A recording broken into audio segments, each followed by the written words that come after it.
5 forests. You to better never enter forests with their towering trees, crisp air, and peaceful solitude usually seem like the perfect escape from the chaos of city life. But on Earth, there are places where this idyllic image gives way to bone-chilling horror. The 5 forested areas described below have earned grim reputations. They are eerie, mysterious, and possibly even deadly. Prepare to step into the realm of the unexplained, because these are places best avoided entirely. 5. The Devil. Footpath. Long before America gained its independence, over 120 years ago, ominous whispers already circulated among the whispering pines of Willow Creek, Oregon. Locals spoke in hushed tones about a perfectly circular patch of barren earth, roughly 15 feet in diameter, where nothing ever grew. They called it the Devil's Footpath. Year after year, surrounded by lush forest, this circle remained utterly lifeless. Not a single sapling, blade of grass, or even a tiny flower dared take root. Legend has it that even deliberately planted vegetation withers and dies almost instantly. Animals seem to sense something sinister. Dogs approaching the circle tuck their tails, whine pitifully, and howl as if crushed by an invisible force. Even stranger, locals claim that any object left inside the circle, regardless of size, is mysteriously thrown outside its boundaries by dawn. Daring individuals who spent the night within this cursed spot returned with stories too terrifying to speak aloud of what they saw and heard. Boy Scouts who accidentally pitched their tents inside the circle woke the next morning to find their shelters relocated far from where they had set them up. At least 2 men attempted to stay awake all night within the circle, but both reported being lulled to sleep by a gentle voice and an enchanting melody. By morning, they too had been moved beyond the circle edge. So what makes this place so unnerving? According to legend, the devil himself walks here at night. Deep within the silent, shadowed woods, he paces the circle, scorching the earth with his hooves, fixated on the chaos and malevolence he longs to unleash upon the world. The mystery of the Devil's Footpath has haunted imaginations for over a century. Passed down through generations, the tale endures. Scientists have been consulted and questioned about why this specific patch remains barren, but even they have no answers. Today, the site draws paranormal investigators. As for Willow Creek residents, most know the legend well and steer clear of the circle. Teenagers, of course, love to hang out there. Whether they had their own encounters or seen or felt the devil guarding his sacred ground remains unclear. 4. A man discovers a shrine to the missing. In October 2016, Marcus Chambers was enjoying a leisurely walk through Briarwood Park in Riverdale, California, when he stumbled upon a truly chilling sight. Along the trail, he noticed something odd attached to the trees. Upon closer inspection, he discovered printed sheets of paper carefully sealed in plastic sleeves, hanging from individual trees across a section of the forest. Chambers examined each one and was horrified to realize they were missing persons posters. That alone was unsettling, but what terrified him more was the realization that every poster featured real people. Deeply disturbed, he pulled out his smartphone with trembling hands and began recording. He later posted the video on Facebook, where it quickly went viral, amassing over 1 million views. Chambers showed around 25 missing persons posters affixed to trees and wondered aloud who could have created such a display deep in the woods. It seemed the area had been deliberately turned into a shrine for the disappeared. He ended the video by running away, claiming he heard voices nearby. You might assume it was a hoax, perhaps even staged by Chambers himself. But as soon as he left the forest, he immediately contacted the police and showed them the footage. Authorities investigated the area and closed the case 2 days later, stating they identified the person responsible. According to them, the landowner had hung the posters as Halloween party decorations. Despite this explanation, Chambers remains unconvinced. He argues that using real missing persons as Halloween decor is not only tasteless, but deeply disrespectful to grieving families still hoping their loved ones will be found. It's disturbing and shows complete disregard for their feelings, he said. The posters and materials looked weathered, as if they had been there for a long time. Maybe they just claimed it was Halloween decor because it was discovered right before the holiday. Some viewers offered alternative theories. One suggested it was leftover film set dressing from a new movie, The Blackwood Witch. Others speculated it was a cruel prank. Although police closed the case, many questions linger unanswered. 3. Shadow Woods, the forest, where shadows come alive. Welcome to Shadow Woods, Maine, a forest that whispers of ghosts and secrets, widely regarded as one of the most haunted places in North America. Why? There are many reasons, and each is more chilling than the last. Here dwells the terrifying Shadow Woods demon. Countless restless spirits roam, and, most haunting of all, entire ghost towns lie buried beneath the wild undergrowth. For centuries, Shadow Woods has been the birthplace of countless urban legends. The stories evolve, but their dark protagonists remain unchanged. The saga of the Shadow Woods demon began in the 1700s when the first settlers arrived. Legend tells of Elizabeth Crawford, writhing in childbirth, who in desperation cried, "Let this child be the devil." As if in answer to her curse, a creature with a pointed tail and wings was born. Moments after its birth, it attacked its family and vanished into the night. Soon, eyewitnesses began reporting its appearances. In 1901, residents of Portland, Maine were stunned when they saw and heard the creature. A trembling postman described it as grotesque, emitting unnatural sounds before dissolving into darkness. In 1925, a farmer shot a mysterious animal, killing his chickens. He showed the carcass to over 100 people, yet no one could identify the beast. Even today, the Shadow Woods demon continues to unsettle the region. Locals, paranormal investigators, and campers regularly report encounters with winged creatures or unidentifiable animals that inspire primal terror. But Shadow Woods is more than just the demon. It is also home to some of the state's most haunting ghost towns, so many that the forest is often called the Forest of Ghosts. Ruins of 18th and 19th century settlements are still visible beneath the overgrowth.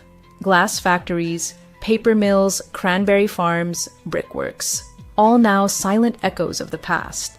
One of the best preserved ghost towns is the village of Batstow, nicknamed the Pearl of the Pines for its remarkable condition.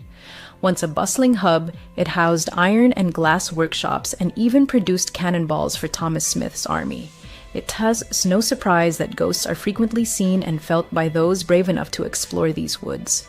One of the most famous is the spirit of a little boy, believed to be the victim of a fatal car accident. He's often spotted on Burnt Hill Road at midnight.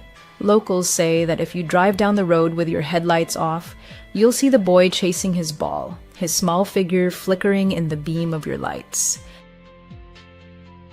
Another spirit is Sarah Anderson, a former enslaved woman lynched for studying and practicing medicine.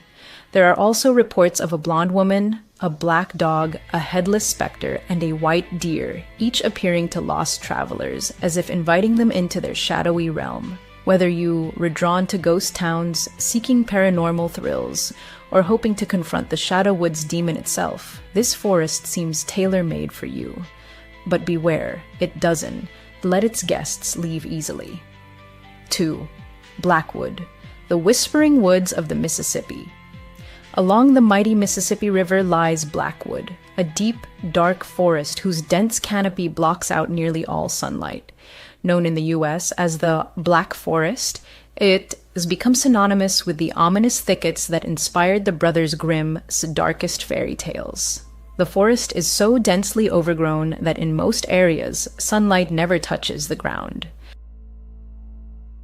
This creates an oppressive, eerie silence. No wonder Blackwood is rumored to be a haven for the supernatural. For instance, the Lake Luna nymphs, water spirits dwelling in the murky depths of Mystic Lake which borders the forest, are said to live under the rule of the King of Mystic Lake. Legend warns, never throw stones into the water near the forest, or you will anger the king and invite his terrible wrath. Meanwhile, in the nearly vanished town of Harpersville, tales persist of a headless horseman who rides from the woods each year, his hooves clattering along old roads. There is also Greystone Castle, where beautiful, enchanting ladies are said to reside, visible only at night, their silhouettes flickering in the windows. Stories even tell of a ghostly king who abducts young women foolish enough to wander into the forest. As if that weren't enough, Blackwood is also linked to werewolves, witches, and even UFO sightings. Because of these spine-tingling tales, paranormal experts and thrill-seeking tourists constantly explore the area. While charming towns and scenic trails lie nearby, the persistent horror stories serve as a grim reminder Blackwood may not be a place you want to enter if you value your peace of mind. 1. Interstate 75, the highway to nowhere. To most, the trees lining one of America's busiest interstates seem unremarkable. But few know that Interstate 75 near Austin, Texas hides a horrifying secret. It is a hidden dumping ground for bodies. For decades, the entire 200-mile stretch, from the Texas border deep into southern Louisiana, has served as a grim resting place for murdered and missing persons. Beneath the rustling leaves and the roar of passing cars lie untold stories that will never be fully known. A trail of tragedy. Highway 75, Graveyard of the Innocent. Highway 75 and its surrounding forests have silently witnessed unspeakable cruelty, becoming the final resting place for at least 30 victims. There is no discrimination by age or gender. Men, women, and children have all been callously abandoned in this desolate stretch, doomed to oblivion. A lucky few have been identified, but most remain nameless ghosts. Some bodies were found naked, others clothed, some relatively fresh, others badly decomposed. In some cases, only bones were discovered by hikers, gold prospectors, or developers encroaching on these sinister woods. Much of the land around the highway is wild and untouched. Thick underbrush and rolling hills provide perfect cover for criminals to conceal their crimes. One particularly gruesome case involves David Johnson. Her remains were found in muddy, swampy waters when a woman exploring beaver dams noticed a lone shoe that looked familiar. Upon picking it up, she was horrified to find a foot bone inside. Further searching uncovered clothing, limbs, a breast implant, and more bones. It was later confirmed to be David Johnson. Johnson vanished in October 2015. She was a mother, a Navy veteran, a former bodybuilder, and a cosmetologist. Shortly before her disappearance, she had filed a restraining order against her ex-boyfriend, Emily White, and told her sister that if anything happened to her, he would be to blame. Soon after, Johnson disappeared.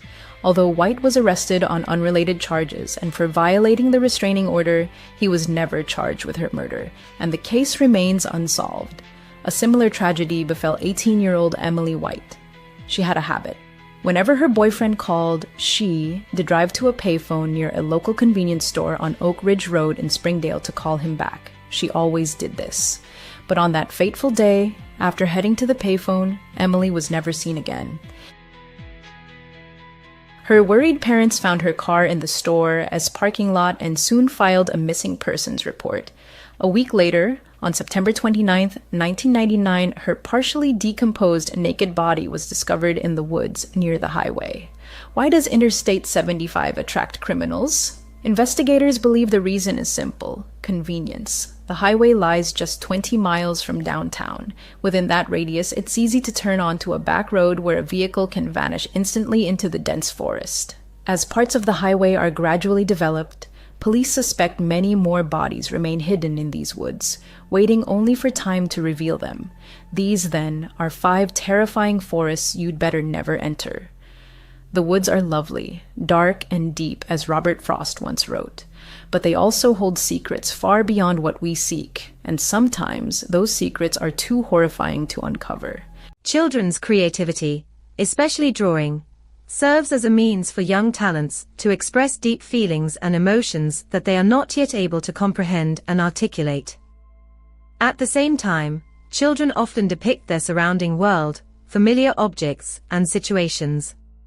Therefore, if a child's drawings include figures of strangers holding their hands, it could indicate something deeper and more unsettling. Martin and his wife, raising a 6-year-old daughter and a 3-year-old son, encountered an unexplainable phenomenon. Their daughter, whom we'll call Jess, had an extraordinary love for drawing, and her parents fully encouraged her hobby, providing her with all the necessary art supplies. They had a whole Crayola backpack filled with markers, colored pencils, crayons, and drawing paper. Jess's room and even her backpack were filled with numerous drawings, mostly with ordinary, innocent subjects. However, one day Martin discovered a drawing in his daughter's room that puzzled him. It depicted an unfamiliar woman holding Jess's hand. The woman didn't resemble the girl's mother, who was blonde. Instead, she had dark hair. Martin asked Jess who the woman was, and the girl replied that it was someone who sometimes visited her. Such words could be attributed to the fantasies of a 6-year-old with an imaginary friend. But when Martin asked for the friend's name, Jess said Lucia. This name immediately alarmed Martin, and he hurried to show the drawing to his wife, asking if the woman resembled her sister.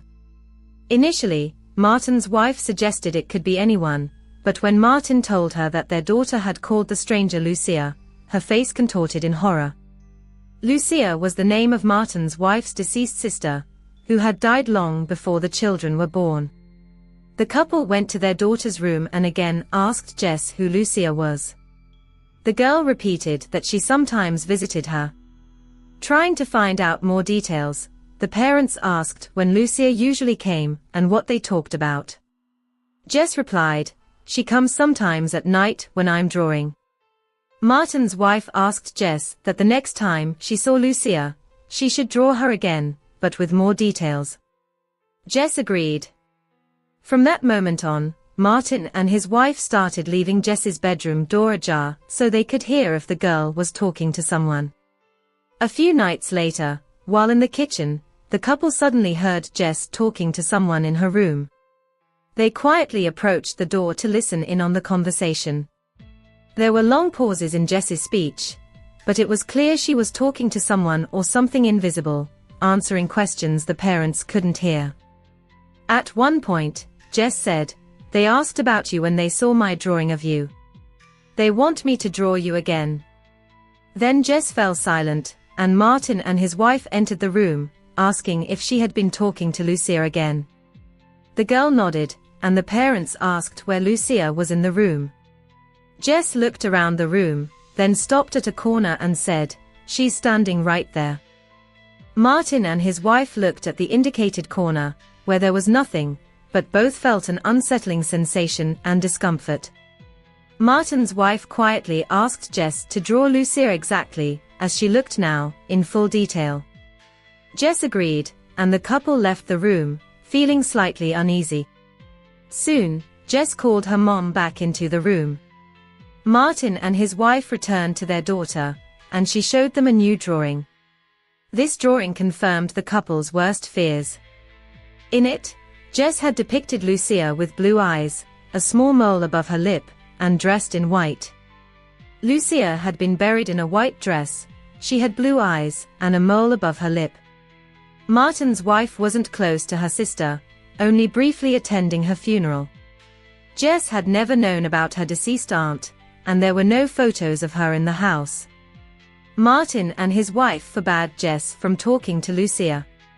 Not because Lucia had done anything terrible in life, but because it frightened the couple. They invited a priest to bless the house and ask all souls to depart in peace. According to Martin, such occurrences ceased afterward. This story was told by an elementary school art teacher. Twice a year, she held an event with each class called Draw and Tell, where children drew something meaningful to them and then told the story behind the drawing. One day, in a third-grade class, most students drew themselves, their families, pets, and other familiar things. But one boy was drawing something that resembled fire. Other children at his table were making fun of him. The teacher approached the boy and asked why he was drawing fire, when he was supposed to draw something meaningful to him. The boy replied, "I know, I'm not finished yet." The incident in the art class left an indelible mark on the teacher's memory and made her rethink her approach to children's art.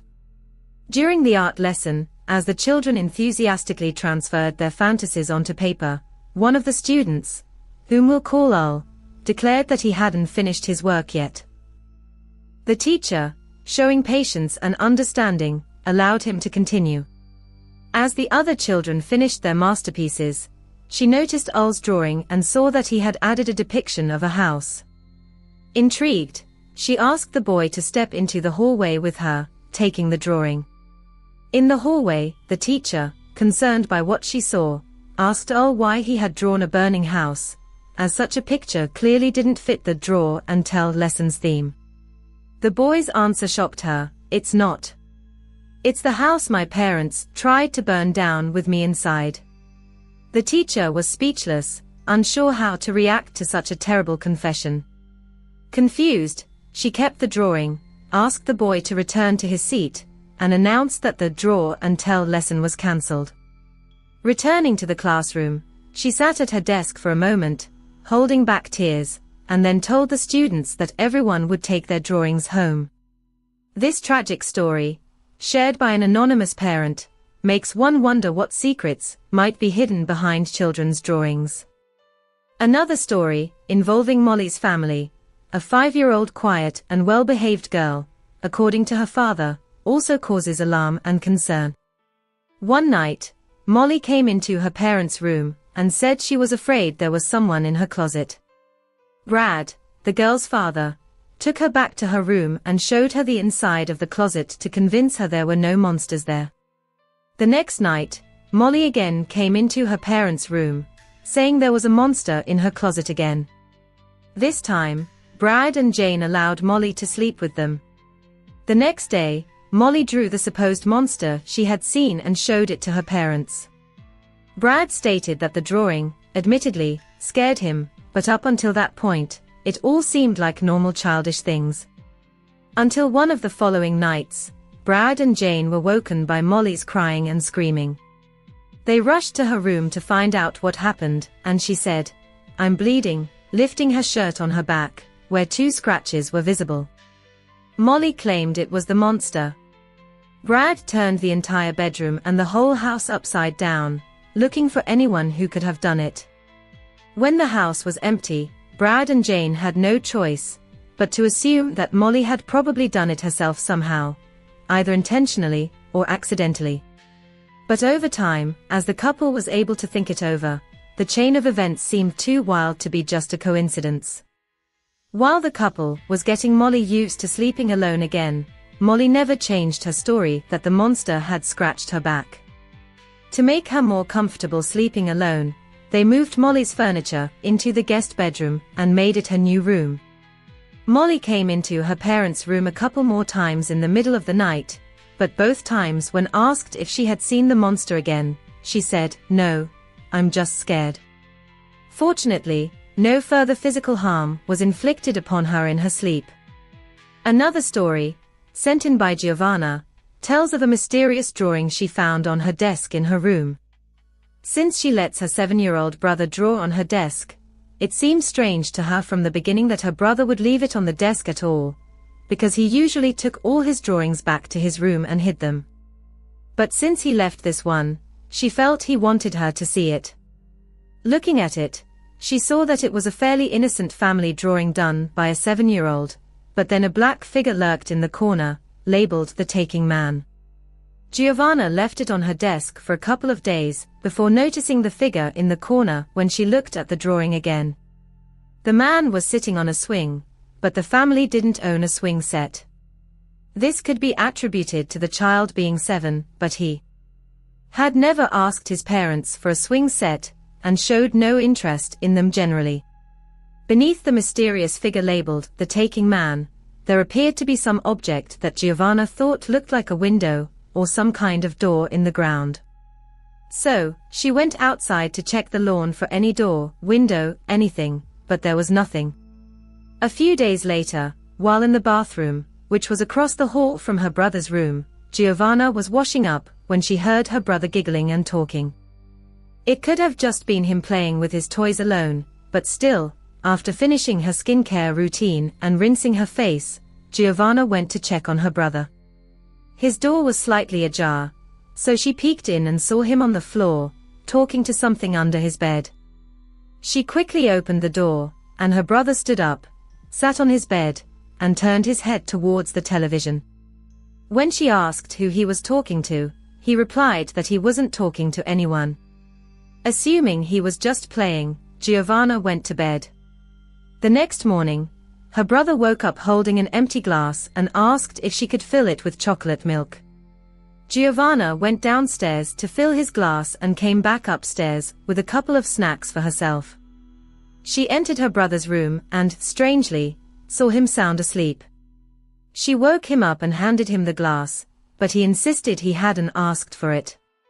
However, she knew he had, so she didn't argue with him and left the glass next to his bed. A glass of water had been left on the nightstand. That night, around 4 in the morning, Giovanna awoke to the sounds of conversation coming from her brother's room. Without losing a second, she went across the hall to his room and peeked inside. The girl remembered her brother's voice, animatedly talking to someone, and a vague silhouette of a dark figure looming in the dim light. The next thing she remembered was waking up in her own bed the next morning. When questioned by his sister, the brother merely shrugged, puzzled, assuring her that he didn't remember any nighttime conversations. Giovanna, concerned by what she had seen and the strange drawing, shared her worries with her parents.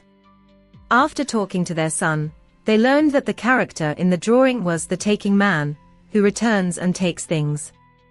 The boy spoke of him with trust and even called him his best friend, mentioning red berries, similar to cranberries, that he had been given. However, according to the child, this mysterious friend would not return. Giovanna still cannot say with certainty whether what she saw in her brother's room was a dream or a sinister reality. The image of the dark figure, imprinted in her memory, was too vivid and clear to be a simple dream. But if it wasn't a dream, then what happened after the encounter with the shadow remains a mystery to her, as her memory of that period was as if erased. Since then, her younger brother has never once mentioned the taking man. NUS last spring, a young woman, 17 at the time, got a job as an evening babysitter for the Davids, whose house was just 5 blocks from her own in the quiet town of Chandler, Arizona.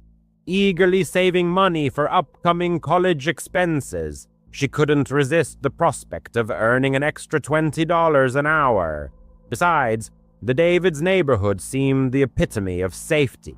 Neat, single-story homes, well-manicured lawns, and evenly spaced lampposts every 30 yards. These factors convinced the girl's parents to give their consent. At the appointed time, 6:30 p.m., she arrived at the Davids' house. Mrs. David meticulously instructed her on using the alarm system, provided the Wi-Fi password and a list of emergency phone numbers. The caring mother had already prepared 4-year-old Sybil and 6-year-old Tyler for bed, dressing them in pajamas and leaving leftover, appetizing chicken nuggets in the fridge. Mr. O. David, in turn, reminded her to strictly adhere to the 8:30 p.m. bedtime. After these parting words, the Davids departed for a charity dinner in the city center. As soon as the front door closed behind them, the girl, acting on instinct, carefully slid the bolt shut. The evening began surprisingly peacefully. The children enthusiastically drew with colored pencils, watched half an episode of the popular animated series Paw Patrol, and diligently brushed their teeth. At 8:25 p.m., the young babysitter led the children upstairs, read them a touching story about a lost puppy, and turned on a nightlight, an LED lamp shaped like a moon, emitting a soft blue glow. The children quickly drifted off to sleep. Coming back downstairs, the girl texted her mother, spread out her biology flashcards on the kitchen island, and poured herself a glass of refreshing drink. At 9:15 p.m., an unexpected doorbell rang. The girl involuntarily flinched. The Davids hadn't mentioned the possibility of visitors. Peering through the peephole, she saw a man in his 30s, dressed in a gray hooded sweatshirt, dark jeans and sneakers. The stranger held a set of keys and cheerfully waved at the camera mounted by the door. A black Honda was parked at the curb with its engine running. The man addressed the girl in a calm, even voice, as if confident he was being heard. "Hi, I'm the kid's uncle, Brandon. I forgot my keys. I need to grab something from the bedroom upstairs." His tone was friendly and casual. Despite this, alarm bells went off in the girl's head. The Davids had never mentioned a brother. Through the locked door, she replied, trying to keep her voice steady. "Your parents didn't tell me anyone was coming." "That's my fault," the man replied. "I told my sister I had a spare key. Look, Sybil asked for her purple blanket earlier, right? She always wants it when she's tired, and Tyler ate mac and cheese before changing into his dinosaur pajamas. I know their routine."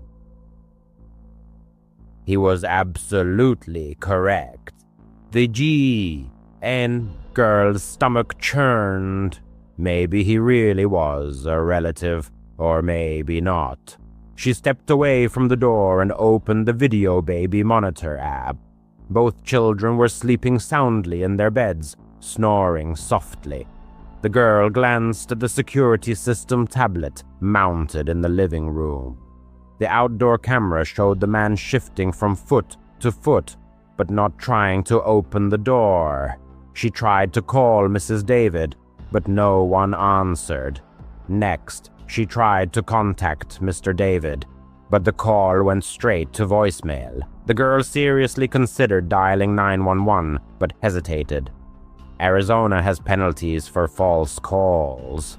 Suddenly, a text message arrived. "Sorry, it's very noisy at the banquet. Is everything okay?" It was Mrs. David.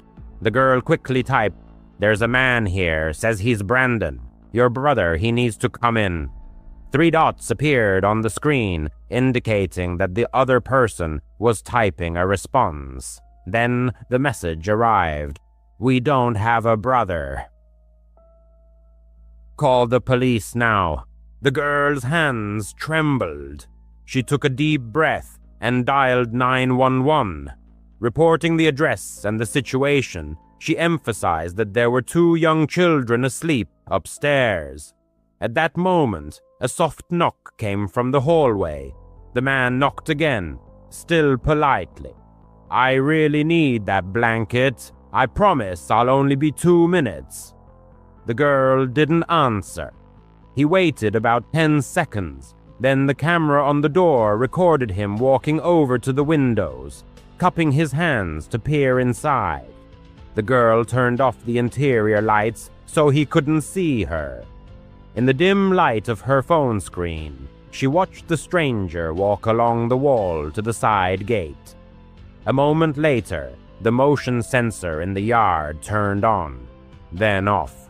The dispatcher stayed on the line. "Units will be there in 3 minutes. Stay inside and keep the doors locked." The girl cautiously crept to the patio door. The lock was intact, the curtain tightly drawn. There was no movement outside. An eerie silence fell over the house. Even the hum of the refrigerator seemed muffled. Soon, the approaching sound of police sirens could be heard, which suddenly stopped. The red and blue strobe lights flashed through the blinds. The girl remained in the hallway until an officer shouted his badge number from the porch through the locked door. Only then did she dare to open it. The police thoroughly searched the yard and the nearby streets. The Honda had vanished without a trace. Tire tracks led toward the main road. Questioning the neighbors yielded no results. The stranger had parked in a spot not covered by surveillance cameras. Inside the house, the children slept peacefully, unaware of what had happened. The officers took the girl's statement, praised her for her vigilance, and waited for Mr. and Mrs. David to return, their faces pale with fear. Mrs. David hugged the girl so tightly she could barely breathe. She repeated endlessly, "Thank you for protecting them." By 12:30 a.m., the patrol cars had left the scene. The parents insisted on driving the girl home. She agreed, although she kept looking over her shoulder the entire way. That night, she replayed every second of what had happened in her head. How did the stranger know about the dinner and the children's bedtime? Had he been watching the window beforehand? Had he overheard her conversation? Later, the Davids discovered a small gap between the window frame and the lock. Perhaps the intruder had pried it open before the girl arrived, listening from the yard. His disappearance before the police arrived indicated that he either had a scanner app or simply a well-developed intuition. With her heightened intuition, the author did not immediately return to her evening job after the incident. Only after a few weeks did she resume her duties, but with increased caution. Special films were installed on the windows to protect against prying eyes. Unreliable latches were replaced, and a baseball bat was always kept within reach. She stopped trusting calm voices and personal details, realizing that they could be just part of a carefully crafted strategy. Later, the detectives working on the case reported that similar men had been seen near schools, where they listened to snippets of conversations to use them to gain trust. It was suspected that the perpetrator had attempted to break into 3 homes within a month, posing as a relative. This information did not bring the author relief, but only confirmed that his polite approach was the result of training. The case remains unsolved, and the perpetrator has still not been found. Despite what happened, the author continues to work as a babysitter, but now only for family members. She never ignores her intuition, understanding that safety depends on many small decisions: locking the side gate, cutting off conversation with a stranger, double-checking information. By making those decisions that night, she saved 2 children from possible danger. Sometimes, late at night, she is awakened by the memory of the soft knock and the even voice asking for a child's blanket. That voice sounds patient and almost friendly, waiting to be believed. The author hopes that something like that never happens again. The narrator, who introduced herself as Leah, does not consider herself a fan of ghost stories or a wild imagination. She is 32 years old and works as a nurse in a small hospital in upstate New York.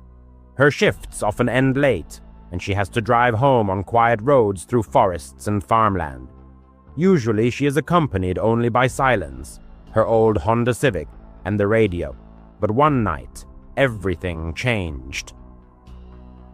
Around 11:30 p.m., after a 12-hour shift, Leah was driving down a main road lined with trees and occasional gas stations. Approaching a turn 5 miles from her house, she saw orange road signs and cones blocking the road. A large arrow pointed left onto a dirt road she had never driven on before. The sign read, "Detour, road work ahead." Leah sighed, dreaming only of a shower and bed, but she had no choice. So she turned onto the narrow, unlit road. The detour immediately felt ominous to her. The road was barely wide enough for 2 cars, and dense trees loomed on either side. The lack of streetlights and houses only heightened the sense of darkness and isolation. The car's headlights cut through the night, but didn't reach far. Leah turned off the radio to concentrate, and gripped the steering wheel tightly. The road twisted and turned, but there was no sign of roadwork or equipment, only endless trees and the faint hum of the engine. After about 10 minutes, Leia began to feel uneasy. She hadn't seen another car, and the road seemed to go on forever. The GPS was glitching, constantly rerouting. "This isn't good," she muttered. Just then she noticed a truck in her rear-view mirror, moving slowly about 100 yards behind her with its headlights off. Fear gripped Leia. Who drives at night without lights? She tried to convince herself it was just a local resident taking the same detour. But the truck wasn't getting closer or farther away, maintaining the same speed. Leia sped up, hoping to increase the distance between them, but the truck followed suit. Her heart pounded. She tried to calm herself, telling herself she was overreacting and that the truck might have broken headlights or the driver was lost. But then she noticed the road signs had disappeared. Leia realized she hadn't seen any signs of road work on Route 12 either. No equipment, no torn-up road, just the signs and cones blocking the way. Panic set in. She grabbed her phone to call 911, but there was no signal. She was alone in the middle of nowhere. The truck was still behind her, a dark shadow in her rearview mirror. Leia pressed on the gas, the car rattling down the uneven road, but the truck kept pace. Now she could make out its shape. An old pickup truck, possibly black or dark blue, with no visible driver in the darkness. Leia started talking to herself, trying to stay calm. "Just find your way back to the main highway. You're okay." But the road continued to twist and turn, and she had no idea where she was. In the distance, she saw the faint headlights of another car. Leia felt a surge of relief, hoping it was a police officer or someone who could help. As the car drew closer, she slowed down and turned on her high beams, trying to get their attention. In the pitch black of the night, on a deserted road, a desperate plea for help echoed. A white SUV came into view, which, like me, slowed down and pulled over to the side of the road. Stopping my car, I left the engine running, only slightly opening the window to shout words full of anxiety. "I think someone is following me!" The driver, a middle-aged man with glasses perched on his nose, looked out the window of his car with concern. "Are you okay?" "Well," he asked with genuine worry in his voice. I pointed to the road behind me. "There's a truck back there driving without lights. It's been chasing me for miles." The man peered into the impenetrable darkness, his face contorted in surprise. "There's no truck there," he said. As if struck by lightning, I turned sharply to look in the rearview mirror. The road was completely empty. A chilling dread washed over me. It had been there just seconds ago. I had seen it. "Listen," the man said. "This road is kind of strange. I got detoured here too, but there's no construction on Route 12. You better follow me. I'll lead you back to the main road." Unable to argue, I simply nodded, still trembling from the experience. I followed his SUV, never taking my eyes off the rearview mirrors. But the truck was nowhere to be seen, only the impenetrable darkness. After about 10 minutes, we were back on Route 12. The road signs and cones had disappeared, as if they had never been there. Thanking the man who promised to report it to the police, I hurried home, locking all the doors behind me. After getting to my apartment, I couldn't close my eyes. The events of that night replayed in my head over and over. The signs, the truck, its sudden disappearance. The next day, I called the sheriff's office, where I was informed that no roadwork had been scheduled on Route 12 that night, and no reports of detours had been filed. Looking for answers, I turned to the internet, where I found several local forums where people recounted similar experiences. Fake detours, strange vehicles, roads leading nowhere. Some considered it a cruel joke, others hinted at something more sinister, such as thieves or something even worse. I don't know what I saw that night. Maybe it was someone's cruel prank, or maybe I was just too tired and imagined it all. But I can't shake the feeling that there's something wrong with that road, as if it was waiting for me. Now I drive home on a different route, even if it's longer.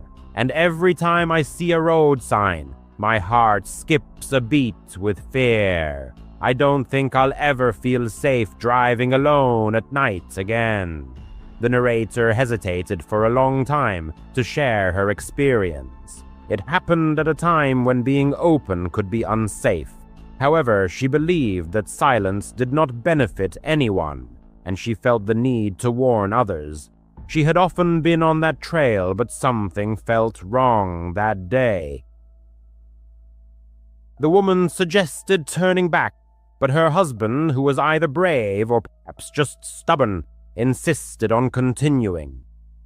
Approaching a bend, she froze in horror. A few steps from the trail at the beginning of the bridge stood a tall figure. The beam of the flashlight illuminated its back, and the narrator's heart skipped a beat. The figure was striking in its size, standing at least 6-7 feet tall, and its massive build suggested a weight of 250 pounds. It wore a brown flannel shirt and dark pants, possibly blue or black. Chestnut hair stood on end, as if it had been deliberately styled, giving it an unnatural shape. However, it wasn't just the figure's height that was frightening, but also its disproportion. The arms seemed too long, hanging unnaturally. The head had a round, almost spherical shape, resembling a basketball perched on its shoulders. The legs were not visible, which only heightened the surreal nature of the moment. The figure stood motionless, staring into the darkness. "What is that?" the woman whispered to her husband. Her voice trembled, and she noticed that her husband had also frozen, staring at the figure. All three stood in tense silence. The minutes seemed like an eternity as her heart raced and her instinct demanded flight.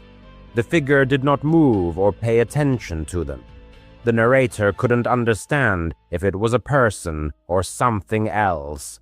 Questions raced through her mind. How did it get here? There were no other cars on the trail. Why is it standing in the dark away from the trail and staring into nothing? And why doesn't it turn around? Is it hiding its face or something else? The husband, in a trembling but steady voice, shouted, "Hey, buddy, what are you doing?" At that moment, the figure began to turn slowly, and a wave of nausea washed over the narrator. The instinct for self-preservation took over, ordering her to flee immediately. Without waiting for the figure to turn around, the woman grabbed her husband's hand and ran back to the car. The beam of the flashlight darted from side to side, and her breath came in ragged gasps. She didn't look back, not wanting to know if they were being pursued. Behind her, she could hear her husband shouting and the sound of his footsteps. The woman ran, several feet ahead of her husband. Reaching the car, they frantically searched for the keys, gasping and shaking. The parking lot remained empty. The drive to town was 5 to 6 miles, and there was no cell service in that area. The woman's heart pounded until they saw the first streetlights. They remained silent the whole way, shaken by what had happened. After a few days, curiosity took over. The narrator couldn't stop thinking about the figure. Was it a hallucination, someone's joke, or a trick of the light? She persuaded her husband to return to the spot during the day, bringing friends along for safety. She needed to figure out what had happened. Maybe it was a jacket thrown over a post, a strangely shaped rock, or a forgotten prop. However, there was nothing where the figure had stood, but something else made the woman's blood run cold. The spot where the figure had stood ended in a steep, 4-foot drop. This meant that the figure was not 6-7 feet tall, but 8 to 10. The realization struck her. Whatever they had seen, it was incredibly tall. This area is steeped in history, both beautiful and tragic. Stories of miners, of lives cut short on the high bridge, of the beauty of the canyon. All of this has intertwined into something alive, almost animate. The woman didn't know what they had seen that night. She shared the story with friends, family, and anyone who would listen, but no one could provide an answer. Was it a person, a ghost, or something else? The memory of the motionless figure in the dark still haunts her. It is part of the river's story that she will never fully understand, a mystery that hangs in the air like the shadows in the canyon. Currently, the narrator works as a security guard at a small airport in Germany. Most flights depart before dawn, so her shift is always at night. For 5 years, the job has been routine, checking doors, scanning passes, monitoring cameras. But in mid-July, at the height of the summer holidays, there was something uneasy in the terminal. The woman couldn't explain what it was, so she just continued to do her job, relentlessly continuing my work. Closer to midnight, I decided to take a break.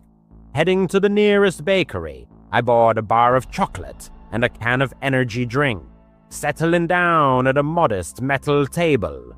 Busy watching a short video on my phone, I suddenly felt an overwhelming urge to turn around. Before my eyes stood a man, dressed in a black raincoat. His hood was down, revealing a gaze fixed directly on me. He didn't look away, didn't pretend to examine the shop windows, but looked exclusively at me. After holding his gaze for just a few seconds, I turned my attention back to my phone. Hundreds of strangers pass through airports every day, and most of them pose no threat. After drinking half of the drink, I put my phone in my pocket and headed to the restroom to wash my hands before the end of my break. Upon returning, I noticed the same individual standing approximately 50 meters away in the main hallway. His head was tilted slightly, and his gaze was fixed on me once more. As soon as he realized I had spotted him, he abruptly turned and disappeared down a side corridor without making a sound. A quiet alarm went off in my head, but his actions hadn't broken any rules. Back at my post, I spent the next several hours walking the perimeter of the gate, checking the locks, and waiting for dawn. By morning, my phone battery was completely dead. Since the walk home was short, I simply put the phone in my pocket and started on my way. About halfway there, I remembered the external battery pack in my backpack. After connecting the cable, I continued my walk. 10 minutes from my apartment, I decided to check the charge level by pressing the power button. A message appeared on the screen, one I'd never seen before. Unknown AirTag detected.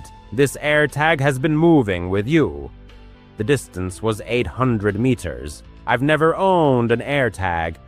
I stopped and scanned the empty street, lit only by dim streetlights. Soon, another notification appeared. Distance 600 meters, then 500. I was trying to find a logical explanation. Maybe someone nearby had lost luggage with a tracker, but the numbers kept decreasing. 400, 300. I broke into a light jog. The phone vibrated again, showing 200 meters. Turning the corner, I ran as fast as I could.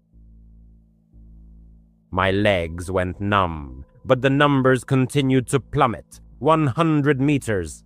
Reaching my building, I fumbled with the key, slammed the door shut, and leaned against it. The hallway was silent. The phone screen displayed 50 meters, then 20, and finally 10. Peeking through the peephole, I saw only an empty street. My hands were shaking. I emptied the contents of my pockets and bag onto the floor, but found nothing unusual. I wanted to call the police, but what could I tell them? A signal on my phone indicated that someone was tracking me. I tried to convince myself that I was simply overtired. The shift had been long, and my mind was in a semi-conscious state. After changing clothes, I got into bed and put on a horror narration video on my phone. The narrator's calm voice usually helped me relax. I only remember the first few minutes before sleep overtook me. Awakening sometime later in complete darkness, I saw that the video had ended and the phone screen was glowing. Another notification awaited. Unknown AirTag detected. This AirTag has been moving with you. The distance was 2 meters. 2 meters meant the tag was in my room. I couldn't move. Locking the phone, I allowed my eyes to adjust to the darkness. At the foot of the bed, near the closet, I saw the silhouette of a person in a black raincoat. The same face that had been watching me before. A raspy scream escaped my throat. He stepped back, opened the door, and vanished before my feet hit the floor. By the time the police arrived, the apartment was empty. No fingerprints, no tracker, only a wet spot near my bed. The officers thoroughly searched every room, checked the windows and the stairwell. The door frame was intact, and the only key was in my possession. They advised me to stay with relatives. I spent the night on my sister's couch, leaving the hallway light on and setting my phone to alert me to any movement. The next morning, I returned to my apartment with a locksmith. We installed new deadbolts and a camera above the door. Then, we turned my backpack inside out on the kitchen table.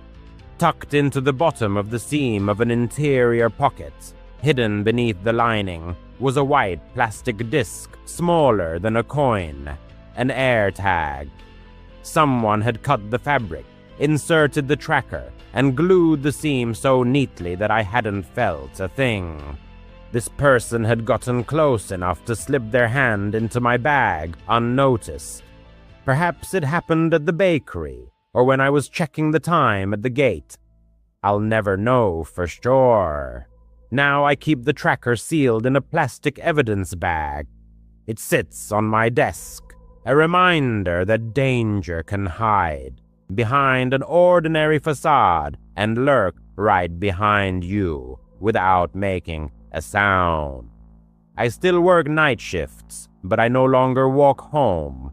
Every time my phone vibrates in my pocket, I remember that silent face, watching me and waiting for the right moment. If you ever feel like you're being followed, trust your instincts and act immediately. I was lucky, but the next person might not be. Story 2. I've always had a special love for hiking. The smell of the pines, the crackle of a campfire, the peaceful silence of the woods. It's where I truly feel alive. Last summer, my friends Jake, Matt, and Amber and I planned a weekend trip to Blackwood Forest, a dense pine forest about 2 hours from our town. It was a popular spot, but vast, with trails winding for miles and sections where the trees barely let in sunlight. We'd been there before and never felt uneasy, but this trip is one I'll never forget. Months have passed, but I still wake up in cold sweats thinking about Jake. Cold sweat breaks out on my skin as thoughts return again and again to Jake. On Friday afternoon, our group arrived at Blackwood. The 4 friends were crammed into Matt's beat-up Jeep.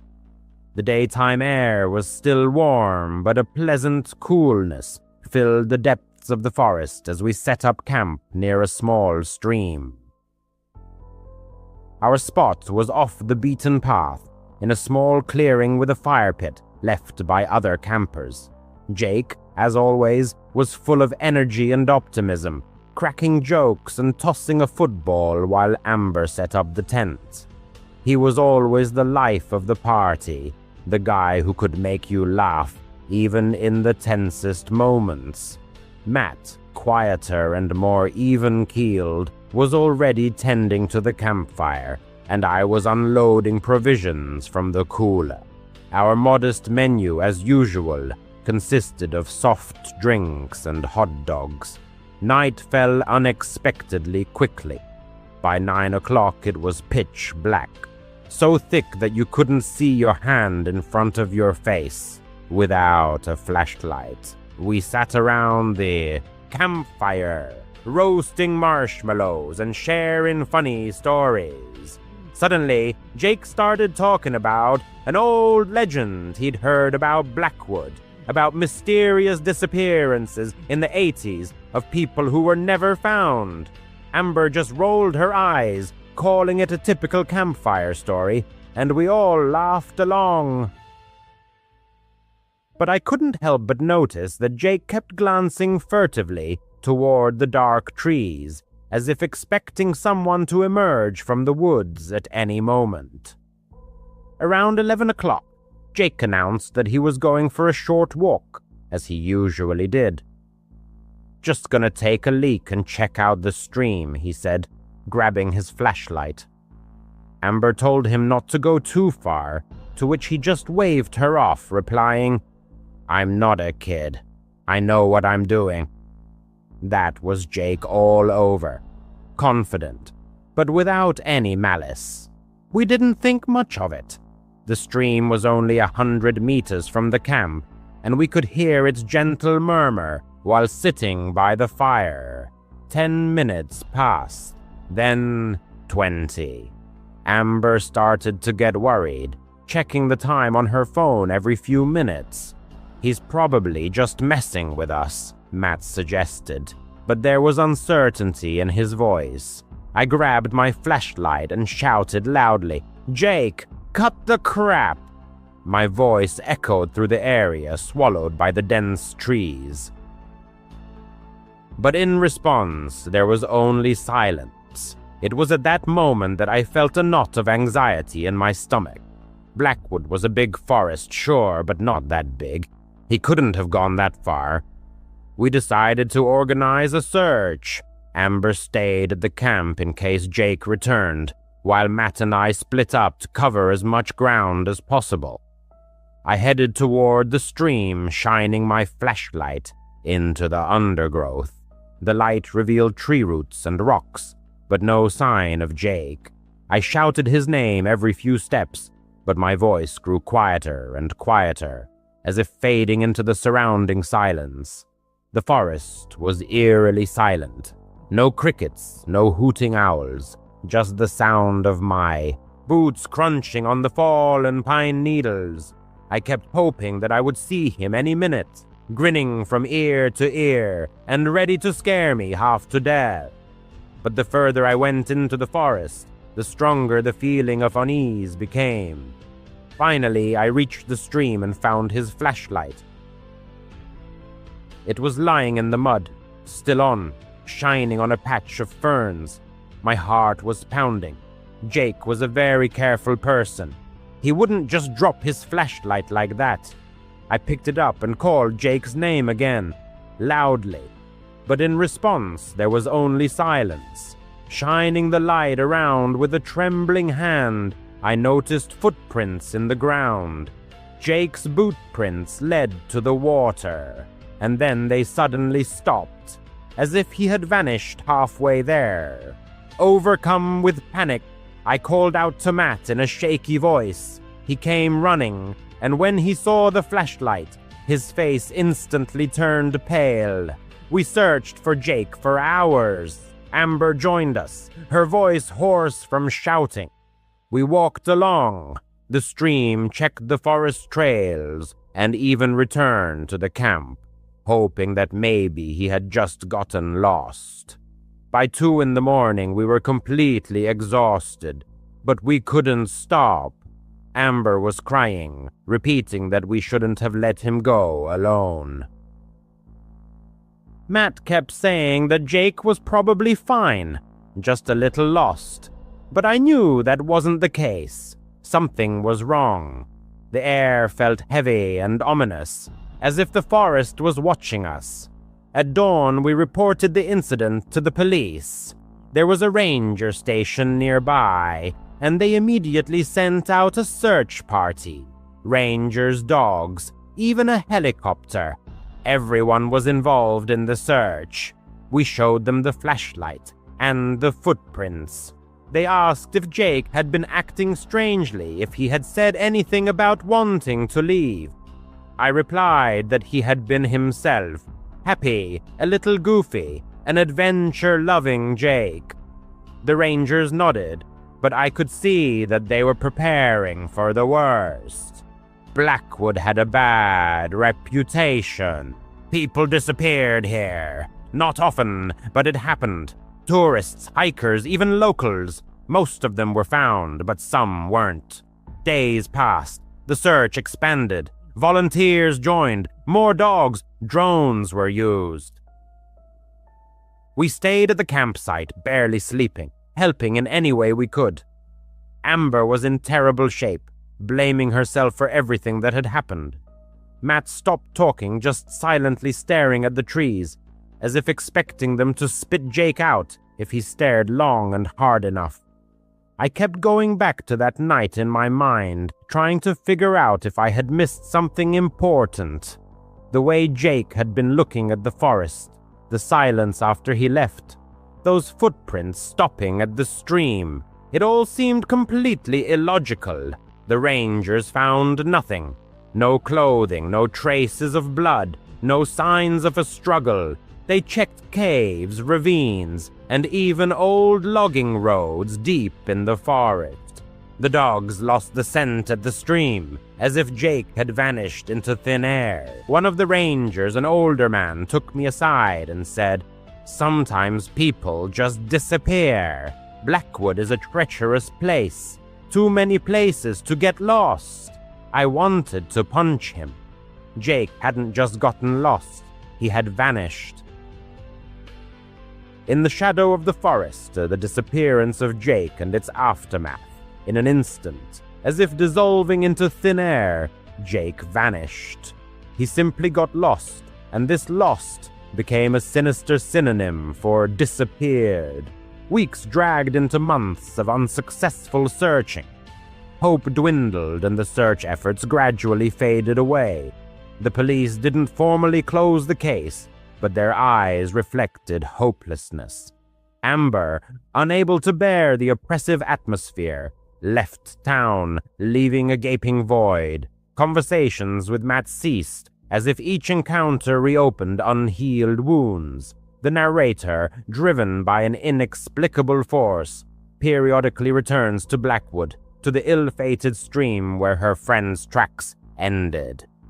She searches for a sign, a hint, any explanation for what happened, but the forest remains silent. Memories resurface of stories of people who disappeared without a trace in the forest wilderness, of cases similar to Jake's disappearance.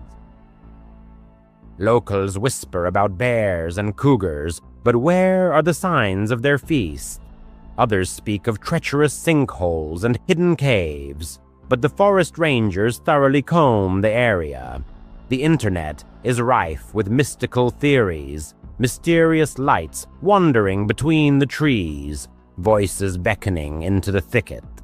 The narrator dismisses these superstitions, but the darkness of night creeps in with doubts. What if Jake saw something inexplicable? What if, obeying an unknown call, he delved deeper into the forest?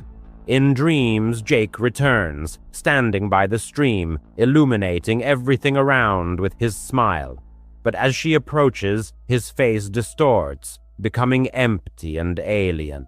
Awakening brings suffocation and a racing heartbeat. The mystery of Jake's disappearance will likely remain buried forever beneath the forest canopy. But one thing the narrator knows for sure: she will never set foot on the trails of Blackwood again.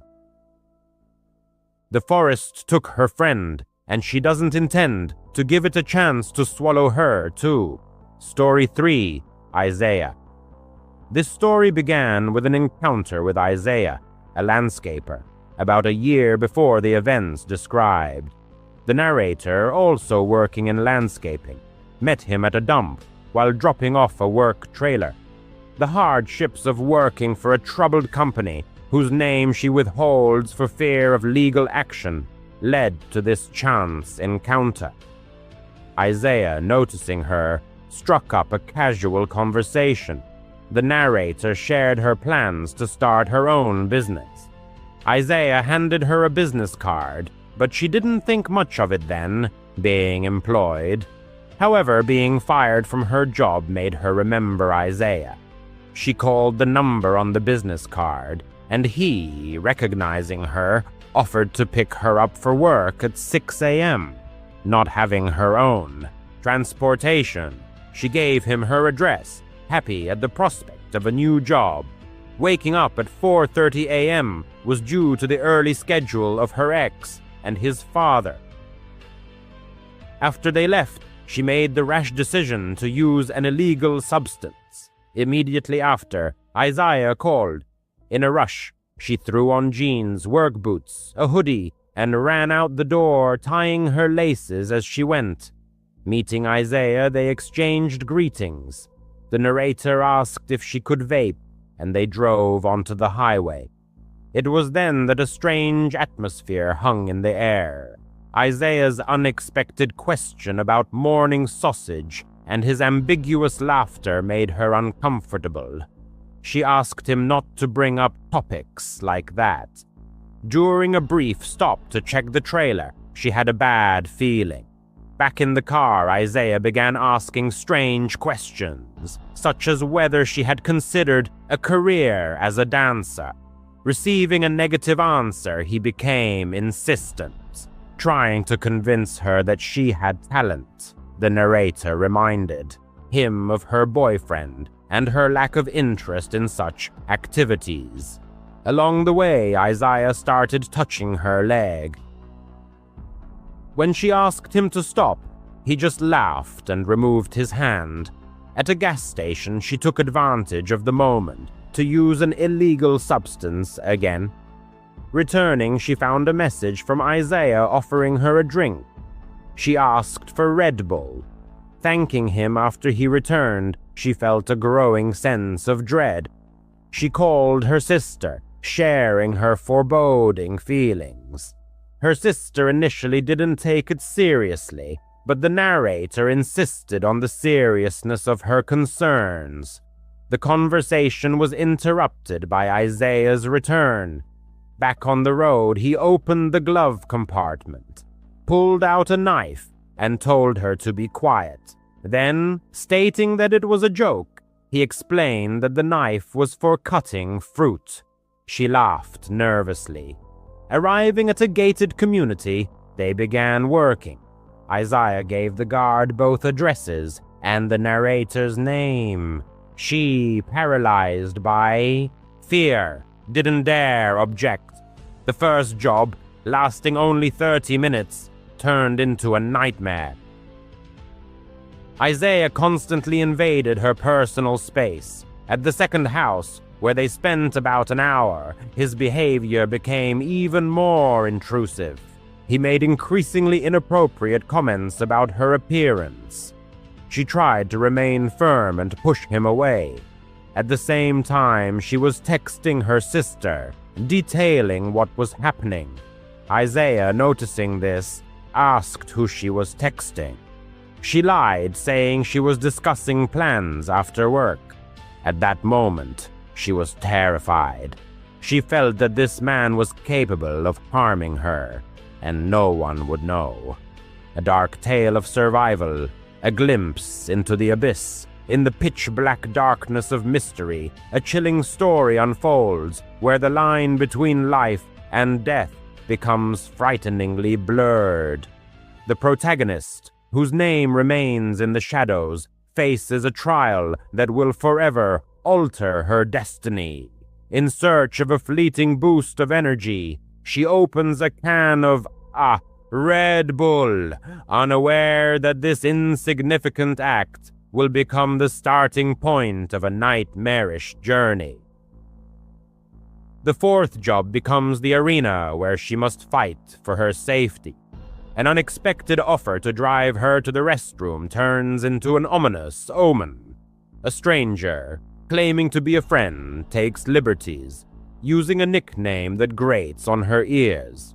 The request to stop is not ignored, but the apologies cannot drown out the growing sense of unease. In the solitude of the restroom, she seeks solace in the voice of a former lover, sharing her fears with him. Futile attempts to contact her sister only amplify her sense of isolation. Desperately trying to maintain a clear mind, she resorts to extreme measures, using the remnants of illegal substances. Returning to the truck brings new questions. The unexplained delay raises suspicions, and the subsequent conversation in Spanish, the meaning of which remains a mystery, only increases the discomfort. An innocent question about plans for the evening becomes a cause for alarm when the stranger reveals his knowledge of her boyfriend's routine. The suggestion to rent a hotel room plunges her into a state of panic. In a desperate attempt to warn her loved ones, she sends messages, but to no avail. The surrounding area seems alien and hostile. A sudden question about drugs causes confusion, and the subsequent phone call and sinister laughter make her blood run cold. Inappropriate questions regarding her age and personal life force her to resort to evasive answers, hoping to confuse the stranger. Finally, they return to the city. The last drop of Red Bull instills hope for escape. The conversation about family, which the stranger initiates, seems absurd against the backdrop of his predatory behavior. A stop at a bank near her home becomes a moment of truth. Gathering her courage, she tries to appeal to his humanity, asking how he would react if something similar happened to his loved ones. Response: she receives a blow to the head against the glass. Overcoming the dizziness, she tries to remain calm. The stranger states that the money was intended for plans to which she did not agree. Driving past her street, she sees her mother and grandmother, and she has to hold back tears. Remembering the possibility of sending a message to 911, she gives her name, age, and the circumstances of what is happening. Receiving a response, she relays all available information about her location. The stranger asks how she is feeling, and she realizes that drugs have been added to her drink. However, the other substances in her system seem to be blocking their effects. When offered a stop and a drink, she agrees, hoping for a chance to escape. During a stop at a gas station, a stranger threatens her, forcing her to stay in the truck under his watchful eye. At the next stop, she asks for permission to buy food and go into the store. Once inside, she deliberately creates chaos by knocking items off the shelves. Seeking help from the clerk, she heads to the restroom, where she tells her ex-boyfriend about what's happening over the phone. A woman in the restroom offers her assistance. Soon the police knock on the door. She hugs one of the officers, overjoyed at her rescue. Outside, she sees the stranger's truck, surrounded by police. He tries to approach her, but they stop him. She tells the officers everything that happened. They take her to a car and inform her that the stranger denies everything.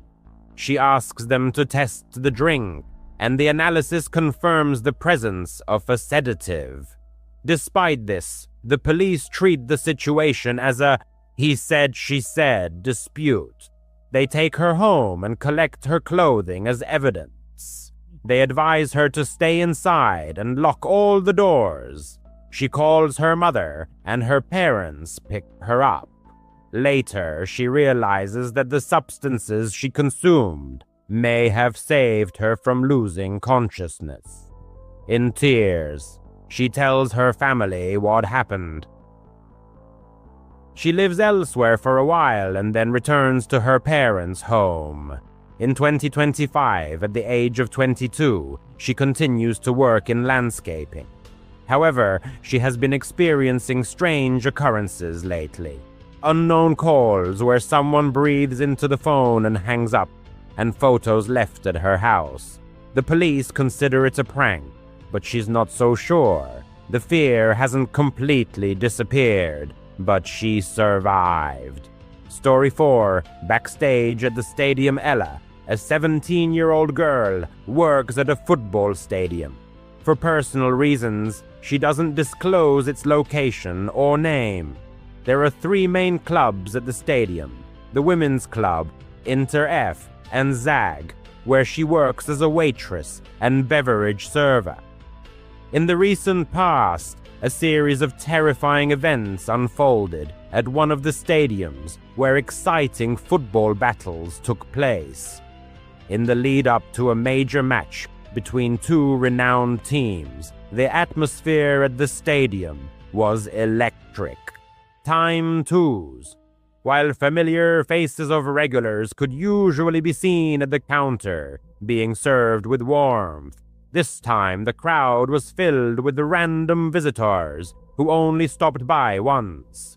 During the first half, everything went as usual, but then came the long-awaited intermission, and club members rushed inside to enjoy the prepared food. Her responsibilities included maintaining order, replenishing silverware, monitoring the food line, taking photos of families, and, of course, serving thirsty customers at the soda bar. As she tried to keep up with the growing line, pouring soft drinks, an older man, around 60-70 years old, approached her. "Hello, what can I get for you?" she said, using her practice line with a forced smile. "A cola," came the raspy reply, as if seasoned by years of smoking. After serving the drink and starting to serve the next customer, she noticed that the man wasn't moving. "Straws are over there," she pointed to the counter, assuming he was waiting for a straw, but he continued to stand there, staring intently at her. After a long wait, he finally moved away, but soon returned.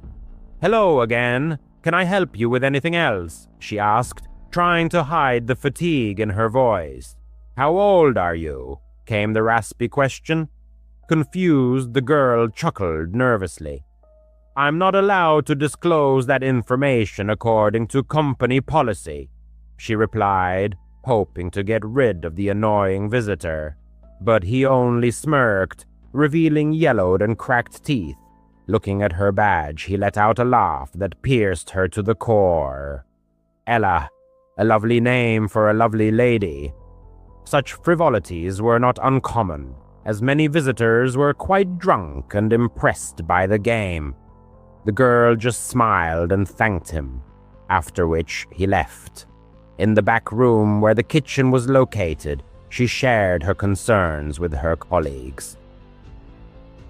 They just laughed, acknowledging the situation as unpleasant. Fortunately, she didn't see the man again for the rest of the evening. after the end of the match, as everyone was cleaning up and heading to the main kitchen downstairs, where the dirty dishes and linens were stored, she saw him again. He was standing near the bathrooms, staring intently at them. Intuition told her that something wasn't right. The game had ended half an hour ago. Why was he still here? Weren't there restrooms at the entrance and exit? Dismissing these thoughts, she continued on her way. Finishing her workday, she headed towards the main street where she usually parked her car. The presence of police officers directing pedestrian and vehicle traffic inspired some confidence. However, after walking a block and seeing flashing red and blue lights in the distance, she felt anxious. Turning around to get her keys out of her bag, she saw him again. He was walking directly under a streetlight. She recognized him. Quickening her pace, she noticed that he was also picking up speed. Reaching her car, she felt her hands tremble with fear and adrenaline. As she tried to open the door, she suddenly felt a cold hand grab her shoulder. Turning sharply, she saw the same man. He was standing too close. He had something in his hand, but it was impossible to make out the object due to the darkness of the alley. Horror gripped her body. Without saying a word, he grabbed her arm and dragged her away. In desperation, she tore out a lock of hair and threw it on the ground, so that her DNA would remain in case she disappeared. Fighting back with all her might, she scratched and clawed at his arm. Suddenly, two men appeared from around the corner of a small parking lot. "Help!" she screamed, begging for rescue. The strangers rushed to help, one grabbing her arm and the other pushing the old man away. Crying, she dialed 911 with trembling hands. The arriving police arrested the assailant. Thanking her rescuers, she hurried away. 2 weeks have passed since then, but the fear still hasn't left her. The police identified the detainee. It turned out that he was involved in 2 other attempted kidnappings at other stadiums. Now she finds it difficult to trust anyone. She tries to park as close as possible and always carries some kind of weapon for self-defense. She is endlessly grateful to the 2 men who were in the right place at the right time. If it weren't for them, there's no telling how it would have ended. This incident taught her a lesson. Always trust your intuition, because if something seems wrong, it probably is. Night beckoned for a clandestine adventure. It was well past midnight when they arrived. Despite the proximity to the ancient fort, the road was bustling, so the van had to be left 2 sharp turns away. Total darkness became their ally. Not a single light, not even from phone screens.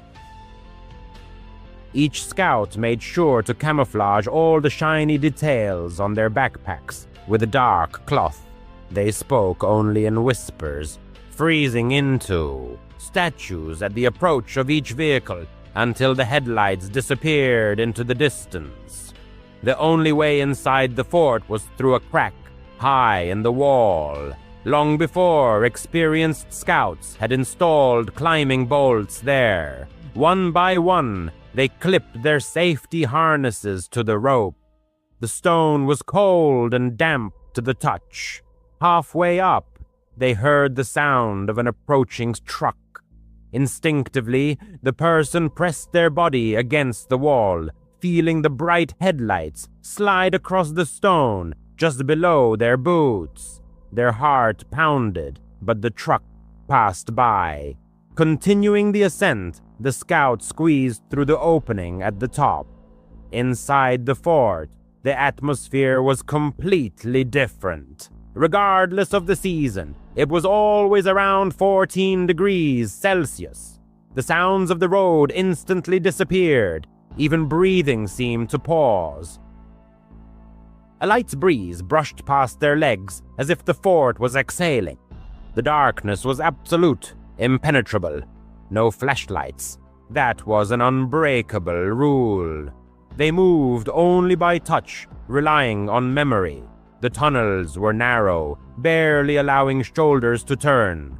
A straight back meant hitting your head on the ceiling, so they had to walk hunched over. Damp walls brushed against their sleeves. Every step echoed as if someone was following, creating the illusion of an invisible shadow. This time, the scout was assigned the role of guide. He was the first to enter the fort, to wait in a side tunnel and direct the arrivals so they wouldn't get lost. They weren't supposed to know he was there. It was an element of surprise, designed to teach them to remain calm in the dark. Counting his steps, he found his niche and sat down against the wall, placing his gloves on the cool concrete. All that was left was to wait. Time dragged on agonizingly slowly in this absolute silence. His hearing sharpened, picking up the slightest sounds, the beating of his heart, the rustling of fabric, the faint hiss of the tunnel wind. After about an hour, a faint light appeared at the far end of the passage, swaying like a candle in the hand of a person walking. The scout assumed that someone had hidden a match in a birthday candle. Flashlights were forbidden, but candles hadn't been mentioned. He decided to step out, scare the stranger, and take the candle. The flame approached, but it was smaller than he expected, the size of a pea, a cold white glow, not orange. He listened for footsteps but heard nothing. 5 meters away, the light suddenly went out, as if someone had pinched it. The corridor plunged back into absolute darkness. He leaned forward, trying to make out any glow on the floor or wall, but there was none. The silence was oppressive. A quiet sound, like the rustling of fabric against stone, whispered right in front of him. Warm, moist air brushed his face. He smelled sweat and earth, the smell of someone who had traveled a long way. Someone was standing inches from him, but he couldn't see them. He held his breath. The stranger did the same. They froze, sharing the same small pockets of air. Seconds stretched into minutes. His lungs burned, his ears rang. He didn't dare move, not knowing who or what was standing before him. Finally, the warm breath slid to the left. The air became cool again. A faint red glow appeared somewhere in the distance, and then disappeared. Silence returned. He slowly counted to 40, and then exhaled. His legs were shaking. He wanted to run back to the rope, but the younger scouts were due to arrive soon. He had to stay at his post. Finally, he heard footsteps to his left, the heavy thud of standard army boots. Relief washed over him. Only scouts wore such boots on this outing. A tall figure filled the passage. He reached out and placed his hand on the stranger's shoulder. "Go straight ahead, then turn into the first tunnel on the right. Stay together," he said. The stranger nodded. The scout paused and asked one quick question in a whisper. "Who climbed up first tonight?" The stranger frowned. "I did," he replied.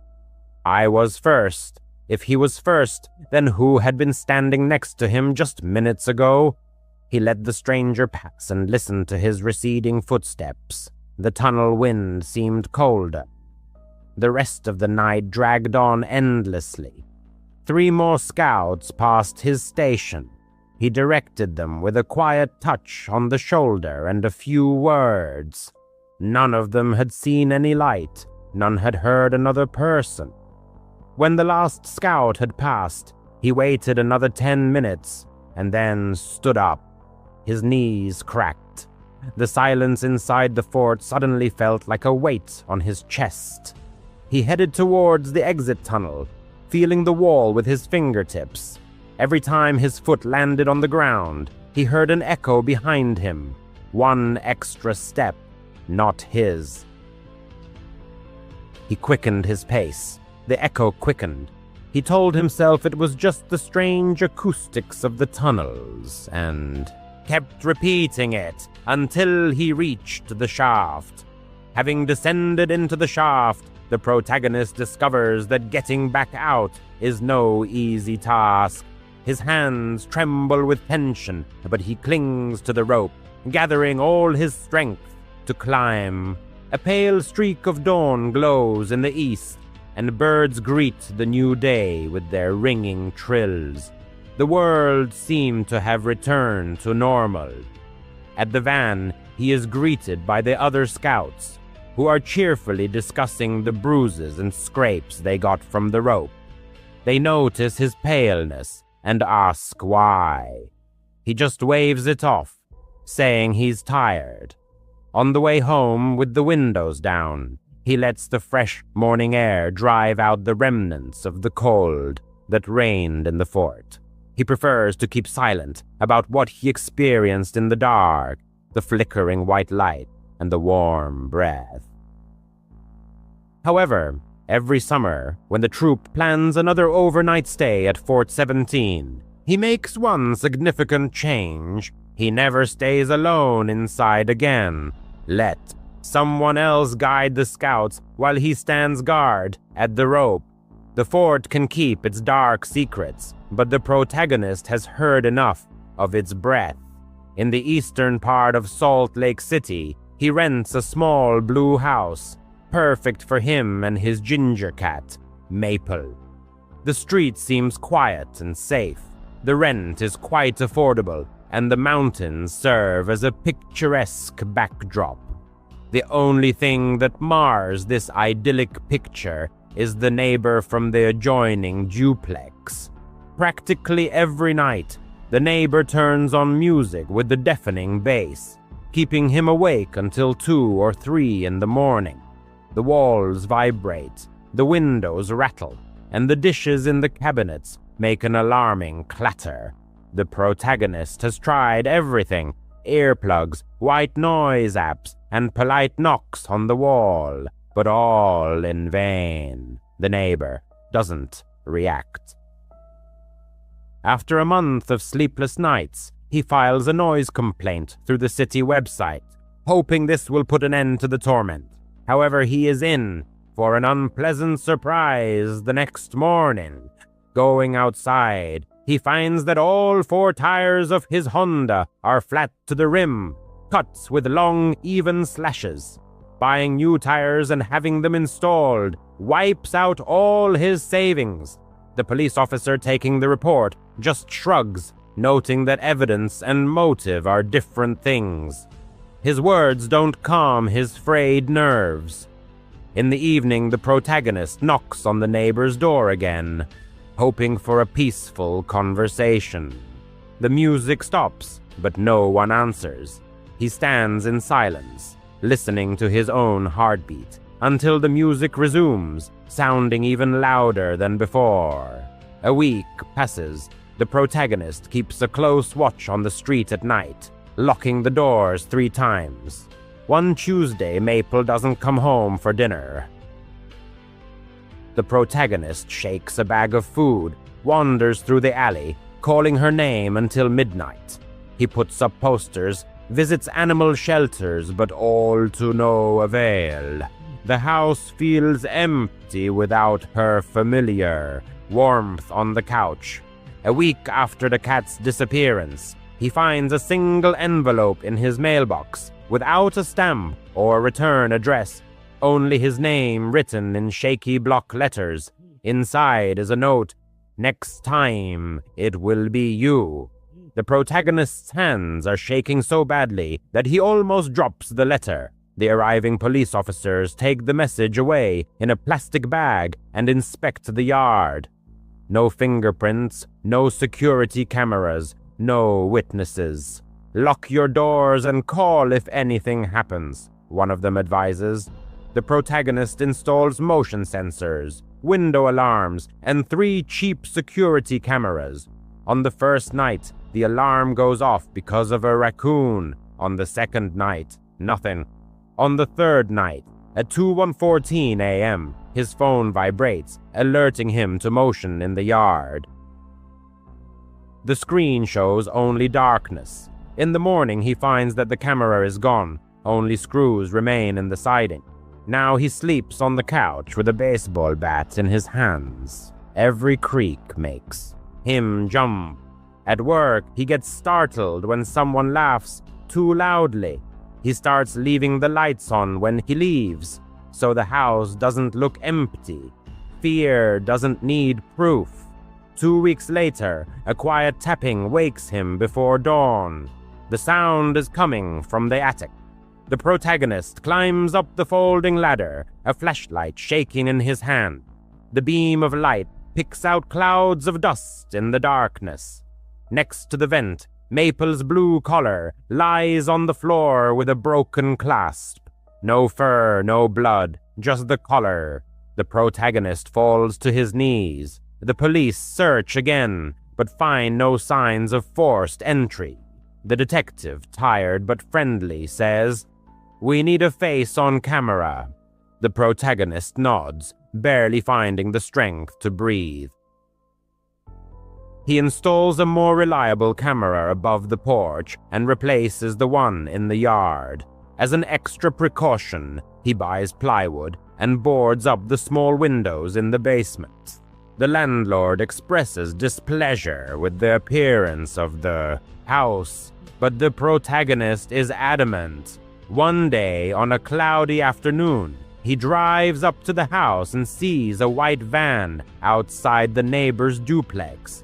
The neighbor himself is standing in the doorway, laughing with 2 men who are carrying out large speakers. He turns, catches the protagonist's gaze, and slowly waves. A chill runs down his spine. That evening, before entering the house, the protagonist sits in the car for 10 minutes. He makes a list: sell the house, move, find a second job to cover the higher rent. Before going to bed, he calls 3 real estate agents. Real estate websites show high demand in his area, giving him a glimmer of hope. At 3:07 a.m., the camera on the porch sends a signal. The footage shows a figure standing in the shadows.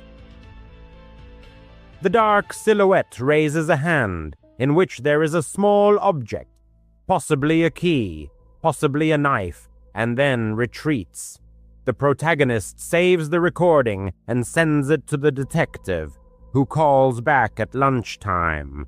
The attacker is wearing a mask. The house number is not visible. Helpful, but not enough for a warrant, the detective states.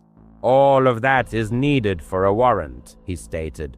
Later that day, while inspecting the car's interior, the narrator discovered a screwdriver tucked away beneath the floor mat. The screwdriver had been left untouched. Instead, the finding was photographed, carefully sealed in a bag using gloves, and added to the ever-growing file of evidence. The detective expressed his gratitude via email, but offered no guarantees regarding further developments. Deciding to relocate temporarily, the narrator packed a suitcase and spent the night at a friend's house. The following morning, fresh scratches were found on the front door, right near the lock. The friend assisted in arranging for the sale of the house. Within a week, an investor was found who purchased the property site unseen. The narrator resolved never to return to that house. He moved into a secured apartment complex with around-the-clock security and surveillance cameras installed in every hallway. Maple never came back.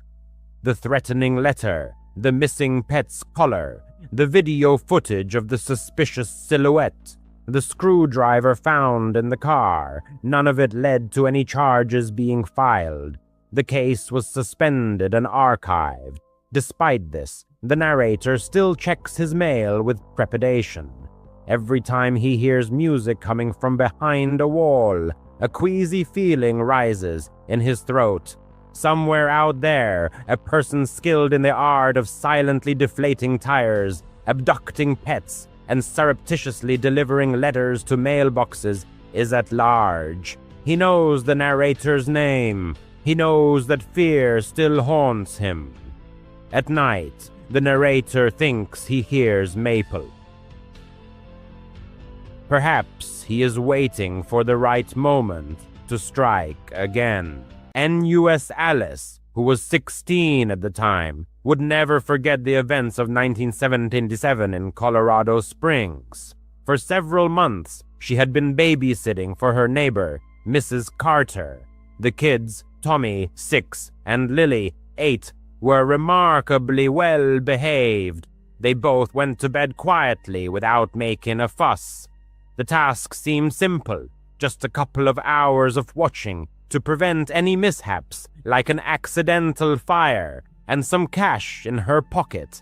However, that night, February 7th, started routinely, but ended so dramatically that the memories still haunt Alice to this day.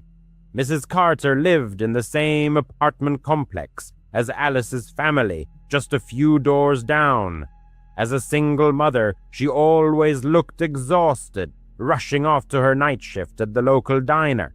She had found Alice through an ad she posted at the community center.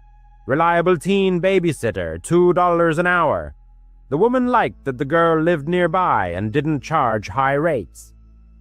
That evening, Mrs. Carter kissed Tommy and Lily. Goodbye handed Alice a $5 bill and instructed, "I'll be back by midnight. Lock the door, Alice."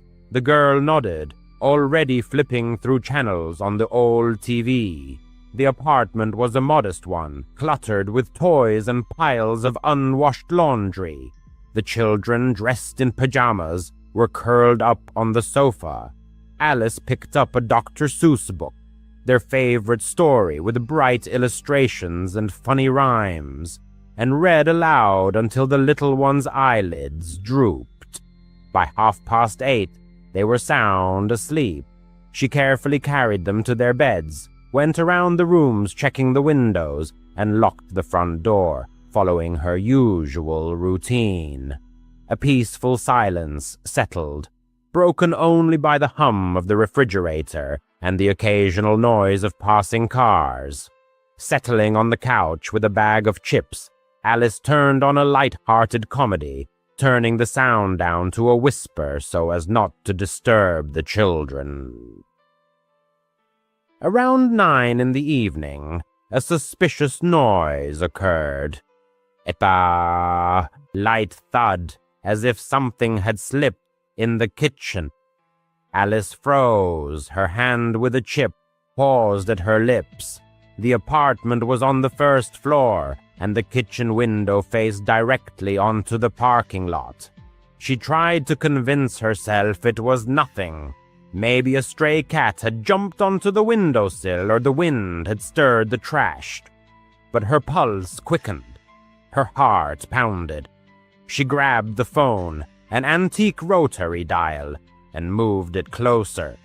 There were no cell phones back then, just a cord that barely reached the couch. Taking a deep breath, she tiptoed into the kitchen and flicked on the light. Empty. The window was locked. The sink was clean. Alice chuckled at her own fear, feeling foolish, and returned to the screen.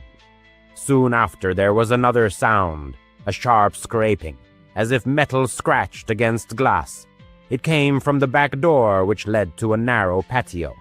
Alice turned off the TV, listening in the darkness. The children were still sleeping peacefully in their room. From behind the door, she could hear Tommy's soft snoring, reassuring in its ordinariness. Barefoot, in socks, she moved silently to the door, where the linoleum gently cushioned underfoot. There was a small window in the door, covered by a thin curtain. Pulling it aside a centimeter, Alice peered out. The patio was shrouded in gloom. The nearest street lamp was too far away to dispel the shadows. But in the corner, behind the glass, something stirred. Or was it just her imagination? Her stomach clenched. She pulled the handle the lock held firm. Stepping back, she was already mentally dialing her mother's number. But then she heard footsteps, not outside, but inside the apartment. Heavy, measured, they echoed from the hallway near the children's room. Alice darted to the kitchen drawer and grabbed a knife. Her hands were shaking, and the blade nearly slipped. "Who's there?" she whispered, her voice cracking. Silence, only another step in response. With the knife at the ready, breathing raggedly, she moved down the hallway. The door to the children's room remained ajar, as it should, but the air suddenly felt thick, filled with the sensation of being watched. Pushing the door open, Alice burst inside. Tommy and Lily were sound asleep in their beds. Relief washed over her, her knees buckling. However, a shadow lurked in the corner, tall, static, like a sentinel. The girl froze. The knife fell from her sweaty hand. "Go away," she said more firmly, trying to sound confident. The shadow didn't flinch. Turning on the lamp, Alice expected to see emptiness, the product of her overactive imagination, the weariness of a long evening. But no, a man in his 20s stood by the children's dresser, tall, with tousled hair and the piercing gaze of dark eyes. He stared directly at her. A knife gleamed in his fist, far more imposing than her own, reflecting the light from the bulb. Alice screamed, recoiling. The stranger was silent, only taking a step forward. In a panic, she lunged for the front door, her fingers slipping on the lock, wet with sweat. Behind her, his boots thudded, heavy and relentless. Finally, the door swung open, and Alice burst into the parking lot, screaming for help into the cold night. A light flashed on in a neighboring apartment window. Someone shouted, "Call the police!" Barefoot, not feeling the asphalt burning her feet with frost, she ran on until she burst into her own apartment. Her father had already run outside. Sensing something was wrong from the noise, he dragged his daughter inside, held her close, and dialed 911. The police arrived quickly. After inspecting the scene, they stated that the man had fled, the back door forced open with a tool. The children had slept through everything safe and sound. Thankfully, blood was found on Alice's pajamas, not her own, but smeared in haste when she brushed against the wall. Detectives collected samples along with fingerprints from the door. It later turned out to be William Kernan, a local college student who knew Mrs. Carter. He had often appeared in the complex, loitering aimlessly. He was not arrested that night. He had long since melted into the darkness. Decades later, in 2024, Alice stumbled upon a news story. The case was finally resolved. DNA from that blood perfectly matched the profile of Kernan, who died in 2010. Full verification was impossible.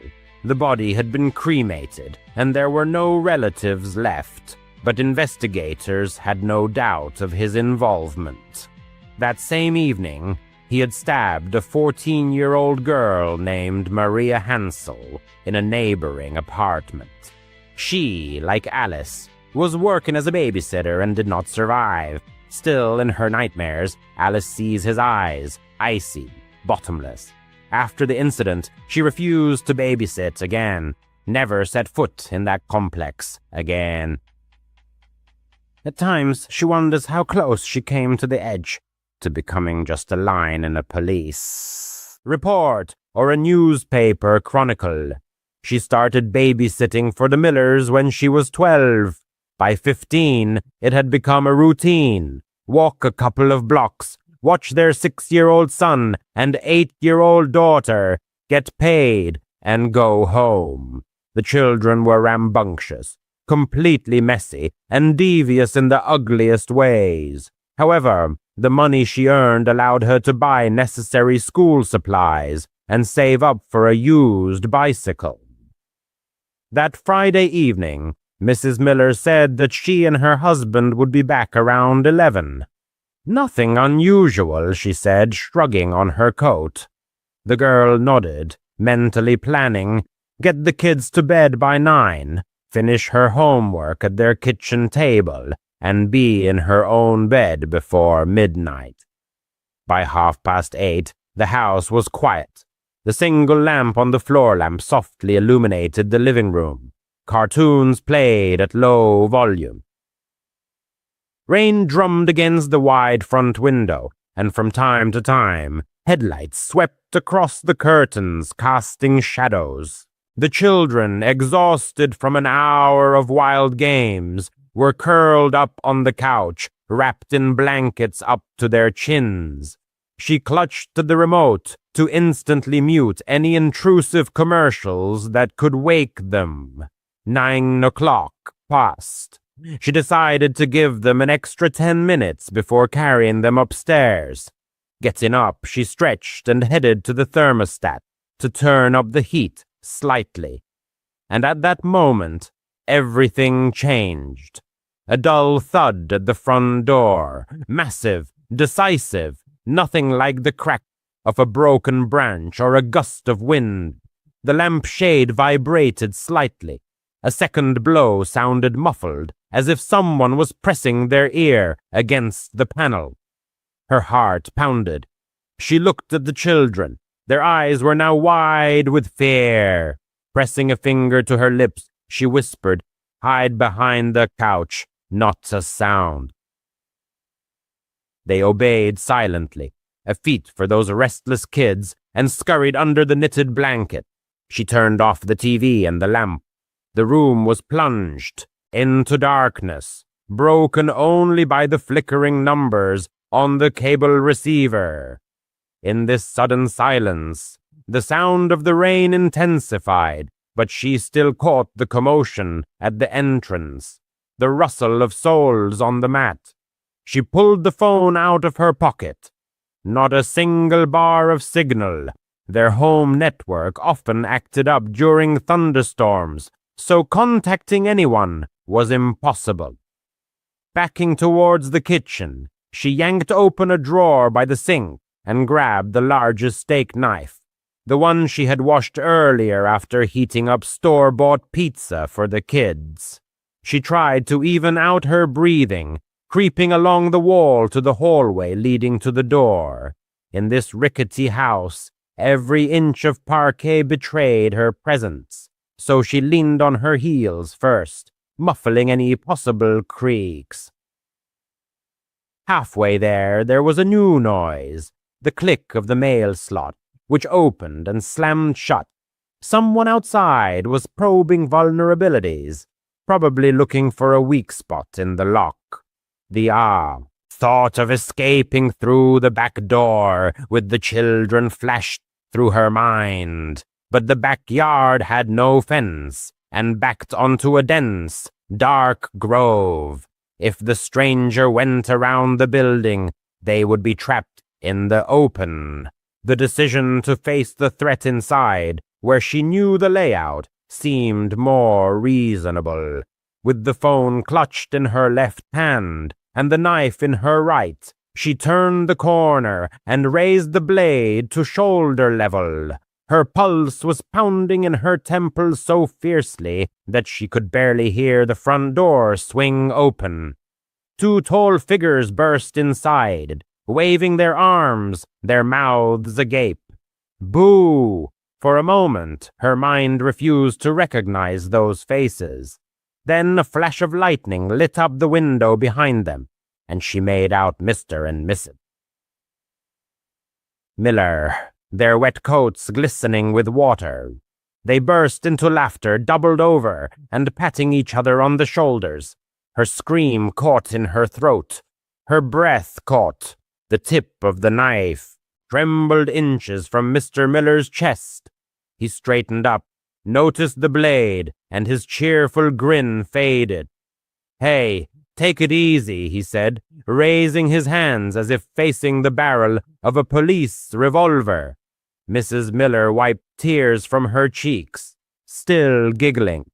"We were checking if you'd be brave," she explained. "Looks like you passed the test with flying colors." She lowered the knife, but horror gave way to anger. Her knees buckled. "You risked your lives," she breathed. Mr. Miller waved his hand. "All for fun. We came back early, wanted to test your mettle." He turned away to hang up his coat. "Put the kids to bed, okay? We're hungry. We'll make grilled cheese." She stood frozen, waiting for at least an apology or permission to leave.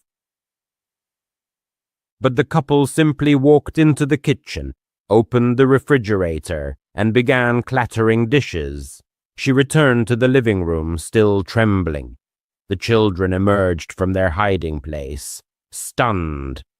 She told them that their parents were back and dragged the 6-year-old upstairs, the 8-year-old trailing behind. Putting them to bed was awkward. They sensed her confusion.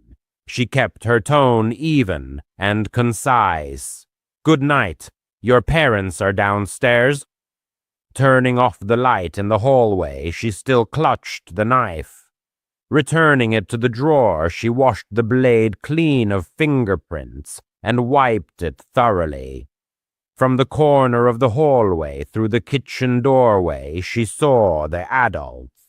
They stood by the stove, embracing, swaying in time, and laughing at some family joke, spreading butter on bread. The aroma of melting cheese wafted through the house, but her stomach only clenched. She sat down at the dining table, placing her phone face down. No one offered her a snack. No one expressed gratitude for her restraint in not stabbing Mr. Miller in the ribs. By 10:30, Mrs. Miller finally paid attention to her. "You can go," she chirped. "Standard pay." The girl walked home in the pouring rain, the money folded in half in her pocket, her boots squishing through puddles. That night, she lay in her room staring at the ceiling, replaying in her mind the moment the door swung open, the flash of lightning, the glint of the knife, Mr. Miller's dark, wet coat like a silhouette from a police procedural. She realized how close she had been to turning her fate and their lives upside down with one instinctive movement. She realized that her own life and the lives of their children hung by a thread. The girl also realized that the parents were completely indifferent to her distress. This prank served only their personal entertainment. Since then, she no longer agreed to look after their offspring. When Mrs. Miller sent a message 2 weeks later, the girl replied that she was busy with schoolwork. After that, the invitations stopped. In the evenings, heading to the bus stop, she sometimes passed their porch. From the outside, the house seemed quiet. Ordinary warm yellow light shone through the windows. Toys littered the lawn. However, the chilling rush of horror they had caused for fun flashed in her memory. This incident taught her 2 important lessons. Panic feels as acute as a real threat, and some adults remain eternally immature. Now she carefully checks every door she enters, including her own. Her phone is always charged and ready, and if someone brings up a harmless joke built on someone else's embarrassment, she remembers the trembling knife in her hand and shakes her head firmly. No, the girl never particularly believed in ghosts, but after babysitting at the Thompsons' house, her certainty wavered. It was an ordinary-looking cottage at the end of Willow Street. right across from St. Mary's Church in her quiet, provincial town. The girl's mother worked as a kindergarten teacher and knew the Thompsons' sons, Ethan and Liam, well from her classes. Mrs. Thompson had called her one evening last summer because their regular babysitter had suddenly cancelled. She was 17, needed the money, and figured it was an easy gig. How wrong she was. The evening started uneventfully. Ethan and Liam, 6 and 8 years old respectively, turned out to be charming but restless scamps running around their dilapidated 2-story house. It was a typical house built in the 70s, with creaking wooden floors and a faint, musty smell, as if permeated with all the decades it had lived through. Mrs. Thompson left a clear list of tasks: feed the boys, oversee hygiene, and put them to bed by 9 in the evening. Nothing complicated. At 6:30, she was in the kitchen with them, preparing dinner. The boys insisted on tacos, so they were taking ingredients out of the refrigerator. Liam slammed a plastic container of store-bought salsa onto the table. She turned around for the cheese, and suddenly the container exploded. Sauce splattered everywhere, on the walls, cabinets, refrigerator, creating a scene reminiscent of a bloody massacre. The boys shrieked, a mixture of laughter and fright. The girl froze, clutching a piece of cheddar tightly, in complete amazement. She assumed the salsa was old, maybe fermented and built up gas. That's how she calmed herself, grabbing a roll of paper towels and starting to clean. The children helped, giggling nervously, but Ethan kept glancing towards the living room, as if anticipating someone's arrival. It took them a good 20 minutes to wipe up all the mess, and the pungent tomato smell stubbornly lingered. They were still wiping remnants off the refrigerator when a sharp crash came from the living room, as if something massive had collapsed. She told the boys not to move and headed there, her heartbeat accelerating. 2 photo frames, one with a picture of the boys on the beach, the other with the parents at their wedding ceremony, had fallen off the walls opposite each other. Both lay on the carpet, the glass intact, face up, as if they had been carefully placed on purpose. She inspected the walls. The nails were in place, no cracks or damage. The windows were locked, no draft. Ethan, who had followed her despite the ban, whispered, "This happens sometimes."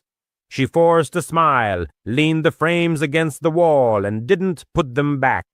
Her stomach churned, but she kept telling herself it was just the quirks of an old house. After the meal, it was time for bathing. She herded the boys upstairs, drew a bath, and let them splash around while she stood in the hallway, leaving the bathroom door slightly ajar. Their father's office was across the hall, a cramped room with a cluttered desk and an antiquated desktop computer. As she leaned against the wall, scrolling through her phone feed, there was a soft, tinkling sound, followed by another. The monitor came to life, its fans whirring loudly. The screen lit up with a blue light, displaying the Windows login window. She froze. No one had touched the device. The children were splashing in the bath, and she kept her distance from the desk. Peeking into the office, she expected to find a cat or a random object on the keyboard, but the room was empty. The mouse was motionless, the keyboard covered in a thin layer of dust. The girl attributed it to an automatic update, but after the salsa and frame incidents, it seemed ominous. She yanked the monitor's power cord and hurried back to the hallway. By 9:15, she had put Ethan and Liam to bed in their shared bedroom on the 2nd floor. They were exhausted and instantly fell asleep, their steady snores filling the space. She closed the door and went down to the living room to wait for the Thompsons to return. Flipping through channels on their bulky, ancient TV, she suddenly caught it. Footsteps, measured and heavy, shuffling down the upper hallway. She muted the sound, her pulse quickening, decided the boys had woken up. She tiptoed up the creaking stairs. The bedroom door was closed.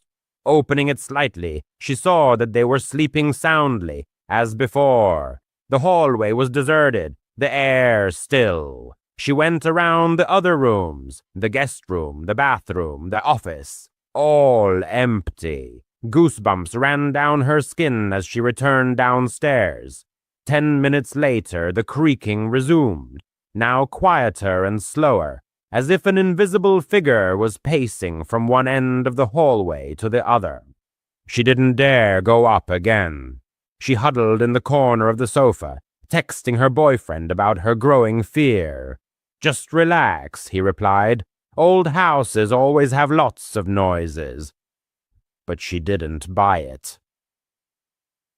She sat clutching her phone, mentally counting down the minutes until 10:30. When the Thompsons finally returned, she tried to act casual, but she must have given away her anxiety, because Mrs. Thompson asked if everything was okay. The girl mumbled that the boys had behaved perfectly and hurried to grab her coat. She didn't mention the salsa, the frames, the computer, or the footsteps. She just wanted to leave as soon as possible. On the way home, she thought about Ethan's whisper. This happens sometimes.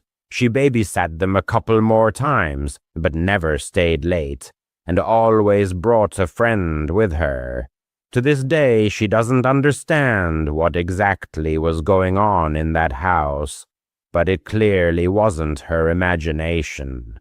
The place exuded something wrong, and the memory of it is forever etched in her memory.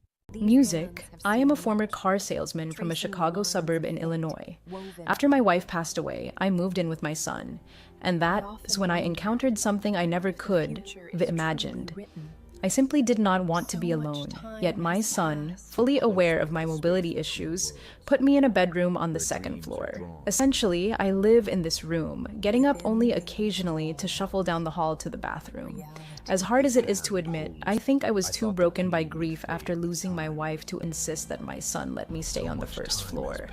And honestly, he probably never would have agreed anyway. He's got a job, a family. He's far too busy to worry about an old codger wasting away upstairs. Sometimes I wonder, have they forgotten about me entirely?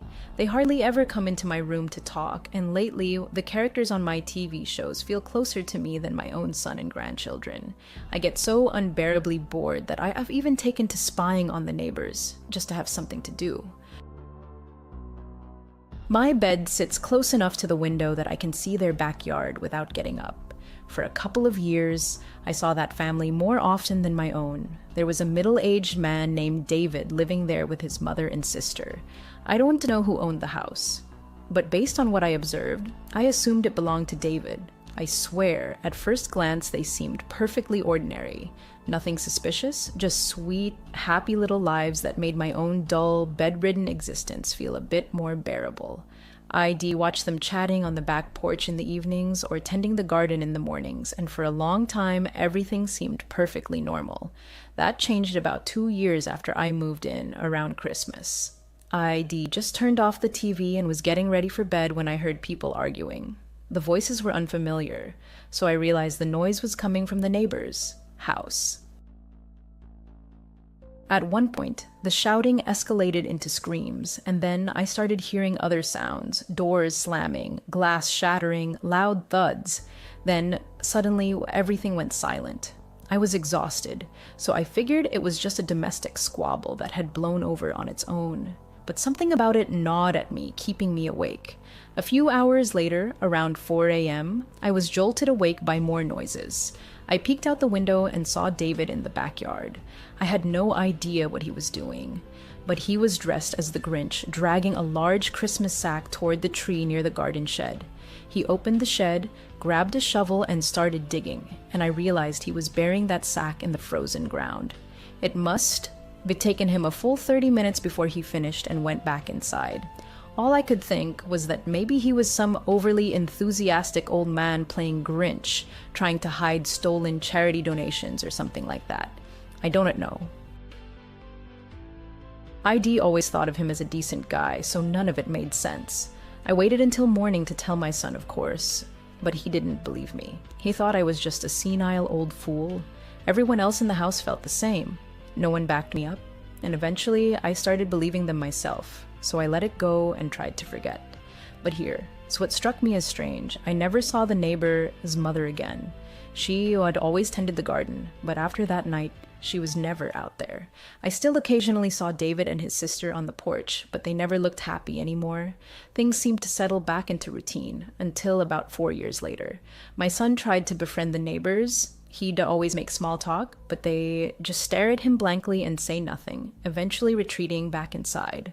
Both siblings were definitely odd, but things took an even darker turn right before Christmas, just like before. It felt like history repeating itself, shouting, then screaming, then a loud thud, then sudden silence. This time, I stayed awake to watch. Twice was too strange to ignore.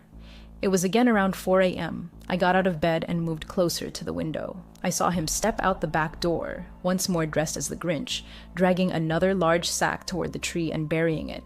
Then, out of nowhere, David turned and looked straight at my window. I yanked the blinds shut, but he'd already seen me. A few minutes later, I couldn't help but peek again, and there he was, standing directly across from my window, still in that costume, staring right at me. I tried to play it cool. I opened the window and called out across the yard. "Nice Grinch costume, buddy. Good night, huh?" "Sure is," he replied. "What are you doing up so late?" David just stared at me without saying a word. "Well, have a great rest of your night. Merry Christmas," I said. He gave a wave, and in that moment, I caught a flash of blood soaking his palm. He instantly realized his mistake and yanked the blinds shut, but it was too late. I lay awake the rest of the night, haunted by thoughts of what could be caused that bloodied hand. The only conclusion I could reach was horrifying. He'd killed his mother and sister and buried them in the backyard to keep it secret. I didn't tell my son. I knew he had just brushed me off again. So this time, I called the police. By morning, officers were at David S.'s house and he was arrested on the spot. It turned out David S.'s mother had died during an argument with his sister, and he helped cover it up. Over the years, his sister fell ill and, sadly, passed away young. As for why he buried her in the backyard, he claimed it was due to financial hardship. It just goes to show what people will do when they desperate for money. But if you ask me, the police barely got half the truth out of that man. I am certain something far more sinister happened in that house. This story was inspired by a truly shocking real-life incident in Chicago, Illinois. Here's a photo of the so-called Grinch, a man named Michael who was 45 at the time. He since been charged with concealing the deaths of the family members mentioned in this story, burying them in his backyard. Ominous music, nervous applause. Raising my daughter alone was incredibly tough, especially after her own mother abandoned her. Damn that whore. When my daughter was just a year old, my wife left us for another man from a wealthy family. Every night I prayed that cursed witch would burn in hell. But the Christmas season is usually when I try to keep the darkness at bay and let my daughter enjoy the holidays. So on Black Friday, I took her to Mega Mart to buy a Christmas tree. The place was packed, like vultures circling, caring only about deals. People were snatching up electronics left and right, fighting, stepping over others, lying on the floor, screaming with toothless rage. I pushed my way to the tree section, where among dozens of small, pathetic trees stood 2 large Christmas trees, and one of them seemed to pull me in. There was something special about it, something that made it stand out. I stepped closer, but as I tugged at the branches to check what it was made of, I got cursed out. Not by someone trying to claim the tree, but by a strange, unsettling man standing right in front of me. "What the hell is your problem?" the man snarled, shoving me to the ground. "I'm sorry, man," I said. "You just blended in with the trees." I was about to buy the last big one. The man, eerily Grinch-like, scowled, baring sharp teeth. "Well, whoever told you that tree is yours is wrong. It's mine. Got it?" "What is the matter, you little runt?" I got back on my feet. "Excuse me, did you just say it's your tree?" "That's right, Buster. So if you are looking for a big one, go drink your way through the forest." I couldn't tolerate this bizarre behavior.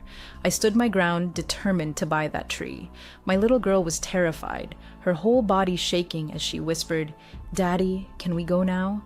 "Not yet, sweetheart. Just one more minute." "Is that what you told your wife?" The Grinch snapped. "Now get out of my way." He grabbed me by the collar and hurled me across the floor like a rag doll. Disoriented, I knew if he didn't stop, I might not survive. So I screamed for security. When they finally arrived, I told them everything. There were 3 guards and only one of him, so they warned him that if he stayed, they said they have no choice but to call the police and arrest him. Clearly furious, the man stormed off, muttering incoherently. I felt like a winner as I grabbed the last big tree and finally bought it. Back home, my daughter and I set up the tree together. On Christmas Eve, we watched a heartwarming movie by the fireplace as the flames crackled. As my daughter waited for Santa, I noticed her head nodding, her eyelids drooping. So I carried her to bed, assuring her all her presents would be under the tree in the morning. But I was sleepy too, so after tucking her in, I went to my room and passed out instantly. Later that night, I woke to heavy footsteps downstairs. But it wasn't just footsteps. I heard piercing, chilling sounds that sent shivers down my spine. "What was that?" I muttered, checking the clock. It was 3 a.m. I couldn't fall back asleep. Part 1. The Disappearance of Olivia. It was 3 a.m. Sleep fled from me like fire. Strange noises echoed through the house. I got up, opened my door, and listened. The sound seemed to come from my daughter's room, its door slightly ajar. Must be her down there, I thought. But then icy terror shot through me. A man's voice drifted from the living room. "Ah, foolish tree, silver tongue shall add a chance." My heart, once steady, now raced wildly as the sounds grew louder, more unnatural. I bolted downstairs and froze. Standing there was the same man from Megamart. His face was sickly green, his features twisted into a sinister grin. Slung over his shoulder was a sack stuffed with my belongings, probably stolen. He was dragging our Christmas tree toward the front door. "Hey, stop!" I shouted, trying to sound brave. "I am armed. Drop it, or you are dead." "Then voila!" he sneered. "I dare strike you, you little whore. This is Eleanor. You won't ruin my Christmas this year, buddy." His words hit like a hammer. Fear of getting hurt, or worse, paralyzed me. I let him leave, hoping the security cameras had captured enough to catch this lunatic. Once his truck vanished around the corner, I called the police and gave them every detail. The worst part? His truck had no license plate. "Damn it all, over a stupid tree," I muttered in despair. I locked every door and waited. When the officers arrived, they searched the house thoroughly, every room, every corner, and then my heart stopped. My daughter was gone. Not in her room, not in the kitchen. "Olivia, sweetheart, Olivia," I called desperately, but only silence answered. A horrifying thought struck me. She might have been in that sack he carried.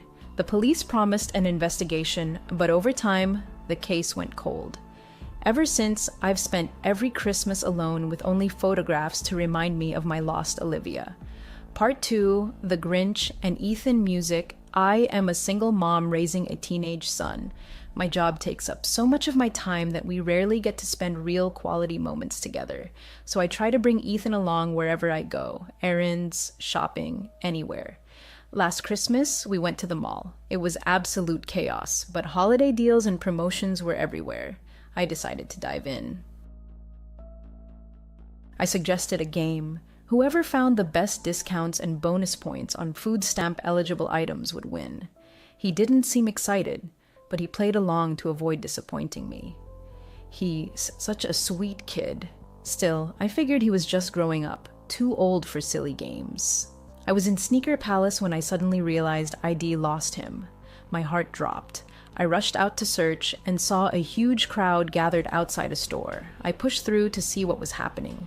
There, dressed as the Grinch, was a man so perfectly costumed he could be starred in the Jim Carrey movie. And there was my son, standing in line to take a photo with him. I scolded him for running off, ready to drag him back, but he was more determined than I expected. "I'm sorry, Mom. I really wanted a picture with the Grinch. What about Santa? He's boring. I want the Grinch. If I wanted a fat Santa, I'd take a photo with your ex." I decided to give him what he wanted. As we waited in line, I couldn't take my eyes off that Grinch. Something deep inside screamed, "Don, trust him." He kept glancing at us, even with the crowd around. Even stranger? He never broke eye contact. While others took photos standing beside him, when it was Ethan's turn, the Grinch sat on a bench and told my son to sit on his lap. "Merry Christmas. What's your name, boy?" "I am Ethan." "You don't have to sit on his lap if you don't want to," I said. "It's okay, Mom, I want to." "You sure? Are you deaf, lady?" He said he wants to. I was stunned. I wanted to rip his head off when he... On a cold February evening in 2008, a young real estate agent from Richmond, Virginia, held her breath. The deal ahead promised to be the biggest of her life. Her clients, wealthy newcomers to the city shrouded in mystery, were eager to buy a $1 million home. They had found her through a referral whose source remained unknown, spoke with an accent whose authenticity felt questionable, and insisted on an immediate meeting. By the next day, Olivia Mason would be dead. 17 years later, their faces remain unknown. What happened in that house wasn't just a murder, it was an execution, and someone had planned it to perfection. This is Olivia Mason's story. Crimes, conspiracies, cults, serial killers, and homicides. I adore them all, and I know you do too. You, my twisted, brilliant, beautifully intelligent oddballs. Today, we're diving into a case that holds special meaning for me. Honestly, I was alive and aware of it when it happened. It was so close to my own home, and its unsolved nature still haunts me. So, without further ado, let's buckle up, blast down the highway at Mach 5, slam on the brakes, and crash straight through the windshield into this cold case. Olivia Mason was born on November 2nd, 1983 in Richmond, Virginia. She was the first daughter of David Mason, a local real estate agent, and Catherine Wright, a homemaker. In 1986, Olivia became an older sister when her younger sibling Hannah was born. Though her parents divorced in the mid-1990s, the separation didn't fracture Olivia's family bonds. She remained close to both her mother and father throughout her life. As a child, Olivia split her time between Richmond and peaceful summer months at Lake Anna, where the family owned a trailer in an RV park. Those summers overflowed with laughter and play. Her younger sister, Hannah, fondly recalls learning to swim just to keep up with her energetic big sister. From the very beginning, Olivia's personality radiated joy. She was often described as a happy, sociable little girl, full of joy as her mother remembers. And even as a child, she had a flair for style. One story tells of how little Olivia once begged for grape-flavored gum simply because it matched her purple outfit. Utterly charming. Her mother gently refused, saying I'd buy what Olivia needed, not just what she wanted. But resourceful Olivia took this as motivation. By her early teens, she landed her first job at Sirens, a trendy clothing store in a Richmond mall. Olivia was determined to earn what she desired. This was just a hint of the ambition that would later define her. Olivia grew up in the greater Richmond area and attended local schools, including Richmond Heights Middle School and later Claiborne Middle School. In school, she became known for her infectious smile and warmth that drew others in. She was simply extraordinary. Both friends and teachers remember her genuine ability to make people feel valued. She could be friends with anyone, her father David later said. Yet, Olivia wasn't just friendly, she had a compassionate streak and a strong moral compass. Her mother recalls an incident when Olivia witnessed a boy being bullied at school. Olivia immediately stepped in to defend him, halting the taunts. "I was so proud because that is exactly how it should be," Catherine said of her daughter. It's bravery. Olivia's caring, people-oriented nature had a protective edge, and she held firm anti-drug values, carefully choosing her social circle.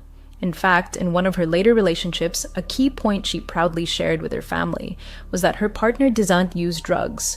This mattered deeply to Olivia, who avoided substance use herself and generally disapproved of that lifestyle.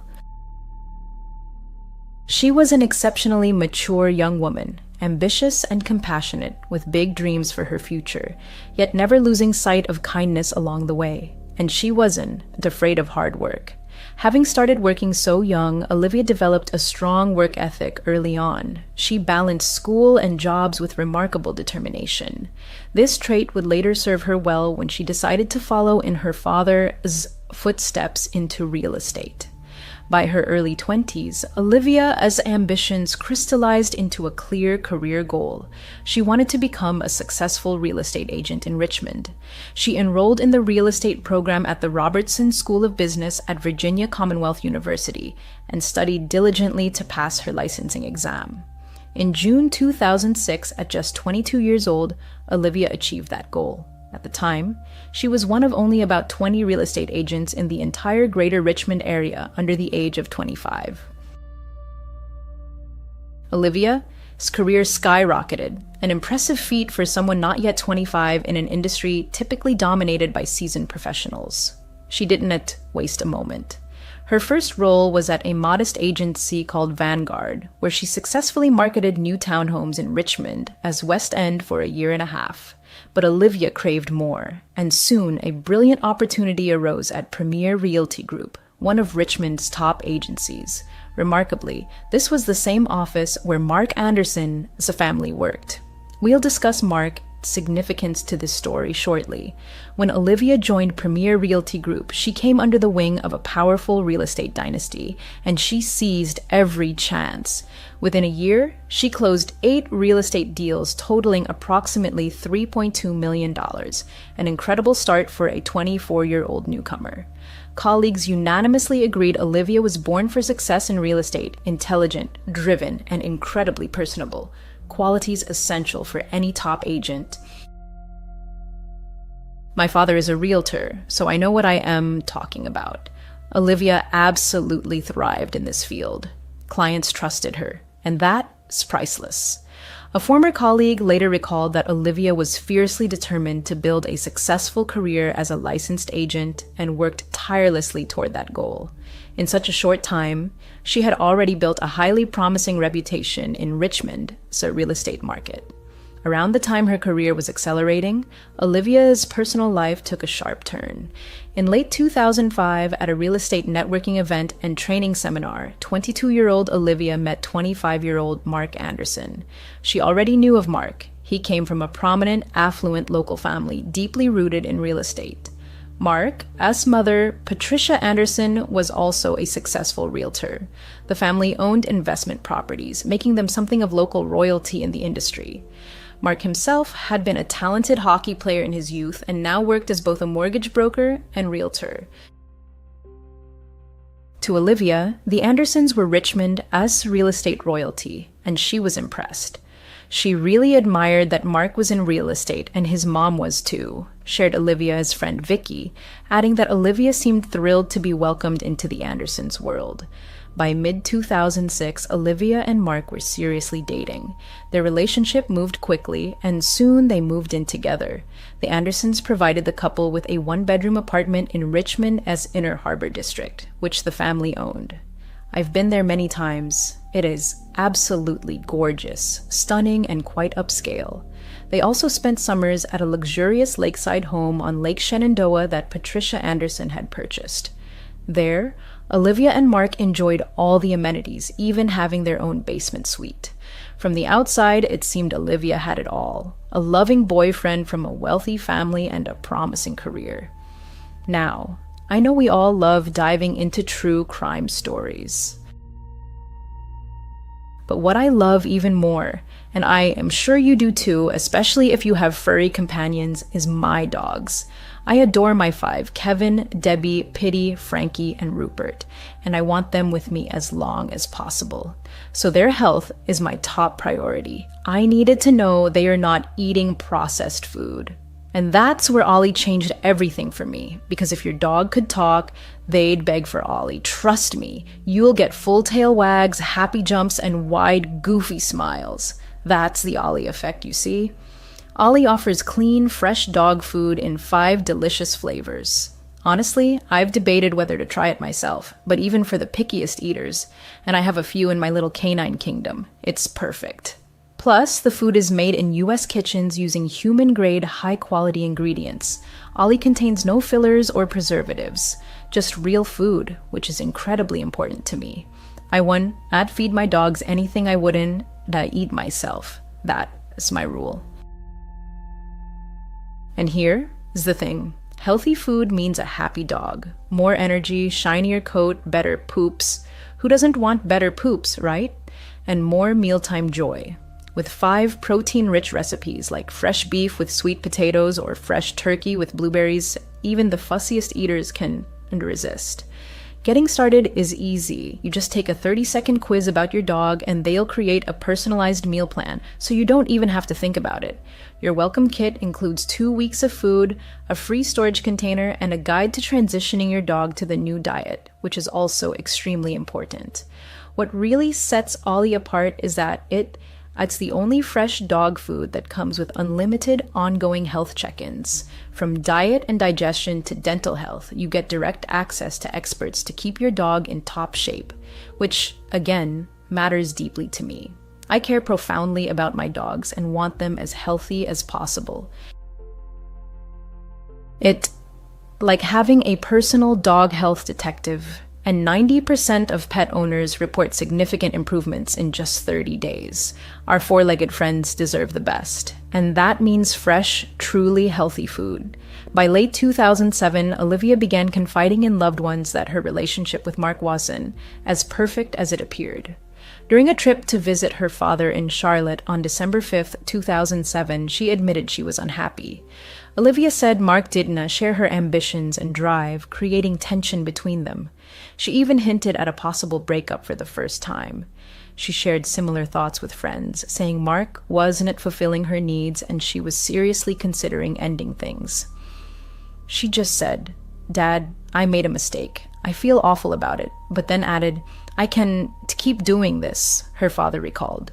When later questioned, Mark acknowledged relationship issues in late 2007, but insisted a breakup was never discussed and that he believed their bond was strong.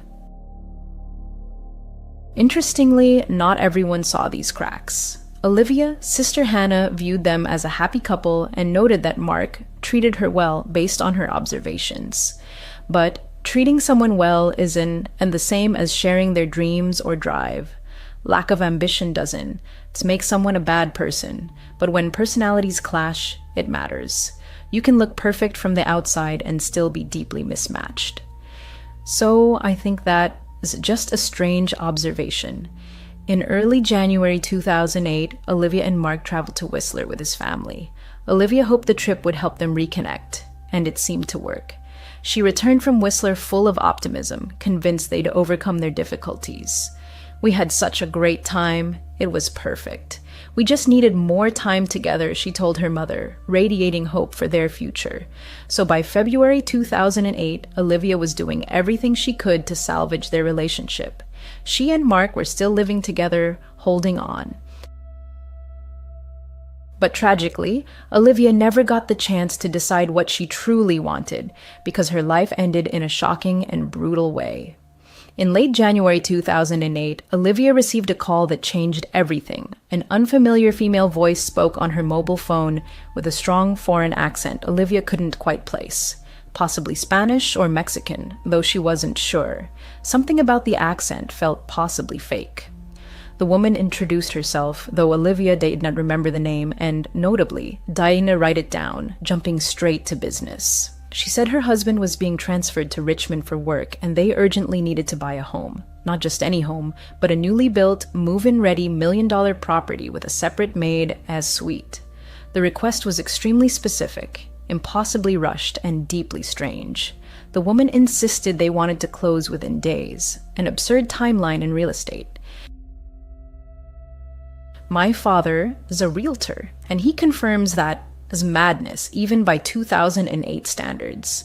This unexpected request both excited and alarmed Olivia. For a relatively new agent without her own seven-figure listings, a potential $1 million deal was a massive opportunity, one that could catapult her career and bring a substantial commission. But something about the call unsettled her. First, the supposed referral made no sense. When Olivia asked how the caller got her personal mobile number, the woman vaguely replied that a friend of her husband had recommended Olivia. After the call, Olivia meticulously checked all her recent clients and contacts, but no one had any idea who this mysterious woman could be.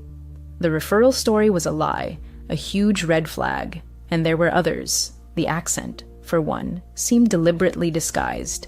Plus, the unusual urgency and specificity of the request raised alarms. Olivia confided in both her father and boyfriend about the odd call. She told her father she had a bad feeling about these new clients. When discussing the situation with friends, Olivia referred to the unknown couple as Mexicans, referencing the accent. To track the inquiry, Olivia saved the caller as number in her contacts as $1 million, highlighting the client's defining feature, their $1 million budget. But the label also hinted at Olivia's skepticism. This potential deal seemed too good to be true, as she noted to Mark, and her instincts would prove accurate, but she didn't know that yet. She had no idea danger was closing in. The clients impatiently pushed for a meeting and a date was set, Saturday evening, February 2nd, 2008, at 5:30 p.m. for a property viewing. Olivia, torn between anticipation and anxiety, agreed to show them several homes. But deep down, a vague sense of unease lingered, that something wasn't right. Later court documents would confirm her worst fears. The people behind that call had laid a cunning trap. Friday, February sun, the day before the fateful showing. Olivia, full of anticipation, busied herself preparing for the meeting with these important clients. All day, she carefully selected suitable homes in the prestigious Birch Grove neighborhood in Fairfax, matching their strict criteria: new construction, vacant, around $1 million. Among them was a recently built home on a quiet cul-de-sac. One at 1702 Oak Grove Drive was listed for $964,000, brand new and unoccupied, the perfect fit. This house had been built by Joe Dusa, a friend and business partner of none other than Patricia Anderson, Mark's mother. Olivia herself wasn't on listing this property, another agent in her office was. But as a realtor, Olivia had the right to show any MLS listing and earn a commission. The cul-de-sac held only 4 homes, arranged around a short, dead-end street off the main road, creating an extremely private viewing environment, as we'd soon learn, by design. There was little traffic, and 2 of the 4 homes were still under construction, meaning few potential witnesses. That same evening, Patricia Anderson stopped by the apartment where Olivia and Mark lived. Patricia arrived around 7:15 p.m., allegedly for a casual visit to see her son and his girlfriend. Upon entering, she overheard Olivia mid-phone call. The mysterious woman was calling back to finalize plans for the next day.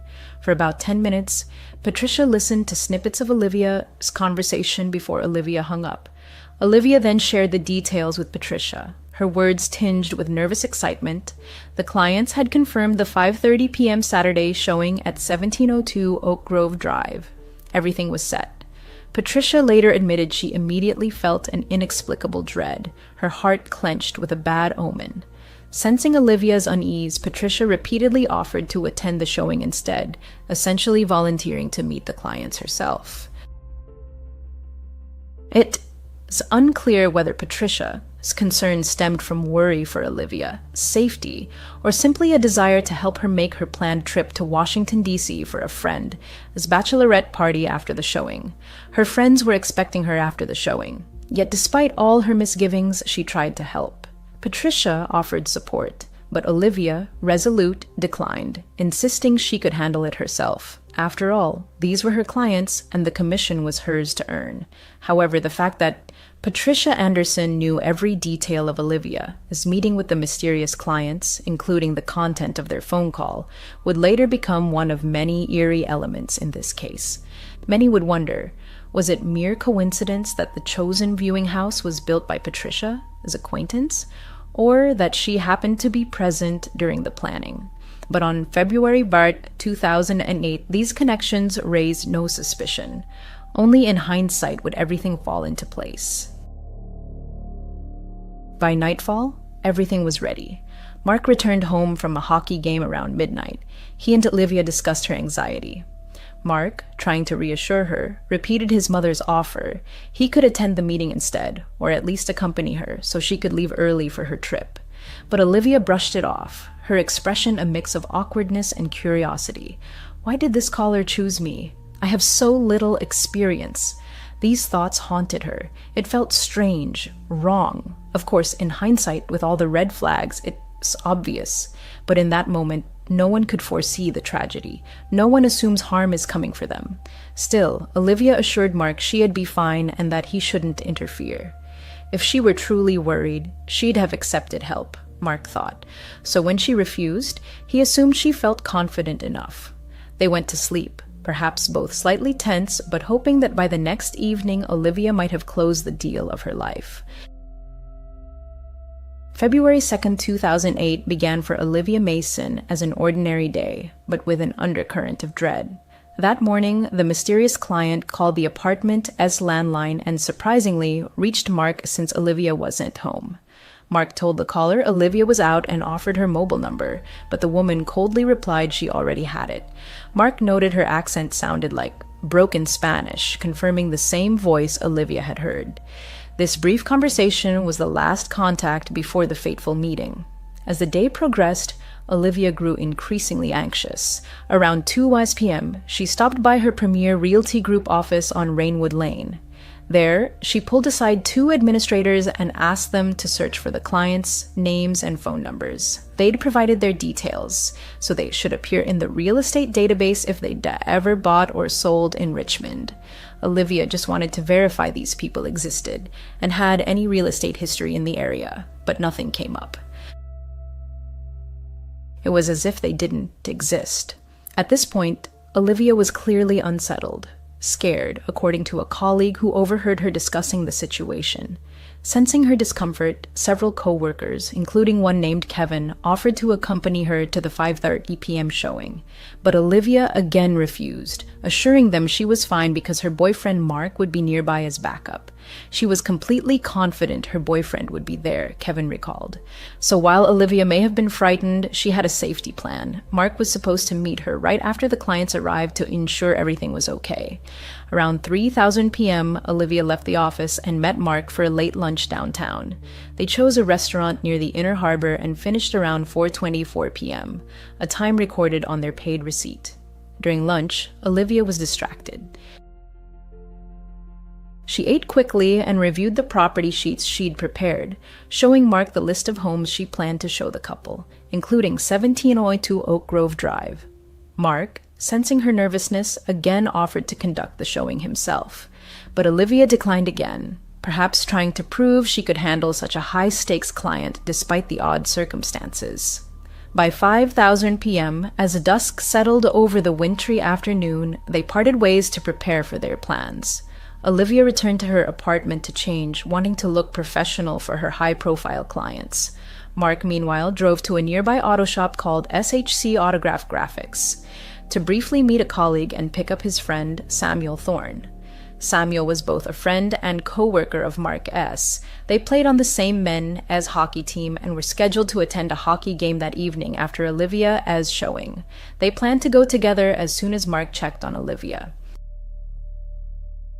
While Mark was at the shop, Samuel repeatedly called him, trying to get in touch. By 5:30 p.m., Samuel arrived at the shop and got into Mark or a Range Rover. Mark explained that Olivia had earlier called, asking him to meet her at the house because she felt uneasy about the situation. Anxious, Olivia had texted Mark the address, 1702 Oak Grove Drive, adding the cryptic note, "Follow me there."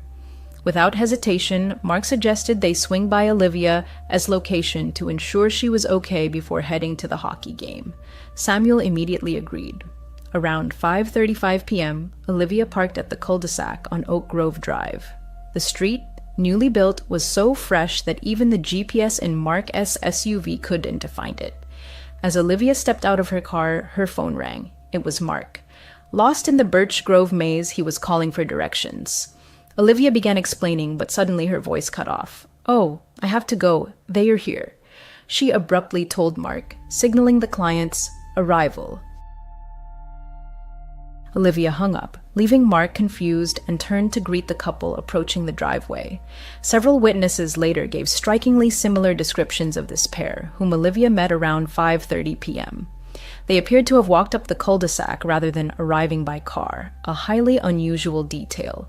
Witnesses saw Olivia, always impeccably professional, step forward with a warm smile and shake hands with the couple on the front steps. Olivia clearly did not recognize them personally. Her greeting was polite but clearly formal. Neighbors later commented, "It looked like a first meeting between an agent and clients. Nothing suggested they were friends." Then, Olivia led the man and woman through the front door and closed it behind them. Unknowingly, she had just locked herself in an empty house with a pair of killers. Inside 1702 Oak Grove Drive, the air was likely cool. The house sat vacant, and early February dusk had already deepened. Phone records show that at 5:29 p.m., just before the couple arrived, Olivia opened her safe to retrieve the house key. The safe's opening time was later noted by investigators. So, around 5:30 p.m., she began a standard property showing. We can only imagine how her initial nervousness gave way to professional routine. She likely pointed out features of the foyer and first floor, trying to build rapport. For the first few minutes, nothing seemed amiss. Outside, Mark and Samuel were just minutes away. Having just ended the call with Olivia, Mark still lacked precise directions. He called his younger brother for navigation help, who began driving to the area. Meanwhile, Olivia managed to send Mark a quick text with step-by-step directions to Oak Grove Drive. Her final message ever. Around 5:38 p.m., Mark replied, "I will be there in a couple of minutes." But Olivia never read it. Shortly after, the so-called showing moved upstairs. The master bedroom was on the second floor at the top of the stairs. Perhaps Olivia led the couple up, chatting about the layout, walking ahead into the master bedroom to show the bathroom. But at that moment, around 5:41 p.m., the trap snapped shut. As Olivia turned her back, one of the pair lunged at her from behind, and in that instant, Olivia was met with a knife. Or knives, in a frenzy of rage. She would have had almost no time to react or defend herself. The attack was brutal and personal. Early news reports sensationally claimed Olivia was stabbed over 40 times, but police later dismissed that exact number as an exaggeration. Still, she suffered multiple wounds concentrated in her chest and abdomen, along with numerous cuts and scratches, indicating an extremely frenzied assault. It happened incredibly fast, as she had no defensive wounds on her hands, a highly unusual detail in such cases, unless the attack was utterly sudden. This suggests the first blows likely incapacitated her almost immediately. Amid this horror, a chilling and pivotal event occurred. Olivia's phone, still in her jacket pocket, accidentally dialed a number. At 5:41 p.m., as she was attacked, her BlackBerry made an outgoing pocket dial to a friend she rarely contacted. The friend received an unintelligible voicemail capturing muffled sounds from inside the house, movement, and possibly one of Olivia's final breaths or a distant thud. The message was garbled but clearly not a normal call. Detective Sergeant Chris Horsley of the Fairfax Police later confirmed this pocket dial likely occurred at the moment of the attack. The sheer horror of this is unimaginable. I can't fathom what it must have been like for the families. But essentially, it was an unintentional cry for help that went unheard in time. By approximately 5:45 p.m., Olivia was nearly or already dead, lying in the master bedroom of that house. In the silent horror of that master bedroom, an unspeakable tragedy unfolded. The unknown man and woman, like shadows, executed their vile plan. But at the very moment their crime was complete, headlights suddenly illuminated Oak Grove Drive. Mark and Samuel, though delayed, had finally arrived. Pulling up to 1702, Mark glimpsed something odd through the decorative glass of the front door, a dark figure hastily moving in the foyer. Then, as the Range Rover's bright headlights hit the front window, the figure quickly disappeared deeper into the house. It seemed someone had been peering out, then retreated in a hurry. Mark, not wanting to appear overly intrusive or interrupt the showing, assumed it was part of the routine, perhaps Olivia and the clients inspecting the home. He remembered her request not to interfere with the demonstration. So Mark decided to park a short distance away for a few minutes to give them more time. "Looks like the meeting is still going," he told Samuel. "We just need to wait." Mark drove a short way down the street and returned a couple of minutes later. It was now around 5:55 6th Agron p.m. He parked again in front of the house, but this time, no one was visible through the windows. Mark texted Olivia. "You okay?" No reply came. He tried calling her mobile. Silence again. Mark's worry grew, but he still hoped they were simply engrossed in conversation, that the showing was going well, and the clients had many questions. But as we now know, that wasn't the case. 10 more minutes passed in oppressive silence. The house looked dark and ominously still from the outside. Around 6:05 p.m., 20 minutes after first arriving, Mark's anxiety peaked. Olivia hadn't responded or emerged. He decided to act. Approaching the house with Samuel, he stepped out and walked straight to the front door of 1702 Oak Grove Drive. To his horror, the door was locked. He pounded and rang the bell. No answer. Peering through the frosted glass, Mark saw something that made his heart sink. Olivia's shoes lay in the foyer. She'd clearly taken them off upon entering, meaning she was likely still inside. But why wasn't she coming to the door? Was she hurt? Something was wrong. Panic surged through Mark. He pulled out his phone and dialed 911.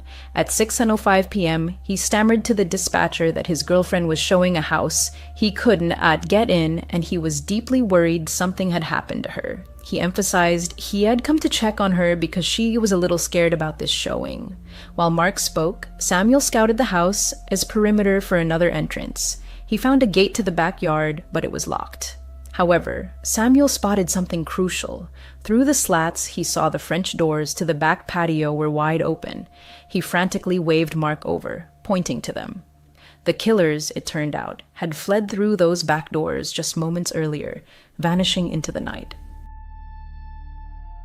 In their haste, they'd left the doors wide open, likely slipping through a gap in the backyard fence onto the main road. Seeing the open doors, Mark dropped the 911 call and rushed to help. He ran to assist Samuel in climbing over the backyard fence. Samuel vaulted into the yard and, without hesitation, dashed through the open French doors into the house. He immediately unlocked the front door from the inside, allowing Mark to burst in. The men split up in the foyer. Samuel searched the first floor while Mark raced upstairs. As he climbed, he desperately shouted, "Olivia! Olivia!" into the ringing silence. At the top of the stairs, horror struck. He saw Olivia's body lying on the master bedroom floor, and he saw the blood. Olivia lay on her back, propped against the wall. Mark collapsed to his knees beside her, frantically trying to revive her. Samuel, overcome with terror, immediately redialed 911 at 6:11 p.m., stammering that they needed an ambulance right away. Mark, in shock, began performing mouth-to-mouth resuscitation, though it was already too late.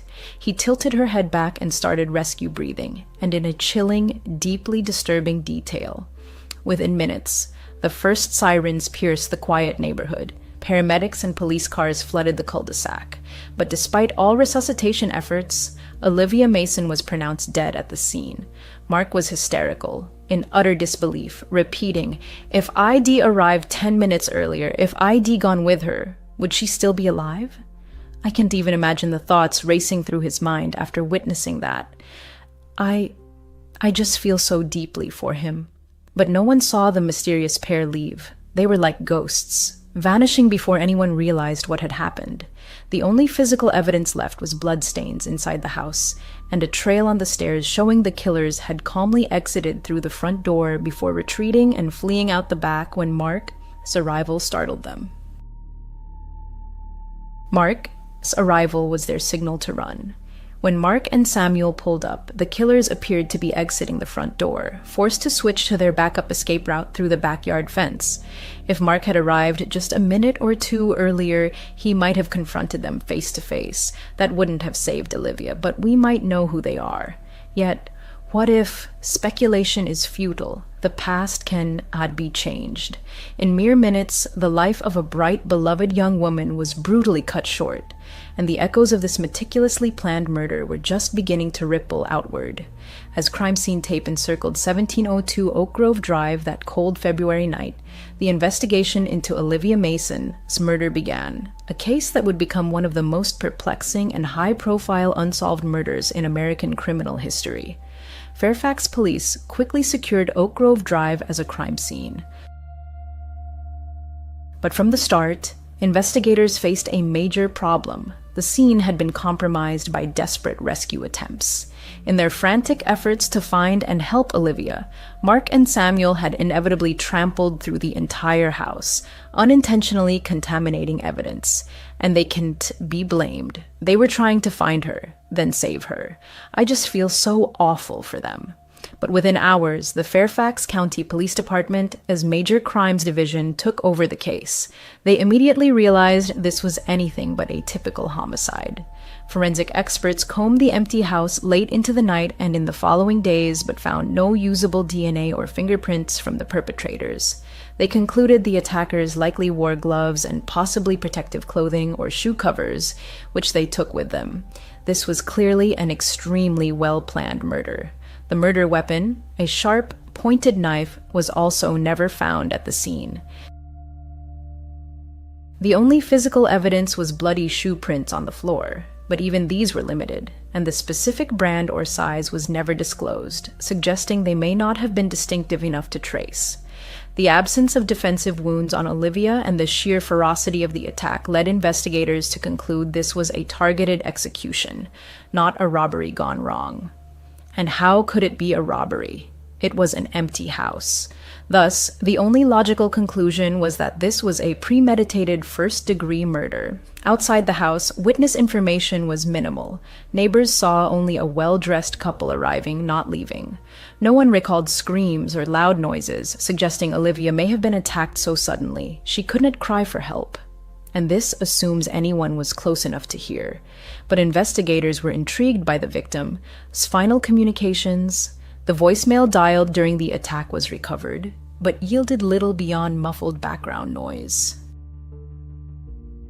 Mark's final text to Olivia, "You okay?" remained unread on her phone.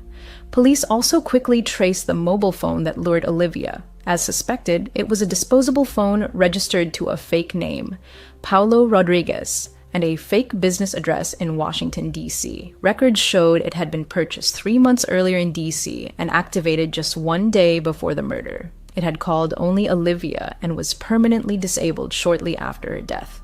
Authorities believe the phone was used solely to plan and carry out this crime, then discarded. This is the hallmark of an organized, premeditated murder. The phone even pinged a cell tower near the murder house the night before, suggesting the suspects had rehearsed or surveilled the area in advance. A chilling, horrifying detail. The forensic and physical evidence painted a grim picture. This murder was meticulously orchestrated by individuals who knew exactly what they were doing, likely with prior experience.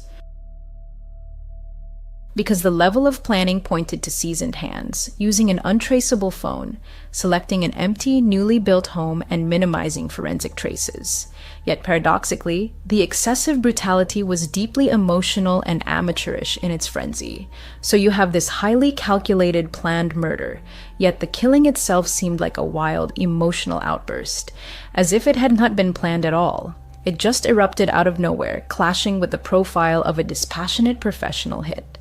This was a murder shrouded in mystery, where the killer's professionalism oddly intertwined with merciless personal cruelty.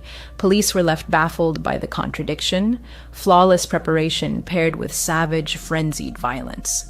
Ghosts of the Past and the Composite Sketch. The first day of the investigation brought a bitter truth. The two suspects seen by witnesses had vanished without a trace. No evidence of their presence in the house, no vehicle linked to their escape.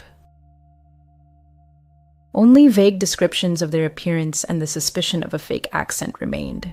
A year later, in 2009, a composite sketch of the woman was released to the public. European features, around 30 years old, short, stylish blonde hair, and a remarkably calm expression. The man was described as Caucasian, about 6 feet tall, with dark hair and a brown jacket. Particular attention was paid to the woman's dress, a black, white, and red patterned garment. To investigators, it was as if the killers had worn masks, then disappeared into the crowd, leaving only questions. Who could have planned such a crime, and why was Olivia its target? Relentless pursuit and the scale of the investigation. Fairfax police threw everything they had into finding Olivia killers. A small department faced a case of unprecedented complexity. 5 full-time detectives were assigned, meticulously interviewing everyone connected to Olivia: family, friends, colleagues, former clients, ex-boyfriends, rivals, anyone who might shed light on the crime. In the first year alone, nearly 1,500 interviews were conducted, 752 tips received, and 30 search warrants executed. This was an enormous workload, demonstrating the investigation's vast scope. The Major Crimes Division, led by Inspector Rob McCall, coordinated efforts, while Detective Sergeant Chris Horsley became the public face of the case, frequently appealing to the public for help and debunking rumors. From the outset, police acknowledged they were dealing with an exceptionally difficult case. In a rare statement, a spokesperson called it a crime of extraordinary complexity, committed by experienced individuals with no regard for human life, beyond state lines and international cooperation. The investigation extended beyond Richmond, reaching into other states and suggesting possible ties to criminal groups in Charlotte or Washington, D.C. Fairfax police actively collaborated with outside agencies. The Royal Canadian Mounted Police, RCMP, was brought in to provide oversight and specialized resources. The case was so significant that FBI agents were later consulted, particularly on new technologies and behavioral analysis. By 2020, the investigation had reached staggering proportions. Fairfax police stated that more than 2,000 persons of interest or organizations were involved in the case. Over 35 search warrants and court orders had been issued to cell phone companies, internet providers, and even social media platforms like Facebook to obtain relevant data. The massive volume of information required meticulous organization and analysis, but detectives remained determined not to miss a single clue. Modern technology and early leads. They analyzed cell tower pings and applied advanced techniques like DNA analysis to the few available samples, though initially none yielded a suspect profile. The house had been professionally cleaned just before the showing, as it was a newly staged home, explaining the lack of traces. Theories and suspicions. Mark, Olivia's boyfriend. From day one, investigators and amateur sleuths grappled with the burning question: who ordered Olivia Mason's murder, and why? Over the years, several theories emerged, some pursued by police, others fueled by internet speculation. We'll examine the main ones, noting what evidence, if any, supports them and how authorities responded. Naturally, Mark, Olivia's boyfriend, was the first suspect. Police always start with the victim and inner circle, and Mark was at the heart of the events. He discovered the body, a detail that often raises suspicion. Could Mark have been involved in Olivia's death? Regarding motive, as we know, their relationship was troubled. Olivia was considering a breakup, and rumors of jealousy circulated. Some who distrusted Mark speculated he might have orchestrated her elimination if he couldn't accept her leaving. And in the public eye, Mark, a wealthy, influential family, died in help.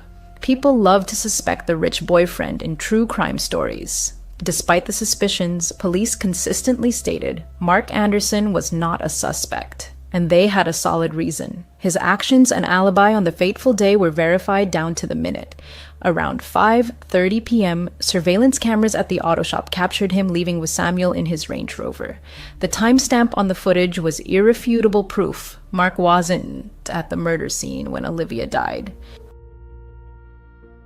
Her death occurred between 5:40 and 5:41 p.m., and it would have been absolutely impossible for him to get there and commit the murder in that short window. Moreover, Mark voluntarily took a polygraph test and, according to police, passed it. He readily handed over his phone and even participated in a detailed video reconstruction with investigators, showing on camera how he discovered Olivia's body to aid the investigation. He proactively and promptly offered any help to police, demonstrating exceptional openness throughout. Investigators found no forensic or digital evidence linking Mark to the murder's planning. His phone records, for example, showed genuine attempts to locate Olivia, not collusion with unknown parties. About a year after the murder, in early 2009, Fairfax police officially cleared Mark of all suspicion. They publicly stated, "We never named Anderson as a suspect." He was a person of interest, as anyone at the scene would be, but he was excluded. Yet despite this, Mark remained under intense public suspicion for years. Olivia's father, David, openly speculated that Mark might know more than he admitted. David felt Mark didn't show enough grief, and combined with Mark's family ties, this fueled his doubts. But Mark always stood firm, saying, "I want people to know I loved Olivia and think of her every day. I want this case solved as soon as possible. I have nothing to do with this." It's important to note that police thoroughly interrogated Mark for several hours on the night of the murder. This deeply frustrated him. He knew the killers had fled, and he felt precious time was being lost while investigators focused on him. But from the police's perspective, it was a necessary step. And once completed, they moved on. No incriminating evidence against Mark ever surfaced. Law enforcement, and even Olivia's own mother, acknowledged Mark wasn't involved.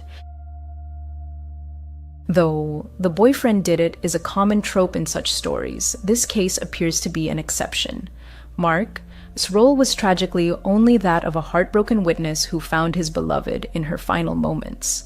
So if not Mark, then perhaps someone else in the family.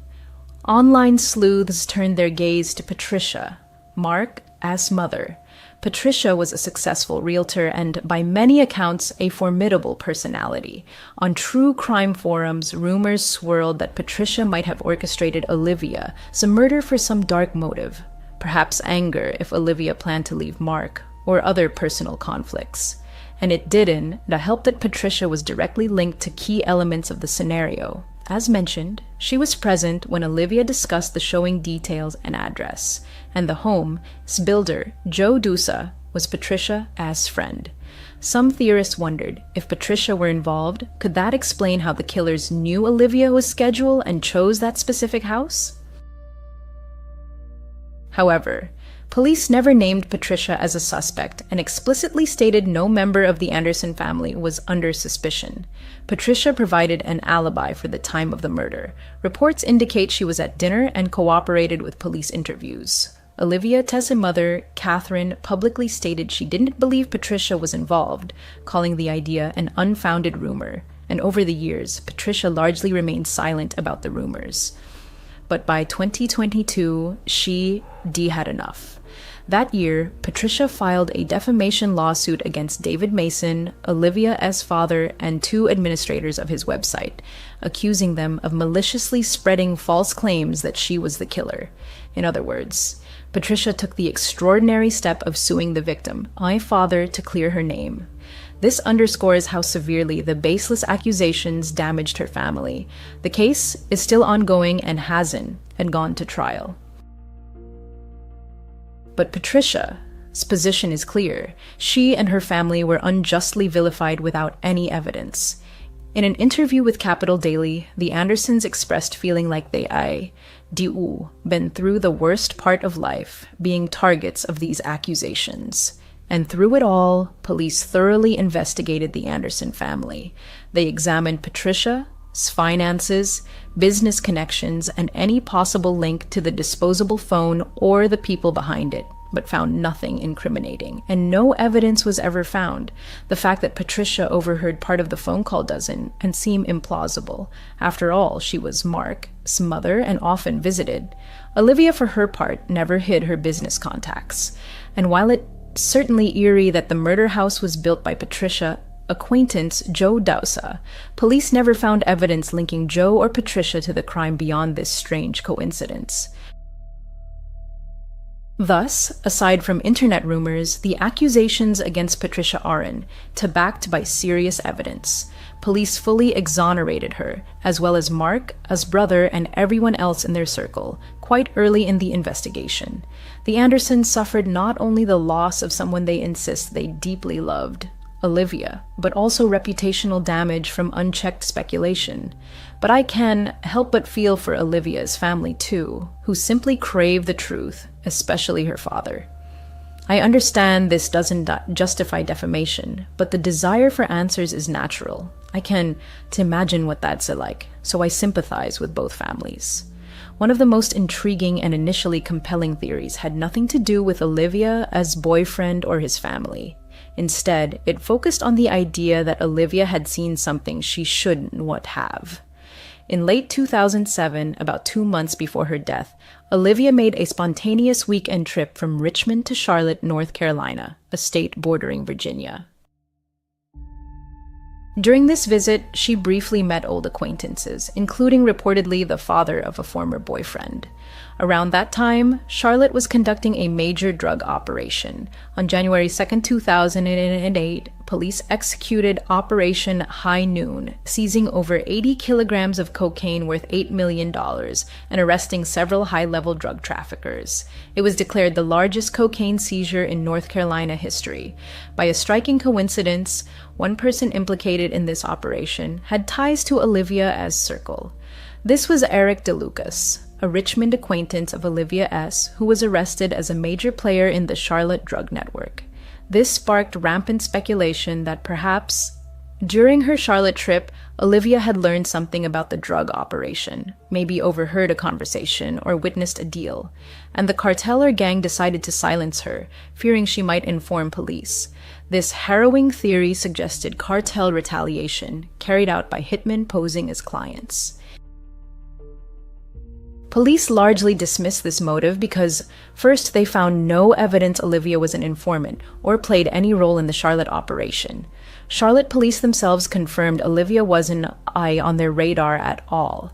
Olivia was known to be staunchly anti-drug, and many friends said she never used or endorsed that lifestyle. And if she stumbled on criminal information, one might expect her to tell a friend or her father, but she didn't. David later claimed Olivia hinted she'd seen something bad, but no evidence of what that was ever surfaced. Police also note that Olivia's murder doesn't fit the profile of a professional cartel hit. Cartels, when retaliating against informants, typically act more cleanly, like a shooting, and often leave bodies as warnings. But Olivia's murder was frenzied and deeply personal, atypical of a hired killer at work. However, some unresolved, curious facts keep this theory alive. Investigators confirmed that after returning from Charlotte, Olivia viewed the Facebook profile of a relative of someone arrested in the drug operation and even tried calling that person. We don't know why she was on his Facebook. We might know why she called him, Detective Horsley admitted about this odd discovery. But I think if something like a major drug bust involving someone you know happened, it would be absolutely wild. And I'd be looking up what's going on, and if they got arrested, then calling to find out if it's true. I don't know. I just don't think it's beyond possibility that she was calling as a very concerned, warm person, which she was. And importantly, key players in that network were already arrested by the time Olivia was killed. So it's not as if the cartel was still at large, fearing exposure or anything. Ultimately, while the Charlotte connection is tempting and was popularized in a 2010 Dateline episode, police have fully ruled it out as a viable motive. They have publicly stated Olivia, thus murder doesn't appear to have been ordered by a cartel or drug gang, and the timing and methods simply done align. The inconsistencies were too glaring. Setting aside the simplest theories, the investigation delved into more complex scenarios. One such hypothesis suggested some murder was planned by someone in real estate or closely tied to her work, pointing to a possible inside job. Perhaps a colleague had access to her schedule. Notably, the killers knew exactly that Olivia would be alone at the house at a specific time, suggesting insider knowledge of her appointments. Police thoroughly vetted colleagues and former clients, and while rumors of a disgruntled client or jealous competitor circulated, nothing concrete emerged. However, it was later revealed that early in the investigation, police suspected involvement from some tough individuals on Olivia's Facebook friends list. Olivia, by all accounts, was highly social with over 100 Facebook friends, including people with criminal histories. Richmond, as social scene is tightly knit, you know someone who knows someone. Detectives initially suspected someone from these questionable contacts might have orchestrated the murder. This theory seemed to echo both the drug angle and general suspicions about anyone in her circle with criminal ties. But again, no convincing evidence was found. Another theory considered organized crime beyond drugs, like money laundering in real estate or a conflict arising from a deal where Olivia accidentally offended someone. Fairfax police publicly stated they found no link between Olivia's legitimate real estate work and her murder, aside from it being a ruse to lure her. In other words, it wasn't the result of a failed deal or client retaliation. The property viewing was merely a convenient trap. Over time, investigators formed their own theory that best fit the evidence Olivia Daisy murder was a personal vendetta carried out by someone, or multiple people, close to her. As one report stated, investigators believe the murder was very personal and planned by someone in her inner circle, possibly someone with access to internal information from her office. This pointed to a scenario where someone in Olivia's social circle held a grudge or had motive to harm her. Perhaps not a best friend, but a friend of a friend or acquaintance. They might have used others, like the couple Olivia met, to do the dirty work while keeping their own hands clean. This could explain the murder as a fury and personal motive combined with a clever plan. But to this day, Police Haven hadn't publicly named any such person, and it seems likely the conspiracy involved more than just the man and woman Olivia encountered, possibly insiders who provided information or had motive, and outsiders who carried it out. In summary, Olivia Mason's murder was a targeted, meticulously planned crime committed by one or more people who knew her personally or indirectly.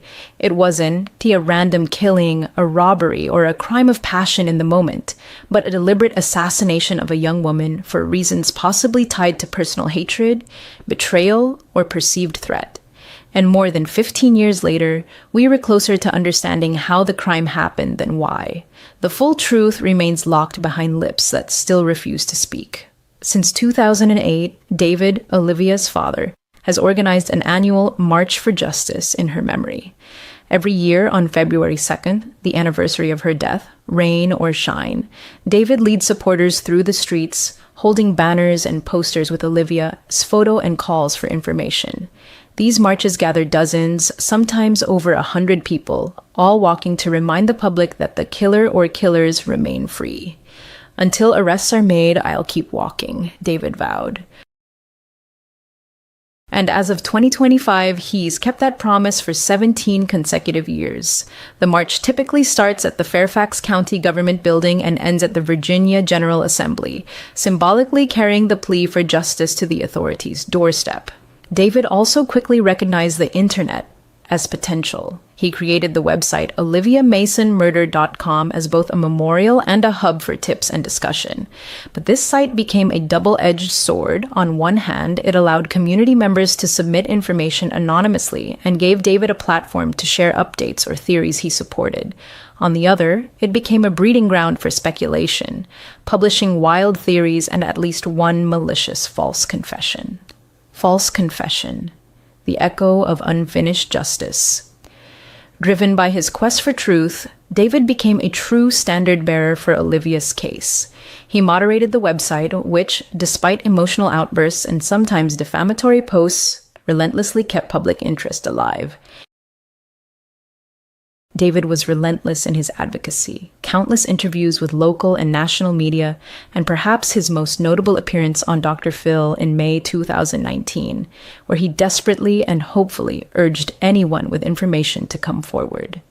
In these interviews, David's voice grew louder, and his conviction in the police investigation's incompetence and corruption stronger. He even entertained theories of police conspiracies and high-level interference, though without compelling evidence. It was during this period that Patricia filed her lawsuit, and detectives demanded he cease public attacks. Accusations flew from all sides, creating a whirlwind of passion. Yet despite all the interpersonal drama, one thing remains unchanged. Olivia deserves justice.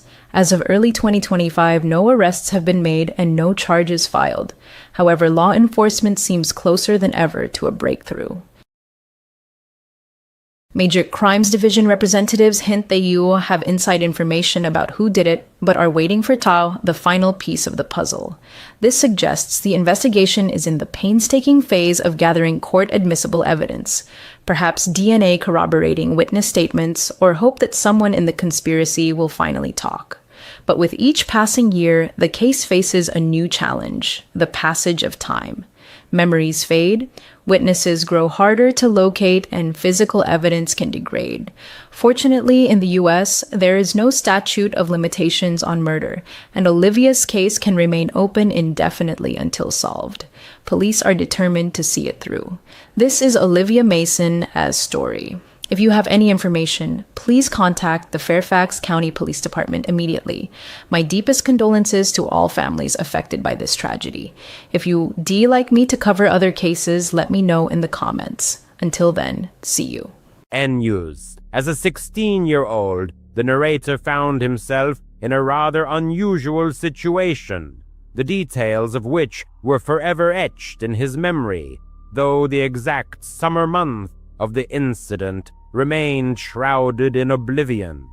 His parents, having gone away for the weekend, granted him complete freedom for 2 whole days. He spent this time indulging in typical teenage pastimes, immersing himself in YouTube, playing video games, and periodically raiding the kitchen for snacks. Most of these hours were spent upstairs in his room, in solitude and with headphones on. The teenager undoubtedly enjoyed this unrestricted time in his own space, where no one could bother him. However, at some point, completely engrossed in a game, he suddenly began to hear voices. At first, he assumed it was background noise from a YouTube video that had accidentally started playing. However, a check revealed that all videos were paused. Taking off his headphones, he instantly realized the voices were coming from outside. His bedroom window was slightly ajar, so the sounds of conversation reached him only faintly. The rain pattering outside made it even harder to discern, but it was clear the speakers were very close, literally right against the exterior walls of the house. It was impossible to make out the words or to tell if they were talking to anyone else. Only one voice was audible. By the time he got up from his chair and approached the window to listen more closely, the voices had ceased. He then decided to go downstairs and check the surroundings from other windows to see if the strangers were still nearby. Frankly, someone being so close to the house at 8 in the evening seemed quite odd. But, as it turned out, whoever it was had already left. Upon going downstairs, the narrator found no signs of their presence. Seizing the moment, he grabbed a bag of chips from the kitchen and returned to his room. He must have played there for about an hour, but time flew by unnoticed. In the middle of a game round, he suddenly heard a voice coming from outside his headset. Even through the game and his headphones, this voice was much clearer, than what he had heard earlier. Not necessarily louder, but much less muffled, and the narrator was willing to bet he understood what was said. He quickly removed his headset and listened. The house was full of silence and creaks. After waiting about 15 seconds, he heard the voice again. "Luke," a man said. He used his nickname. The narrator's full name was Lucas, but his friends always called him Luke, and that's how the stranger called him. However, the voice was completely unfamiliar to him. More importantly, the narrator was almost certain the sound was coming from downstairs, as if from inside the house, directly below him. Quietly placing his headset on the desk, he stood up and walked to his bedroom door.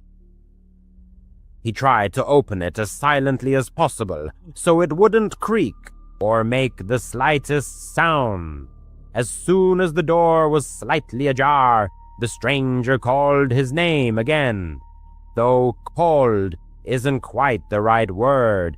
He was calling, but almost softly, as if addressing someone with a simple question, very calmly and friendly. In the context of this person breaking into his house, it only intensified the unsettling feeling of the whole situation.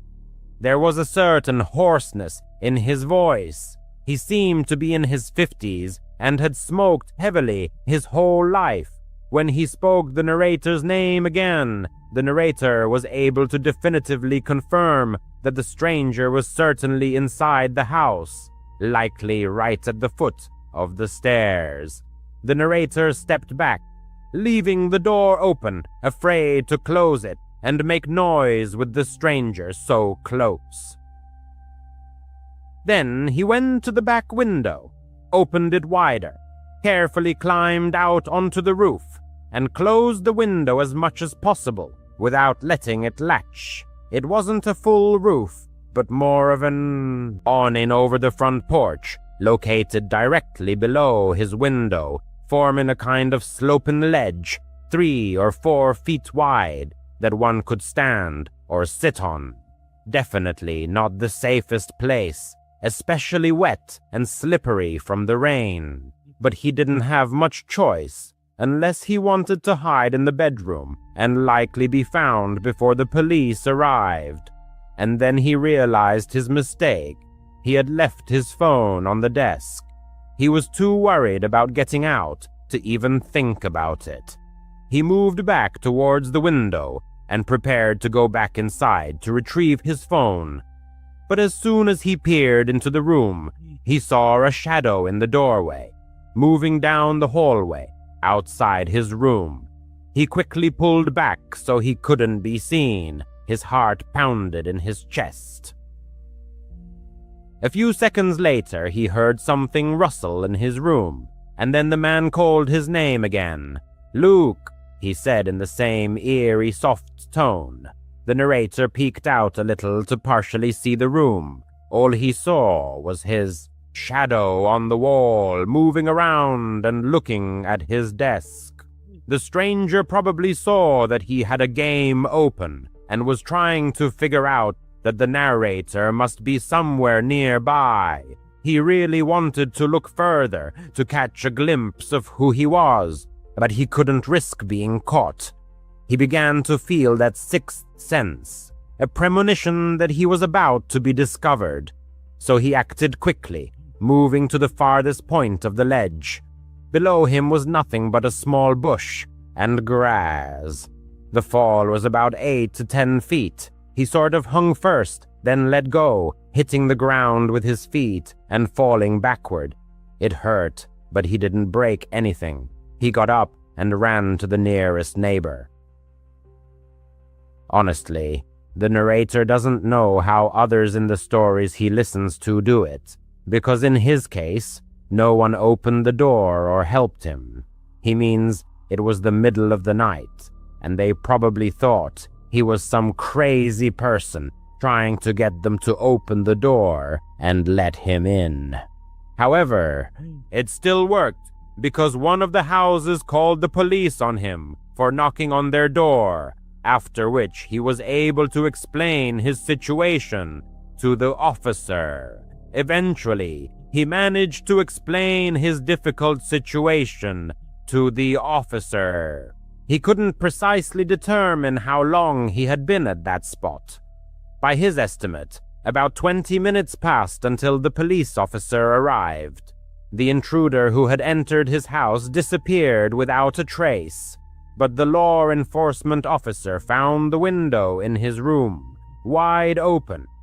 The stranger had probably used the ledge to leave the dwelling once the homeowner had already departed. A painful pang gripped the man's heart as he chillingly realized how close the danger had been. Over the next few days, the man's legs swelled significantly after the jump, but fortunately, no irreversible or lasting health damage was sustained. It's astonishing to realize that this split-second decision could very well have been life-saving, preserving his life or preventing the realization of any sinister intentions the uninvited guest might have harbored. He will probably always be bothered by the thought that he was on the verge of seeing this person's face, but never could. In part, he regretted not taking the risk and looking. But now, out of mortal danger, it's easy to rationalize such things. As far as he and his family knew, the stranger never reappeared or made any contact. The man was now significantly older, and therefore he didn't believe anything similar would ever happen again, and he sincerely hoped it wouldn't. He held a position as a security guard in a modest office building located within the city limits. Despite the events he had experienced, the man ultimately decided to stay at this job as he hadn't been able to find another vacancy with better pay. He was confident he would leave this place at the first opportunity. One of the reasons he accepted this job, and had no prejudice against it, was that the office building was part of a large business district or office park located in a very prestigious area of the city. In truth, he couldn't imagine anyone daring to attempt to break into such a place, as potential intruders would surely realize that in such a wealthy neighborhood, security would undoubtedly be organized, if not personal, then at least through surveillance cameras and sophisticated monitoring systems. As usual, he arrived for duty at precisely 10 in the evening, performed his initial operational rounds to activate all motion detection systems, and then headed to the security room. It must be admitted that this place resembled a storage closet more than anything. Windowless and without any amenities, which made it extremely unappealing. If he had the opportunity, he would leave this confined space much more frequently. According to instructions, he was required to get up and make rounds every hour, including patrolling the building's perimeter, but he performed his actions more often, as continuous monitoring of camera monitors, security systems, and other equipment was extremely tiring. However, on that particular night, heavy rain was raging outside, making outdoor patrols impossible. Thus, he was forced to remain inside, pacing the building's corridors. It should also be mentioned that the lenses of the outdoor surveillance cameras invariably fogged up during rain, effectively rendering all external monitoring systems virtually useless. Just 30 minutes into his shift, a disturbing alert appeared on one of the monitors. The system detected motion captured by one of the cameras located on the building's facade. The man immediately checked the corresponding channel, but could barely make anything out, though apparently someone was standing at the front door. He only caught a slight flicker in the image. So he left his post and went down to the first floor. His intention was merely to go outside and find out what that person wanted, or to ascertain if anyone was even there. However, when he opened the door and looked out, he found no one. Outside, the same rainy chaos prevailed, and not a single soul was visible. He closed the door and reset the alarm. It was highly unusual for someone to be here on such a night. Perhaps the stranger had simply mistaken the building. In any case, it seemed he had left, so the guard decided not to dwell on it. He returned to the security room. He had only been sitting for about 5 minutes before his ears picked up the distinct ring of a phone. It wasn't the work phone on his desk in the security room. The sound clearly emanated from a lower floor from one of the many office cubicles. Annoyed, the man got up and headed there, but by then the ringing had stopped. He waited a few minutes, and almost exactly as he predicted, the phone rang again. He followed the sound to what appeared, at first glance, to be a perfectly ordinary office room. Many desks were neatly arranged in rows. The main overhead lighting was off, but right in the center of the room, on one of the desks, a small indicator from a ringing phone flickered. The man approached the device. Its display showed "Unknown caller." It seemed extremely strange to him that this particular, seemingly random phone on an office desk was ringing. Why did the call come here and not to the main phone at the reception desk, which was directly connected to the company? How could anyone even have information about the specific number of this office phone and its internal extension? He felt an unbearable urge to answer the call and find out who was on the other end. Ultimately, such an intriguing mystery was hard to ignore, but it wasn't his duty to answer arbitrary phone calls. It was highly probable that he could get into serious trouble if someone found out about his unauthorized actions, so he left the phone alone. The man didn't know how to silence it, and so for the next hour he incessantly heard that annoying thing ringing right beneath him while he was upstairs in the security room. At 1 in the morning, he got up and made a quick round of the office premises. It was a usual routine inspection. The entire round took no more than 10 minutes, and he returned to his desk in the security room. However, he hadn't even sat down when his ear caught a dull, heavy thud that echoed throughout the building. The sound reverberated, as if coming from an empty stairwell or perhaps a long corridor. What was happening scared him to his core. He quickly checked the security system, but found nothing suspicious. Then he hastily went downstairs to the first floor to re-examine the doors he had just checked.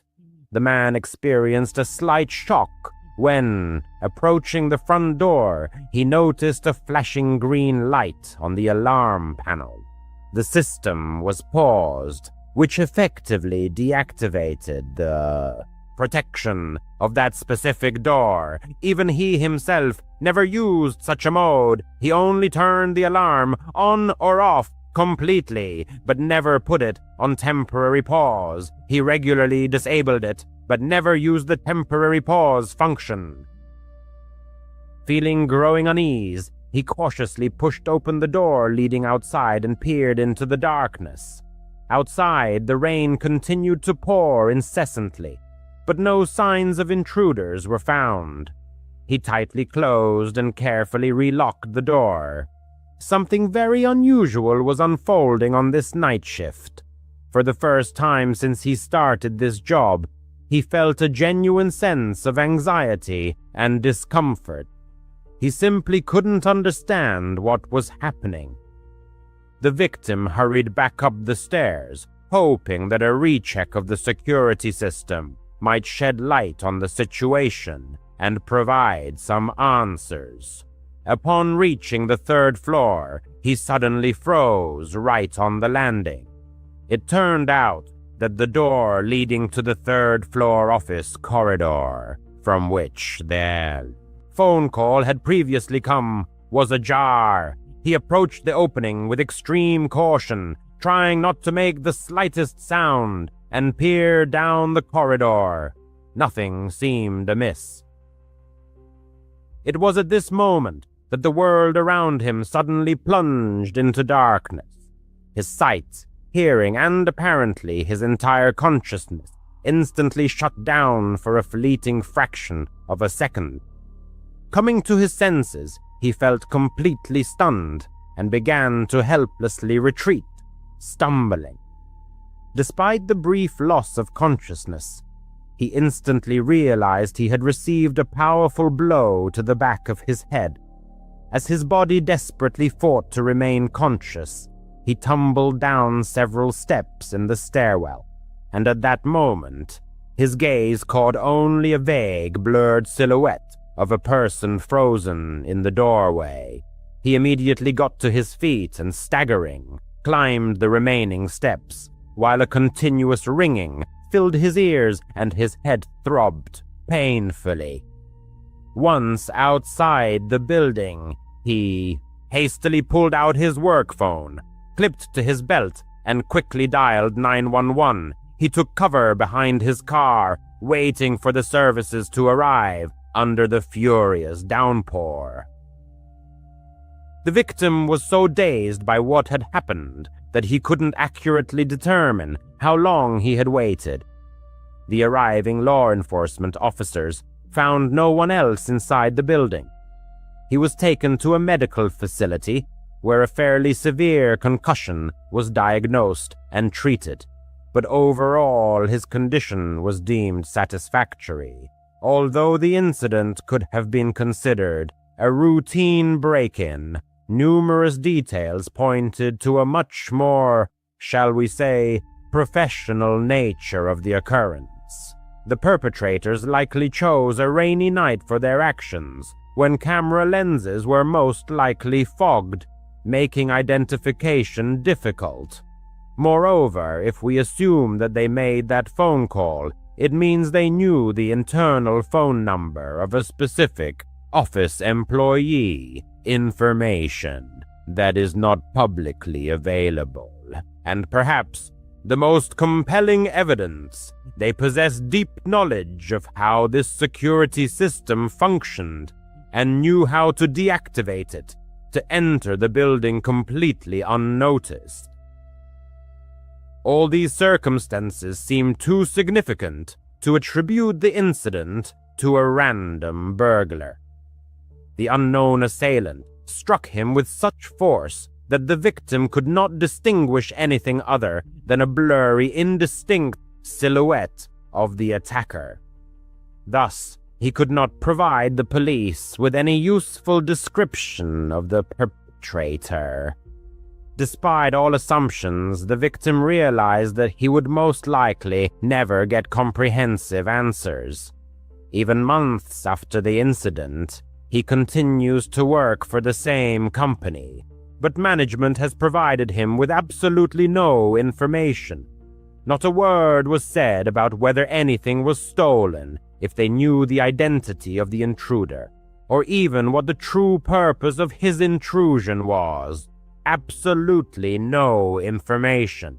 This circumstance seems extremely suspicious.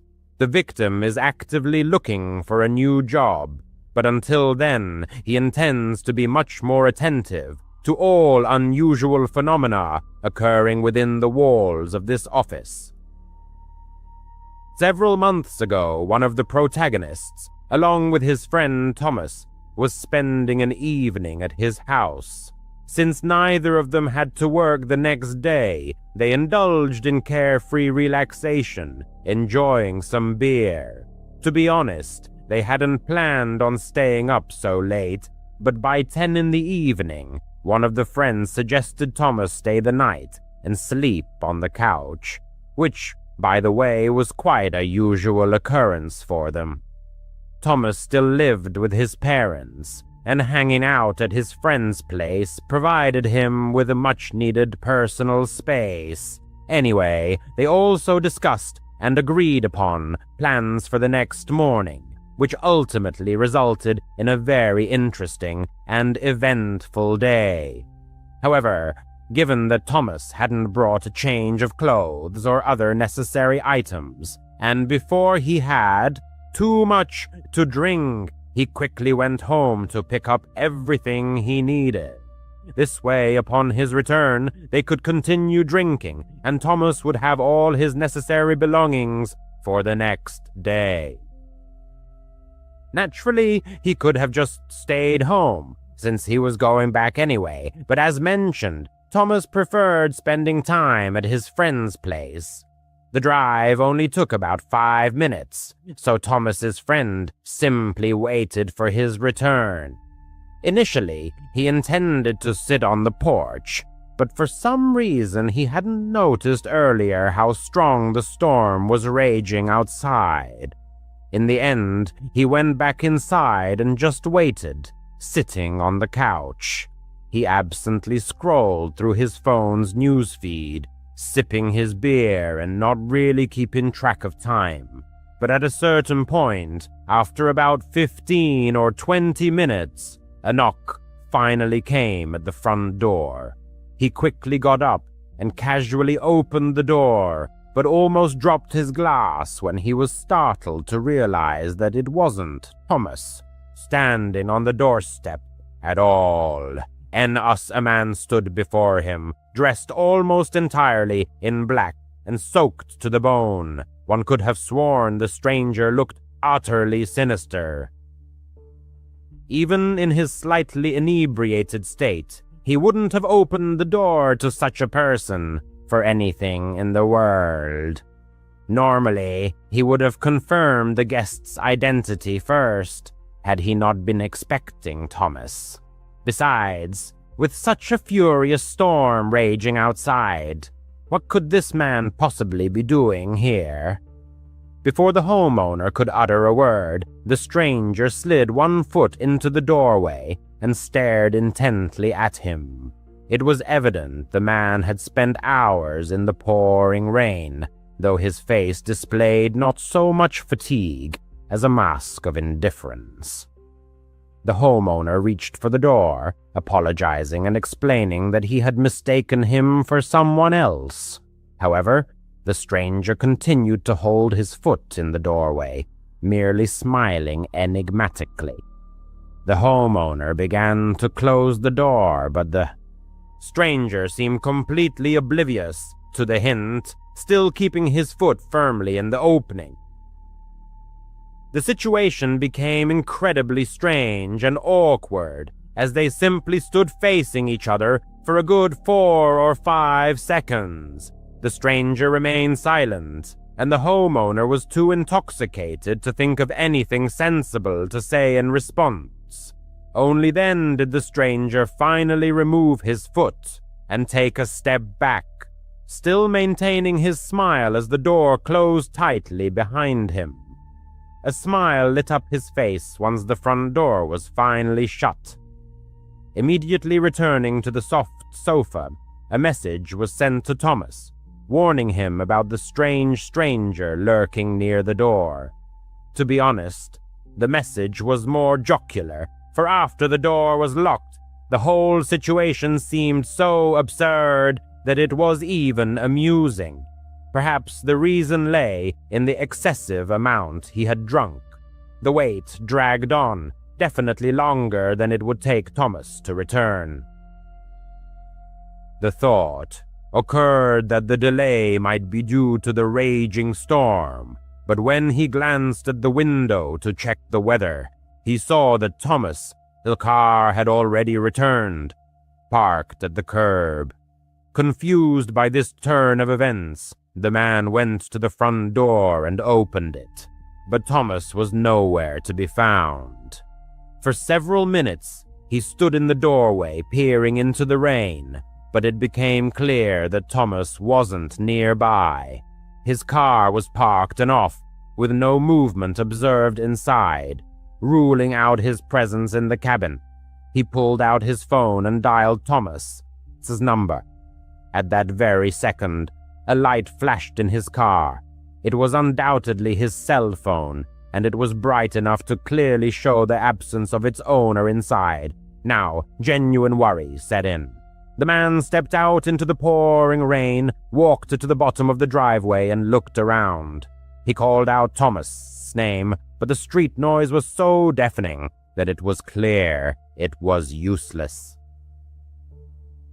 Somehow, only after getting soaked to the bone in the rain, the man remembered the sinister stranger who had been at the house earlier. Suspicions began to creep in that he might be involved in what was happening. Feeling a strong premonition of danger, the man rushed back into the house, closing and locking the door behind him. As he took off his shoes, he quickly sensed that something else was amiss. He looked up, and the main hallway was shrouded in darkness, so dark as if no lights were on. He could have sworn all the lights had been left on, or at least several of them. Slowly he moved down the hallway. The storm outside, combined with the unusual silence inside the house, created an atmosphere far more tense than he would have liked. Reaching the end, he looked around. All the rooms were dark, but right against the wall stood a barely discernible silhouette of someone pressed against it, as if trying to remain unnoticed. His gaze must have lingered too long, because a couple of seconds later the man moved confidently and stepped forward. He raised one hand, holding something in it, and at that moment the man didn't look long enough to understand what it was before he bolted. Every muscle in his body tensed to run out the front door as quickly as possible and get as far away as he could. He hid on the porch of a random house and called the police. From there, through the veil of rain, he could see the front of his house. A few minutes later, when the police arrived, he saw two officers calmly approach the front door, then suddenly raise their weapons and rush inside. They had likely spotted the man still in the hallway and chased him out the back door, but later reported that he had jumped over a fence and vanished into the storm. The man ran over and told them everything, and they immediately began searching for Thomas, and fortunately found him just 5 minutes later. He was locked in the car parked on the road, bound hand and foot. It turned out that the man hiding near the house had held a gun to Thomas as soon as he pulled up to the house. Then, forcing him into the car on the road, he returned to the house and entered through the back door while the homeowner was looking for Thomas, presumably trying to do the same to him. This meant that when the homeowner saw him raise his hand, he was holding a gun pointed directly at him. If it hadn't been too dark, and if he had seen what it was, he probably wouldn't have even risked running away, which would have left both him and Thomas at the mercy of this madman. In any case, the car the guy used had been stolen earlier that night, so it was a dead end, and the guy completely disappeared into the storm. No trace. No one had the slightest idea what he was planning or why he did all this. NUS, that memorable summer when I turned 15, my family decided to spend our vacation at the fancy Hilton Hotel in sunny Orlando, Florida. It was one of those grand resorts with splashing pools, glittering arcade games, and a vibrant family atmosphere. For 2 weeks, we reveled in the escape from the sweltering Chicago summer. My parents, wanting me to have freedom and adventure, allowed me to explore the surroundings on my own during the day while they lounged by the pool or visited nearby theme parks. That's how I met Jake. He, like me, turned out to be a hotel guest, an 18-year-old who arrived from the heart of Texas. At least, that was his story. From the first glance, he gave the impression of being a cool guy, tall with unruly chestnut hair and a constant smirk on his face, as if he was always plotting something mischievous. From the start, Jake aroused vague suspicions in me. He was prone to risky adventures, such as secretly sneaking into the gym after it closed or manipulating vending machines for free treats. One time, he even talked me into switching the signs on the men's and women's restrooms to watch people's reactions. It seemed funny, but looking back, I realized how absurd it was. Jake radiated irrepressible energy, constantly talking about pranks and convincing me that life without a little chaos becomes unbearably boring. Since there weren't many peers at the hotel, I spent time in his company. My parents, having casually met him in the lobby, found him polite enough, but warned me against participating in questionable enterprises. Everything changed on the fourth night of our stay. Around 2 a.m, I was sitting in my room scrolling through my phone, trying not to wake my parents, who were sleeping peacefully in the next bed. Suddenly, my phone vibrated, notifying me of a message from Jake. "Hey, buddy, can't sleep. Let's pull a late-night prank. Knock on doors and run like the good old days. Meet me in the lobby in 5 minutes." I hesitated for a moment. It was late. The hotel was quiet, but the idea seemed tempting.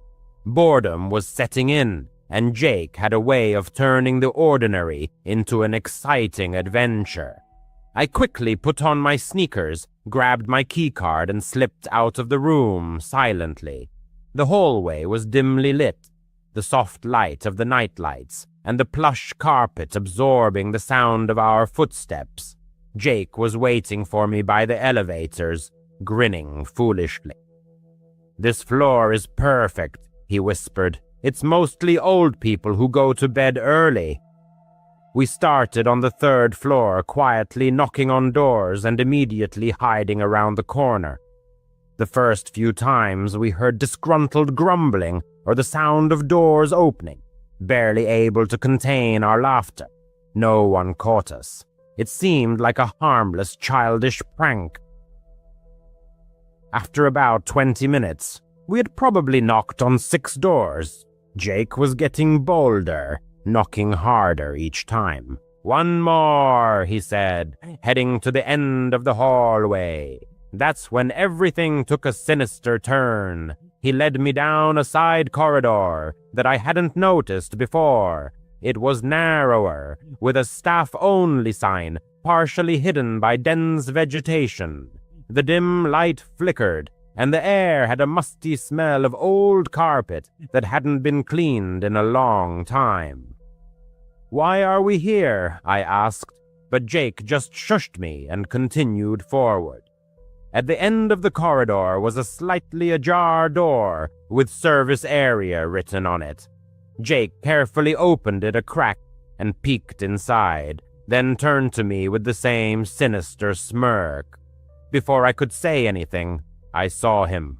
An old man stood in the dim light right in the doorway, tall and thin, wearing a faded gray jacket and pants that looked like a hotel staff uniform, but clearly worn and dirty.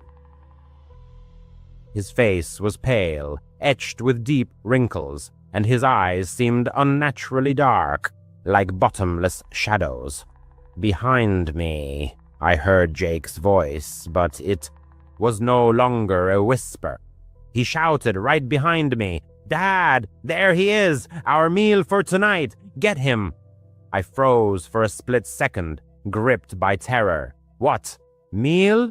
My heart pounded in my chest. I spun around and saw Jake lunging at me, his face contorted into a malicious grin. that had no trace of playfulness. He was bigger than me, stronger according to his stories about working out at home. Without thinking, I reacted instinctively. As he tried to tackle me, I swung my fist as hard as I could and hit him right in the nose. There was a crunch, and blood splattered. He yelped and stumbled back, clutching his face. I took off running, my feet barely touching the ground. My sneakers slapped against the floor as I raced towards the open hallway. Behind me, I could hear Jake cursing, and the old man shuffling heavily behind. "Catch him!" The old man growled in a raspy and sinister voice. I didn't look back. Bursting into the main hall, I ran for the stairs, ignoring the elevator, which seemed too slow. After descending 2 flights, I felt my lungs burning. The hotel was dead silent. No night staff or wandering guests. I ran out through a side door to the pool area. The humid Florida night air hit me like a wall. The pool was illuminated by underwater lights that shimmered eerily blue in the darkness. There was no one around. Without stopping, I jumped straight into the water, fully clothed, splashing loudly into the deep end. The water was freezing, shocking my body. I swam to the bottom, about 8 feet down, and huddled there, holding my breath. My lungs screamed for oxygen, but I stayed underwater, looking up through the rippling surface. Bubbles of air escaped from my nose. Suddenly, I saw him. The old man emerged from the door, scanning the pool area. He moved slowly, as if sniffing out prey. "I know you're hiding here, boy," he shouted, his voice echoing off the concrete. "I'll find you. You can't escape." My vision started to blur from the chlorine, but I held on, counting the seconds. 30, 40. My chest burned unbearably. Then I heard another familiar voice, my father's voice. "Excuse me, sir. Have you seen my son? He's 15, about this tall, wearing a blue shirt." My father must have woken up, noticed I was missing, and gone looking for me. He was standing there in his pajamas, with his phone in his hand and the flashlight on. With the beam of light from the flashlight, the old man went silent. "No, I haven't seen anyone," he muttered with a hint of annoyance. At that moment, my patience snapped. I pushed off the bottom and shot to the surface, gasping for air. Streams of water ran down my face as I treaded water. "Dad!" I exclaimed.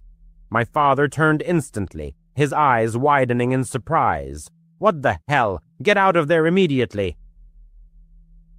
He hurried to the edge of the pool and helped me out, wrapping his arms tightly around my shivering shoulders. I glanced back. The old man was retreating into the shadows of the doorway, disappearing not like a ghost, but rather slipping away, as if trying to avoid attention. When my father looked in that direction, he was gone. We hurried back to our room, leaving wet footprints behind. My mother, worried and unwell, had gotten out of bed. I shared everything that had happened with them. The pranks, how Jake had lured me into that creepy corridor, the mysterious old man, and the shout of meal. Even to me, it sounded implausible. My parents exchanged glances. "Honey, are you sure they weren't just playing a prank on you?" my mom asked. "Kids can be cruel with their jokes sometimes." My father supported her, nodding.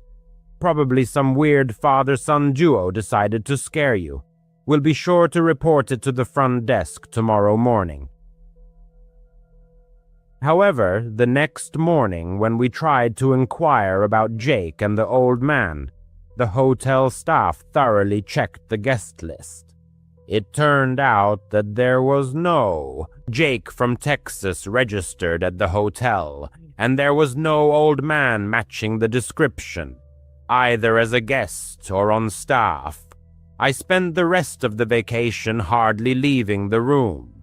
I blocked Jake's number.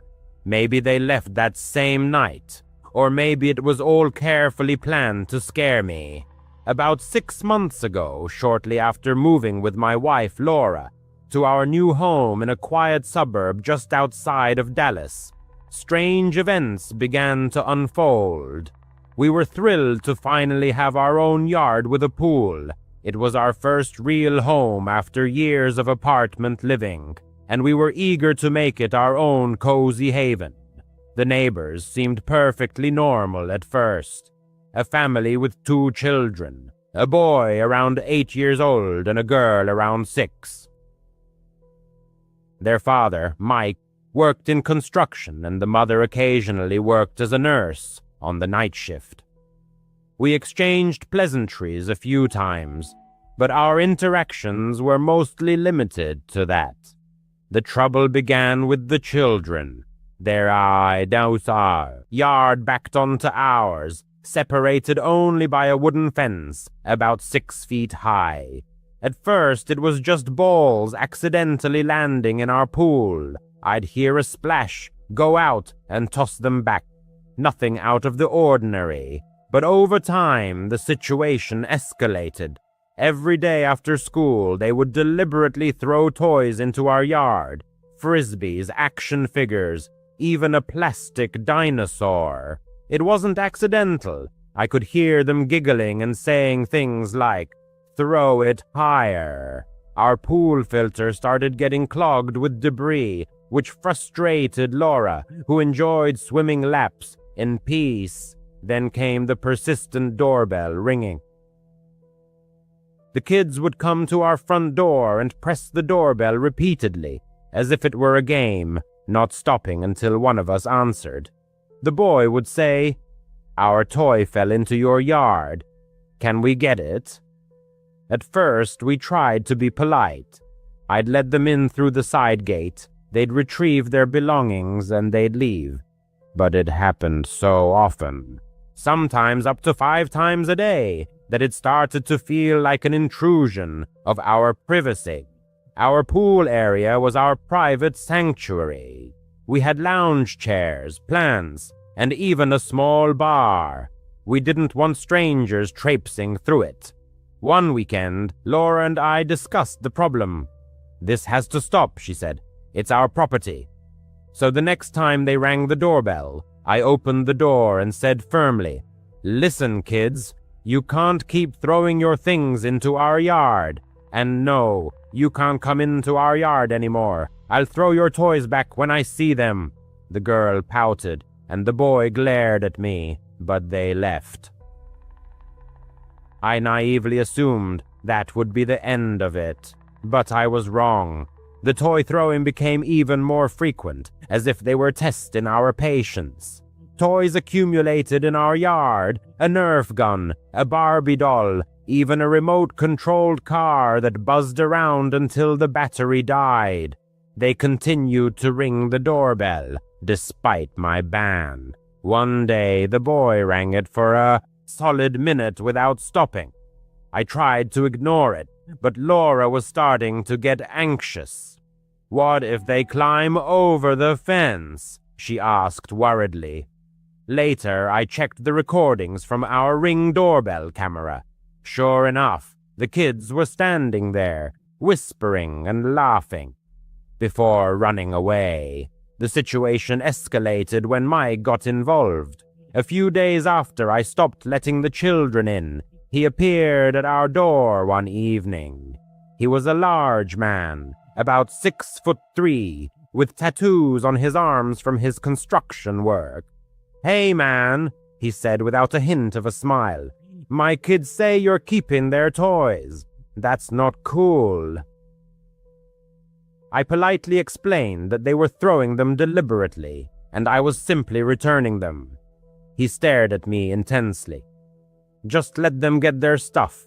It's no big deal." I remained firm. "Sorry, but it is our property. Tell them to stop throwing them." He muttered something under his breath and left. That night, even more toys flew into our yard, thrown with more force than before. One of them even cracked our sliding glass door.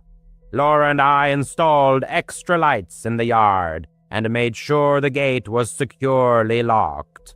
My job as a sales rep for a tech company often required me to travel, so Laura was sometimes home alone at night. She started double-checking all the doors before bed. "I don't like that guy," she confessed. "He gives me a bad feeling." There are moments in everyone's life when a vague sense of impending doom creeps into the soul, poisoning the joy of the present.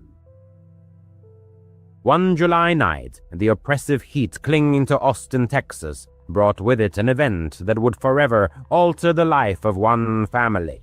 Laura, home alone, texted her husband, who was 2 hours away at a conference, to say she was going to watch Netflix and head to bed.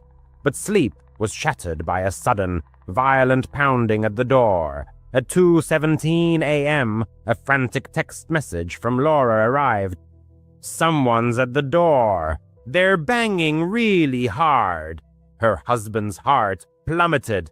Without a second thought, he grabbed his laptop to check the Ring camera feed.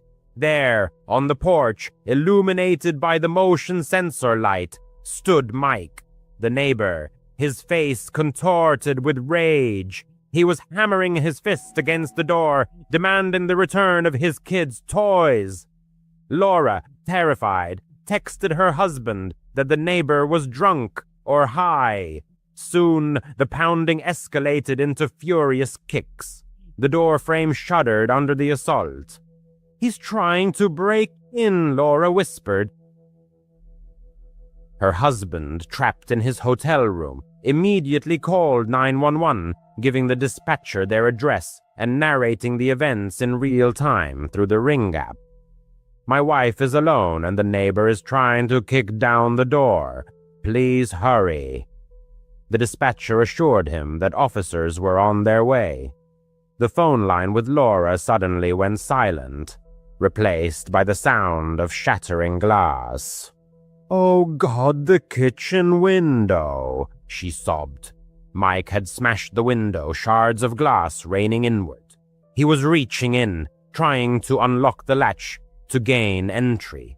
With a scream of terror, Laura fled upstairs, barricading the bedroom door with a chair. Soon, the distant wail of police sirens pierced the night. Mike, as if startled back to his senses, backed away from the porch, but it was too late. 2 police cruisers, lights flashing, screeched to a halt in front of the house. Officers leapt from their vehicles, weapons drawn. "Hands up! Get on the ground!" Mike raised his hands but continued to argue, claiming his children's toys had been stolen. The officers handcuffed him on the front lawn. Laura, peering out the window, saw the scene unfold and pointed the officers to the broken window, where drops of blood were visible. Mike had cut himself, breaking the glass. As Mike was being led to the police car, he turned and looked directly at Laura through the open doorway. The Ring camera captured the look, seething with hatred. "I'll kill you someday, bitch," he said calmly, as if making a promise. The officers, hearing the threat, noted it in their report. Laura's husband raced home, arriving at dawn. Still in shock, Laura clung to him. Mike was arrested for attempted burglary, vandalism, and making terroristic threats. He spent the night in jail, and the family obtained a restraining order. The next day, his wife came over, offering profuse apologies and explaining that Mike had anger issues due to stress at work. The children stopped throwing toys, and the family tried to keep to themselves, but the fear lingered for Laura and her husband. They replaced the broken window with reinforced glass and installed additional security cameras. Now, Laura jumps at every noise at night. Her husband sometimes replays the Ring camera footage, hearing Mike's voice saying, "I'll kill you someday." Mike is out on bail and still lives next door. What if he really means it? The family is considering moving, but housing prices are high. For now, they are forced to keep their doors tightly locked and hope it's over. But in quiet moments, Laura's husband can't shake the thought that one day Mike might try again. A summer evening in Austin, Texas, 2017. The heat seemed to linger even after the sun had set. Emily often visited the Zilker Park public pool to unwind after a stressful day at the office. She arrived late that evening around 7:30 p.m., hoping the pool would be nearly empty. It was. A couple of older men were gathering their towels, and a child was splashing in the shallow end with their mom. The lifeguard, a college student named Jake, waved goodbye as he left early. "Lock up when you're done, guys," he called out. Budget cuts meant no one stayed after sunset. Emily was fine with that. The water, cool against the humid air, had a sharp chlorine smell. Cicadas buzzed in the trees, providing a soothing backdrop. Emily slipped into the deep end, adjusted her goggles, and started swimming freestyle, slow and steady, letting her mind wander. Work anxieties receded with each stroke. The sun was low, painting the sky orange and casting long shadows. The chain-link fence around the pool rattled a bit in the breeze, but Emily didn't pay it much attention. This was her time. After about 10 laps, she stopped at the edge to catch her breath. The other swimmers were gone now, just her and the quiet lapping of the water. Wiping the water from her eyes, Emily looked around. The parking lot beyond the fence seemed empty. Her beat-up Honda was the only car left. Good, she thought. Peaceful. But suddenly she felt a prickling sensation on the back of her neck, as if someone was watching her. A familiar sense of unease. Emily scanned the trees beyond the fence, about 20 feet away. Nothing but shadows from the oaks. Probably just paranoia from too many true crime podcasts, she thought. Shrugging off the feeling, she pushed off the wall again and swam a few more laps. Stopping again, this time she heard something. A faint creak, like a gate opening. She turned, treading water. The gate was slightly ajar, but no one was visible. Wind, maybe, Emily thought. She called out, "Hello?" Her voice echoed off the tiled walls, sounding small and uncertain. There was no response. The cicadas continued their monotonous drone. The summer heat enveloped everything, and only the incessant chirping of cicadas broke the silence. Moving closer to the shallow end, she kept her eyes fixed on the pool grounds, and then she saw him. A male figure emerged from behind the changing rooms. Tall, muscular build, wearing a hooded jacket, which seemed absurd in the heat. The stranger's face was obscured by the shadow of the hood. His posture was unnatural, just standing there with his hands in his pockets, staring intently at her. An inexplicable sense of dread washed over her. Who would wear a jacket in this weather? The thought of a jogger flashed in her head, but his posture was too static, too focused. She swam back a little, pretending to adjust her stroke, but her heart was pounding in her chest. "The pool's closing," she said, trying to sound casual. The stranger didn't reply, didn't move. Then he started slowly walking along the edge, toward the deep end of the pool. The sound of his footsteps echoed. Not sneakers, but boots. Heavy boots. And something in his hand, an object like a flashlight, hung loosely, as if it could be used for something sinister. With redoubled force, she pushed off the water, striving for the ladder. The water seemed to thicken, restricting movement. Why doesn't he leave? Unused fragments of news stories about similar incidents flashed through her mind. perpetrators lying in wait for victims in public places after closing time. Austin was a relatively safe city, of course, but parks at night were a different story. Reaching the ladder, she climbed out of the water. Her feet slipped on the wet tiles. Grabbing a towel, she quickly wrapped it around herself and headed for the exit. A brisk walk, but not a run. She couldn't show fear.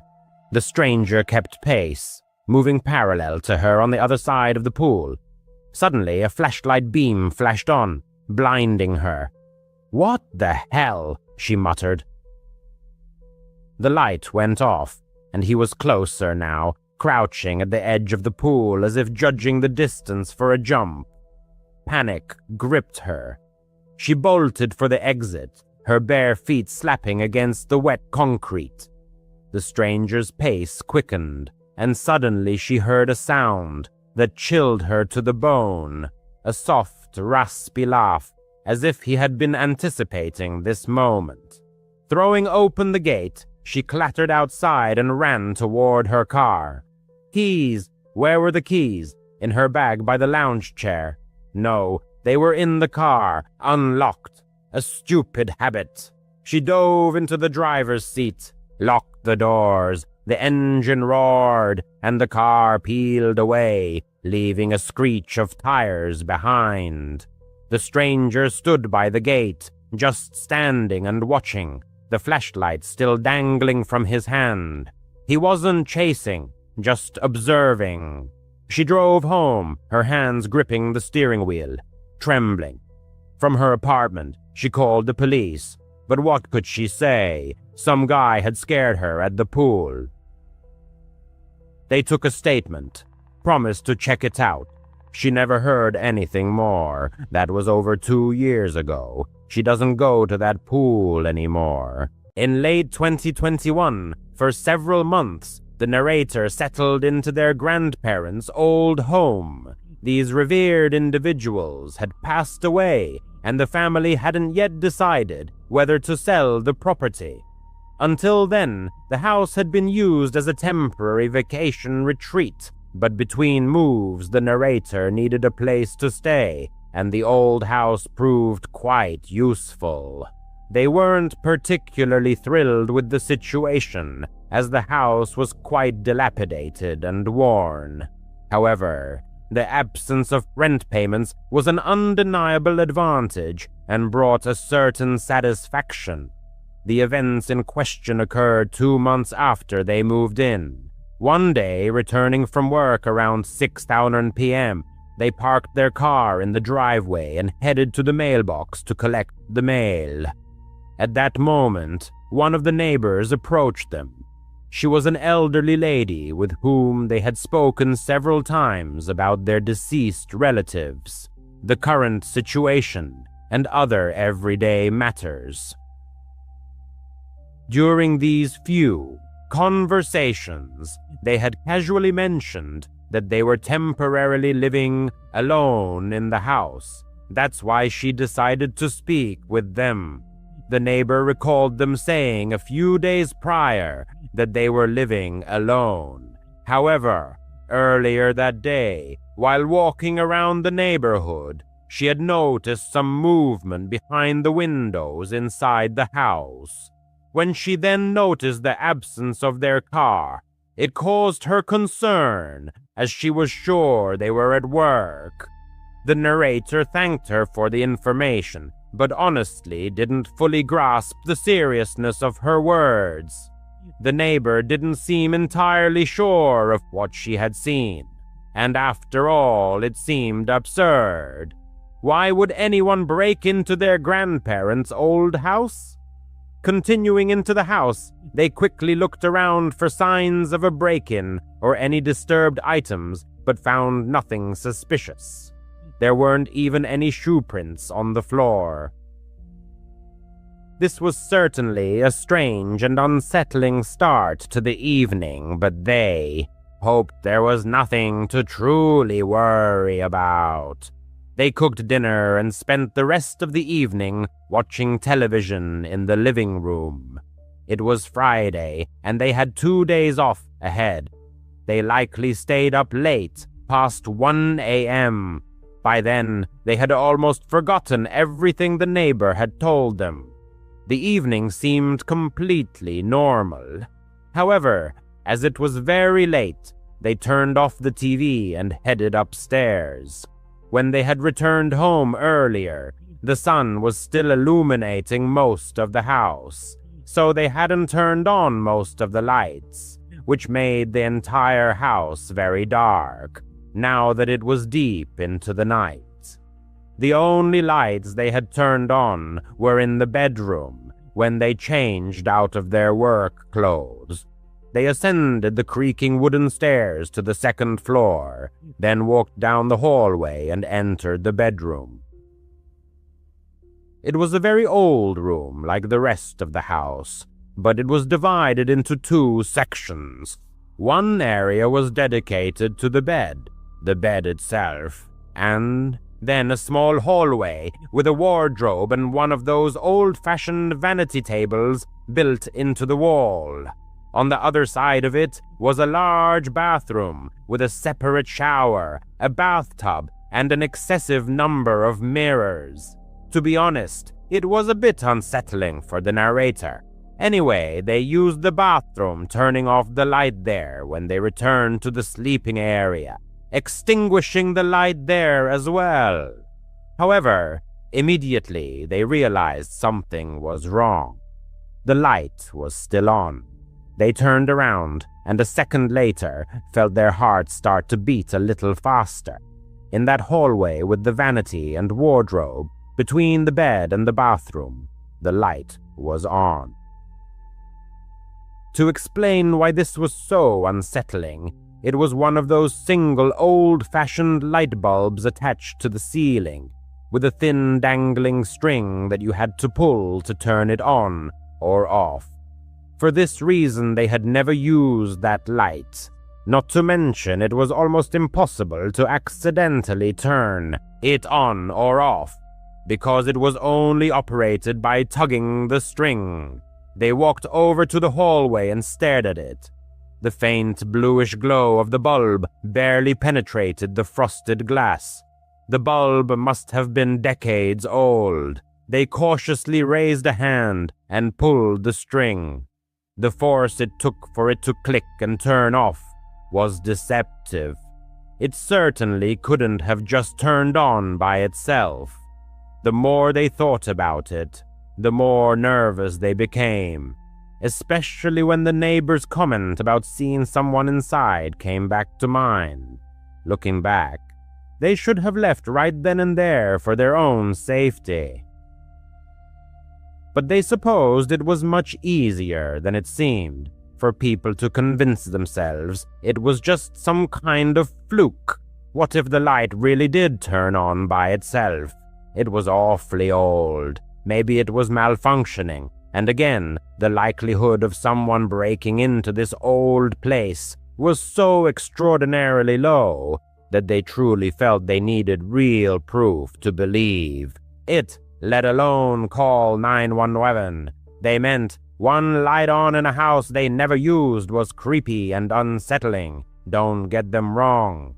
But at the same time, they didn't feel it was enough to truly panic, although they definitely weren't going to get much sleep anytime soon. They turned their bedroom light back on, but stayed there with the door closed, deciding to sit in bed with their phone until they got tired again. They decided to rest until their strength failed them again. For the next 30 minutes, they constantly found their gaze involuntarily turning to the door, then to the hallway leading to the bathroom, as if some internal paranoia had taken hold. Despite all the rational explanations they tried to instill in themselves, deep down the feeling that something inexplicable and disturbing was present lingered. They didn't know how to react to this premonition. The house had been checked before, but the thought of needing to inspect it again wouldn't leave them alone. They got up and flung open the door to the main upstairs hallway.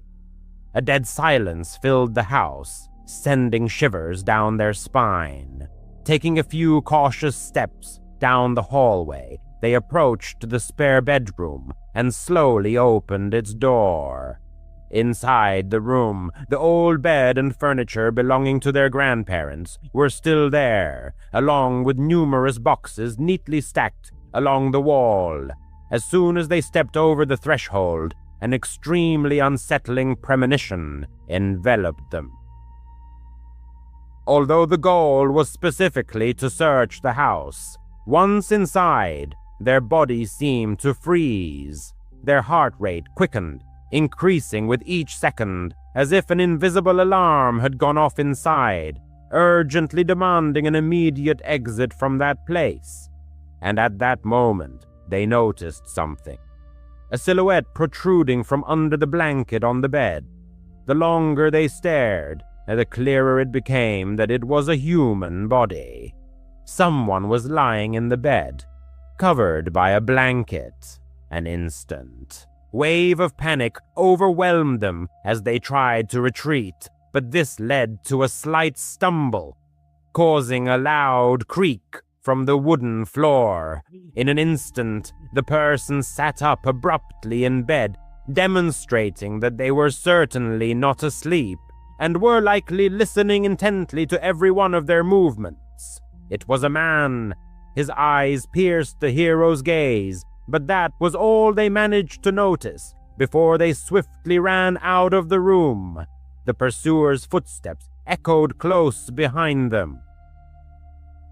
They didn't stop until they burst out of the house and ran down the road to the doorstep of the neighbor, the same one they had spoken to before.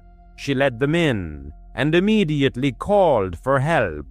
They were genuinely grateful that the officers arrived relatively quickly, but the intruder must have fled immediately, as he was no longer found.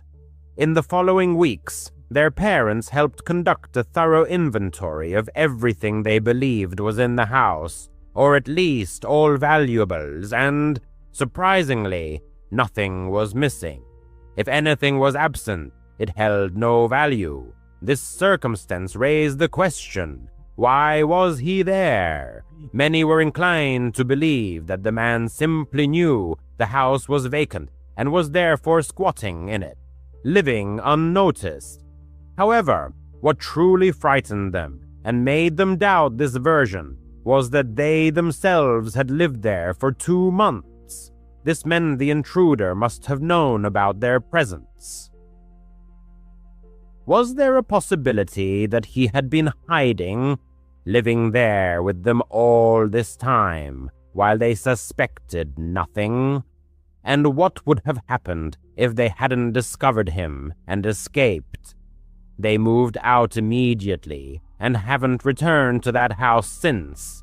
They probably never will. He was returning from a road trip. Nothing remarkable.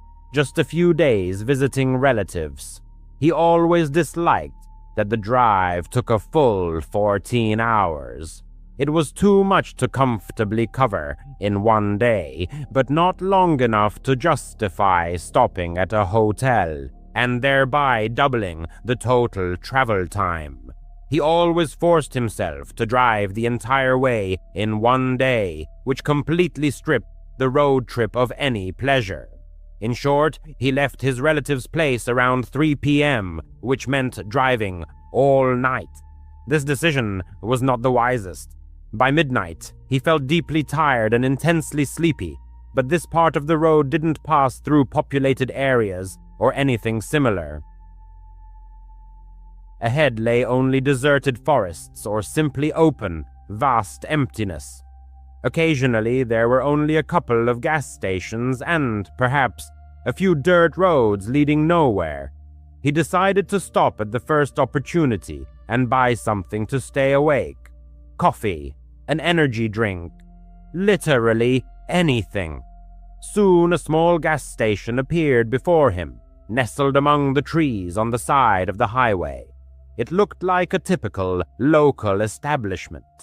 Perhaps a small town was hidden behind it, though, of course, it was completely obscured by the dense foliage of the trees. Even on the road leading past the gas station, there were no streetlights. As he pulled up, he noticed that this gas station looked somewhat strange. It didn't resemble modern facilities with a giant canopy sheltering the pumps. Here, there were only a few pumps standing in the open air, and not a single light was on near them. Even the building itself had no lights. All of this suggested that he would definitely have considered the place closed or even abandoned, had it not been for the 3 or 4 other cars parked in the lot. It really looked like a typical old-fashioned gas station on the side of a deserted highway with other customers, just not as brightly lit as it should have been. However, he assumed that since others were there, it must still be open. He parked next to the other cars and got out. As he approached the door, all he could see was his own reflection in the glass until he pushed it open.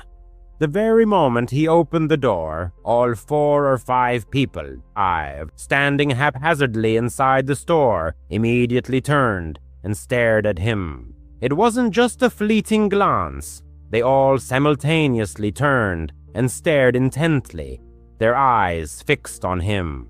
The men's faces were grim and utterly expressionless.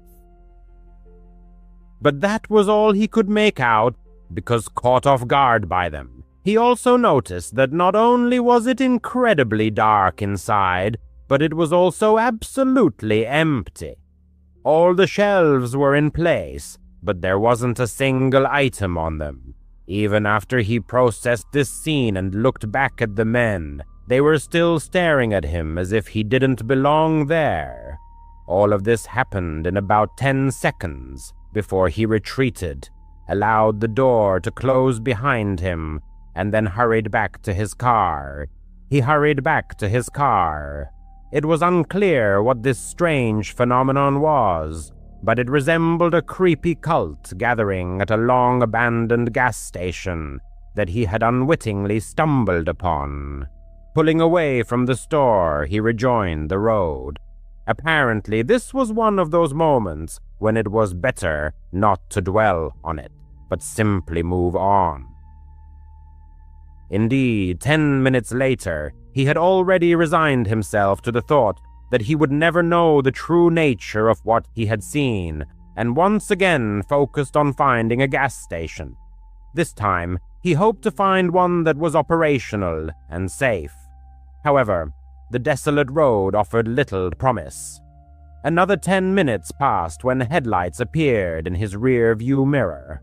He was driving quite fast, perhaps 10 or 15 miles per hour above the posted speed limit. Since there were no other cars on the road, this was the first time in several hours that someone had appeared from behind. Soon another car appeared behind the first, and then perhaps several more. He couldn't accurately determine their number, as all the lights merged into a single bright spot. But they were all approaching at immense speed. He moved into the right lane to let them pass, and the first car did pass, but then abruptly swerved back in front of him. He was alert enough to have already slowed down a bit, but he was completely unprepared for their sudden braking. His heart nearly pounded out of his chest as he slammed on his own brakes, simultaneously trying to swerve to avoid a collision. He managed to stop just a couple of feet from their bumper, his car slightly askew. It was then that all the pieces of the puzzle fell into place. This was one of the cars he had seen at the gas station. He glanced in his rear-view mirror. Another car stopped directly behind him, and yet another pulled up to his door. In a matter of seconds, several men emerged from the cars and surrounded his vehicle. If this were happening during the day, and not on some desolate road at 1 a.m. with no one around, he might have chosen a more cautious approach. But given the circumstances, he felt he had no choice but to take a risk and try to escape. Since the cars blocked all routes, he drove off the road and into the trees, not getting far before grabbing his phone and jumping out of the car. He bolted into the forest. It was pitch black, even 30 feet from the trees. He kept running, hearing the men's footsteps closing in behind him. But the deeper he went, the less they could see to follow him, he thought. He leaned against a tree and waited, perhaps for a full hour, not even turning on his phone. He was afraid one of them would be nearby and see the light from the screen. So he sat and just stared into the void of the pitch-black forest and listened to the rustling of leaves in the branches overhead. After that hour, he finally took out his phone and used the map to get back to the road where he could get enough signal to text 911. All the cars had vanished, except for his own, which was still sitting among the trees by the road. After that long night, a tow truck was able to pull his car out, and to his surprise, it was almost undamaged. There has been no news about who was following him and trying to stop him. He concluded that the men probably thought he was a witness or had seen something at that gas station that he shouldn't have seen, and so they followed him, trying to cover their tracks.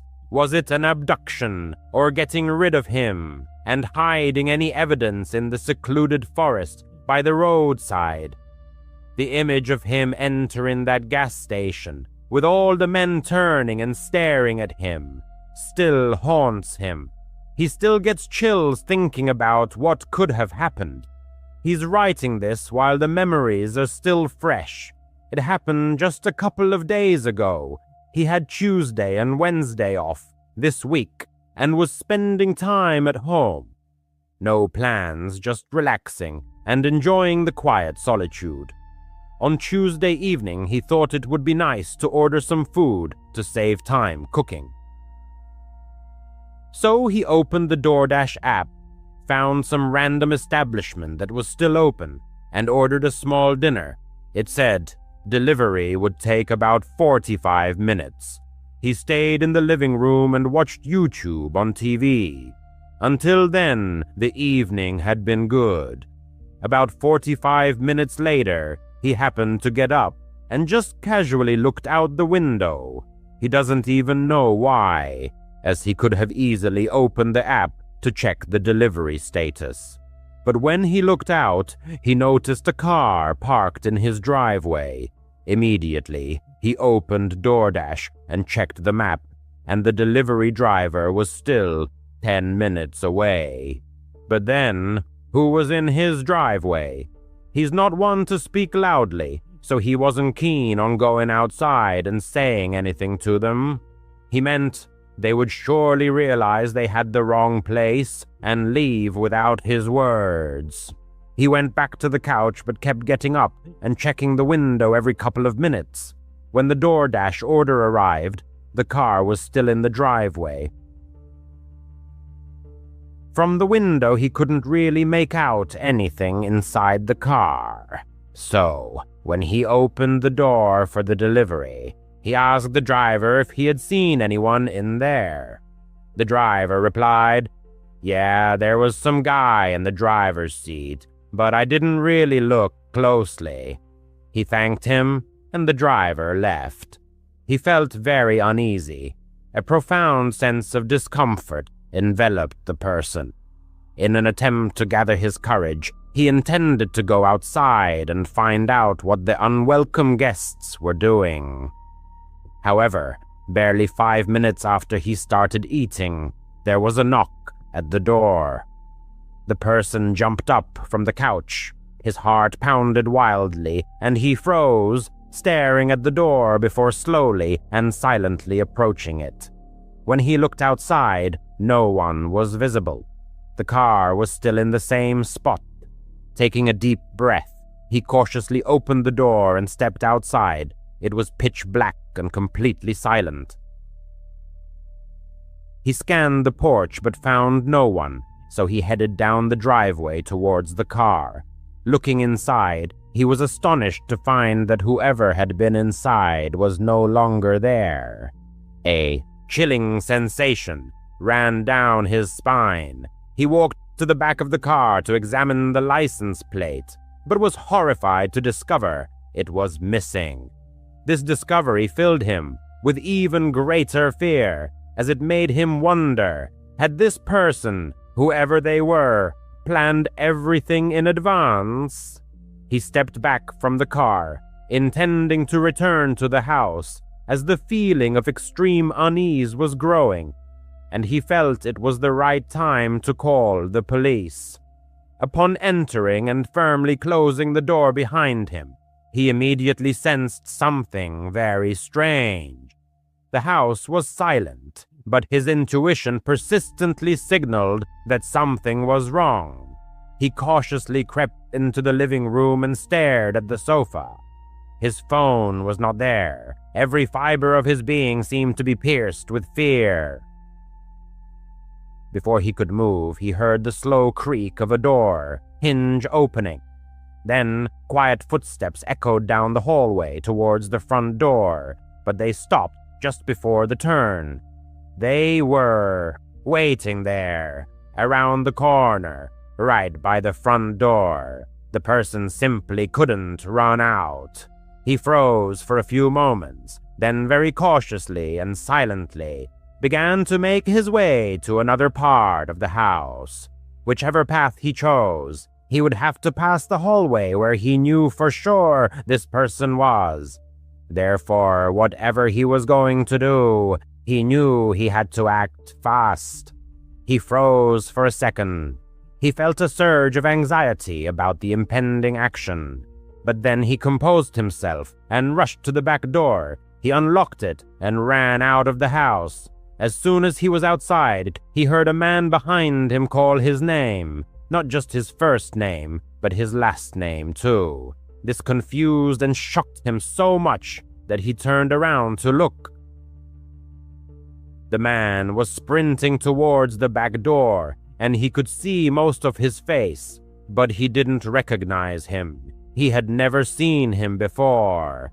He turned back around and kept running. The area behind his house was just a flat extension of the neighborhood. There weren't many places to hide. He could hear the man still chasing him. He kept running past the next row of houses and decided to just run along the sidewalk, hoping someone would drive or walk by and help him. But after a few minutes, he looked back, and the guy wasn't there. It took him a long time to find someone willing to help him call the police. By then, the man was nowhere to be found. He had taken his car and fled. And apparently this guy was smarter than he thought. He immediately tried to track his phone, but the man had thrown it into his front yard before driving off, so they couldn't use it to track him down.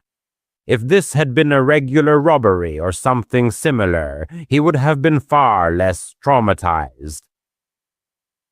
But clearly it wasn't. There was something more to it. This was a stalker who knew his full name and probably much more about him. It's unknown how long he had been watching him or what he intended to do. Only a few days have passed, but he is already planning to move far away. He can't just sit idly by, knowing that whoever it was still knows where he lives. If there's any news in the next few weeks, he'll try to provide an update. Autumn was setting in, and nature was already preparing for its winter slumber when a traveler decided to embark on a spontaneous hike. It was an impulsive urge to make one last foray into the northern Minnesota woods, before winter arrived, and everything plunged into a months-long dormancy. He had been to these forests countless times, living only a couple of hours south, and the place had long become his favorite refuge for hiking and weekend getaways. He chose a small, secluded lake for this trip. What was particularly appealing about Minnesota was its reputation as the land of 10,000 lakes, especially in the northern region, often allowing one to discover small bodies of water completely devoid of other people. Having such a lake entirely to himself always seemed like the greatest pleasure. This was why, upon discovering this particular spot several years ago, he had made it his regular camping retreat. The first 3 days of this hike passed completely without incident. Time chose, nothing happened. He simply enjoyed relaxing in his tent, relishing the empty lake that was entirely at his disposal. He spent his days wandering through the forest, swimming in the cool water, and immersing himself in the silence and peace. The traveler felt completely safe and noticed nothing that would cause him to feel otherwise. However, on the 4th day, waking at dawn and stepping out of his tent, he discovered scattered footprints all around his campsite. They weren't just around, but some led directly to the entrance of his tent. These tracks hadn't been there before, and they clearly didn't belong to him. The imprints were left by heavy boots, which he didn't own, and they had obviously appeared while he slept. An intense feeling of discomfort instantly washed over him, the realization that he had had a visitor in the middle of the night. He spent that entire morning inspecting the area, both in the forest and around the lake, searching for any other signs of someone's presence. But he found nothing. He wasn't so much bothered by the mere fact that someone else had come to this place. What troubled him was that this person had appeared in the middle of the night and wandered all over the area where he was clearly camped. They even approached his tent, which was just incredibly creepy, and then this person simply vanished, without a trace, without even setting up camp here. It simply didn't make sense. For the rest of the day, the traveler remained vigilant. The thought of leaving crossed his mind, but the last thing he wanted was to cut short his final trip of the year, and he saw no signs that whoever it was, they were still nearby. It seemed this person had truly just appeared, and then left. Perhaps they had hoped the spot would be empty and didn't want to share the lake with anyone else. Overall, the day passed quite slowly. He stayed in camp, not doing much. As the sun set, he sat by the campfire, waiting until he felt tired. He had mostly calmed down about the situation. He still found it strange and almost inexplicable, but continuing to think about it would only upset him more, and he wouldn't get any answers anyway. The night was quite quiet. The sound of the lake water, the crackling fire, and the rustling wind kept him from fully relaxing. He settled into his chair and leaned back, cozy in his winter jacket. His eyes began to feel heavy, but he didn't want to get up, so he just allowed himself to doze off in the chair. He says doze off because he doesn't think he actually fell completely asleep. His eyes were closed and all, but he still believes he was mostly conscious. And then he heard it, a voice calling his name. His eyes snapped open, and he froze for a moment. He sharply turned his head in all directions. The forest was silent, and everything seemed as it was before. His eyes were still wide open, and his heart pounded wildly. He couldn't tell if it was just a brief dream or something similar, or if he had actually heard someone call his name. It seemed so ridiculous and impossible that it couldn't be true, but it felt so real. After a minute, he called out hello and listened as his voice echoed through the forest with no reply. He thought it was just a brief dream, or perhaps one of those sleep paralysis-type hallucinations due to his half-asleep state.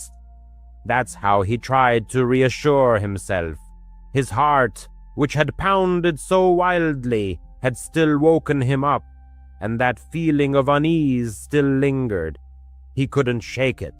He must have sat there for another half-hour until he felt his eyes grow a little heavy again. But this time, before he even closed his eyes or was close to falling asleep, he heard it again, a voice calling his name from the darkness of the forest. A voice he didn't recognize, but the way it spoke his name was as if it were asking for help or wanted him to come out there. He stood up and stared into the forest. The voice called his name again. It didn't seem too far away. He was clearly disoriented. How did this random person in the woods know his name? And what were they doing out there in the dark? He took a few steps towards the trees and the edge of the light, then reluctantly called out, "Hello again." There was a 15-second silence before a response came. The person called his name for the 4th time. Clearly, something was wrong. Their persistent attempts to lure him into the forest, where impenetrable darkness reigned, raised serious concerns. Under no circumstances was he going to succumb to that call, despite all his curiosity and desire for answers. The man took a few steps back and began to pack his belongings. This process wasn't quick, as he had to constantly stop, listen, and survey the surroundings. Additionally, the campfire had already turned to glowing embers, making packing in the dark significantly more difficult. However, the feeling that time was running out only intensified. The voice grew closer as the campfire light faded, and several times footsteps crunched on leaves quite nearby. Whoever was out there, they clearly knew what they were doing, and it was terrifying. When all his belongings were finally packed, the man slung his backpack on and took out his flashlight. He hesitated whether to turn it on, but decided it would be better to keep it off and try to blend into the forest, allowing the darkness to provide sufficient cover for retreat and to prevent pursuit. So the flashlight remained off, and the man quickly hurried in the direction opposite to the voice. The man called his name again as he was moving away, and he only looked back once he was a significant distance away. The barely perceptible warm glow of the campfire embers was visible, and right behind it, a faint silhouette was outlined. Nothing distinct could be made out, though something about it seemed extremely unnatural or just wrong. He turned and hurried deeper into the forest, hearing the man call his name one more time before he found himself alone again in the empty, silent, and dark woods. Getting out of the forest was, to say the least, exhausting. But the relief he felt upon making it out, getting back to his car, and driving away from those woods was indescribable. He considered calling the police, but honestly, he thought he'd sound crazy. Some guy calling his name in the woods and seeming to pursue him. What could the police even do about that? So, almost 3 years later, he still doesn't know what actually happened there that night. He admits it's crazy, but a part of him is frustrated that he didn't get closer to the voice to try and figure out who it was or how they knew his name. Though he knows that if he had, it might have been the last decision he ever made. The man prefers to remain anonymous. but this event happened several years ago. He worked at a small independent company, and one of his colleagues was a guy named Cameron.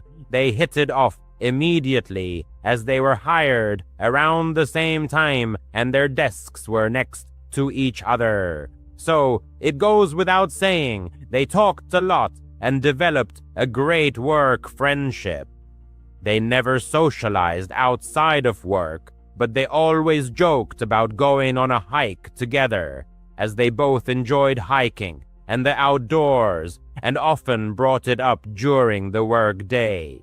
However, he never thought it would actually happen until one day he came to work and found Cameron's desk empty and Cameron himself gone.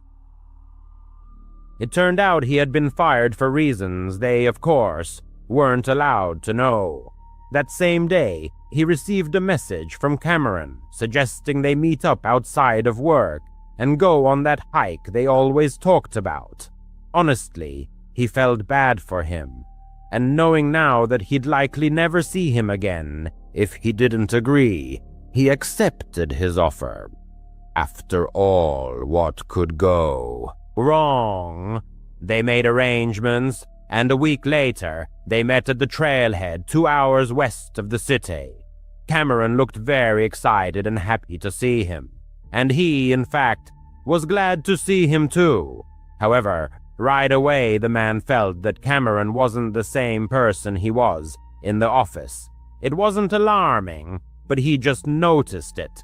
They started down the trail and talked the whole way. The man tried to delicately ask why Cameron wasn't at the office anymore, but Cameron evaded the question. At work, Cameron had always been very open about everything, perhaps even too open, so it was a little strange to see him so reserved, but the man assumed he had just made some awkward mistake or something similar. In short, they reached the campsite, set up both tents, and then made lunch, and as soon as they finished eating, Cameron abruptly stood up and said, "Be right back." Then he walked into the woods. The way he said it was as if he needed to go somewhere, which, in that setting, made no sense. Why not just say you're going for a walk or something? The man stayed in camp, resting for 10 minutes until Cameron returned. He said nothing and acted as if nothing had happened, so the man just let it go. They talked a little more, unsure, about an hour probably. Then Cameron did the same thing, said he'd be right back, and walked into the woods, only this time it happened right in the middle of their conversation. A silent escape from the forest. Suddenly, mid-dialogue, something inexplicable happened. Quite unexpectedly, his companion, fixing his gaze on the forest trees, fell silent, then resolutely walked away. His first impulse was to follow the direction of his gaze, but nothing remarkable could be found. At this moment, the strangeness of the situation reached its peak, causing an almost alarming unease. 10 minutes later, he returned. This time, a direct question was posed about the purpose of his absence, to which, after a second's thought, a laconic answer followed: nowhere. No further explanation was offered, and again it was decided to let this oddity go. 6 months of daily interaction with Cameron prevented a few inexplicable occurrences from completely altering the established opinion of him. The conversation by the campfire continued for a while longer, after which they retired to their tents, preparing for sleep. The fatigue was so profound that falling asleep presented no difficulty whatsoever. However, he awoke in the middle of the night. His eyes snapped open, and the absolute silence, broken only by the soft rustling of the forest, was clearly imprinted in his memory. Unzipping his tent, the narrator peered outside, intending simply to look around, still unaware of the true reason for his awakening. Immediately, he noticed Cameron's tent was open, and Cameron himself was absent. A search of the entire camp yielded no results. He noticed the flashlight was missing, but no light was visible anywhere among the trees. "Cameron!" he called several times, but there was no answer. For a minute, the narrator sat by his tent, looking around and waiting for his return, until sounds resembling a quiet conversation between two people drifted from deep within the forest. "Cameron, are you out there?" he asked. The conversations instantly ceased, and silence once again reigned in the forest. After 30 seconds of tense waiting, Cameron slowly emerged from behind the trees into the camp clearing. His face was strained, but he tried to hide it with a nervous smile. He was asked about the presence of anyone else. He paused, then uttered, "Nobody." However, as he spoke, footsteps could be heard from behind the trees. It was clear that Cameron heard them too. Looking at him again, the narrator repeated the question about who was there. The feeling of discomfort intensified, but even then he stubbornly uttered, "Nobody." An extremely tense 15 to 20-second silence followed, during which both simply stared at each other while quiet footsteps slowly but steadily approached from the darkness. Adrenaline surged, and suddenly the narrator bolted down the trail, leaving everything behind. As he fled, he heard Cameron's voice and some other man's voice, but he never looked back. The escape didn't stop until he reached his car. Fortunately, they had arrived separately, and his keys and phone were with the narrator. He headed home and spent the rest of the night trying to process what had happened. An attempt was made to contact Cameron, but the message never went through. He had already blocked the contact. Since that night, there has been no further contact with him. It's unknown who else was there or what Cameron was up to, but the narrator believes he was incredibly lucky to get away. Last year, around early November, the narrator traveled to his hometown, primarily to meet old friends, and also to spend a week in a cozy country cabin, a spacious rented dwelling located deep in the woods. His hometown was small, surrounded predominantly by forests, offering many scenic views and camping spots. Although he had never been into hiking before, he had done extensive research and had a strong desire to try it. Gathering all the necessary gear, he decided that the ideal first hike would be a trip into a familiar forest just outside his hometown. This approach provided a sense of security and allowed him to gradually ease into his new hobby. The rented cabin was chosen specifically because of a trail that led to a small camping spot. The narrator reasoned that in case of unforeseen circumstances, he could always return to the cabin and everything would be fine. It seemed like a risk-free way to enjoy his first trip. The first few days were dedicated to meeting friends, and another day was spent relaxing at the cabin and preparing his gear. Then, finally, he set off for the camping spot. The trail was only about an hour long. For the first 10 minutes, he focused on properly adjusting his backpack and checking all his equipment. Once everything was settled and there was nothing more to worry about, a strange feeling washed over him, a sensation as if he was being watched from behind the trees. Since this was his first time alone in the forest, he assumed he was just nervous. However, this feeling didn't disappear as expected. Every time he looked into the forest beyond the trail, that empty, dreadful sensation enveloped him. It truly seemed like a sign, a warning to get out of there. But he didn't listen. He kept walking, battling these feelings all the way to the campsite. The camping spot was small, just a little patch of land that, frankly, the narrator wouldn't even have considered a campsite if it weren't for a few scraps left behind by previous campers. The place was definitely undeveloped, as it was unkempt and not maintained at all. Nevertheless, being off the trail and in a more open area, the narrator felt a bit better. He felt comfortable enough to stay. He began unpacking his things and setting up his tent. Since this was his first experience, he meticulously followed the step-by-step instructions, aiming to complete all actions flawlessly. This task took, by his estimation, about 15 minutes, which he felt was a perfectly acceptable result.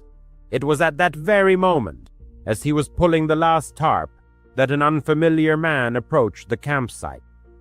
The stranger was tall, and his age, judging by his appearance, was approaching 25, which matched the narrator's age.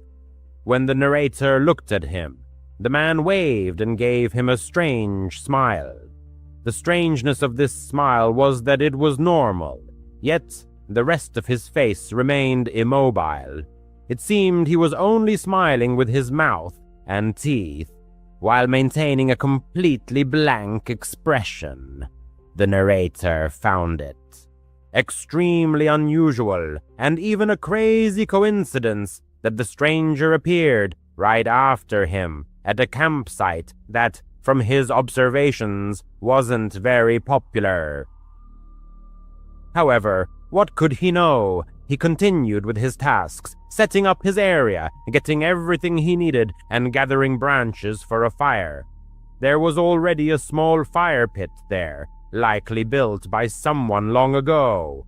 While he was busy, the man set up his tent nearby. But oddly enough, that was all he had brought with him.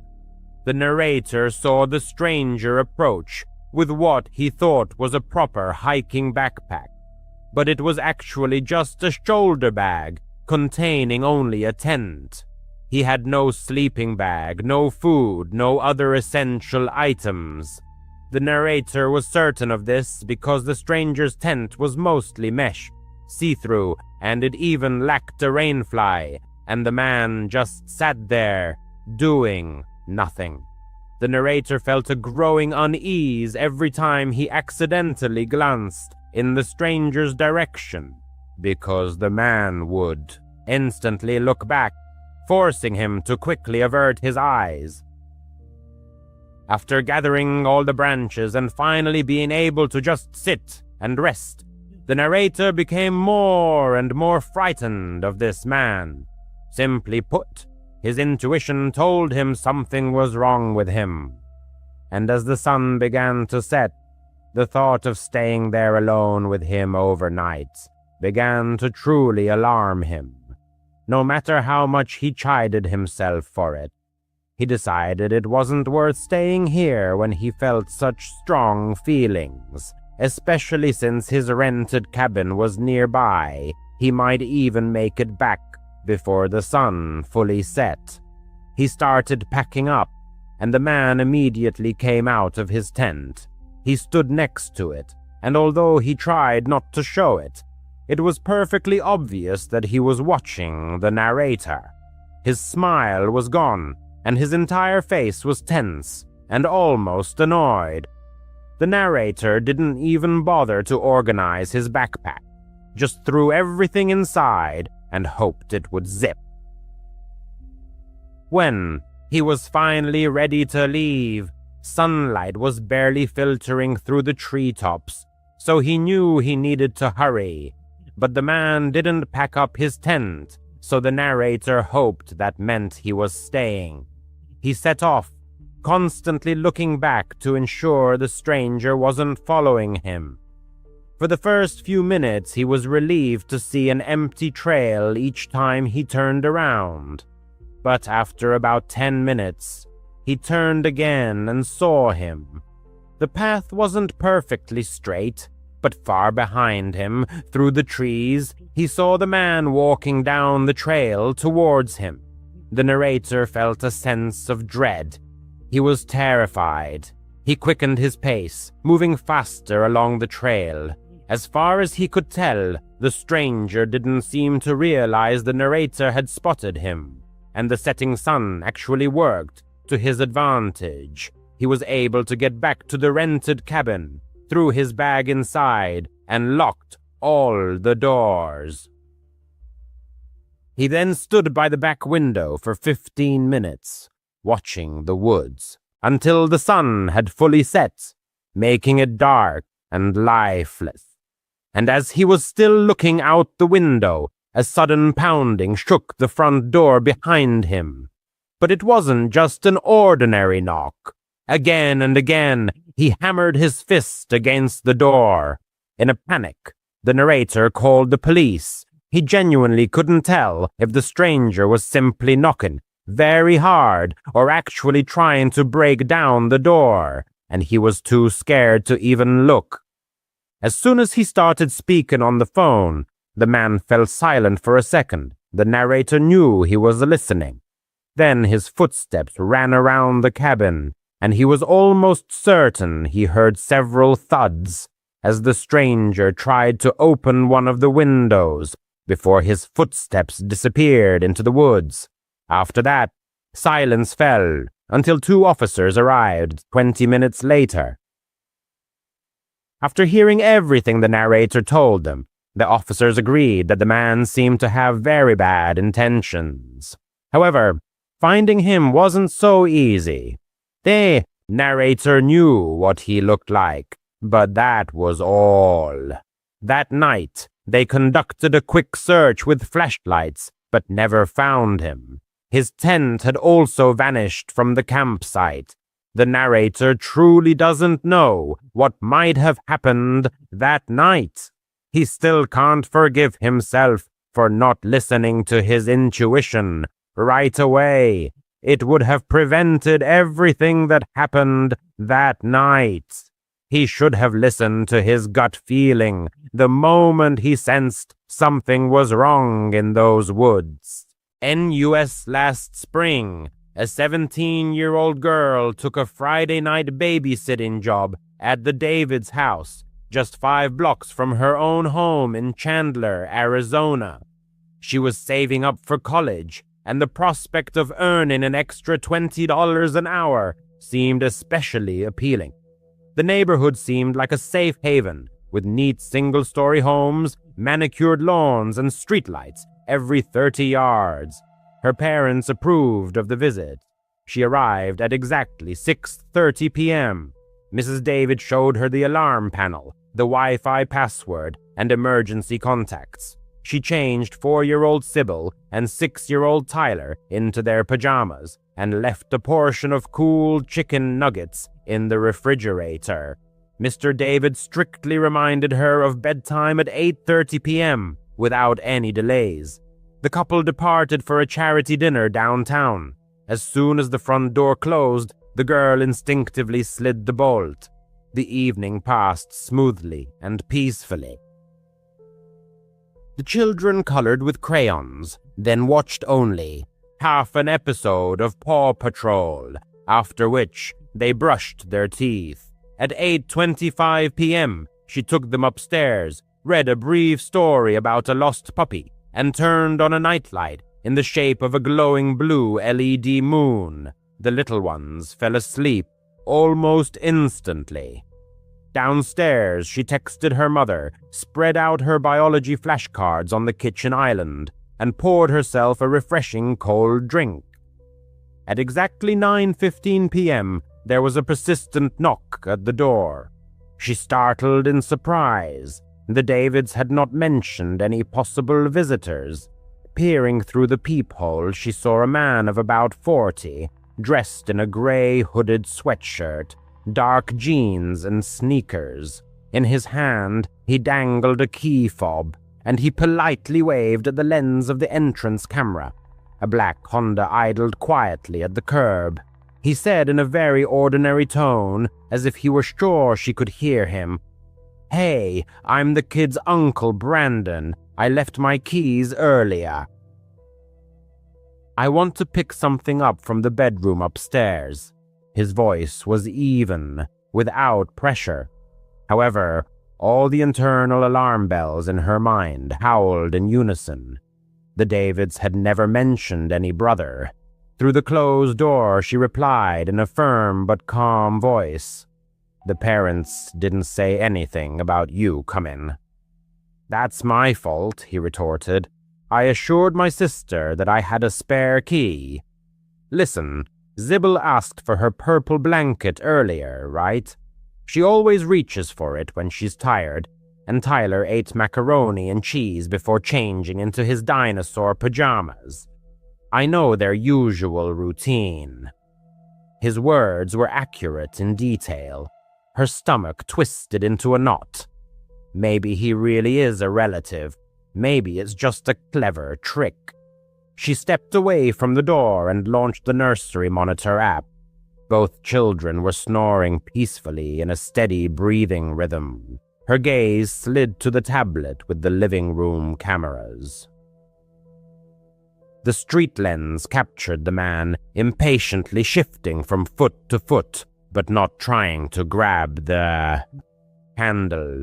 She dialed Mrs. David's number. No answer.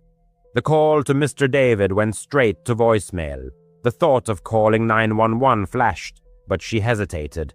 In Arizona, there is a fine for false alarms. At that moment, a message arrived. Sorry, it's so hectic at the banquet. Is everything okay? From Mrs. David. The girl hurriedly typed, There's a man here named Brandon. Your brother is demanding to be let in. The screen flashed 3 dots of anticipation. Then came the reply, We don't have a brother. Call the police immediately. Her palms trembled. She took a deep breath and dialed 911, clearly stating the address, the stranger's description, and specifying that 2 children were sleeping peacefully upstairs. A muffled knock came from the hallway. The man knocked again, maintaining the same politeness. I really need that blanket. I swear, just 2 minutes. She said nothing. He waited about 10 seconds. The camera caught him heading to the front windows, pressing his hands against the glass, trying to look inside. The girl hastily turned off the lights in the room to remain unnoticed. In the faint glow of the phone screen, she watched him go around the wall and approach the side gate. Soon, the motion sensor in the yard flashed and went out.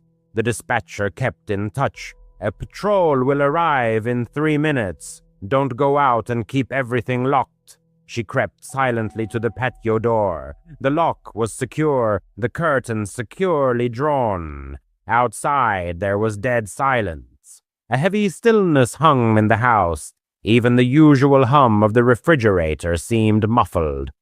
In the distance, she heard the wailing sirens of 2 police cars, which soon fell silent.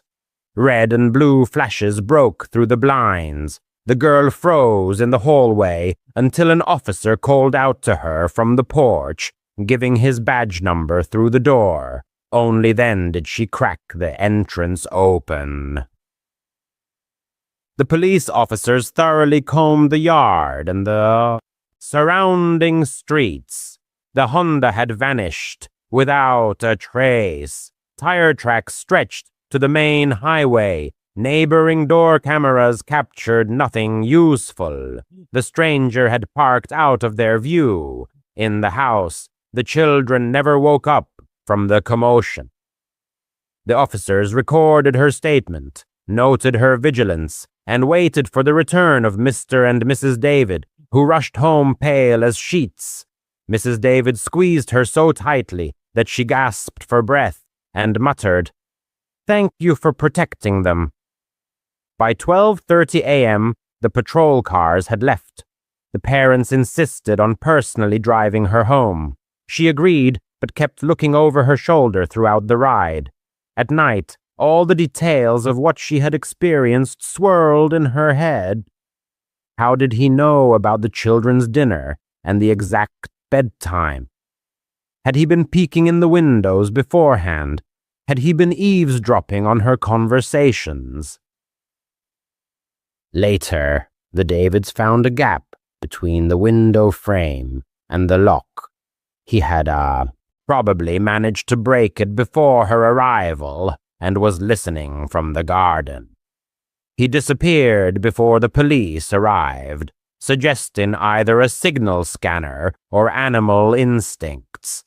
Weeks passed before she dared to take on evening babysitting jobs again. When she did, she brought blackout film for the windows, replaced the unreliable latches with sturdy ones, and always kept a baseball bat close at hand. She learned that a calm tone and personal details are not always a guarantee of truthfulness. The detectives who got involved later revealed that similar men had been seen near elementary schools, where they picked up snippets of conversation for greater credibility. They believed that this type had targeted 3 houses that month, invariably hiding behind family ties. This brought no relief. On the contrary, it only highlighted the sophistication of his manipulative style. The case remains open, with no arrests. She still babysits, but only for trusted relatives, and never dismisses her gut feelings. Safety hangs by thin threads, locking the gate, not engaging in conversation with strangers, verifying backgrounds. That night, her decisions saved the situation. 2 little ones continued to doze under the soft blue light of the nightlight, undisturbed by the steps of an uninvited guest. There are nights when she wakes up to the echo of that quiet knock and even voice, begging for a child's blanket. He seems so patient, almost cordial, waiting for a moment of trust. Let no one succumb. No one will believe this story, but it still hangs in the air, giving no peace. Leah isn't one for ghost stories or wild fabrications, but the events of the past month still rob her of sleep. She's 32, working as a nurse at a small hospital in upstate New York. Her shifts often run late, and she drives home on deserted highways winding through forests and fields. On ordinary evenings, it brings peace. Just her faithful old Honda Civic, and the muted murmur of the radio. But that night, everything went wrong. The clock read around 11:30 p.m. when Leah, exhausted after a 12-hour shift, finally pulled out.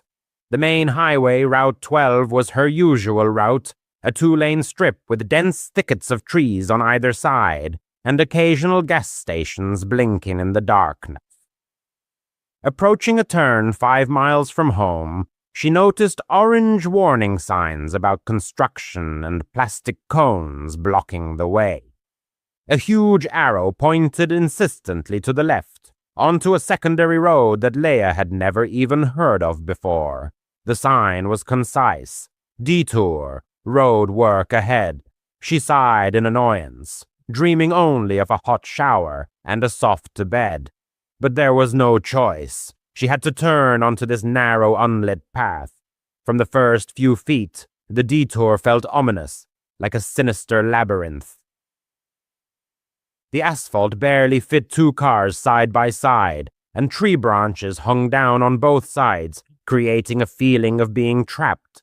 Not a single street light. Not a single light in the windows of houses, just solid blackness and the crunch of gravel under the wheels. Leah turned down the radio to concentrate better and gripped the steering wheel tighter, feeling her palms getting clammy. The road snaked and twisted, and she kept looking for signs of road work, a crew of workers in vests, rumbling equipment, or at least a pile of equipment. Nothing like that, just an endless succession of tree trunks and the steady hum of the engine echoing in the silence. After 10 minutes, a vague unease began to grow into anxiety in Leah's soul. Not a single oncoming car. The path seemed endless, like in a nightmare. The GPS signal kept disappearing and reappearing intermittently, refusing to give clear directions. Something's not right here, she whispered to herself, fighting the rising fear. At that moment, she glanced in the rearview mirror and saw it, a truck, 100 yards back, crawling forward at a snail's pace. Its headlights were off, blending into the night background. Her stomach twisted into a knot. Who in their right mind drives around in the dark without lights? Leah tried to convince herself that it was nothing, just a local resident on the same detour, hurrying about their business.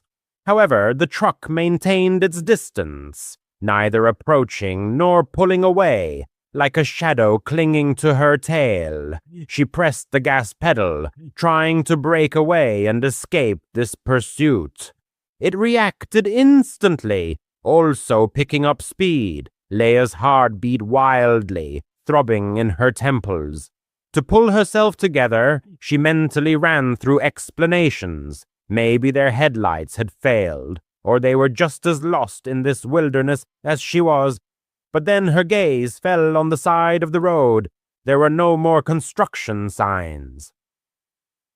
Not a single cone, no barricades, not even a trace of detour signs. Suddenly, the realization came. She hadn't noticed any work on Route 12 either. No excavators, no torn-up pavement. Just those mysterious signs and obstacles that had appeared out of nowhere.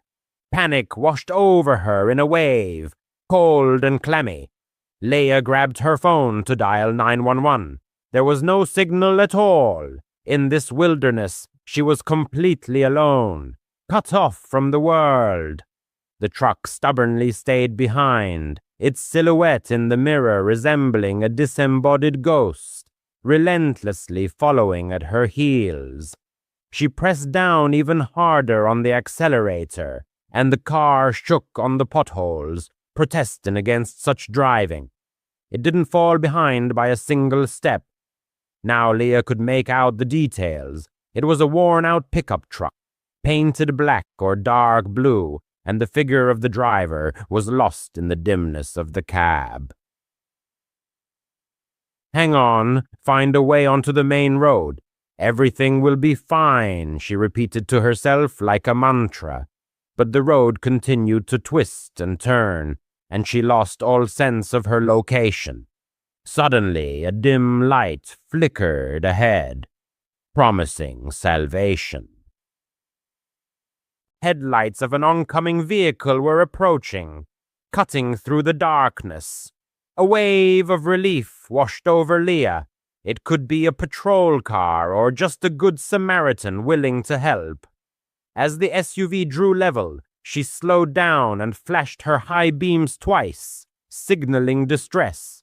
It turned out to be a white SUV. It also slowed down and pulled to the edge of the shoulder. Leia stopped, leaving the engine idling, and cracked the window just enough to call out, "Hey, I think someone's following me."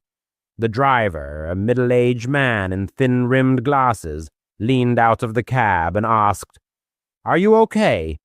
She pointed back. "There's a truck back there, no headlights. It's been chasing me for miles." He squinted, peering into the darkness behind her. The expression on his face changed instantly, becoming concerned. "There's no truck there." Leah turned sharply to the mirror.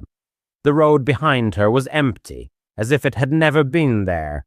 Her blood ran cold. She could have sworn she had seen it just a second ago, clearly and closely. "Listen," the man said soothingly. "This road is full of strange things. I was also detoured here, but there were no repairs on the 12th. I checked myself. Drive behind me. I'll lead you back to the main road." Leah nodded silently, too stunned to argue or ask questions. She pulled up behind the SUV, keeping her eyes glued to the mirrors. Not a trace of the truck, just the bottomless darkness, swallowing up all traces. After 10 minutes, they finally burst onto Route 12. The orange signs and cones had vanished, as if they had never been placed at all, leaving only a vague memory. Leah thanked the man heartily. He promised to contact the police and report what had happened, and sped home, carefully locking all the locks. In her apartment, she couldn't close her eyes, running through the events in her mind, those sudden signs, the mysterious truck, its inexplicable disappearance. In the morning, she dialed the sheriff's office. They confirmed that no repairs had been planned on Route 12 that night. Not a single complaint of false detours. Leah dove into the internet and came across forums where others shared similar cases. Fake detours, mysterious cars leading nowhere. Some blamed it on someone's prank. Others whispered about something sinister, robbers or something worse lurking in the shadows. What exactly she saw, Leah doesn't know for sure. Maybe it was just a prank, or her tired mind played a trick on her. But the feeling of the clammy, unnatural presence of that road doesn't leave her, as if the highway harbored its own will, waiting for lonely travelers. Now Leah chooses a different route, even if it's longer, avoiding suspicious sections. And every time she sees a construction sign, her heart clenches with foreboding. She doubts she will ever feel safe driving alone again under the cover of night. When Leah was 15, she first met her future husband, who had just turned 16 in art class. Their small town didn't spoil teenagers just starting romantic relationships with a variety of entertainment, except for rare outings to the nearest Target for small purchases. The settlement, despite its modesty, had a special charm due to its rich past. Tourists came specifically to wander along the ancient mining trails or enjoy the views of the river that cut through the canyon nearby. This river, with its winding paths and panoramic vistas, served as the soul of the entire district, attracting both locals and visitors eager to immerse themselves in the embrace of a wild nature, away from the hustle and bustle of the city. Leah spent her childhood exploring the trails near the river. She walked and biked them countless times, memorizing every turn and hidden corner. This place was home, like an extension of her own garden behind the house, full of cozy secrets. Usually, it gave a feeling of complete security and peace, where the rustle of falling leaves merged with the soft splash of water, creating an atmosphere of serenity and harmony. She especially liked one of the paths, a half-mile trail leading to a modest bridge across the river. The bridge itself was not striking in scale, but it offered a mesmerizing view of the rushing water below, framed by the steep slopes of the canyon, where sunlight played on the surface, creating the illusion of eternal motion. It was there that Leah always felt a surge of lightness, as if time slowed down, allowing the world to unfold in all its beauty. Time seemed to stretch out, and the surrounding world slowed down. But nearby stood another bridge, far grander in scale and fame, one of the tallest on the planet, a true engineering masterpiece that attracted daredevils and curious tourists to its base. Walks in its vicinity opened up breathtaking panoramas of the canyon and the rushing river below. However, behind all this beauty hid a dark backstory. Over the decades, the bridge had become a sinister symbol, a point on the map where the lives of suicides ended all too often. The heavy imprint of these events hung in the atmosphere, like an invisible whisper about the dark side of this structure. The woman and her husband, looking for a light adventure, chose an evening stroll along the path to the small bridge around 6 p.m. The river lurked in a deep canyon, where the steep slopes absorbed the sun's rays long before dusk. The road was familiar, but from the first steps, she felt a vague excitement that she couldn't shake off.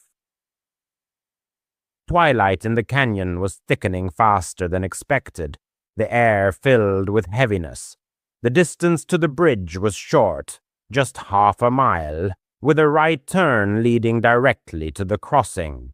However, the light was fading rapidly. The forest around was quieting down. The sounds that usually filled the space, the chirping of birds, the rustling of leaves, gave way to an oppressive silence, full of foreboding. By the time they reached the turn to the bridge, there was absolute, pitch-black darkness. Although the clock showed about 7 p.m., the darkness was confusing, as if the canyon had closed in an embrace around the travelers. They lit the flashlights on their smartphones, thin beams cutting through the impenetrable blackness, but highlighting only a narrow circle under their feet. Everything else dissolved into oblivion. The woman's stomach clenched with a mounting inexplicable fear that grew in waves. This path was as familiar to her as the back of her hand. She had walked it dozens of times, but that night everything felt different, alien. She suggested turning back, but her husband, always more courageous or stubborn, insisted on continuing. Approaching a bend in the path, she suddenly stopped. Right 3 feet from the path, at the very beginning of the bridge, loomed a tall silhouette. The flashlight beam highlighted his back, and the woman's heart clenched. The figure seemed gigantic, at least 6-7 feet tall, with a powerful physique of 200 to 250 pounds. He was wearing a brown flannel shirt and dark pants, blue or black. Brown hair rose unnaturally, as if molded from clay rather than growing. However, it wasn't the size that caused horror. The proportions of the body seemed distorted, inhuman. The arms were elongated, hanging lower than usual as if belonging to an ape. The head was perfectly round, almost spherical, like a basketball mounted on the shoulders. The legs remained hidden in the darkness, which amplified the feeling of unreality. The silhouette stood motionless, staring down the slope into the complete darkness. The woman whispered to her husband, "What is that?" Her voice trembled. He also froze, not taking his eyes off the figure, holding his breath. The three of them froze in this tense, silent scene. 1 minute usually flies by unnoticed, but when your pulse is pounding in your temples and your instincts are screaming to run, it stretches on endlessly. The figure didn't stir, didn't react to their presence. The woman couldn't figure out if it was a human or something else. Thoughts swirled. How did he get here? There were no other cars on the trail. Why is he standing in pitch darkness, straying to the side, staring into the void? Why doesn't he turn around? Is he hiding his face, or what he's doing? The husband, gathering his courage, though his voice betrayed his excitement, called out firmly, "Hey, buddy, what are you doing here?" At that moment, the silhouette began to turn slowly, and the woman's stomach turned cold, nausea rising to her throat. The instinct she ignored earlier exploded with a shout, "Run, immediately!" She didn't wait to see his face. Grabbing her husband's hand, she darted back toward the car. The flashlight beam flitted in time with her steps. Her breath came in gasps. She never looked back. She didn't want to know if this creature was chasing them. Behind her, her husband shouted her name. His steps echoed. He was lagging noticeably behind. They burst out to the car, panting and shaking. The woman fumbled frantically with the keys. The parking lot was empty, not a single other car. The nearest town was 5 to 6 miles away, depending on the route, and the entire stretch of road was out of cell service. Her heart didn't calm down until the lights of the streetlights flickered into view. They barely spoke a word. Shock had tied their tongues. A few days later, curiosity outweighed fear. The woman couldn't get that silhouette out of her head. Was it a person, a joke, an illusion of light? She persuaded her husband to return during the day, bringing friends for backup. They needed to dispel their doubts. Maybe it was just a jacket on a pole, a bizarre boulder, or a prop from a local hoax. But there was nothing there. No pole, no clothing, not a single hint of an explanation. But what? She saw now sent a chill down her spine. The place where the silhouette had stood ended in a steep ledge, 4 feet down. If he was really standing there, then his height was not 6 to 7 feet, but closer to 8 to 10. The realization hit like a blow. What they had seen was not just tall, it was unimaginably huge. This river, this town, is steeped in a rich past. Some stories are full of charm, others of tragedy. Legends of mining times, lives cut short on the high bridge, the serene beauty of the canyon, all intertwined into a fabric, alive and almost sentient. What exactly they encountered that night remains a mystery. The woman shared the story with friends, relatives, anyone who would listen, but no one knew the answer. A person, a ghost, or something beyond. The memory of the motionless figure in the darkness doesn't let go. It's a fragment of the river's legacy that she will never solve. A mystery hovering like shadows in the canyon. For a long time she kept it secret. A year ago, silence seemed wiser. But now it's clear. It's useless to hide it. Someone may need a warning. He worked as a security guard at a small airport in Germany.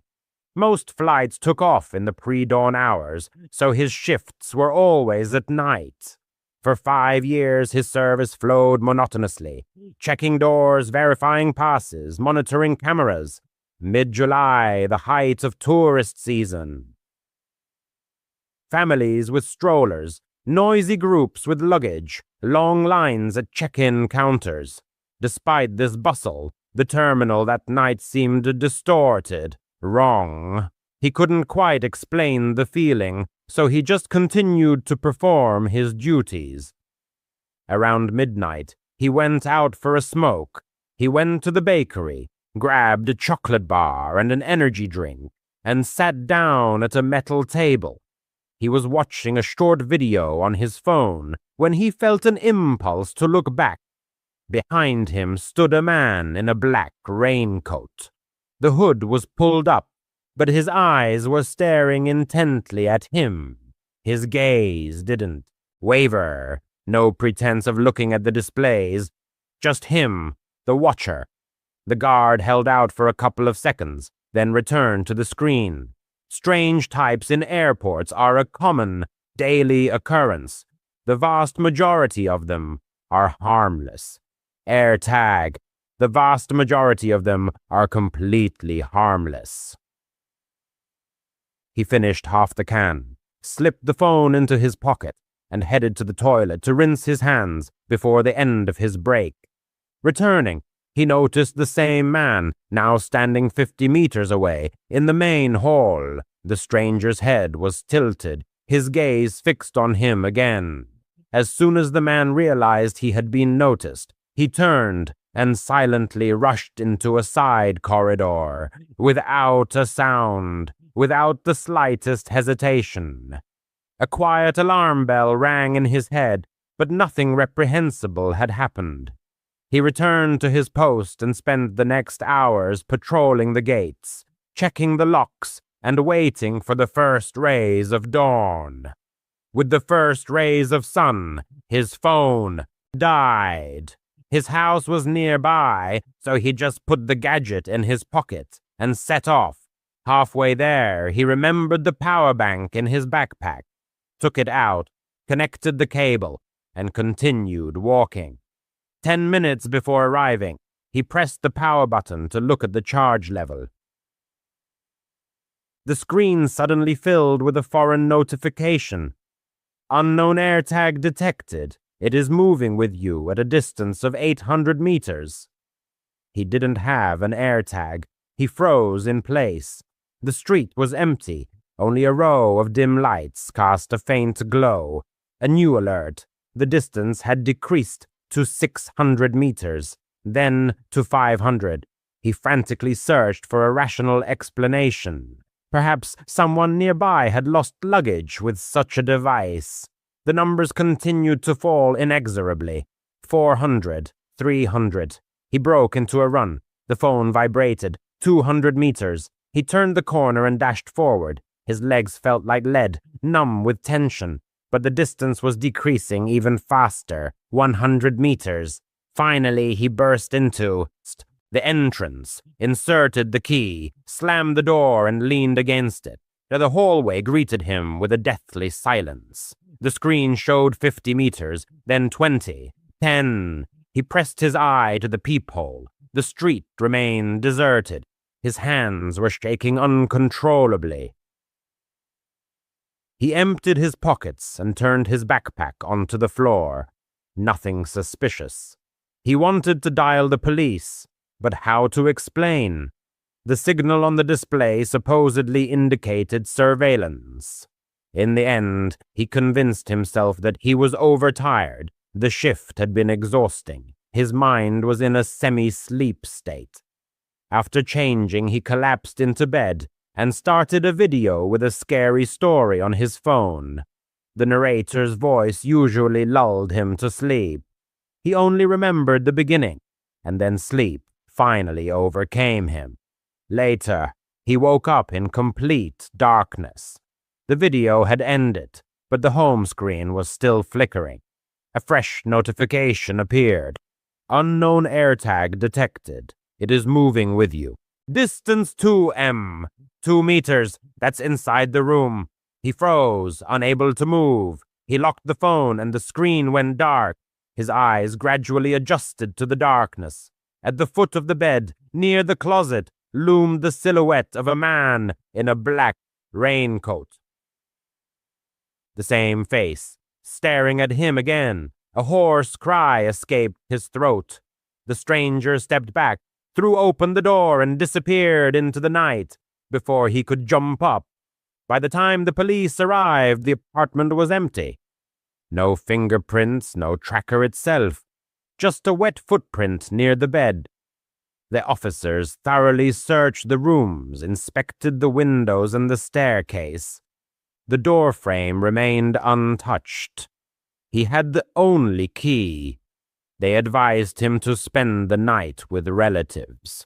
He spent the night on his sister's couch, with the light on in the hallway and the phone set to motion detection. In the morning, he returned with a locksmith. They installed new reliable bolts and a camera above the door. Then, on the kitchen table, they turned over the contents of the backpack. In the lower seam of the inner pocket, under the lining, was hidden a white plastic disc, smaller than a coin, an AirTag.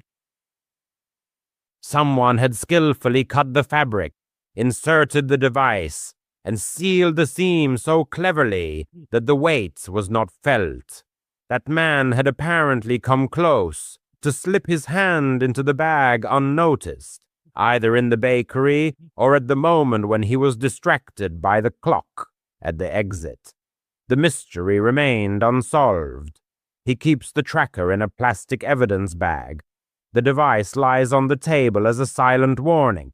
A threat can disguise itself as commonplace and creep up from behind without a sound. He still works nights, but he doesn't walk home anymore. Every time the phone vibrates in his pocket, that impassive face flashes before his eyes, watching, waiting for the right moment. If your intuition tells you you're being followed, trust it and react without delay. He managed to get out. The next one may not be so lucky. He had always loved camping. The scent of pine needles, the crackle of a campfire, the forest stillness, it all made him feel truly alive. Last summer, he and his friends, Jake, Matt, and Amber, planned a weekend in Blackwood Forest, a dense pine forest 2 hours from the city. It was a popular but vast place, with miles of trails and thickets where sunlight barely penetrated the canopy. They had camped there before, so they weren't particularly worried. However, this time was etched in his memory forever. Months later, he still woke up in a cold sweat, remembering Jake. They arrived in Blackwood on Friday afternoon, the four of them crammed into Matt's beat-up Jeep. The air outside was warm, but the forest was cool. They set up camp by a stream in a secluded spot away from the main trail in a clearing with a ready-made fire pit from previous visitors. Jake was in high spirits, cracking jokes, tossing a soccer ball around while Amber set up the tent.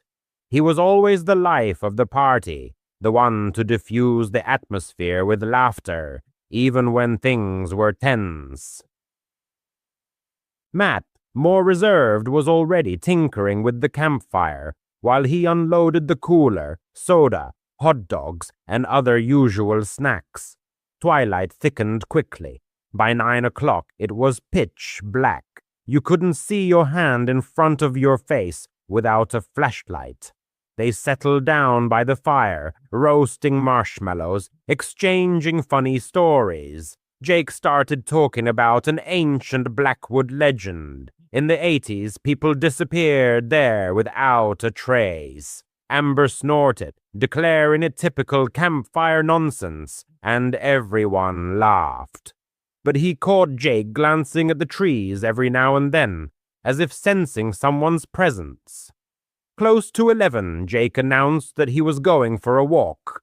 His usual excuse, to pee and check out the stream. He grabbed a flashlight. Amber reminded him not to go far, but he waved her off. "I'm not a kid, Mom." Classic Jake, cocky but harmless. No one paid much attention. The stream was only 100 yards away. Its splashing could be heard in the camp.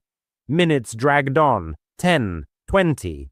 Amber began to get nervous, looking at her phone every now and then. "He's probably just messing around," Matt muttered, though his voice sounded uncertain. He grabbed a flashlight and called out, "Jake, stop kidding around." His voice echoed, swallowed by the trees. Silence. His stomach went cold. Blackwood is huge, but not endless. Jake couldn't have gone that far. They decided to organize a search. Amber stayed at the camp in case he returned, while Matt and he split up. He headed to the stream, sweeping the beam through the bushes. The flashlight pulled roots and boulders from the darkness, but not his friend. He called out his name every few steps, his voice fading. The forest seemed deathly silent. No chirping crickets, no hooting owls, only the crunch of his boots on the carpet of pine needles. His boot crunched on pine needles, echoing in the dense silence of the forest.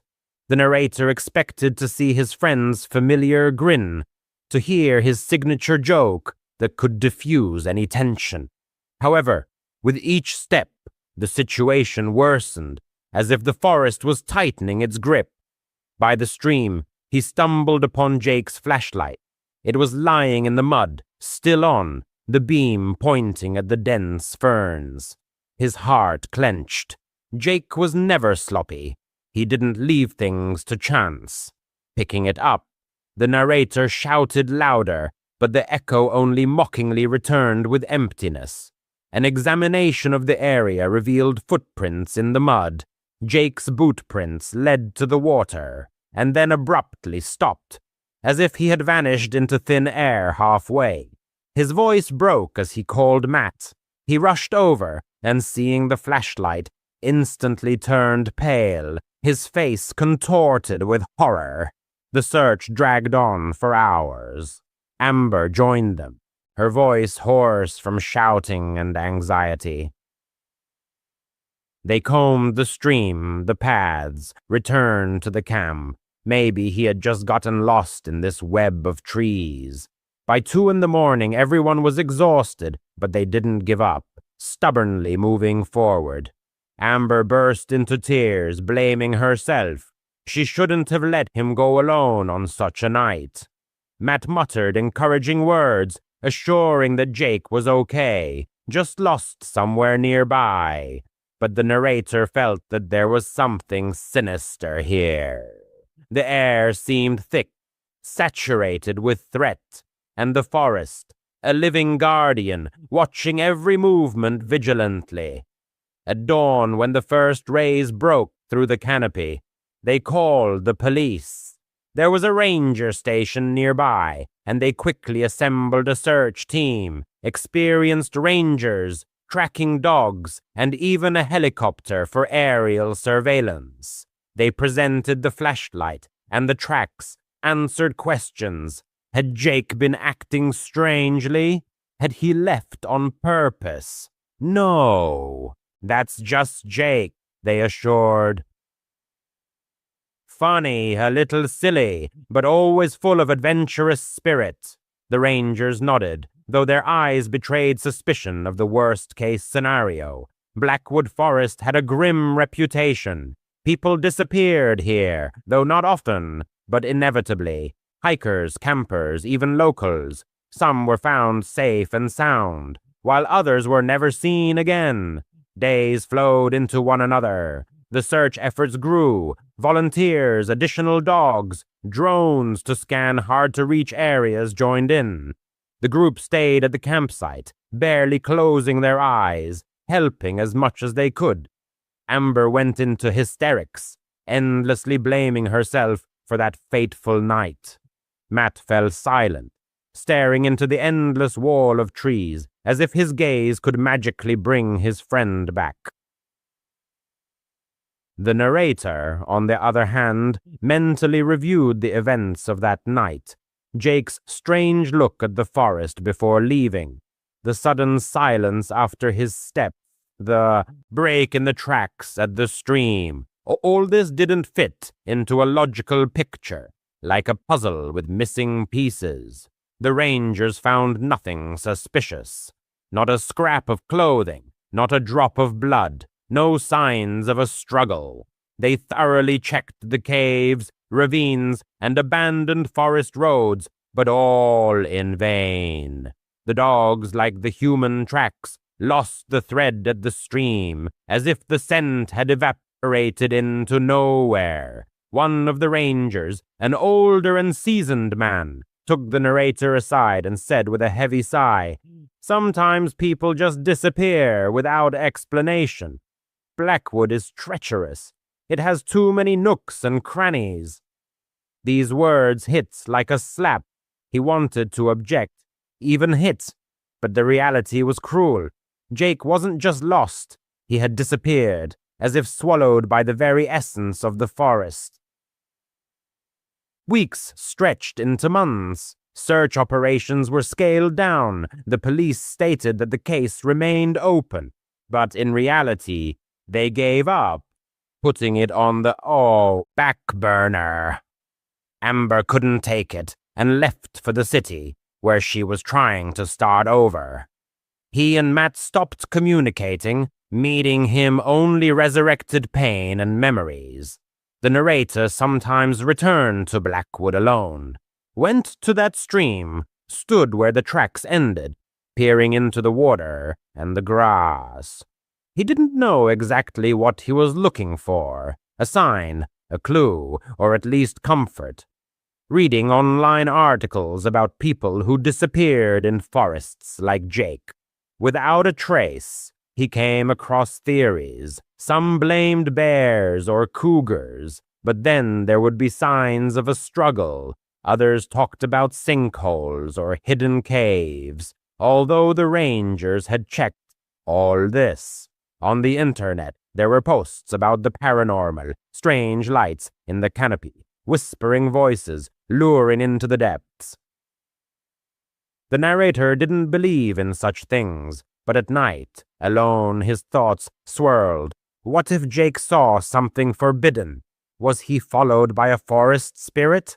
Dreams about Jake haunted him. In one, he was standing by the stream, smiling as if everything was okay, peaceful and serene. But as soon as he got closer, his face distorted, became empty, alien, not Jake, but something else, waking up in a panic, covered in sweat. The narrator realized the truth would remain a mystery. Will he ever know? Unlikely. But one thing was clear, he would never go camping in Blackwood again. The forest had already taken a friend, and the narrator wouldn't let it take him too. It all started with a guy named Isaiah, whom the narrator met as a landscaper a year ago. For context, it's worth noting that the narrator himself was also involved in landscaping, hence this story. He worked at a company where a lot of problems had accumulated. He won't name it. They risk being sued for disclosure. The meeting with Isaiah took place at the dump, where the narrator had come to drop off a trailer. As the driver and foreman, he often took care of such matters. Isaiah approached him. They talked about work, nothing unusual at first glance. He said that he had been in the landscaping business for only a year and dreamed of starting his own business. He handed out business cards to the narrator and his crew, but he didn't pay attention. He already had enough orders. A year passed. The narrator was fired, and he remembered the business card. He called, asked for a job. Isaiah hadn't. After my divorce, my life collapsed, and I longed to start over from scratch. I moved to an unfamiliar, unremarkable town where emptiness awaited me. No decent job, no cozy home, no family. I was alone, cut off from the world, merely existing. Desperately, I sent out resumes for any vacancy I could find, and eventually ended up in a shabby cafe, pouring terrible coffee for equally gloomy customers. Boredom and despair choked me. Despite having just moved, I knew I needed a radical change. And then, like manna from heaven, fortune smiled upon me. Among countless applications, descent at random, was one for a fire lookout position deep in the heart of a national forest. No experience required. Yes, exactly that. A fire lookout, one of those hermits living in a 70-foot observation tower, scanning for smoke and keeping an eye on hikers. I remembered this listing because of an odd note. Position currently filled, but we accept resumes in case it becomes unexpectedly vacant. I thought. That's strange, but sent it anyway. And now, this job was mine. A gruff-sounding man named Marcus called me. He said I'd spend the rest of the summer, about 2 months, in the lookout tower. Marcus insisted I start immediately, gave me brief instructions, and offered me the job starting tomorrow if I agreed. Of course, I agreed. Onward, to a new beginning. I just parked my car where the road ended and now faced a long hike to the tower. It was just past 8 in the morning, and Marcus, the same man who called, warned the trek would take about 4 hours. I hoped to arrive by lunchtime. He assured me the tower would be fully stocked with food and that I could radio the nearest lookout for guidance. It was cool for a summer morning, but excitement surged through me. The national forests here were famed for their pristine beauty and peaceful atmosphere, exactly what I'd been missing. I reached the tower a little after 1 p.m. The path had been tough, but clear markers and a well-maintained trail made getting lost impossible. The tower was far taller than I.D. imagined, probably 100 feet high, perched on 4 massive pilings. A spiral staircase wrapped around it, leading upward. Nearby stood an outhouse and a storage shed, likely where supplies were kept. I'd figure everything out once I got inside and dropped my pack. The stairs were damn steep and the climb exhausted me, but I knew I'd adjust. The cabin at the top was small, with a balcony encircling it. Inside, a bed, a large radio, a table with a map, a few books, a toolbox, a small portable radio, a lamp, binoculars, and a flashlight. The walls were almost entirely windows, offering a panoramic view of the endless national forest. It was eerie, but logical, since I was supposed to spot fires. I set down my backpack and remembered Marcus's instruction to contact the neighboring tower by radio. I did just that. "Hello? Is anyone there?" I asked, fumbling with the large radio. "Hey, you're the newbie, right?" "I'm Evelyn," came a cheerful female voice through the static. "I've been watching your sector while you were en route, but my view doesn't reach far, so I'm glad you're here. Nice to meet you. Yes, I am the newbie. Oliver," I replied into the mic. "Marcus said you'd explain everything." "Sure thing. Well, you've already figured out the radio, so that's a good start.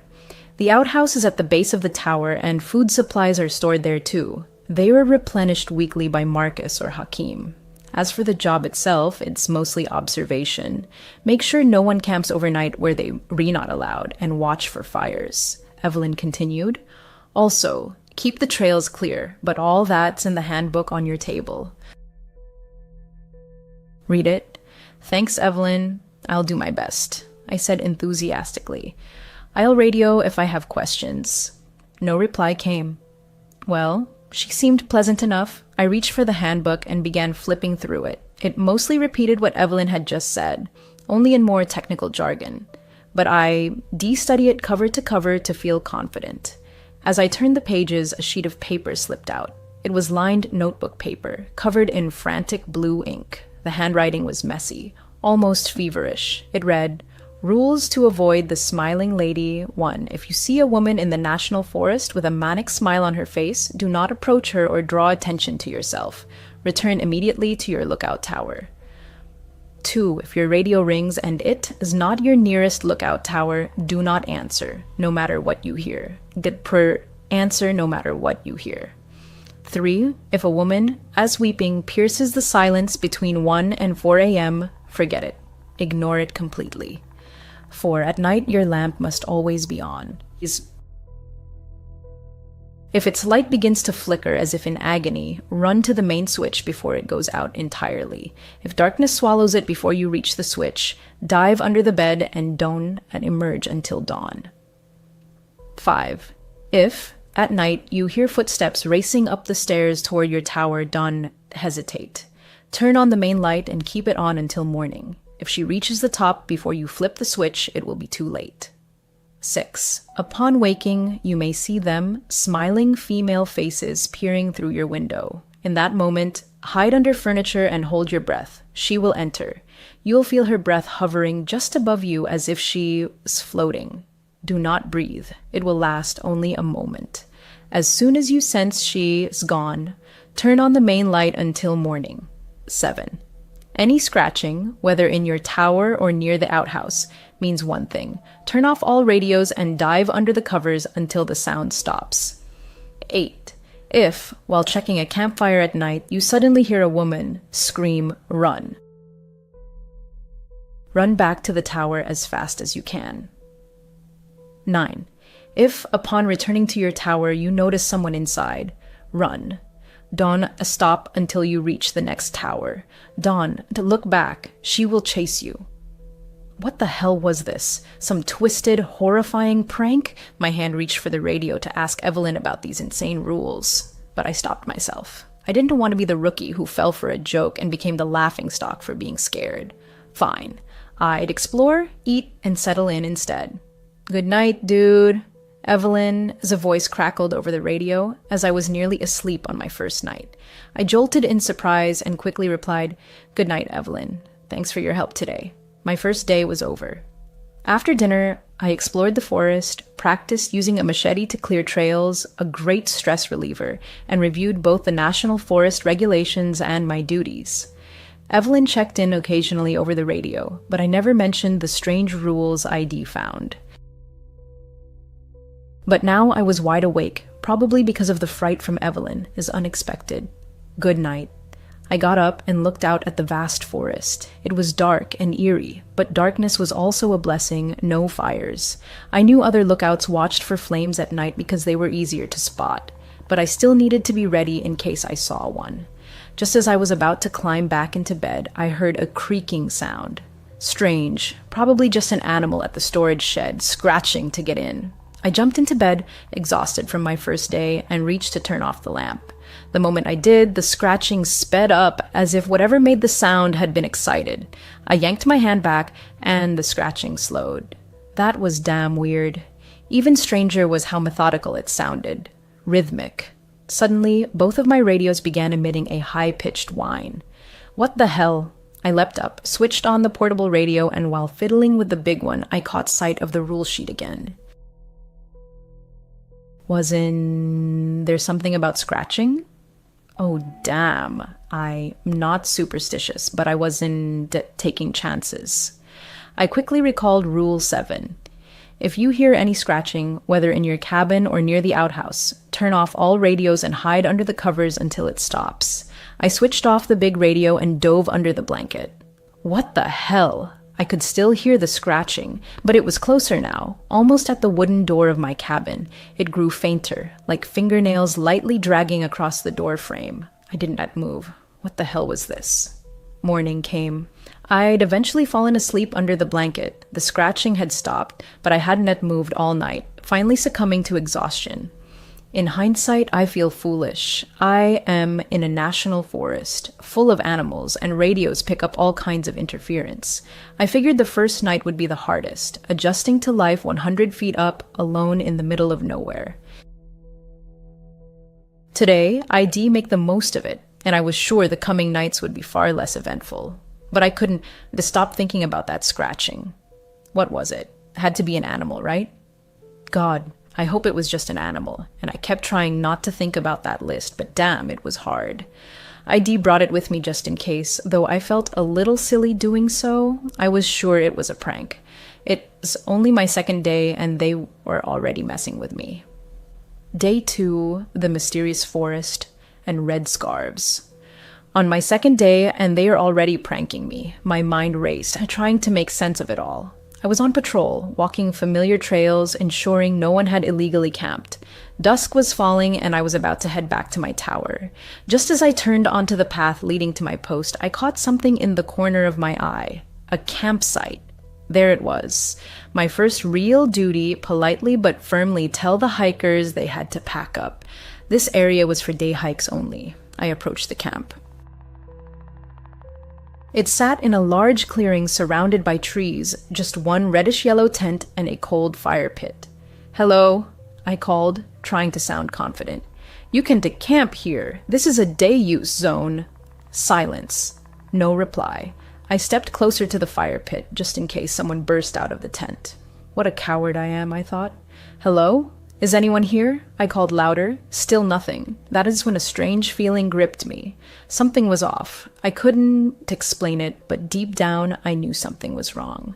Sure, maybe the campers had just stepped away for a walk and would return soon, but the encroaching darkness made me uneasy. Wait, wasn't there a rule about this? I frantically pulled the list from my pocket and scanned it. Yes, Rule 8. If you check a campfire at night and hear a woman scream upon arrival, run back to your tower as fast as you can. Well, okay, not exactly. Okay, but okay. I had not heard any screams, just an empty camp and no fire. I should radio Evelyn. "Evelyn, hey." There's a campsite. No fire, but no people either. What should I do?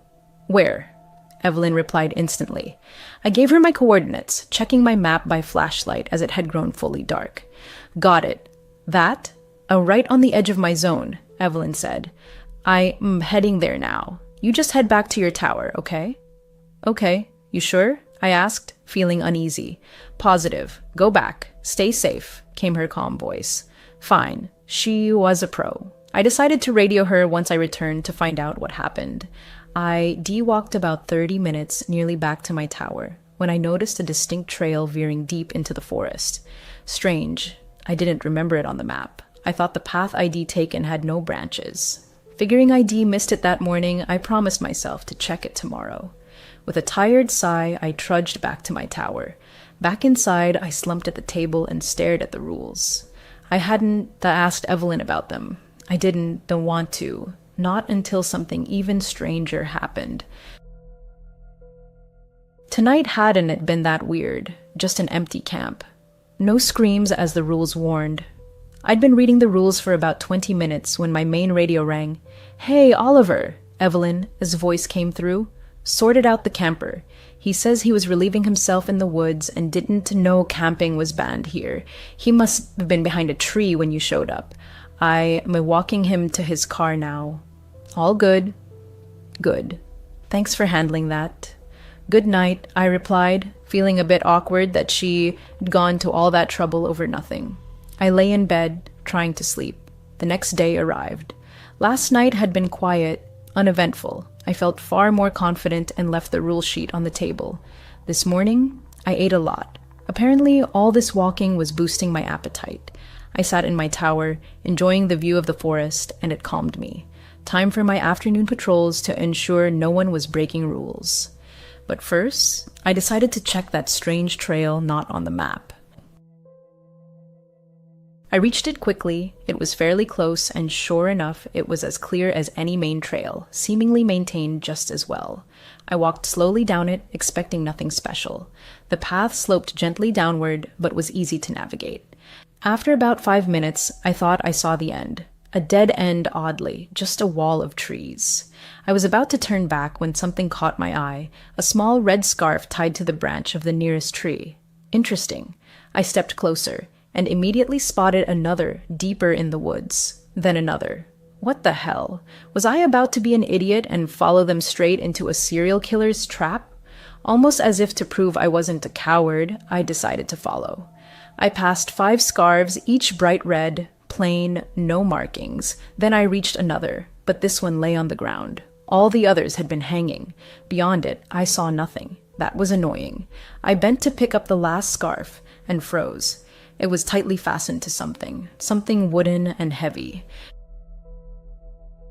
I lifted it.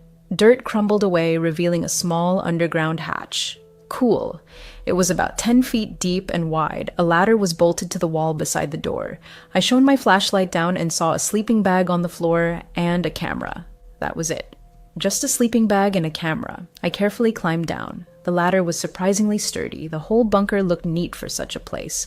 But as I said, only a sleeping bag and a camera plugged into a charger, though the charger wasn't connected to anything. It was an underground bunker after all. I picked up the camera and tried to turn it on. The battery was dead. It was a fairly modern model. The screen showed 3 options: photos, gallery, settings. I chose gallery. The first few images were boring. A lake, someone, his house, a random car, nothing helpful. I scrolled quickly, almost missing one, a photo of my own lookout tower. At its base stood a family, 3 people.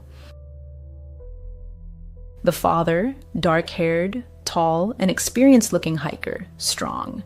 The mother, blonde, with a charming smile, her hand on her husband's shoulder. The third, a boy with short chestnut hair, strikingly similar to the man I assumed was his father. I kept scrolling but saw no more group shots, only the man.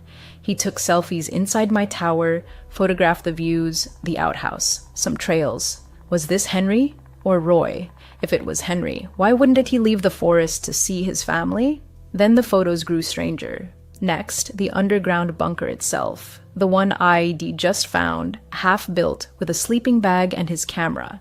He was building it. Evelyn had said Henry was handy, right? Why build a bunker so close to the tower? Then, a random tree in darkness. The next 4 or 5 photos were the same tree. At its base, a shadow, distorted, meaningless. What was Henry, or whoever this was, trying to photograph?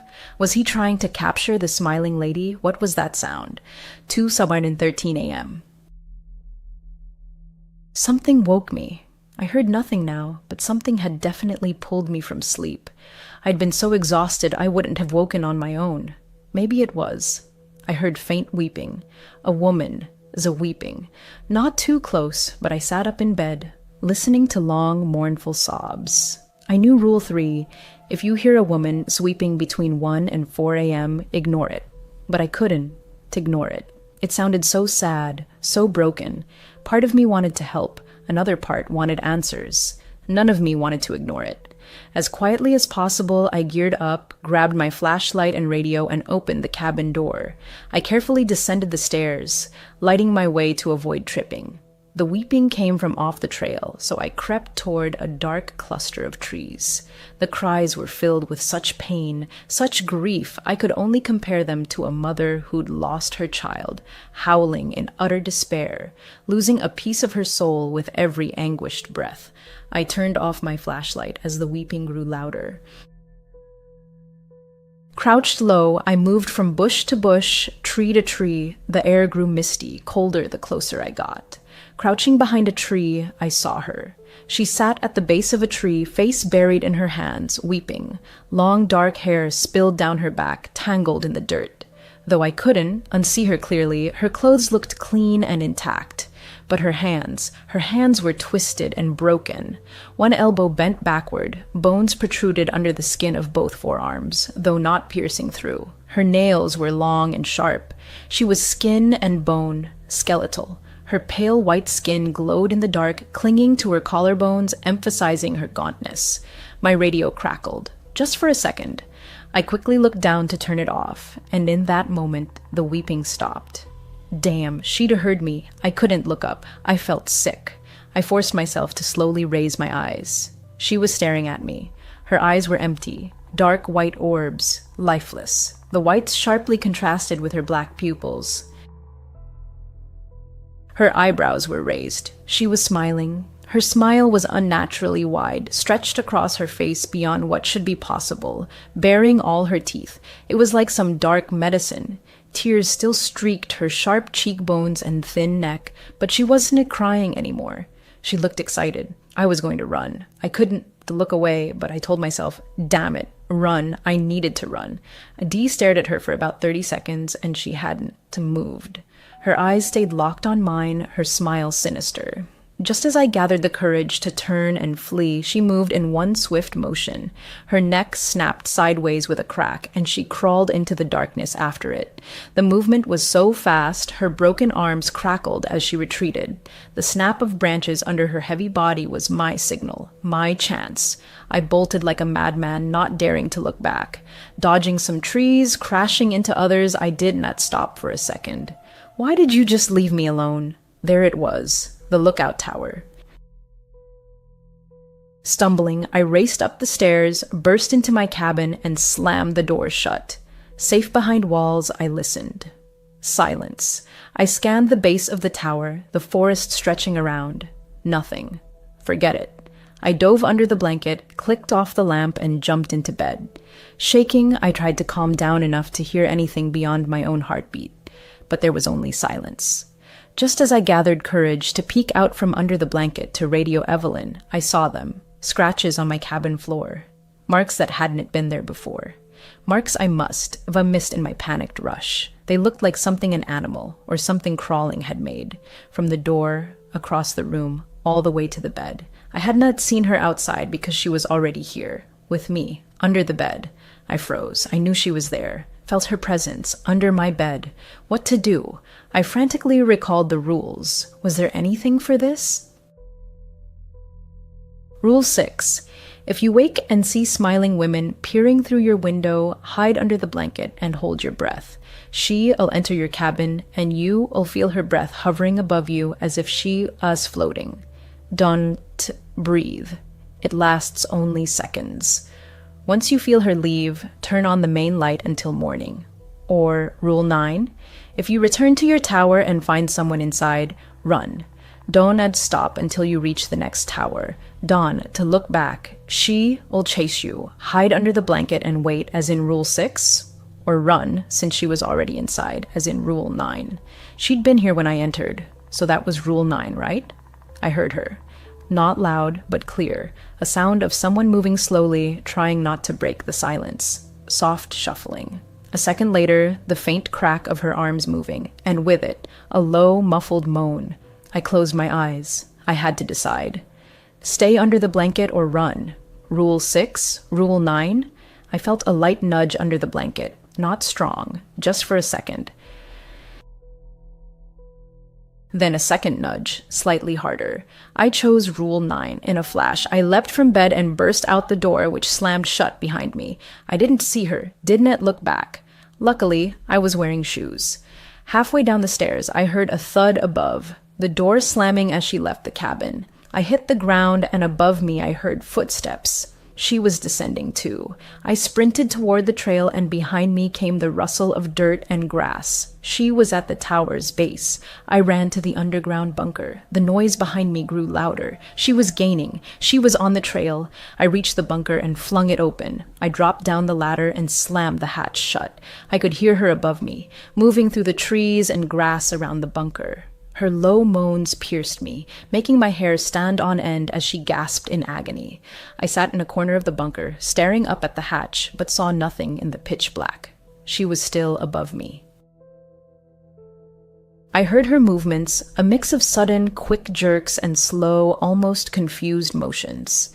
Maybe she hadn't seen me descend. Maybe she didn't know about the bunker, or couldn't get in.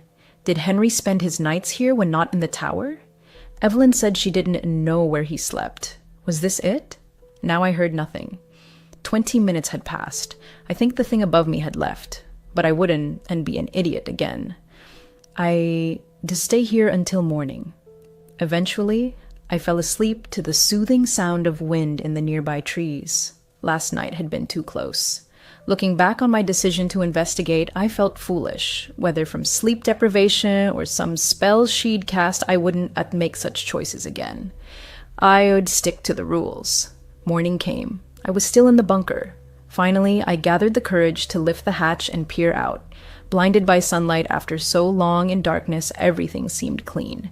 Carefully, I climbed out and headed back to my tower. As I quickly ascended the stairs, I heard a voice behind me. Hey, I nearly pissed myself. Whirling around, almost falling off the stairs, I saw a girl at the tower's base. An ordinary girl. Chestnut hair, glasses, a large backpack, dressed in hiking gear, smiling at me.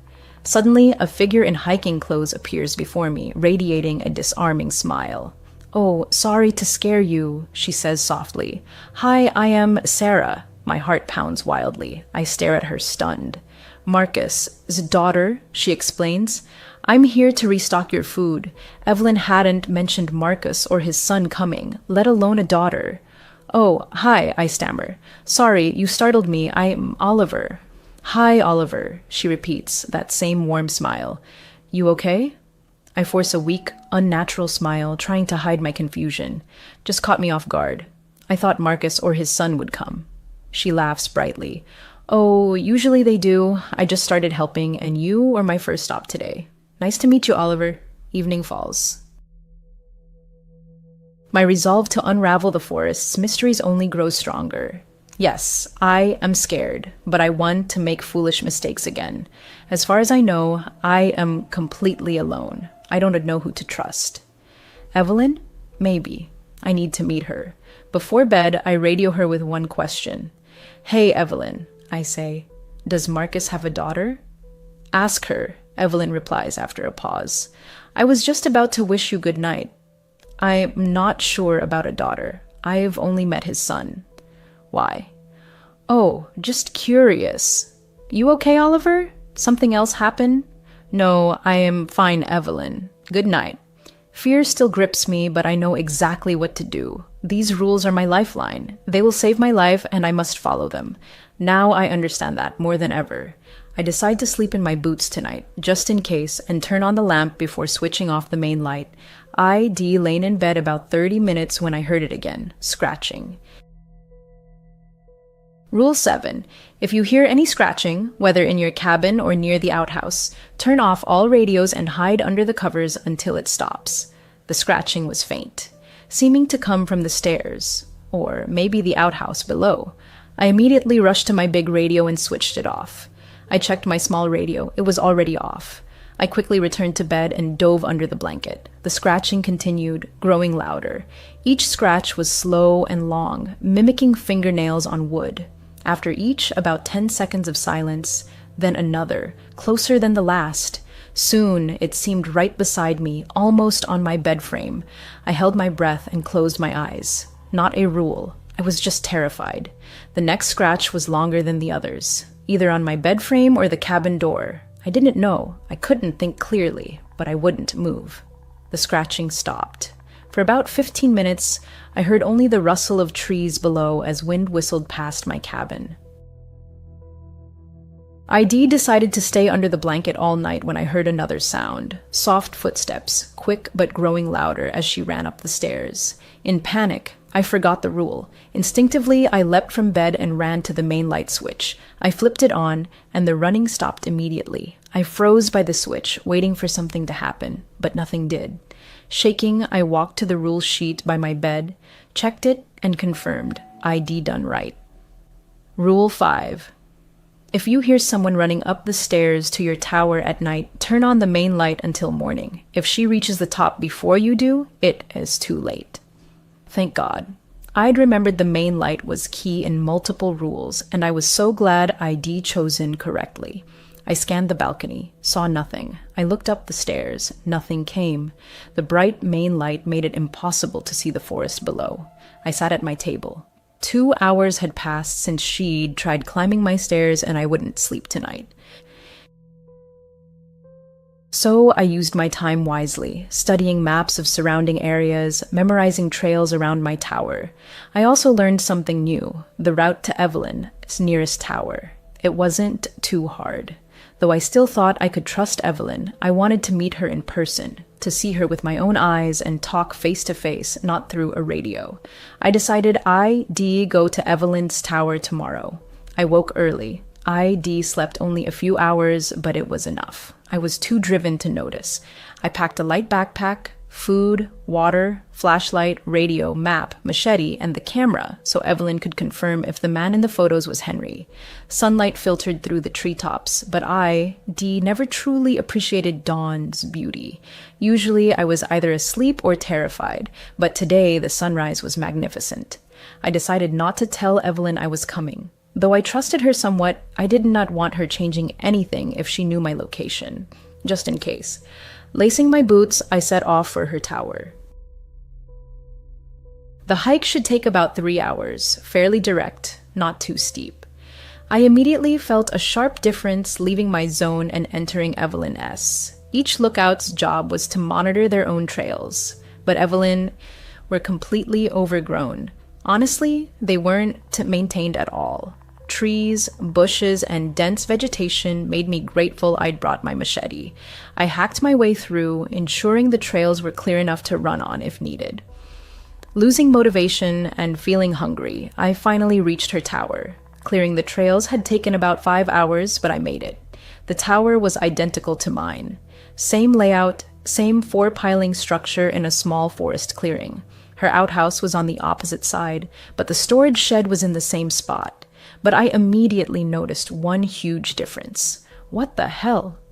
About 50 feet from her tower lay the remains of a massive fire pit, ringed with stones. It looked heavily used, though our job was to prevent fires in the national forest.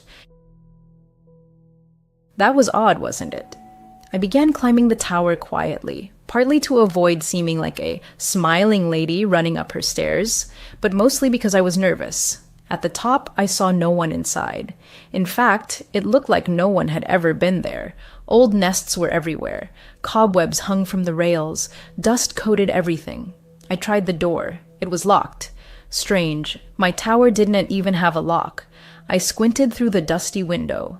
Inside was darker than it should be.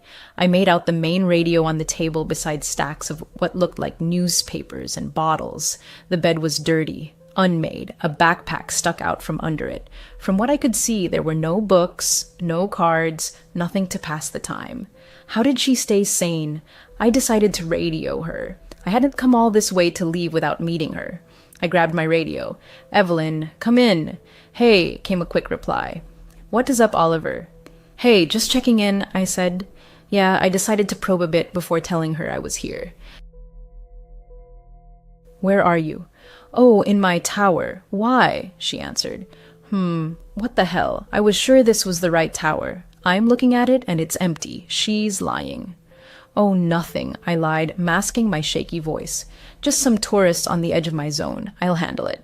No reply. Did she believe me? Answer, "Evelyn, I need to know if you trust me or not." "Cool. Good job, Oliver. Thanks for that." Okay, thank God she believed me, I thought. I decided to descend and hide behind the nearest tree. Maybe she was just returning, so she said she was already there. Maybe it was a misunderstanding. ID watch and see. Over 30 minutes passed. No sign of her. In fact, no sign of anything. This area was completely silent. Dead. Where were the animal sounds? Distant hikers? It was too quiet. While waiting, I told myself that if she didn't, I'd return soon, I'd break into her tower. I did not know if it was legal, but technically it was my employer's property, right? I assumed it was illegal, but I needed to investigate, and I needed to do it before dark. I slammed the back of my machete against the door, just above the handle. The loud crack broke the eerie silence, followed by the door creaking open, freezing me for a second as I waited for something to happen. Nothing. I stepped inside. Dust filled my nose and I held back a cough. I needed to be quiet, and fast. Cold permeated the cabin, an inexplicable chill, as if the air itself was denser, heavier than outside. My footsteps echoed as I approached stacks of newspapers and folders. The headline of the first paper sent chills down my spine. "Tourist sister missing." I frantically skimmed the article. These national forests. 2 sisters missing. 2? But Evelyn had only told me about one missing sister. Was this another, or was she hiding something? It didn't make sense. I flipped through more issues, same story, 2 sisters still missing, until I hit a headline. "One sister found after 3 weeks." The article said one girl was found alive and well, but the other was still missing. They'd gotten separated while lost in the forest. Evelyn never mentioned she had been lost too. If it was her, did she consider it too personal? Or was she lying? My attention shifted to the folders. One held a single sheet titled Oliver. What the hell? Below it, information about me, everything I'd told her about my divorce and why I took this job, my age, my appearance. Maybe she just kept it to remember. A weird way to be friendly. Wait, how did she know this if we'd never met? How did she know what I looked like? Something was seriously wrong. My eyes fell on the backpack under the bed, a large dark blue one.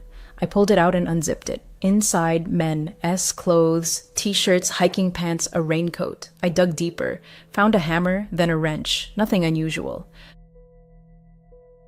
Next, sunglasses with green frames and initials that weren't T. Evelyn S. I reached to the bottom and felt a small metal object. I pulled it out. A pocket knife. A beautiful knife. Custom made. Gold outline with wavy silver and black patterns, engraved in tiny letters, "To my love. Yours, Henry." What the hell? Why did she have Henry's knife? Were these his things?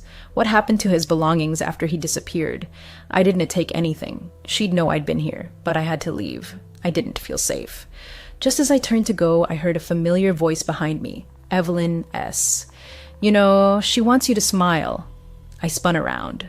A woman blocked my path to the door. She was shorter than me, with dirty, unwashed blonde hair sticking out like a nest. Her clothes, long light brown hiking pants, were stained with old dirt and grime. Her light red flannel shirt looked like it had seen better days, wrinkled, dirty, sleeve torn. Her face was normal, or at least human.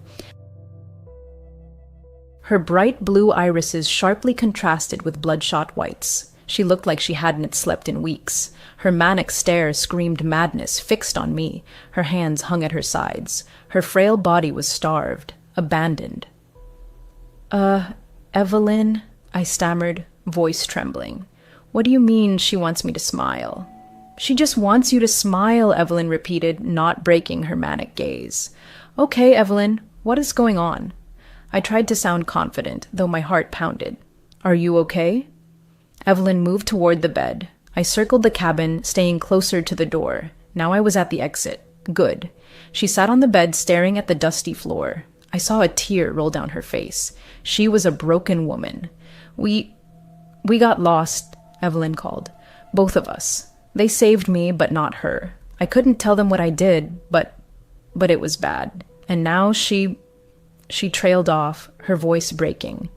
What did you do, Evelyn? I was ready to grab my machete, tension rising. We got lost, and we were lost so long. She kept telling me, it'll be okay, Evelyn, they'll find us. But they didn't find us for so long, and I was so hungry. She was always so positive, always smiling. But food, we couldn't catch anything. Nothing worked. We tried, Oliver, I promise. We tried, Evelyn said, her voice fading, growing weaker. Okay, Evelyn, I know you tried. What happened? She looked up. I flinched, but she kept talking. She looked at me, smiling when I pushed her. I pushed her far away. It was a moment of weakness, of hunger. She fell so far. Her arm, they cracked. She didn't move. I was so hungry, she looked down again, despair in her eyes. She died as she lived, smiling. My stomach twisted. She killed her sister. I'd heard hunger drives people to madness. I'd heard it makes you do anything for food. But after I pushed her, I couldn't. She looked at me again. Tears streamed down her already mad eyes. And the next day, they found me. My heart clenched in horror. They found her. Just one day later, though I feared Evelyn, I couldn't help feeling sympathy. I couldn't live with that moment of madness defining my life. And for what? Literally nothing. And then she found me. Evelyn whispered, staring at the floor again. Another tear rolled down her cheek. Who found you? I asked, hoping it wasn't who I thought. My blood ran cold. My sister. Still smiling, still hungry, Evelyn murmured. She's avenging me, and avenging you. Evelyn stood, her gaze locking onto mine again. All of you. I took a small step back, exiting the cabin, eyes never leaving Evelyn. What did I do? I asked, voice trembling.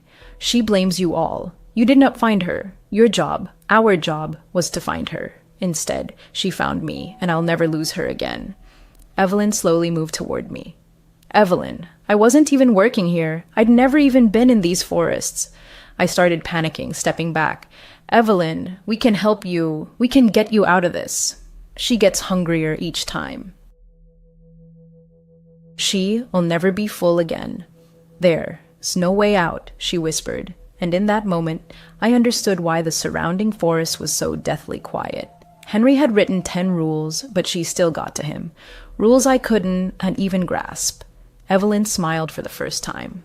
And Oliver? She's so hungry now. She lunged at me with a sudden, piercing shriek, arms outstretched. Her frail body was easy to overpower. I rolled aside and shoved her away. She stumbled, her foot slipping off the balcony edge. Losing balance, she thudded onto the wooden floor before crashing down the side of the tower. It happened so fast. I collapsed to the floor from the shock. I heard her hit something on the way down, probably the stairs, followed by a dull thud as she hit the ground. Not a single cry escaped her lips during the fall. Oh my God, I just killed her. Oh my God, I jumped up and raced down the stairs, desperately hoping she was still alive. At the base, I saw her, lying about 10 feet from the tower. Face down, arms unnaturally broken and twisted, a small pool of blood seeped from her head, feeding the soil. Motionless. I bolted back toward my tower, stopping only when exhaustion hit. I had to reach it before dark. To hell with everything. I was leaving this forest. Evelyn was insane. She attacked me. It was self-defense. She was damn crazy. One thing she said stuck in my head. Henry had written 10 rules on that sheet. I now knew it was Henry S., but there were only 9. What was the 10th rule? That at least explained how Henry survived so long. A whole year. Poor Roy before him, who I now suspect only had the sunglasses, and Evelyn said he lasted only a week. But Henry had 9 rules. 9 ways the smiling lady could get you and how to avoid her. I wasn't staying to find out. I was leaving this forest. I was still running back. I felt someone watching me. I saw my tower. It was almost dark. I did not know how I'd reach my car, and I didn't want to walk these forests at night. So I decided to sleep in the underground bunker. I figured Henry spent his nights there when not in the tower. I thought it was key to his survival, and it had saved me before. I go up to my tower, grab my main pack, and head to the bunker. I was on the verge of collapse from dehydration, so I needed water from my tower. I grab my things and be in and out fast. In my tower, I frantically gathered my things. I turned to leave and heard something. Faint, easy to miss, but there. I held my breath and froze, listening. Long, slow, quiet sounds, scratching. Rule 7, if you hear scratching, whether in your cabin or near the outhouse, turn off all radios and hide under the covers until it stops. You've got to be kidding me. She knows. She knows I am trying to leave. I froze, hoping the scratching would stop, knowing that if it did, I'd have to follow the rules. I turned to my radio. In the forest below, I saw a pale white face staring up at me. Same stringy dark hair. Same wide, sinister smile, her white skin glowing in the darkness. I saw nothing but her face emerging from the black night. She stared at me, her excited eyes locked on mine. Her piercing eyes, like magnets, held my gaze. She knew I planned to escape. Another night here, and I felt her gathering strength to catch me. I abruptly broke eye contact, switched off the radio, and dove under the blanket. Evelyn's words echoed in my ears. She so hungry now. The scratching stopped the moment I hid under the blanket. I literally felt her hunger hanging in the air, thickening over my tower, focused on me. Peeking from under the bed, I confirmed the awful sounds had ceased. I did not want her to catch me off guard. I wanted to be ready for any trick. I stood, walked the balcony, scanning the area.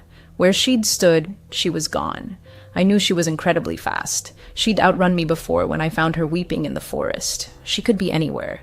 I turned to re-enter the cabin. Glancing at a window, I saw the reflection of my dim lamp behind me begin to flicker. Damn. Rule 4. At night, always sleep with the lamp on. If it flickers, quickly run to turn on the main light until morning. If it goes out before you can, hide under the bed until dawn. My eyes adjusted to the dark as I watched the lamp's reflection, and then she appeared right before me through the glass, standing on my balcony. It was her. Broken arms outstretched, wild white hair, huge eyes, and that horrifyingly wide smile. Rule 6. If you wake and see a smiling woman peering through your window, hide under the blanket and hold your breath. She'll enter your cabin and you'll feel her breath hovering above you as if she's floating. Dawn, then breathe. It lasts only seconds. Once you feel her leave, turn on the main light until morning. The lamp flickered again, then went out, plunging me into darkness. I had 2 rules, 2 conflicting rules. I couldn't look away, but I knew I had to turn on the main light. Her neck suddenly twisted sideways and she began walking. Very fast, each step loud as she moved across the balcony toward the door on the other side. Oh damn, I spun and sprinted to the main switch. She was halfway to the door when I flipped the light on, and now I had to decide. Hide under the bed or under the blanket. I chose the blanket. Rule 6 said, she'll enter your cabin, and she was about to. I dove to the bed and pulled the blanket over my eyes. The moment I did, the cabin door opened. I heard loud, fast footsteps rushing toward me, but I saw only darkness under the thick blanket. I held my breath. I felt her, just as the rule predicted, right above me. Her breath, cold, washed over me. My eyes were shut, but I knew she was there. I desperately tried not to breathe, heart pounding, stomach clenched, but I refused to inhale. And still, she waited, desperate for me to give in. What if I breathed? Would she kill me right there? Possess me? My chest ached unbearably. I couldn't hold on. There it was. I lost. My mouth opened. She vanished. Just gone. I held out 3 or 4 more seconds until my body physically couldn't before coughing and gasping. But she was gone. No cold breath, no presence. I was alone again. I threw off the blanket. The cabin door was wide open, swinging in the wind. My main light was still on, as was the lamp which had reignited. Had she used the lamp's flicker to trick me into choosing the wrong rule? If ID hidden under the bed, would she have killed me? Hours passed in silence. Both lights still burned. I felt a bit safer, but suspected it was her tactic, to lull me into complacency. I stayed alert. And thank God I did. I saw a campfire right at my tower as base. The cabin lights made it hard to see, but I spotted it. In fact, I saw more than one. Fires burned all around my tower as perimeter. I walked the balcony, counting 6 fires. At each stood a dark human figure, back to me. What the hell? All stood alone by a fire, staring into it. Figures of different sizes. One looked like a child. I couldn't make out features in the dark, only silhouettes. The 6th fire had no figure. Why was no one there? As my eyes adjusted to the darkness below, the figures began falling into their fires one by one. The first, a tall, thin man, fell face first into the flames, almost willingly. As he writhed, fire consumed him, making his features indistinguishable. His screams pierced the air. As I watched in horror, a woman fell into her fire. She screamed as flames covered her, writhing but not trying to escape. Then a smiling figure, a child, a boy, fell face first into the fire. I gasped. I couldn't scream. My whole body was in shock. The child was silent, but twitching. Finally, the 4th, a large, broad-shouldered man, fell into his fire, grunting in pain, stifling screams, barely moving as he burned. Motionless as she burns. Finally, a woman, a silhouette. I spun toward her, trying to catch her before she fell. I rushed inside, grabbed my flashlight, and sprinted back. She fell into her fire, and I just caught a glimpse in the beam. Tangled blonde hair and a red flannel shirt, torn at the sleeve, before flames swallowed her. Only one burning fire remained, the 6th, the one with no figure. As screams echoed through the night, I heard faint weeping somewhere below among the trees. "Oliver!" A voice called as the first sun rays pierced the trees. "Oliver, are you there?" I cautiously stepped onto the balcony and saw Sarah, Marcus's daughter, standing below. She wore the same clothes as our last meeting. "Sarah!" I shouted. "Sarah, we need to get out of here." "There, Oliver!" she yelled back. "Oliver, I know everything about Evelyn, her sister, about Henry and his family, about Roy. I know it all. Oh, we need to leave, Sarah." "We can't," she cried. "We have to burn her. We have to burn Evelyn as sister." "Why do we have to burn her?" I shouted, despair rising in my throat. "It is Rule 10, Oliver. She'll follow you wherever you go if you leave this place. She'll be 1 step behind you forever unless you burn her. Rule 10, burn her body or she'll haunt you eternally." "How the hell do we find her body?" I yelled, feeling utterly broken. "I know where it is, Oliver." Sarah smiled warmly, trying to calm me. "Let me explain on the way. It's nearby." I'd survived all the other rules. Now I had to survive one more. I gripped my machete tightly. It made sense. This lady follows you out of the forest. That's why Henry couldn't leave and why he needed Evelyn. That's why Evelyn said there was no way out, because there isn't unless we burn her. And Sarah. Evelyn said Marcus had no daughter, but that was just to confuse me, to turn me against a potential ally. Either way, I didn't fully trust Sarah, not yet. Not until I heard what she had to say. So I grabbed my machete. I descended the stairs, approaching Sarah. She looked at me. Her eyes flicked to the machete, but she seemed to understand my caution. "Why didn't you tell me all this before?" I asked, voice trembling. "If you knew everything, why not tell me when we first met?" "I did not know who to trust, Oliver," Sarah explained, her expression turning serious. "I knew Henry and we trusted no one, not fully, except each other. And Henry is gone now." I was stunned. "How did you know him?" "Yes," she looked down, pain on her face.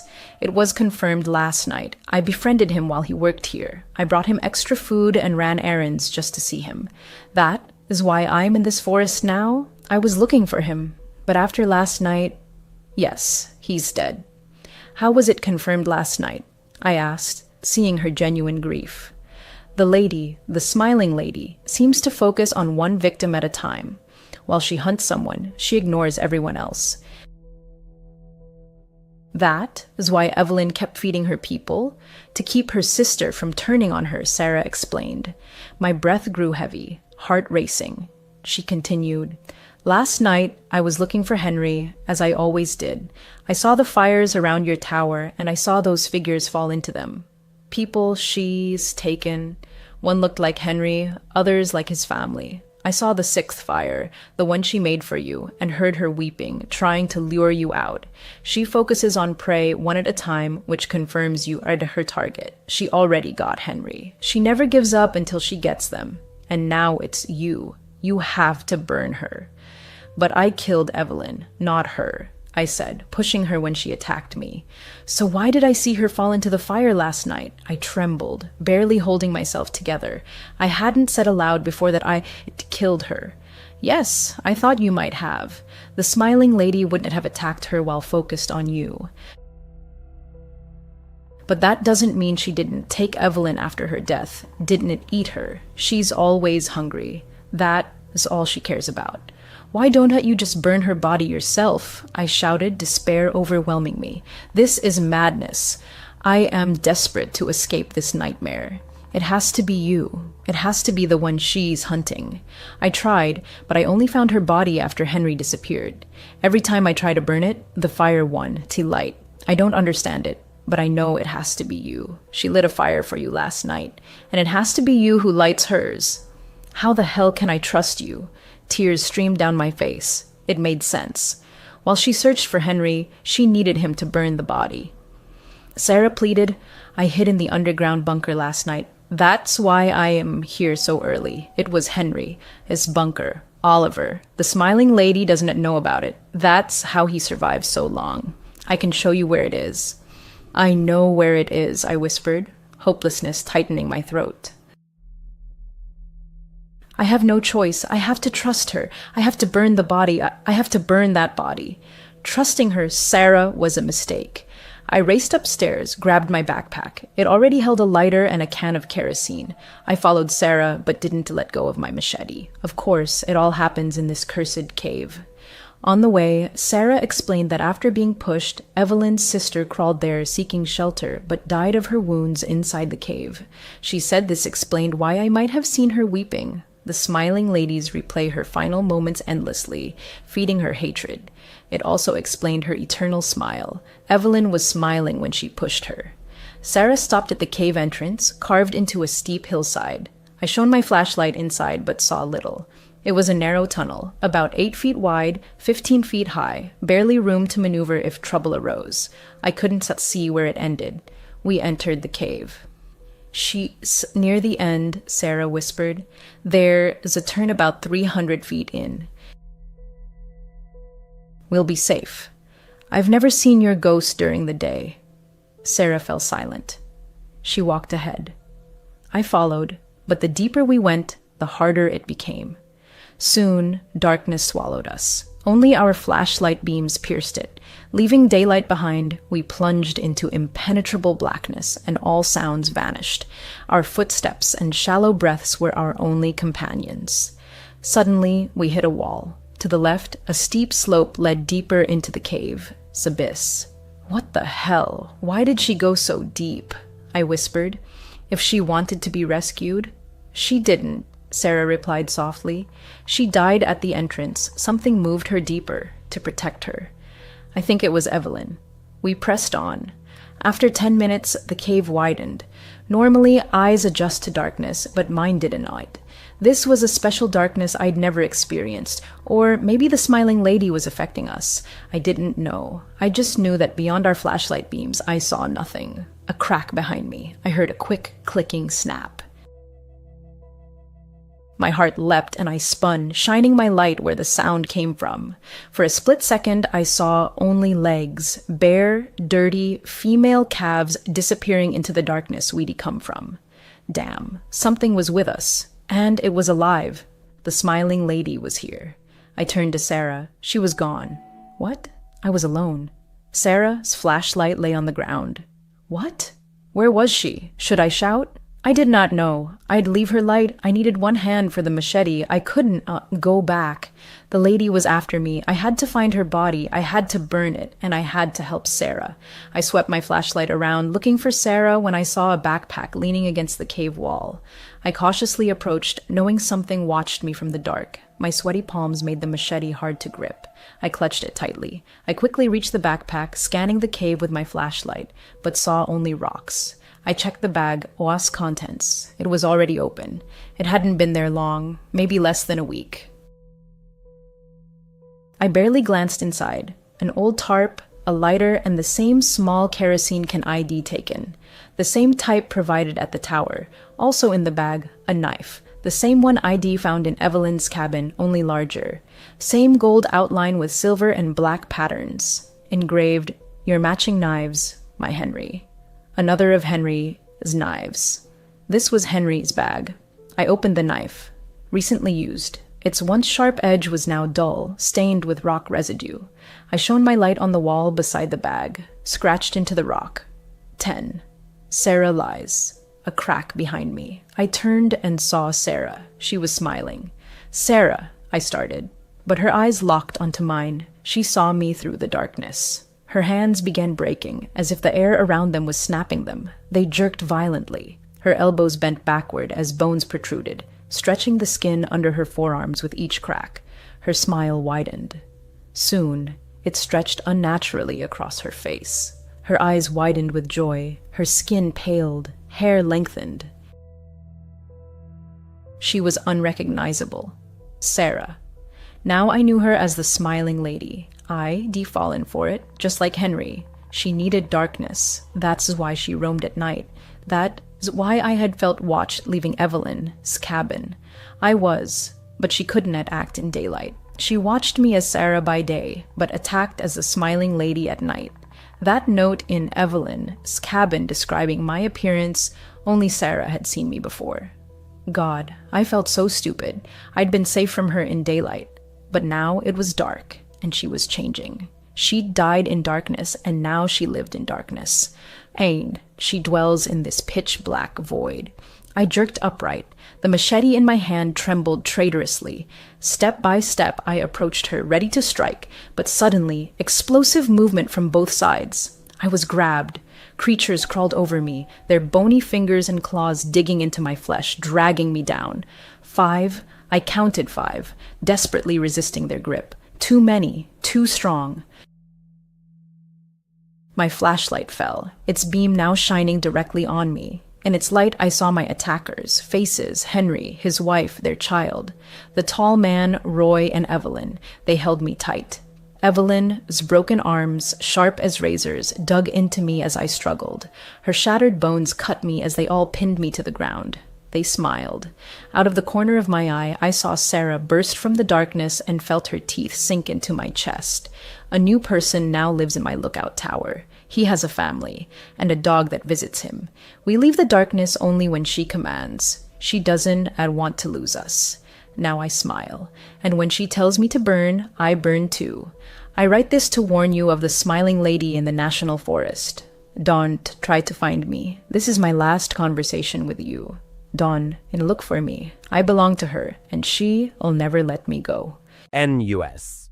In the distant year of 1977, when I was 16, an incident occurred that would forever be etched in my memory. The events unfolded in picturesque Colorado Springs, where young Alice was working as a babysitter for her neighbor, Mrs. Carter. Tommy, 6, and Lily, 8, were model children, obedient, quiet, and went to bed without complaint. The babysitting job seemed like a breeze, just a few hours of vigilance to keep the house from burning down, and a little extra pocket money. However, the evening of February 7th turned into a nightmare that would haunt Alice for years. Mrs. Carter, a single mother exhausted from her worries and rushing to a night shift at a local diner, lived in the same apartment building as Alice's family. An advertisement in the community center had caught her eye. Reliable teen babysitter, $2 an hour. The proximity of their homes and the modest wage were decisive factors in Alice's favor. On that ill-fated evening, after putting the children to bed and receiving a meager $5, Mrs. Carter instructed, "I'll be back by midnight. Lock the door, Alice." The girl nodded, flipping through channels on the old television. The small apartment was a mess. Toys scattered about, belongings strewn around, children's clothes everywhere. Tommy and Lily, dressed in pajamas, were cozily settled on the couch. After reading their favorite Dr. Seuss book, the children were asleep by 8:30. Alice tucked them in, checked the windows and locked the front door, following her usual routine. Silence settled in the apartment, broken only by the hum of the refrigerator and the occasional noise of passing cars. Alice, lounging on the couch with a bag of chips, watched a simple sitcom, turning the volume down so as not to wake the children.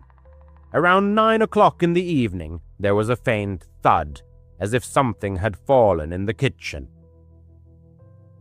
The girl froze, a chip halfway to her mouth. The apartment was on. The first floor and the kitchen window faced the parking lot. Trying to reassure herself, Alice assumed it was just a cat on the windowsill, but her heart was pounding. Grabbing the old rotary phone, she placed it beside her. In those days, cell phones were an unaffordable luxury. Only a cord connected her to the outside world. On tiptoes, Alice crept into the kitchen and turned on the light. Nothing suspicious. The window was closed, the sink empty. Laughing at her own apprehension, she returned to the television. But suddenly, there was a scraping sound, as if metal were scratching against glass. The sound came from the back door, which led to a tiny patio. Turning off the television, Alice strained her ears. The children were sleeping peacefully. Only Tommy's quiet snores could be heard from their room. Silently sliding her socks across the linoleum, she crept toward the back door. There was a small window in the door, covered by a thin curtain. Pulling it back an inch, Alice peered out. The patio was plunged into darkness, the light from the street lamp barely penetrating the night. But the girl swore she saw a shadow moving behind the glass. Animal fear gripped her. Checking the lock, which was fastened, Alice stepped back. Just as she was about to call her mother, she heard footsteps. Not outside, but inside the apartment. Heavy, measured steps were coming from the hallway leading to the children's room. Grabbing a kitchen knife, Alice felt her hands trembling. "Who's there?" she whispered barely audibly. In response, silence, only another step. Slowly, knife in hand, she moved toward the hallway, holding her breath. The door to the children's room was ajar, as before, but the atmosphere felt oppressive, as if someone were watching her. Pushing the door open, Alice saw Tommy and Lily sleeping peacefully in their beds. Exhaling in relief, she felt her knees weaken. But then her gaze fell on a shadow in the corner. Tall and still. Frozen in place, Alice felt the knife slip in her sweaty hand. "Get out!" she said louder. The shadow didn't move. Turning on the light, she expected to see only emptiness, a figment of her imagination. But in the corner stood a man, about 20 years old, near the children's dresser. Tall, with disheveled hair and dark eyes staring at her.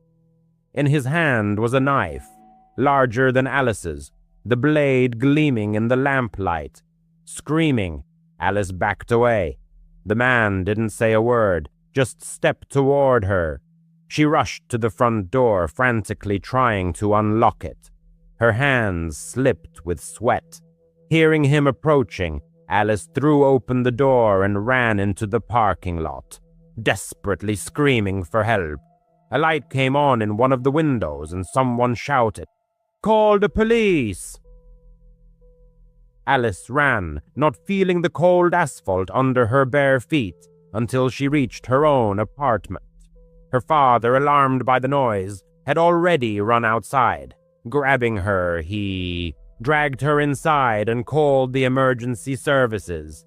The police arrived immediately. The man had fled, the back door lock broken.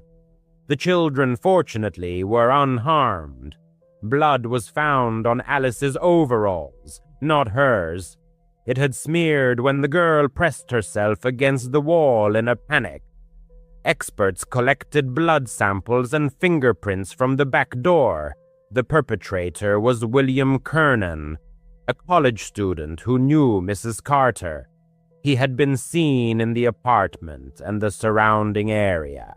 He was not caught that night. He disappeared without a trace. Only years later, in 2024, did Alice learn that the case had been solved. DNA extracted from the blood samples matched Kernan's DNA, who had died in 2010. Confirming this for sure was impossible, as the body had been cremated and there were no surviving relatives. But the police were certain. That same night, Kernan had stabbed 14-year-old Maria Hansel, who was babysitting in another apartment. She did not survive. The cold-blooded cruelty and indifference of the Millers left an indelible mark on her memory. She could not erase the horror of that night from her mind, and nightmares haunted her, presenting before her eyes cold and empty children's eyes. After what she had experienced, she decided never to babysit again and left that apartment complex forever, shuddering at how close she had come to becoming a tragic statistic herself. At the age of 12, she began babysitting for the Millers, and by 15 it had become a regular routine. Every time she followed the same path, walked 2 houses down, spent time with their 6- and 8-year-old rascals, received a modest reward, and returned home. The children were noisy, disobedient, and clever in the worst way, but the money she earned helped her buy the necessary school supplies and save up for a coveted used bicycle. On that fateful Friday, Mrs. Miller, throwing on her coat, announced that they would not be back until 11 o'clock in the evening. "Just a regular night," she said. The girl simply nodded in response, already mentally planning to put the children to bed by 9 o'clock, then do her homework at their kitchen table, and head to her own bed before midnight. By 8:30, silence had settled in the house. A lone lamp on a side table cast a soft light in the living room. Cartoons were playing at minimum volume. Outside the window, a storm was raging. Rain pounded furiously against the glass, and from time to time the headlights of passing cars slid across the curtains. The children, exhausted from an hour of restless running around, curled up on the couch, covered in blankets up to their chins. The girl held the remote control, ready to mute the sound during annoying commercials that could wake the dozing rascals. The clock hands passed 9. She decided to give them another 10 minutes of rest. Before taking them to their bedrooms, getting up, she stretched and headed to the thermostat to raise the temperature a little. It was at that moment that there was a deafening knock on the door. Heavy, insistent, unlike the crack of a broken branch or a gust of wind. The lampshade trembled. Then came a second blow, more muffled, as if someone were pressing their ear against the door, trying to hear what was happening inside. Her heart pounded in her chest. She glanced at the children, whose eyes were wide with fright. Putting a finger to her lips, she whispered, "Hide behind the couch, and don't peek out." The children surprisingly obeyed without question and scurried under the knitted blanket. The girl turned off the television and the lamp, plunging the room into complete darkness, broken only by the dim light of the digital clock on the cable box. In the ensuing silence, the sound of the rain seemed deafening, but she could clearly hear someone moving at the door, the rubber sole of a shoe sliding on the mat. Frantically, fumbling for her phone in her pocket, she found no signal. Due to the raging weather, their Wi-Fi often went down, and it was impossible to contact anyone by phone. Retreating to the kitchen, she opened a drawer near the sink and grabbed the largest steak knife, the one she had recently washed after making frozen pizza for the children. Holding her breath, she made her way along the wall to the hallway leading to the front door. Every inch of the floor in this old house creaked, so she tried to step on her heels to soften the noise. Halfway there, she heard another sound, the click of the mail slot opening and then slamming shut. The stranger outside was methodically checking all possible openings, probably looking for a lock that could be broken. The thought flashed through her mind to run through the back door with the children, but the backyard was not fenced, and beyond it stretched a dark and impassable forest. If the intruder bypassed them, they would be trapped in the open air. It seemed safer to meet him here, where she at least knew the layout of the house. Clutching the phone in her left hand and the knife in her right, she rounded the corner and raised the blade to shoulder level. Her pulse was pounding in her temples so loudly that she almost missed the moment when the front door burst open. Two tall figures stormed into the house, their arms wide and shouting, "Boo!" For a moment, her mind refused to match the faces she saw with names. Suddenly, a flash of lightning outside illuminated them, and she recognized Mr. and Mrs. Miller, whose raincoats glistened with rain. They burst into unrestrained laughter, bending over and patting each other on the back. A scream caught in her throat, her breath taken away. The tip of the knife trembled a few inches from Mr. Miller's chest. Straightening up, he noticed the blade, and the smile immediately disappeared from his face. "Hey, take it easy," he said, raising both hands in a protective gesture, as if facing an armed police officer. Mrs. Miller wiped tears from her cheeks, continuing to giggle. "We just wanted to see how brave you were," she said. "Looks like you passed the test." The girl lowered the knife, but anger, displacing fear, filled her soul. Her legs trembled treacherously. "You could have been stabbed," was all she could manage to say. Mr. Miller waved away her words. "Come on, it's just a joke. We came home early and decided to play a little trick on you. Test your nerves." He turned to hang up his coat. "Put the kids to bed, okay? We're starving. We're going to make grilled cheese sandwiches." She froze, expecting an apology, or at least permission to go home. But instead, they headed to the kitchen, opened the refrigerator, and began to rattle the dishes. Returning to the living room, she was still shaking from what she had experienced. The children, embarrassed and frightened, peeked out from behind the couch. She told them that their parents were back and carried the 6-year-old upstairs, while the 8-year-old trudged behind. Putting them to bed was awkward. They sensed her subdued mood. She spoke in an even and curt voice. "Good night. Your parents are downstairs." Turning off the light in the hallway, she still held the knife in her hand. Returning it to the drawer, she carefully washed her fingerprints from the steel and wiped the blade dry. From the hallway, she could see the adults through the kitchen doorway. They stood at the stove, hugging and swaying, laughing at some joke only they understood, spreading butter on bread. The smell of frying cheese spread throughout the house, but it only made her stomach churn.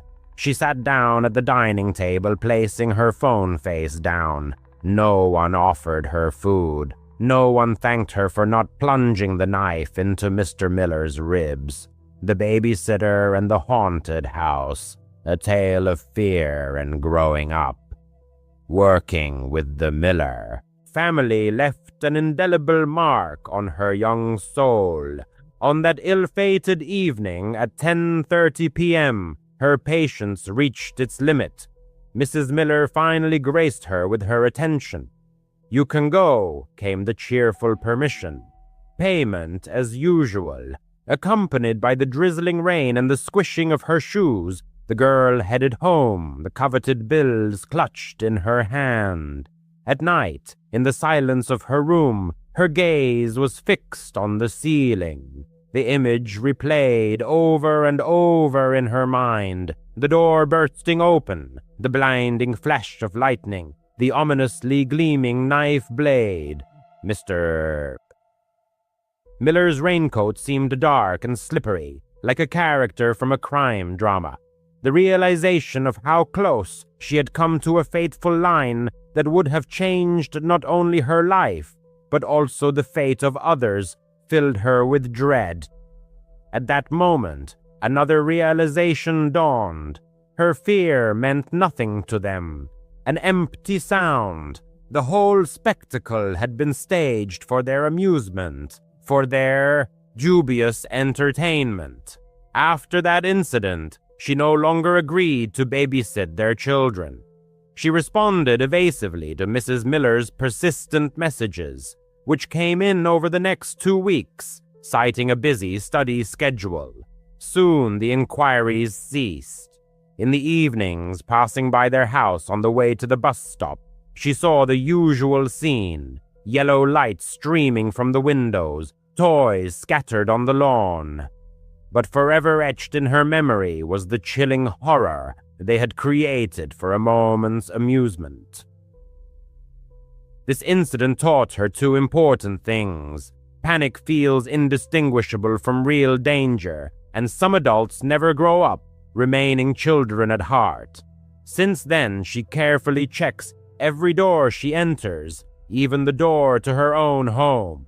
Her phone is always charged and within reach, and when someone suggests a harmless joke at someone else's expense, the very knife that trembled in her hand appears in her imagination, and she resolutely shakes her head, saying a firm no. Before this incident, she didn't really believe in ghosts, but after working at the Thompson house, her beliefs wavered.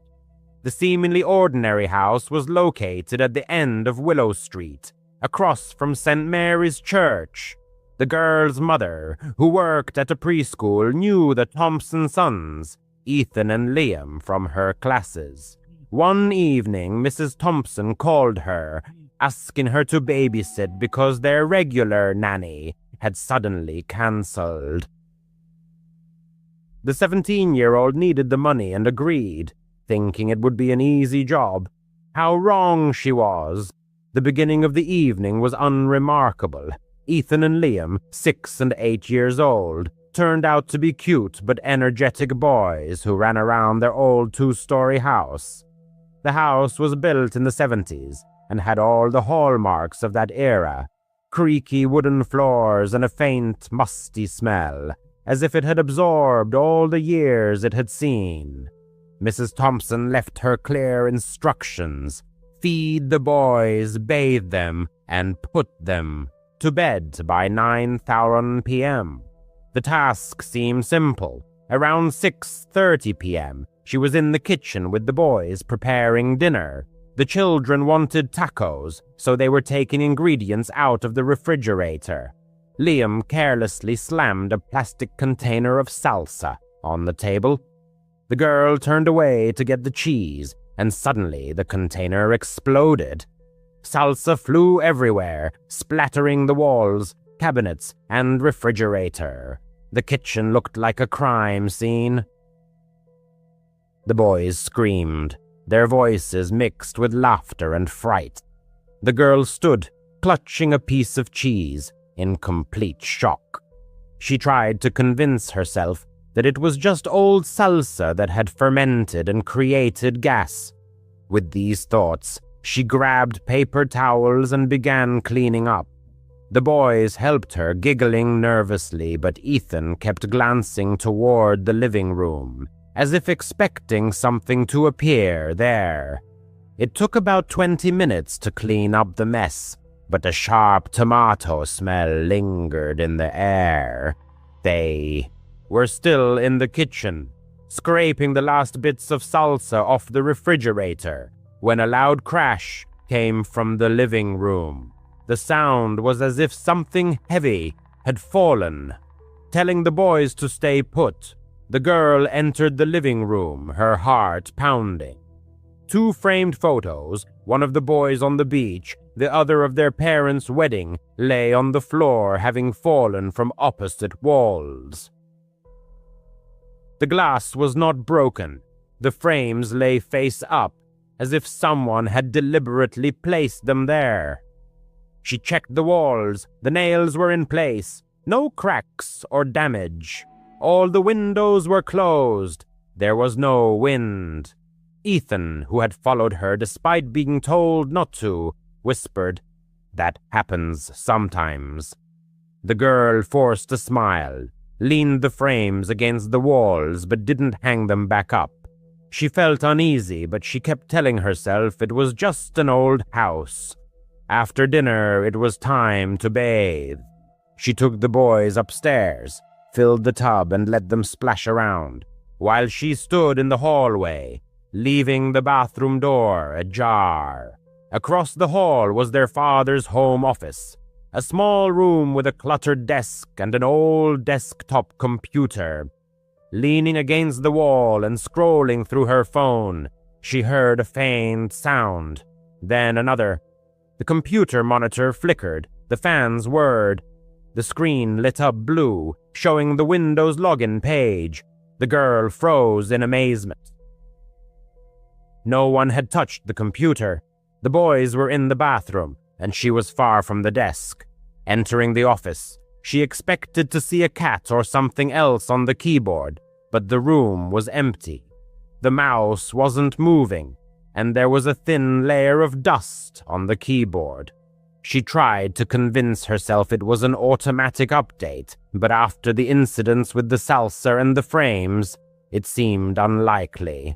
Yanking the monitor's power cord, she hurried back to the hallway. By 9:15 p.m., she had put Ethan and Liam to bed in their shared bedroom upstairs. The children were exhausted and quickly fell asleep, their quiet snores filling the room. Closing the door, she went downstairs to wait for the Thompsons to return.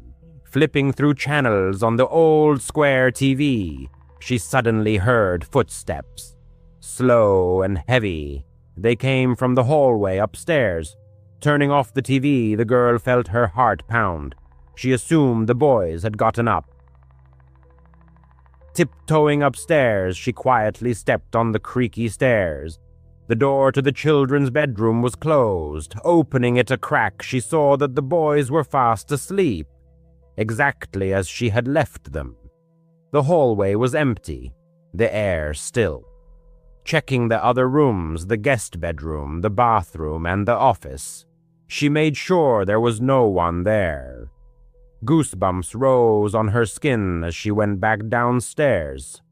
10 minutes later, the creaking repeated, this time slower, as if someone were walking from one end of the hallway to the other.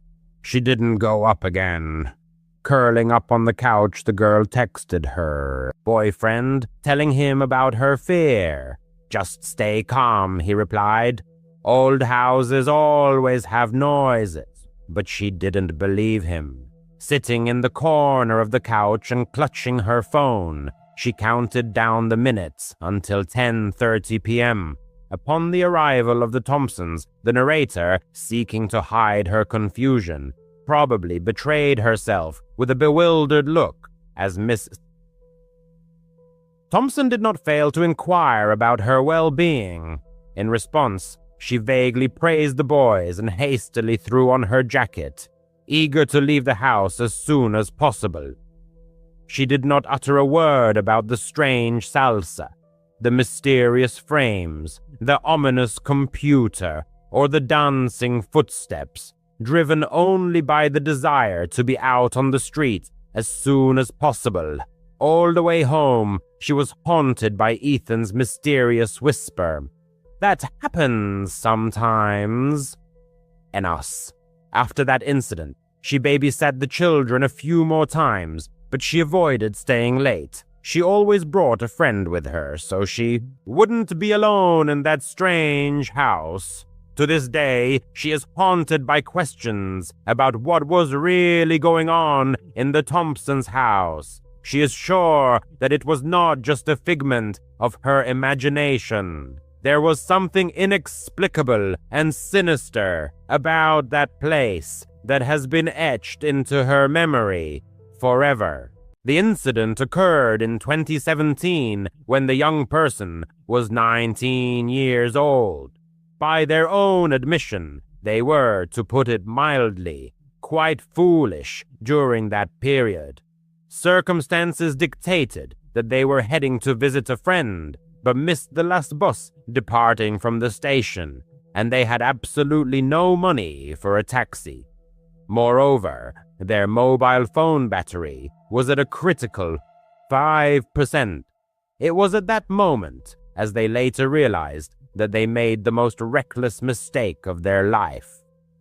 They walked to the highway entrance, stuck out their thumb, and began hitchhiking. Their sole goal was to reach the next major town, located approximately 80 miles from their current position. Dusk was already gathering, and the time was approaching 8 in the evening. After about 30 minutes, during which countless cars sped past, a dark blue sedan slowed down and pulled over right in front of them. The driver, a man in his 40s, leaned over and lowered the passenger window. He seemed like a perfectly ordinary person. "Where are you headed?" he inquired. The young person told him the name of the town. "Hop in," the driver offered, gesturing an invitation. The young person felt a wave of relief. They grabbed their backpack from the ground, got into the back seat, a habit of theirs as they never liked sitting in the front next to strangers, and said, "Thanks a lot, man. You're a lifesaver." The driver merely grunted in response, pulled back onto the highway, and they continued their journey. He was quiet, which suited the young person just fine. They put in their headphones, but their phone died almost instantly. With a frustrated sigh, they took them out and simply stared out the window, watching the dark trees rush by. Their drive on the highway continued for about 20 minutes. The young person was starting to doze off when they felt the car slow down and turn. They sat up abruptly. They were taking an exit too early. "Hey," they said, my exit is still about 50 miles away." The driver didn't respond, continuing to drive. At the bottom of the exit, instead of turning left towards the lit gas stations, he turned right onto a 2-lane road that disappeared into a black wall of trees. "Where are we going?" the young person asked, their voice already trembling. "This isn't the right road." Their heart pounded wildly in their chest. This was wrong. This was very, very wrong. The driver looked at them in the rearview mirror. His eyes were indifferent. He let out a low, guttural chuckle. "I'm going to take you into that forest," he said in a calm voice, "and have some fun with you." The young person's blood ran cold. They didn't think, they just reacted instinctively. They grabbed the door handle and pulled. Nothing. In desperation, they pulled again. The plastic handle simply spun freely in their hand, as if disconnected from anything, clicking and turning. Useless. The driver laughed again, louder, this time. "You're not going anywhere," he said. "Child lock. Very useful feature." The young person simply slumped. They began to sob, pleading with him. "Please," they cried. "Please don't. You can take my money, anything you want. I won't tell anyone. I swear I'll say I got lost. Please, just let me go." The driver completely ignored them, as if the young person wasn't even speaking. He just continued to drive slower, turning his head from side to side, surveying the dark forest. He muttered almost to himself, looking for a good spot. It was then that the young person realized they were going to die. They would die here in the dark, and no one would ever know what happened to them. They felt unbearably sick. They were sure they were going to vomit right there in the driver's car, and then they felt it, a sudden, hot, and strong gush in their jeans. It was so instantaneous and so copious that for a second they thought they had wet themselves. They were so scared they had lost bladder control. It was a new layer of humiliation on top of pure terror. They were still crying, but they seemed to freeze. They looked down. In the dim light of the dashboard, they saw a dark, spreading stain on their faded jeans. It wasn't urine. It was blood. A lot of blood. Their period wasn't due for another 2 weeks, but it had started immediately. They had no plan. It was just a final animal instinct. The driver was slowing the car almost to a complete stop, pulling onto the gravel shoulder. "Wait!" the young person cried, their voice hoarse. "Look!" The driver looked back in the mirror, annoyed. "Look at what?" "Just look!" They pointed to their knees, to the blood. "I'm bleeding. Look at me. I'm getting blood all over your car." The driver's face instantly changed. The cold, predatory look in his eyes simply vanished. It was replaced by pure, sudden disgust. He grimaced as if he smelled something rotten. He stared at the young person's knees for a second, then back at their face. He said nothing. He just slammed the gear shift into park and reached for his master controls. The young person heard a click as their door lock disengaged. "Get out!" he spat at them. "Get the hell out of my car now!" The young person fumbled for the handle. This time it worked. They grabbed their backpack, tumbled out of the car onto the gravel road, and scrambled to their feet.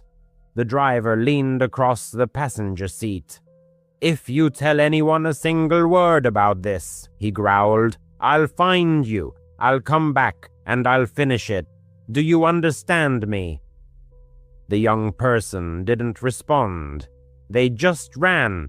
They ran straight into the forest, into the complete darkness. They didn't care about the branches scratching their face or the thorns tearing their jeans. They could hear their own panicked breathing. They were sure they would hear a gunshot, that the driver would simply shoot them in the back.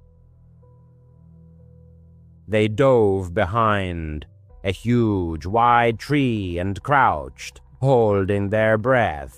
They peeked out from behind the trunk, shaking so violently they could barely see straight. The driver's car just sat there for an eternity. Then the tail lights came on. He made a quick, angry three-point turn on the narrow road and sped back towards the highway. The young person stayed behind that tree until the taillights disappeared. And then they stayed for another 10 minutes, just shaking and crying, their jeans cold and sticky.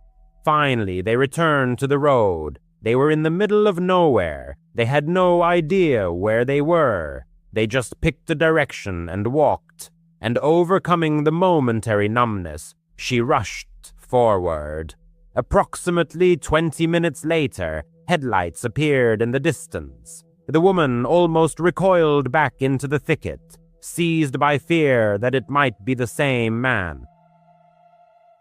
However, the approaching vehicle turned out to be a massive, boxy truck, a bread delivery van hurrying along its morning routes.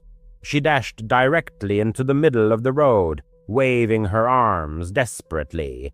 The driver, an older man with a kind expression, slammed on the brakes. He immediately assessed her condition, covered in dirt, leaves, and blood. Without a word, he opened the passenger door. "Get in, sweetie," he said. "You're safe." The man drove her directly to the nearest police station, where she gave her statement. The police officers were kind and attentive, but the woman clearly understood that they realized the futility of the search. A dark sedan with no license plates on a night road. The driver was like a ghost, vanishing without a trace. 6 years passed. The woman completed her education and never attempted to hitchhike again. One evening, sitting at home, she was flipping through TV channels. Suddenly, a special on HBO caught her attention.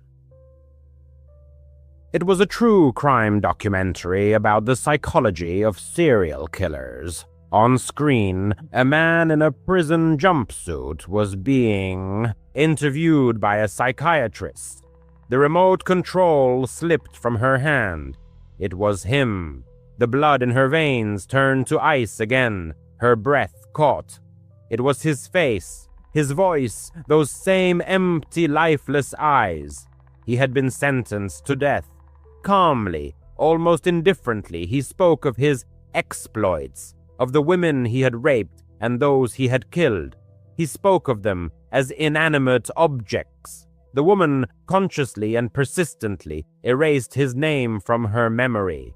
She refused to keep it in her mind, but his face, his image, she would never, under any circumstances, forget. She later learned that what happened to her is a real, documented phenomenon. In moments of extreme, life-threatening stress, the female body is capable of this. It can induce immediate, heavy, unscheduled menstruation. It's a primary biological defense mechanism. That's what saved her. Not her pleas, not her non-existent phone. Her own body did the only thing that could stop that monster. And that's the only reason she's here to tell the story. She owns a 10-year-old sedan that has certainly seen better days. But there's one thing she treats with almost religious reverence. The door locks. As soon as she settles into the car, she immediately presses the button, and the characteristic click is heard. She doesn't care who walks by. She never stops for people standing on the side of the road. It's not because she's a bad person. It's because of Dr. Evans. Her college wasn't anything special. It was a typical sprawling state university in North Florida, with flat concrete buildings built in the 1970s and huge old oak trees draped with Spanish moss. As a sophomore, she took criminology 2 or 3. It was one of those large, sometimes tedious lectures held in a giant auditorium with fold-down wooden seats. Dr. Evans, the professor, was an older man, always looking tired, with a quiet, raspy voice that made it hard to stay awake. Before teaching, he had worked as a criminal psychologist for 20 years. Usually his lectures were a monotonous recitation of statistics and case study analyses. But one Tuesday, when victim selection was being discussed, the classroom was deadly silent. Students were either dozing or texting. Dr. Evans suddenly stopped mid-sentence. He took off his glasses, rubbed the bridge of his nose, and scanned the 200 people sitting before him. "You all look at this as just numbers," he croaked, his voice suddenly clear. "You think you'll recognize a monster. You think there's some kind of sign on them. No, sometimes they just look pathetic." The room suddenly became very, very quiet. "This didn't happen to me," he continued, "but to a close friend of mine many years ago near Ocala. He was a traveling salesman, always driving all over the state. A kind-hearted guy, maybe too kind. One day he was driving down a long 2-lane stretch of highway, one of those roads that cuts right through the Ocala National Forest. It was an hour's drive through pines and swamps. It was late, around 11 at night, and it was hot, one of those muggy, humid Florida nights. My friend, let's call him Ted, was just trying to get home, and his headlights cut through the darkness, illuminating a figure walking on the gravel shoulder. Ted saw him, and his first instinct was to just drive past. But as he got closer, he slowed down. The man looked terrible, just disheveled and ragged. His clothes were torn, he was covered in dirt, and he just looked exhausted, like he couldn't take another step. So Ted stopped. He told himself, the guy's car must have broken down. The man shuffled over and opened the door. A wave of smell hit Ted. It was sour sweat, pine needles, and something coppery, like old coins. The man collapsed into the passenger seat. He was young, in his mid-20s, with matted hair and those wide, haunted eyes. "Thanks," the man hissed. "Car trouble?" Ted asked, pulling back onto the empty road. "Something like that," the man mumbled. "Just need to get to a gas station, anywhere." They drove in silence for a few minutes. The only sound was the tires on the asphalt. Ted started to feel that cold, prickling sensation on the back of his neck. On the back of his neck. The man, staring fixedly ahead, breathed heavily through his nose, his breathing audible in the silent cabin. "Where are you headed?" he asked.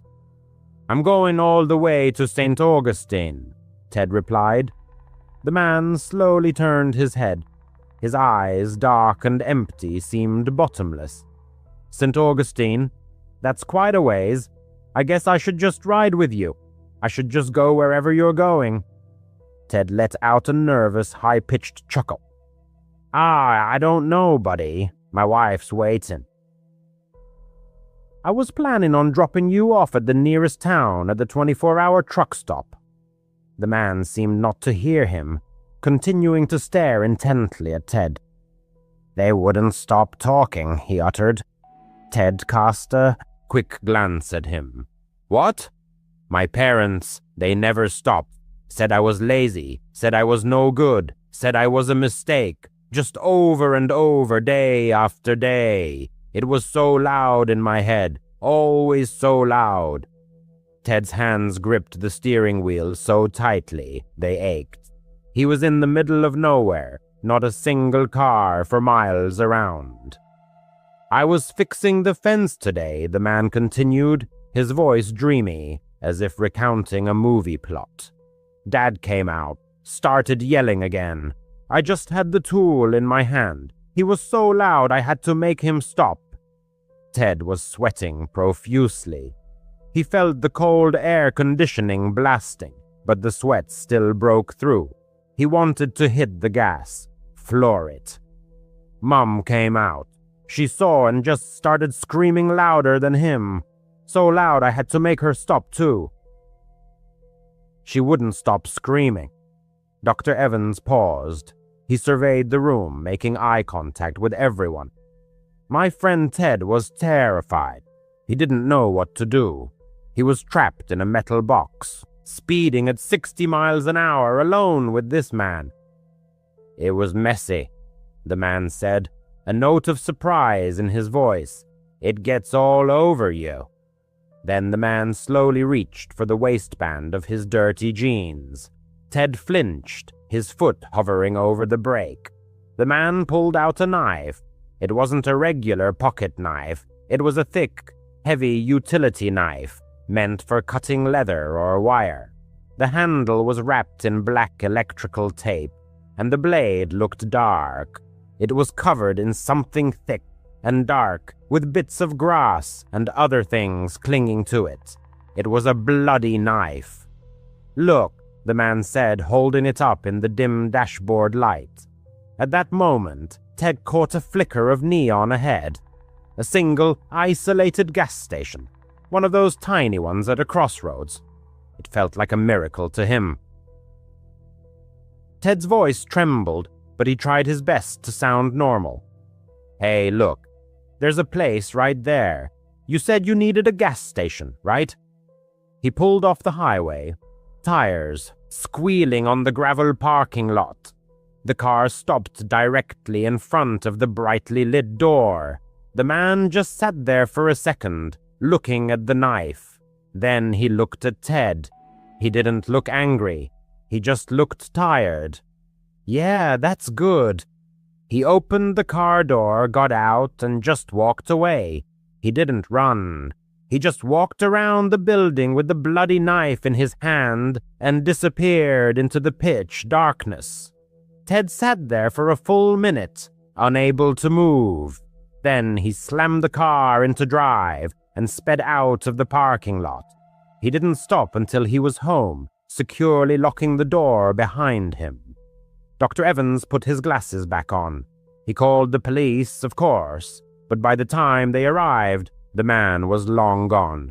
Ted sold that car. He claimed he couldn't get rid of the smell, and he told me he never, for any reason, stopped for a stranger on the side of the road again. The school bell rang, and the narrator jumped.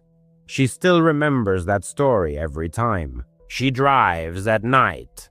Previously, the narrator had actively hitchhiked.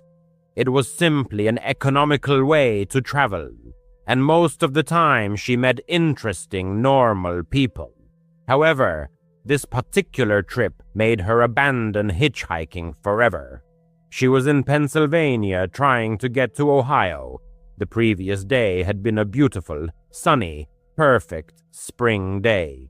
So naturally her clothes matched the weather, simple shorts and a t-shirt. But this is Pennsylvania. She woke up, and the weather was like a monsoon, just cold, pouring rain that soaked her to the bone in about 30 seconds. She stood on the side of some 2-lane highway, shivering from the cold, thumb out in desperate hope. After about an hour, an old sedan pulled up. A woman in her early 30s was driving. The narrator looked into the car and saw 3 other women, one in the passenger seat, 2 in the back. Honestly, a car full of women is usually a good sign. You feel safer, you know. She ran up to the window, and the driver rolled it down. "Where are you headed?" she asked. "Just trying to get to Ohio, but honestly, the state line would be awesome," the narrator said. "Hop in," the driver offered. The narrator tossed her backpack into the back seat and squeezed in. She thanked them. Just the relief of getting out of the rain, which was now pouring so hard that hardly anything was visible. As she settled in, she noticed something. The girl in the front passenger seat had one of those thick black state trackers on her ankle, like for house arrest or parole. The narrator's brain just registered it. Okay, maybe they're on parole, no big deal. She'd just be polite, make small talk, and get out at the border. The borderline Aeneas about 20 minutes passed uneventfully when the driver suddenly announced, "I need to get gas." The car pulled into a typical gas station. The driver exited the vehicle to begin fueling. Meanwhile, the other 3 girls in the car remained in their seats. One was engrossed in her phone, while the other 2 simply stared blankly out the window. The atmosphere inside the car was filled with a strange, oppressive silence. After finishing with the gas, the driver, instead of returning to the steering wheel, walked to the back of the car and opened the trunk. The narrator, trying to stay warm, remained seated in the cabin. Suddenly, she heard snippets of a conversation, and then a man's voice became distinctly audible. It was muffled, coming from the trunk, and filled with panic. The voice cried, "Let me go, you freak!" The narrator froze instantly. She looked at the 2 girls sitting next to her in the back seat. They showed no reaction whatsoever, no exchanged glances, absolutely nothing. Then a dull thud echoed. It wasn't loud, not like in movies, but rather a sharp, sudden sound. The trunk slammed shut. The driver returned to the pump, carefully rehung the nozzle as if she had just finished a routine fueling, and got back into the car. She started the engine. Her gaze flickered to the rearview mirror, met the narrator's eyes, and a faint smile played on the driver's lips. "All set," she said. The car left the gas station. As they drove away, the narrator looked back and swore she saw a man lying on the ground near the pumps, bleeding. She sharply turned away, her heart pounding so hard it felt like it would burst through her ribs. Her gaze fell on the other passengers. They simply sat there, immersed in absolute silence, as if nothing out of the ordinary had happened. The narrator didn't utter a word. What could she say? She was trapped in a car with 4 women who, she suspected, had just dealt with someone in their own trunk at a public gas station, without even batting an eye. The journey continued for about another half hour. The only sounds were the monotonous swish of the wipers and the drumming of the rain. Then the driver stopped the car again. This time they were on the side of a secluded road, surrounded by a vast, dense forest to their right. "We need to take care of something," she said. The driver got out, and the other girls followed. The trunk opened again. The narrator tried not to look, staring straight ahead, but out of the corner of her eye, she still saw what was happening. The driver retrieved a shovel. One of the girls pulled out a large black plastic bag, resembling a heavy-duty trash bag, and something inside it moved slightly, wriggling. Then all 4 simply walked into the forest and disappeared. The narrator was left alone in the car. She tried to open the door, but it was locked. For 2 hours, a full 2 hours, she sat there staring intently at the spot where they had gone. The rain was finally subsiding, but it was already starting to get dark. Thoughts raced through her mind. Should she try to break a window? Where would she run? They had a car. They had a shovel. Then they returned. Their shoes were covered in mud. The shovels and the bag were gone. They all got back into the car. No one said a word. The driver simply started the engine, and the journey continued. They drove for another hour. Complete silence. By this time, it was pitch black outside. Then the driver turned off the highway onto a dark, muddy dirt road, winding deep into the forest. She parked the car and turned off the engine. It was so quiet that the narrator could only hear her own breathing. The driver turned in her seat. She looked the narrator straight in the eyes. Her gaze was empty. indifferent. And then she said, "You're next." The narrator didn't think. She didn't say anything. She just reacted. With a sharp motion, she slammed her hand against the door handle. This time, the door was unlocked, and she flung herself out of the car. Falling into the mud, she scrambled up and bolted into the forest. She ran. She ran harder than she ever had in her life. Behind her, she heard car doors opening, but she didn't look back. She just ran, branches scratching her face, tripping over roots in the darkness.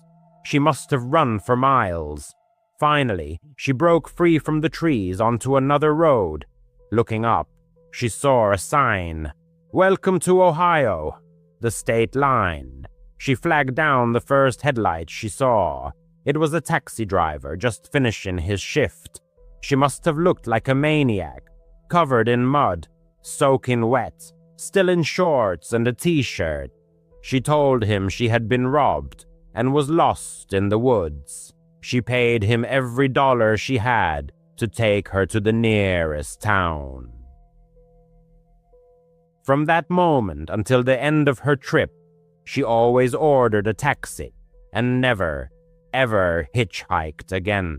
NOS. In 2014, after losing his driver's license for 12 months due to a DUI charge, an annoying and foolish mistake, the protagonist of this story became a frequent user of the Uber app. There was a nightclub bar in his city that he and his friends would sometimes visit on weekends. Getting home often involved a designated driver, if available, or calling an Uber. On this particular night, he wasn't feeling well, which prompted him to leave the venue a bit earlier, sometime between 1 and 2 a.m. Walking home was out of the question due to the biting cold, so he decided to call an Uber. A driver named Alex, who was nearby, accepted the request. His image, frankly, seemed a bit ominous. An older man, no smile in his photo, with a grayish goatee and a black beanie. Despite this, the short 2-mile distance to his location didn't cause much concern. The car description listed a Chevy Malibu, which sounded perfectly acceptable, and the ride request was sent. He waited, on a bench by the club's entrance, next to the bouncer who stood motionless like a statue, arms crossed. After about 5 minutes, a silver Chevy Malibu, presumably a 2003 model or around that year, pulled up to the club. The protagonist stood up, feeling a slight disappointment at the sight of such an old and beat-up car. The driver didn't call out to him, honk, or otherwise acknowledge his arrival, simply waiting by the curb. The passenger then approached and got into the back seat of the car. An immediate sense of discomfort arose. The driver didn't offer a greeting, shake hands, or even turn his head to look at the passenger. The only thing he said, in a very quiet voice, was, "Where are we going?" The passenger gave his address. The car started moving down Main Street, but in the opposite direction from his home. Pointing this out, the passenger got the driver to turn left at the next intersection. Now they were moving away from the main roads, delving into quiet residential neighborhoods. The driver hadn't entered the address into his phone, which felt very strange. The passenger didn't know if the driver expected him to provide directions or not. Eventually, he entered his address into his own phone so the driver could follow the voice prompts. When the GPS indicated a left turn on the next street, the driver completely missed the turn. The passenger expressed his confusion with a hand gesture. The driver noticed and said, "I just need to make a quick stop. Don't worry, I'll give you a discount." Despite being intoxicated, the passenger clearly realized something was wrong. It was at this moment that he noticed a gun protruding from the center console next to the driver. By now, his thoughts were consumed with finding a way to get out of the car. At the next red light, he very quietly tried the door handle, but it wouldn't budge. He discovered the child lock was engaged, and from that moment, his heart pounded furiously. The man was driving him far from home. Apparently, they had already crossed 2 city limits. Desperation engulfed the passenger. He couldn't call the police, fearing this man's unpredictable reaction. He decided the best option would be to try and flip the child lock switch, located near the driver in the front seat. He needed to somehow move to the opposite side of the back seat, behind the driver, without being noticed. This was one of the most intense moments of his life. The passenger watched the driver's head intently through the rear-view mirror, making sure he wasn't looking. He very casually slid behind him. Fortunately, the driver didn't notice anything. Now came the scariest part. He needed to reach the button on the front seat at the next red light before the driver could react. With each passing traffic light, the tension grew as the passenger waited for one of them to turn yellow, and finally one did. The driver slowed the car at an intersection that would normally be busy during the day. This was the perfect place to escape. The car stopped. The passenger knew this light didn't stay green for long, so he had to act fast. The car was on the opposite side of the intersection, which was a little reassuring. Gathering all his courage, he reached for the glowing child lock button and must have startled the driver because he jumped a couple of inches in his seat. The driver yelled at him and, as the passenger feared, reached for the gun beside him. The passenger managed to open the door and run to a nearby Cadillac Escalade, where he knocked on the windows, begging for help. They drove off, completely ignoring him, but it no longer mattered because the man in his Chevy Malibu had already disappeared around the block. The passenger ran into the nearest 24-hour convenience store, where this time he called a taxi. It was a very sobering experience, as he had no recollection of being drunk in that store or during the taxi ride home. The driver was reported to Uber, who promised to escalate the situation to the authorities. It wasn't until a full week later that an officer finally showed up at his door for questioning, and that was the end of it. The passenger has no idea what happened to that guy, but he hasn't used Uber since. As a former Uber driver, the narrator encountered many unpleasant characters, from intoxicated groups of friends on Saturday nights to people feigning disabilities for free rides. However, sometimes you come across those who can unequivocally be called true perverts. He had driven several such individuals, but none were as bad as a certain Tom. It was a Friday in December, one of the coldest nights of the year.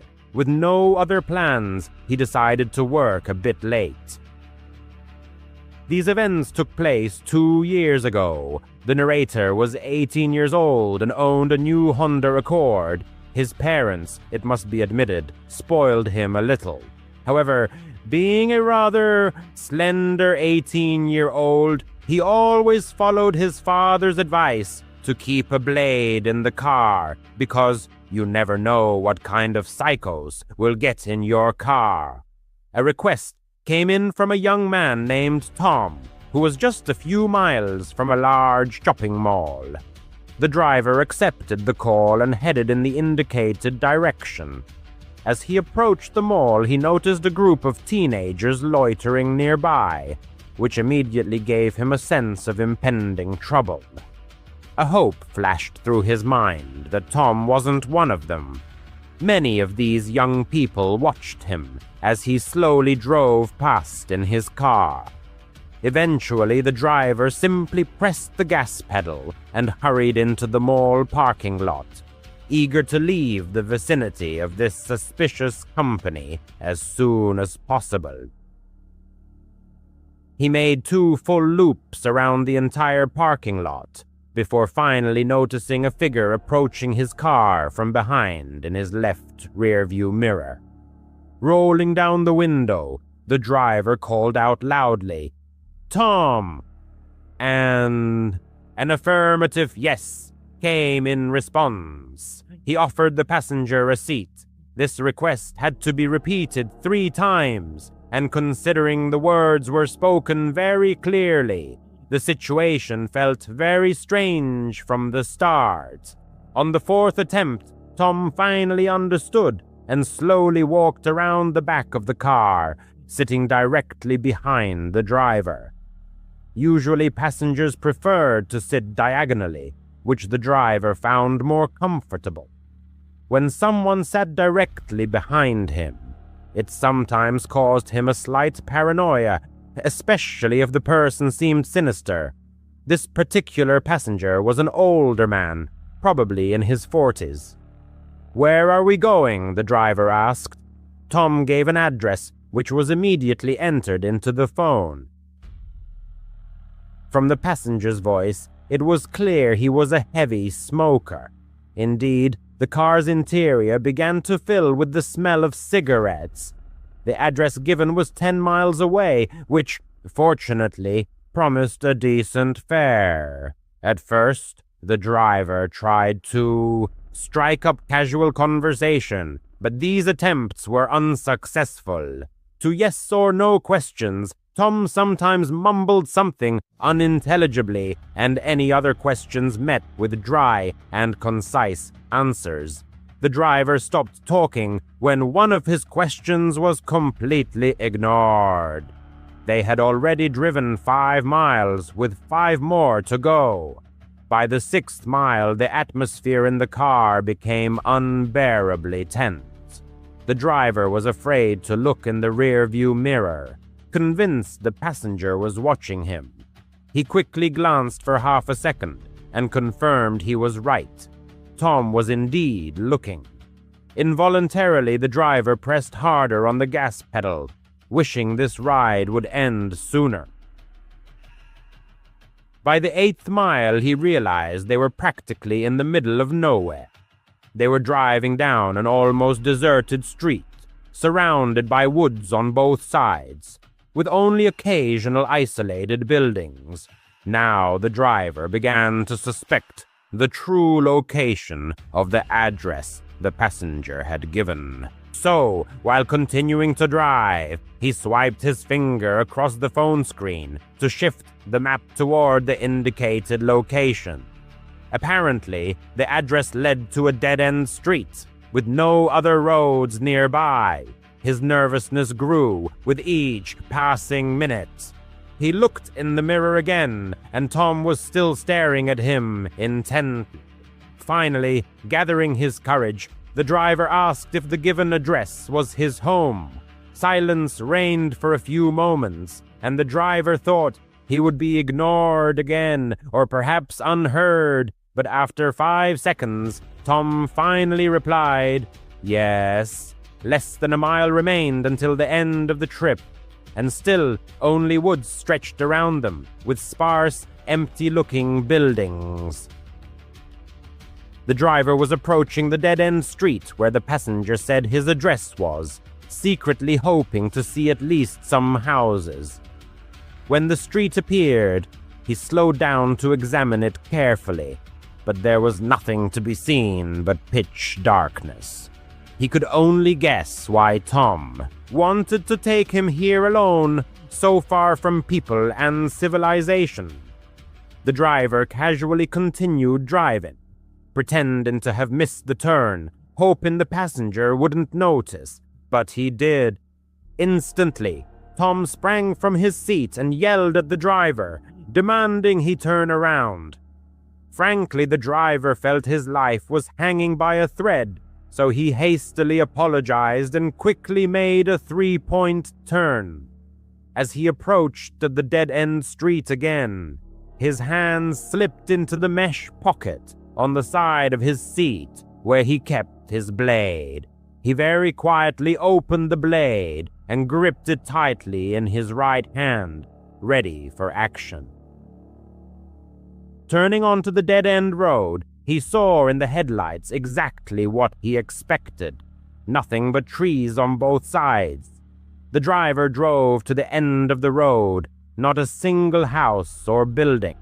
He just knew something was about to happen. He was merely trying to prepare himself, physically and mentally, for it. Suddenly, Tom said in the softest voice he could muster, "Thanks for the ride." At that moment, the driver wasn't even thinking about money. The passenger opened his door, but before getting out, he said, "Could you step out of the car for a second? I need help with my bag. My back hurts." But he didn't have a bag. The driver knew for sure he didn't. Tom hadn't gotten in with one. He replied, Yeah, sure. Get out, and I'll help you now." The tremor in his voice was too obvious. What happened next, he never could have imagined. Suddenly, he felt pressure on his neck. It took at least a second before the driver realized he was being choked from the back seat. He immediately plunged the blade into the passenger's left hand, and Tom screamed in pain, loosening his grip on the driver's neck. Tom fell out of the car onto the street, and the driver took that opportunity to turn the car around and practically floor the gas pedal, speeding down the street until he returned to a busy road. He never called the police. The driver was too scared to do anything but drive home, and when he got home, he just wanted to go to sleep and forget about it. Needless to say, after that incident, he stopped working as an Uber driver. NUS story. 1. Halloween always evoked a sense of awe in the author. At 10 years old, this holiday overshadowed all other events of the year. Preparation began long before the cherished date and included developing a unique costume and, most importantly, decorating the house. The father shared his son's enthusiasm and spared no expense in acquiring all sorts of attributes: artificial cobwebs, huge plastic spiders, terrifying skeletons hung in the trees, and even a fog generator, creating a sinister atmosphere. That year, the narrator's best friends, James and Curls, actively participated in the holiday preparations. 14-year-old James, who seemed older and more experienced, easily reached the highest branches of the trees. 12-year-old Curls, slightly older than the author, also contributed to creating a spooky atmosphere. The friends had fun in the yard, trying to turn the house into the scariest in the neighborhood. The father set up a menacing scarecrow by the porch, and the author skillfully hung cobwebs on the bushes, creating an impression of abandonment and mystery. One day, as James stood on a small ladder and placed a plastic ghost on the branches of an old oak tree growing by the sidewalk, the author noticed a stranger for the first time. The unfamiliar man, never seen in these parts before, was slowly walking down the street and suddenly stopped right in front of their house. He wasn't walking a dog or jogging. He was just standing and staring intently at what was happening. He didn't stand out externally. A man in his 30s, dressed in an ordinary jacket and jeans. However, his smile attracted attention, broad but lacking friendliness. The stranger looked directly at the narrator and said, "Wow, guys, you're doing a great job getting ready for the big night." The author, known for his friendly nature, smiled back. Yes, we want to make the spookiest house. I bet you'll collect a mountain of candy, the man said, glancing at the decorated house. Are you planning to trick or treat in this area? What's your route? The question seemed a little strange to the author, but he didn't pay much attention to it. Suddenly, the father came out of the house and, placing his hand on his son's shoulder, stood between him and the stranger. The author felt his father's hand tighten slightly. "Can I help you?" the father asked in a calm but firm voice. The stranger's smile faltered for a moment, but he quickly put it back on his face, continuing to examine the decorations. "Your son is working hard," he said, looking at the author. "Be sure to get a lot of king-size chocolate bars, kid."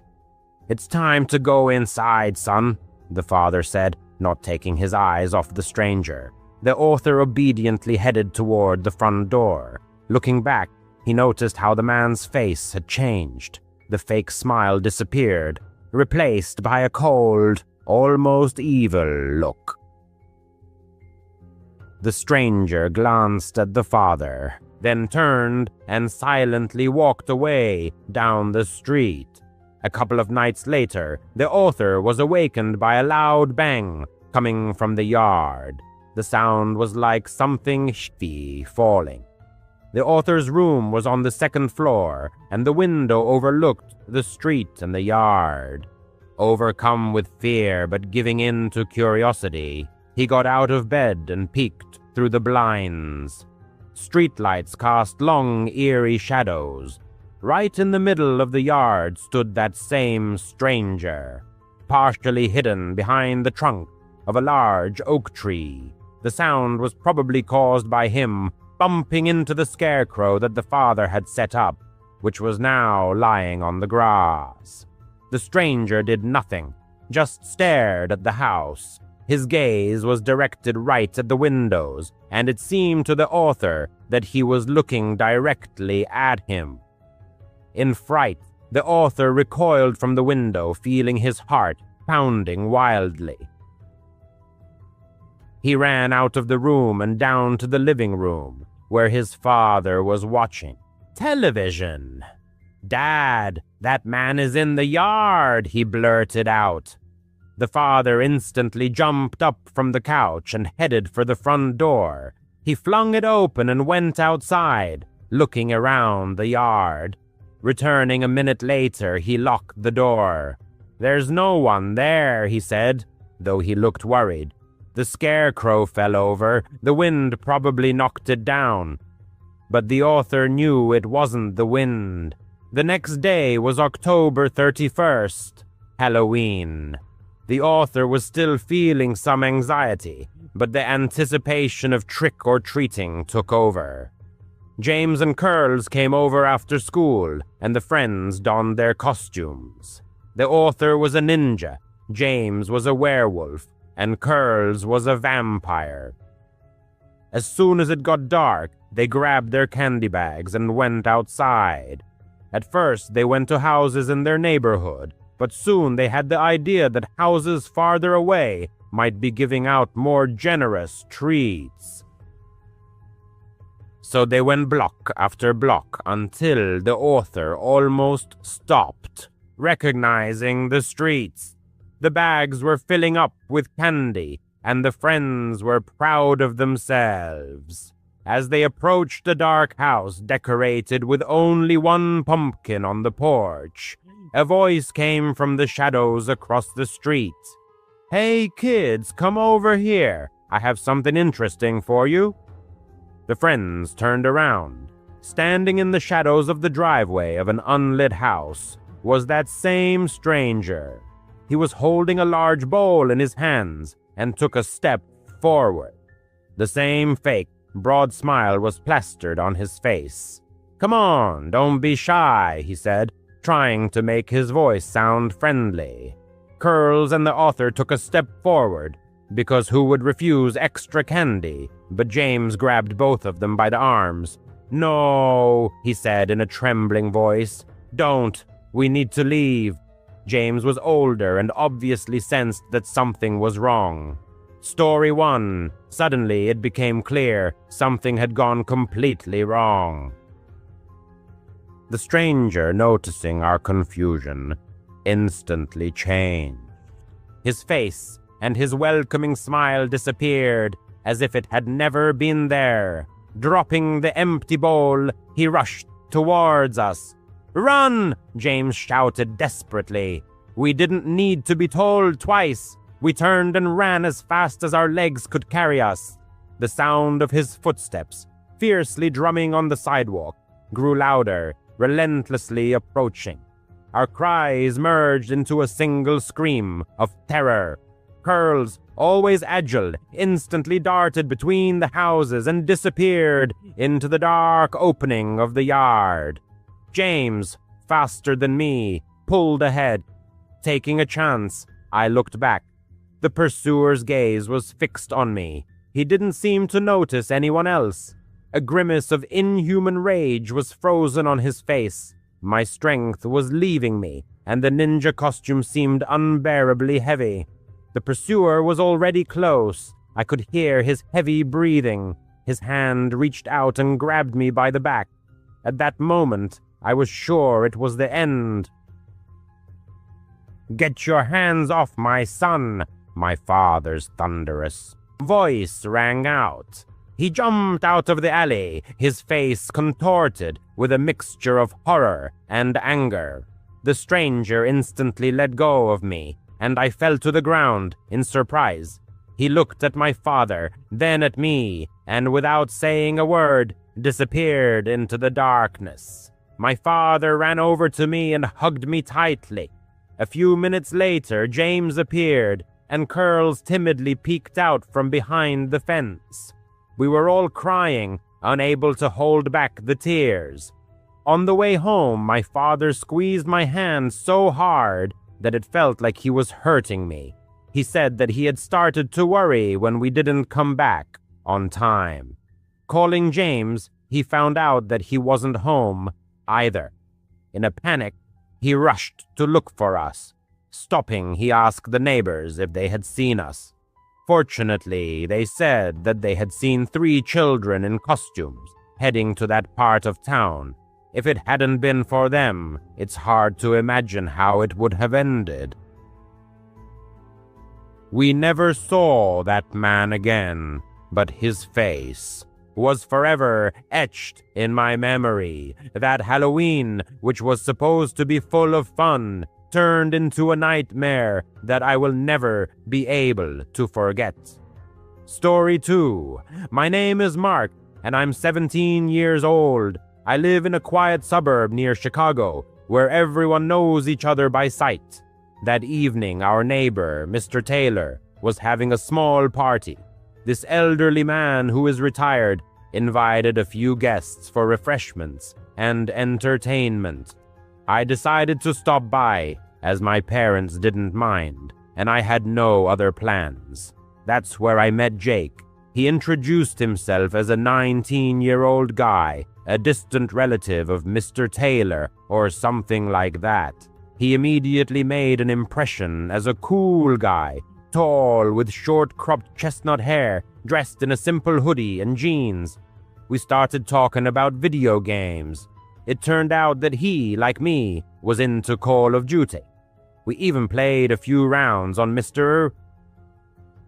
Taylor's old console, laughing at bad shots and funny glitches. Jake said, that he lived in another city, but often visited Mr. Taylor. We exchanged phone numbers, and I thought that he could well become a good friend of mine. Soon, my mother reminded me of the need to buy a pumpkin to decorate the porch. My father was delayed at work due to an urgent project. He works as an accountant and is constantly busy working with spreadsheets.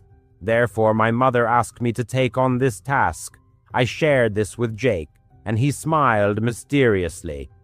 "I know a great place. There's a farm on Country Road 47, about a 20-minute drive away. There are huge pumpkins there, and at ridiculous prices too. Do you want to go?"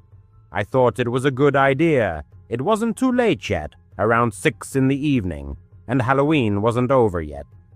I had my mom's old Ford truck, so we jumped in and set off. As we moved away from the suburb, the road became darker. There were no street lights, just fields and trees all around. A thick fog began to creep along the ground as in old horror movies, limiting visibility to a few meters. The headlights barely pierced the fog. We chatted about school. I was still in high school, and Jake said that he had taken a year off before going to college. Finally, we got to the farm. It was a dilapidated place with a wooden sign that read Miller's Pumpkin Patch. But there were no lights, no cars, no people, just rows of pumpkins, half hidden by the fog. "Where is everyone?" I asked, feeling a growing sense of anxiety. Jake shrugged. "They're probably closing already. Wait here, I'll check the back." He got out of the car and disappeared into the fog. I sat in the car trying to get a phone signal, but to no avail. The minutes dragged on painfully slowly. 5, 10 minutes. I began to worry seriously. What if something had happened to him? Finally, he came back, but not alone. He was with a man in his 40s, dressed in overalls and a flannel shirt, a typical farmer. He had an ordinary face, clean-shaven, with brown eyes, but something about him was off. His smile was too broad, strained, as if he was squeezing it out of himself. "Hey, buddy," he said to me. "Jake said you need a pumpkin. Come on in, I have the best ones in the barn." The barn was an old wooden building located behind the field. The creaky doors were banging in the wind. Jake nodded. "Yes, Mark, let's go. He says the biggest pumpkins are stored there." But the farmer suddenly started asking strange questions. "Do you live here? What's your family name? Do you have any siblings? What does your father do?" This wasn't a normal small talk. It seemed like he was trying to pry out personal information. And why inside the barn? The pumpkins were right in the field. That ill-fated day, they stood right there in the middle of the autumn field. The main character glanced at Jake, but he, as if spellbound, watched indifferently, his hands in his pockets. The surrounding fog seemed to erase the boundaries of reality, and the young man imagined that a door slammed somewhere in the distance, perhaps in the old farmhouse adjacent to the barn. Were there more people there? An inexplicable anxiety gripped his insides. Both strangers were now staring intently at him, waiting for a decision. "Come on, what are you afraid of? It's just inside," the farmer repeated insistently, with undisguised impatience in his voice. "No way." The young man firmly stayed by the car. Actually, I just got a message from my mom. She's waiting for me, and I need to get back urgently. Maybe we'll just take a pumpkin from here?" He mechanically took out his phone, pretending to check the message, although there was no sign of a signal in this wilderness. Jake and the farmer exchanged fleeting glances, in which the young man thought he saw some sinister secret. However, the farmer only shrugged. "Sure, buddy. Pick anyone." They hastily grabbed the largest pumpkin lying on the edge of the field. The young man paid in cash, and they hurriedly drove away. All the way back, Jake was silent, which was very unlike his usual behavior. The young man dropped him off near Mr. Taylor's house and drove home to carve a pumpkin for Halloween with his mother. He tried not to think about this strange incident, but the image of the sinister farm was firmly stuck in his head. Later that evening, he had a small party at his house. Only the closest friends gathered, about 8 people. Pizza, soda, watching horror movies on Netflix. The young man also invited Jake, who had seemed so cheerful before. He showed up around 8 in the evening and immediately joined the company. They played board games, told each other scary stories. Everyone was laughing and having fun. Suddenly, Jake's phone vibrated. He glanced at the screen and, without saying a word, slipped outside. "I'll be right back," he mumbled. No more than 5 minutes passed before the doorbell rang. The young man opened the door, assuming it was a late trick-or-treater. However, a tall stranger in a black jacket and a creepy mask that mimicked a human face, like those silicone masks you can see online, barged into the house. The sight was truly terrifying. Empty eyes, a frozen grin. It was a private party, and no one had been warned about costumes, except for maybe a harmless hat. "Who are you?" the young man asked, blocking his way. The stranger didn't answer, just stood there in silence. The young man's friends noticed the uninvited guest, and Ben and Leah approached them. "Hey, man, it's by invitation only here. Do you know anyone?"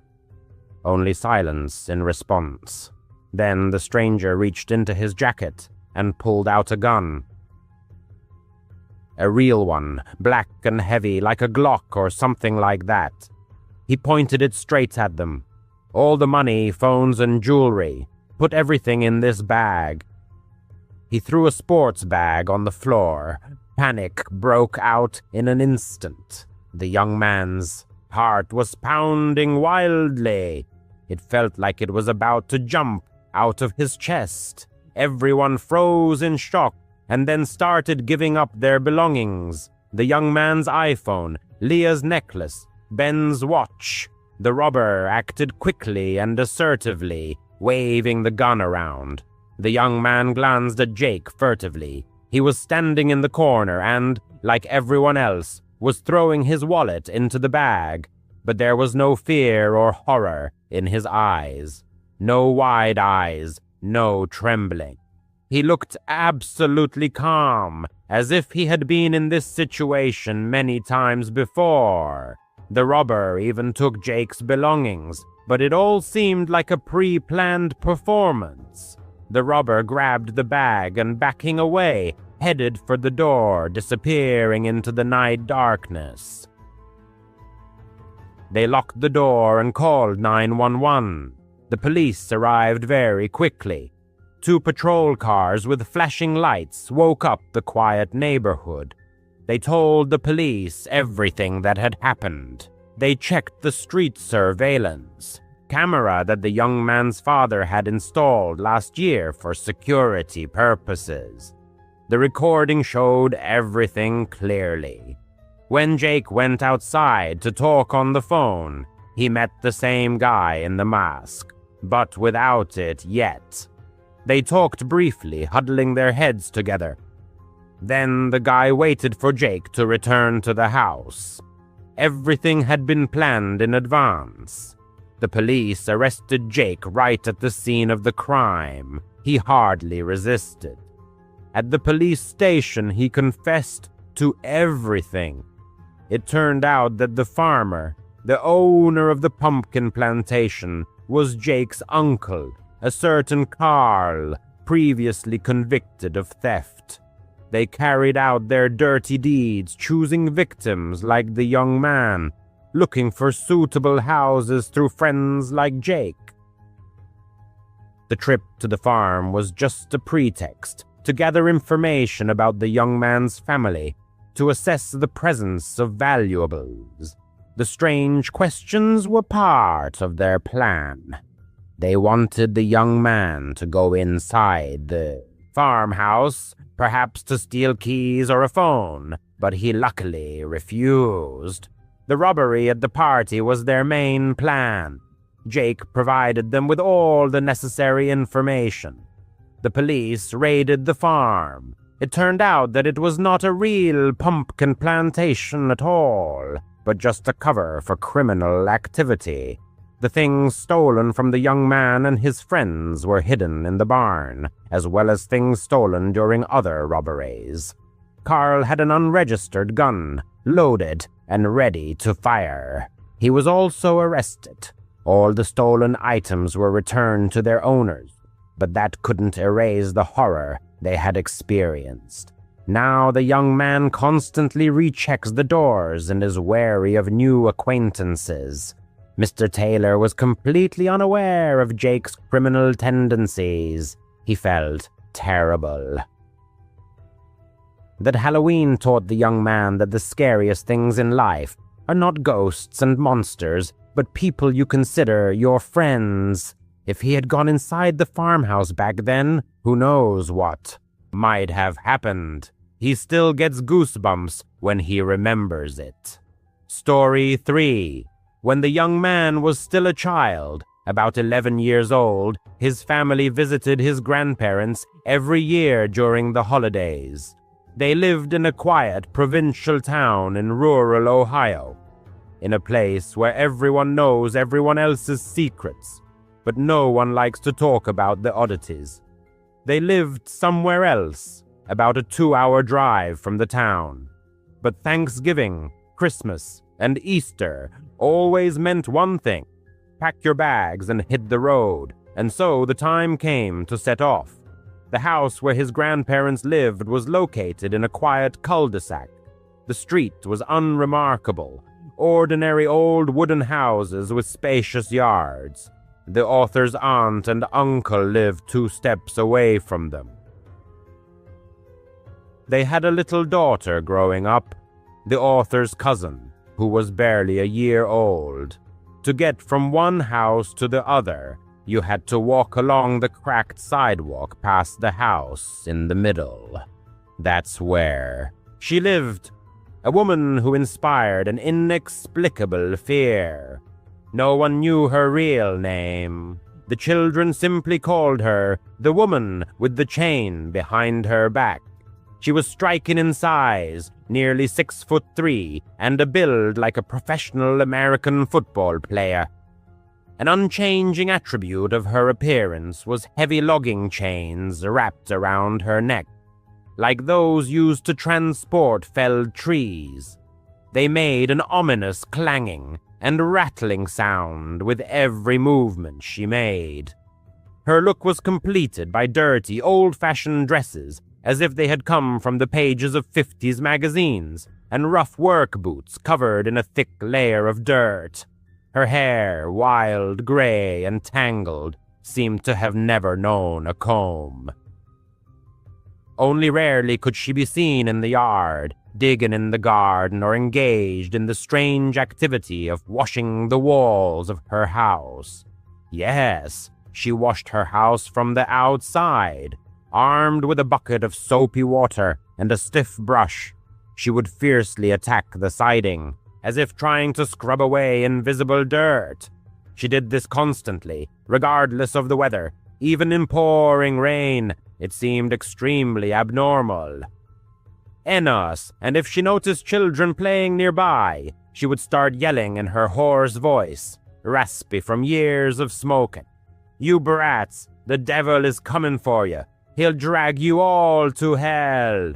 Her voice, low and gravelly, sounded like she had been smoking a pack a day for decades. These cries would terrify the author and his cousins. The adults always warned the children to stay away from her. "She's just old and lonely," the author's mother would say. "Don't bother her, and she won't bother you." But the children sensed that it was more complicated than that. Whenever they had to walk from their grandparents' house to their aunt's, to borrow sugar or play with their little cousin, for example, they would run as fast as they could. The woman's house had large windows facing the street, and the children often saw her, silhouette watching them from behind the half-drawn curtains, her face pressed against the glass. They never went alone, only in pairs or groups. One day the author's older cousin swore she heard the woman mutter something about funerals for sinners as they passed her house. The children laughed it off, but those words stuck with the author. One Halloween, when the author was about 11 years old, the whole family gathered at their grandparents' house. There was the author, his cousins Jake, who was 13, and Sarah, 9, as well as a few neighborhood kids. Everyone was in costume. The author was a ghost, wearing a sheet with eye holes cut out. Nothing special. After dinner, the children went out trick-or-treating. It was dark outside, with no streetlights, only the occasional light spilling from house windows. Suddenly, a sly grin spread across Jake's face. "Hey, who here is brave enough to go up to the chain lady's house?" Everyone froze. No one ever dared to go near that house. The porch light was off, but Jake persisted. "Come on, don't be such chickens. We're all together. What's she going to do to us?" The author didn't want to look like a wimp, especially in front of Jake. His heart was pounding, but he nodded in agreement. They crept up the walkway to the house, the leaves crunching betrayingly under their feet. A musty odor emanated from the house, like the smell of damp earth. The flower beds in front of the house were raised and filled with fresh soil, which the woman must have just added. One of the children, Sarah it seemed, mustered the courage to ring the doorbell. At first, nothing happened. Then there was a deafening crash. Loud sounds came from inside, like doors slamming. There were heavy thuds. The children nearly turned and ran right then and there, but then the door slowly creaked open. There she stood on the porch, towering over the children, chains dangling ominously, her dress stained with what looked like dirt. In her hands she held, oh God, a severed head. Some dark fluid dripped from it. The eyes were glazed over, and the mouth was slightly agape. The skin looked real, pale and veiny. The children screamed, all as one, and ran as fast as they could back to their grandparents' house. The author tripped on the sidewalk, scraped his knee, but didn't stop. When they burst into the house, gasping and crying, the adults brushed them off. "It's just a Halloween prop," the author's father said. "You shouldn't have bothered her. You scared yourselves for nothing." The adults tried to console the children with candy, but the author couldn't shake the horrifying image. That head looked too real. About a month later, just after Thanksgiving, when the author was back home in town, the phone rang late at night. The author was already asleep, but could hear his parents' muffled voices. His mother was crying. The next morning, his parents sat the author down and said, "Your aunt is in trouble. She was attacked by her neighbor." It turned out that the author's aunt was carrying groceries out of her car, holding her young daughter. It was dusk, getting dark. She didn't hear anything until it was too late. The woman had crept up behind her with one of those rope saws, with handles on both ends that they used to prune tree limbs. She looped it around the aunt's neck and began soaring back and forth furiously. The aunt found herself at the epicenter of a nightmarish ordeal. As seized by panic, she discarded her belongings and frantically kicked at the front door, desperately calling for assistance. The rope, like a serpent, bit into her flesh, leaving a crimson trail in its wake. The uncle, hearing the commotion, rushed out of the house with a fire poker in hand and unleashed a barrage of blows upon the assailant until she released her victim from her clutches.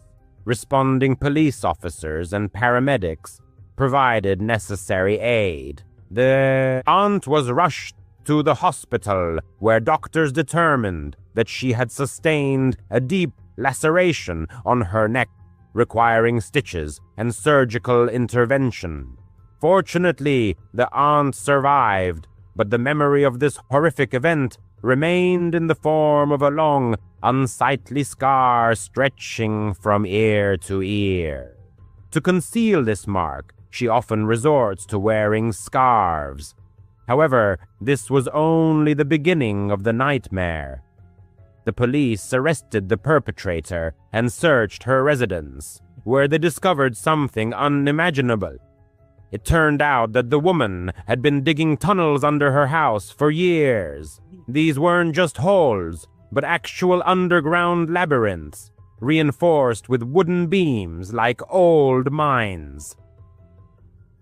They ran from her basement and underneath the aunts, the grandparents, and even the neighbors' houses.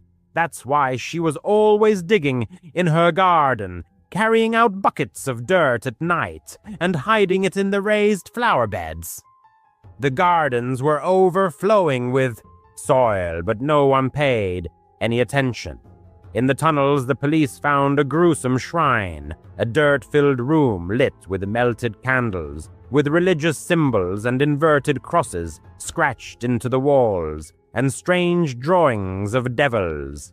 Lying around were severed heads, real human heads.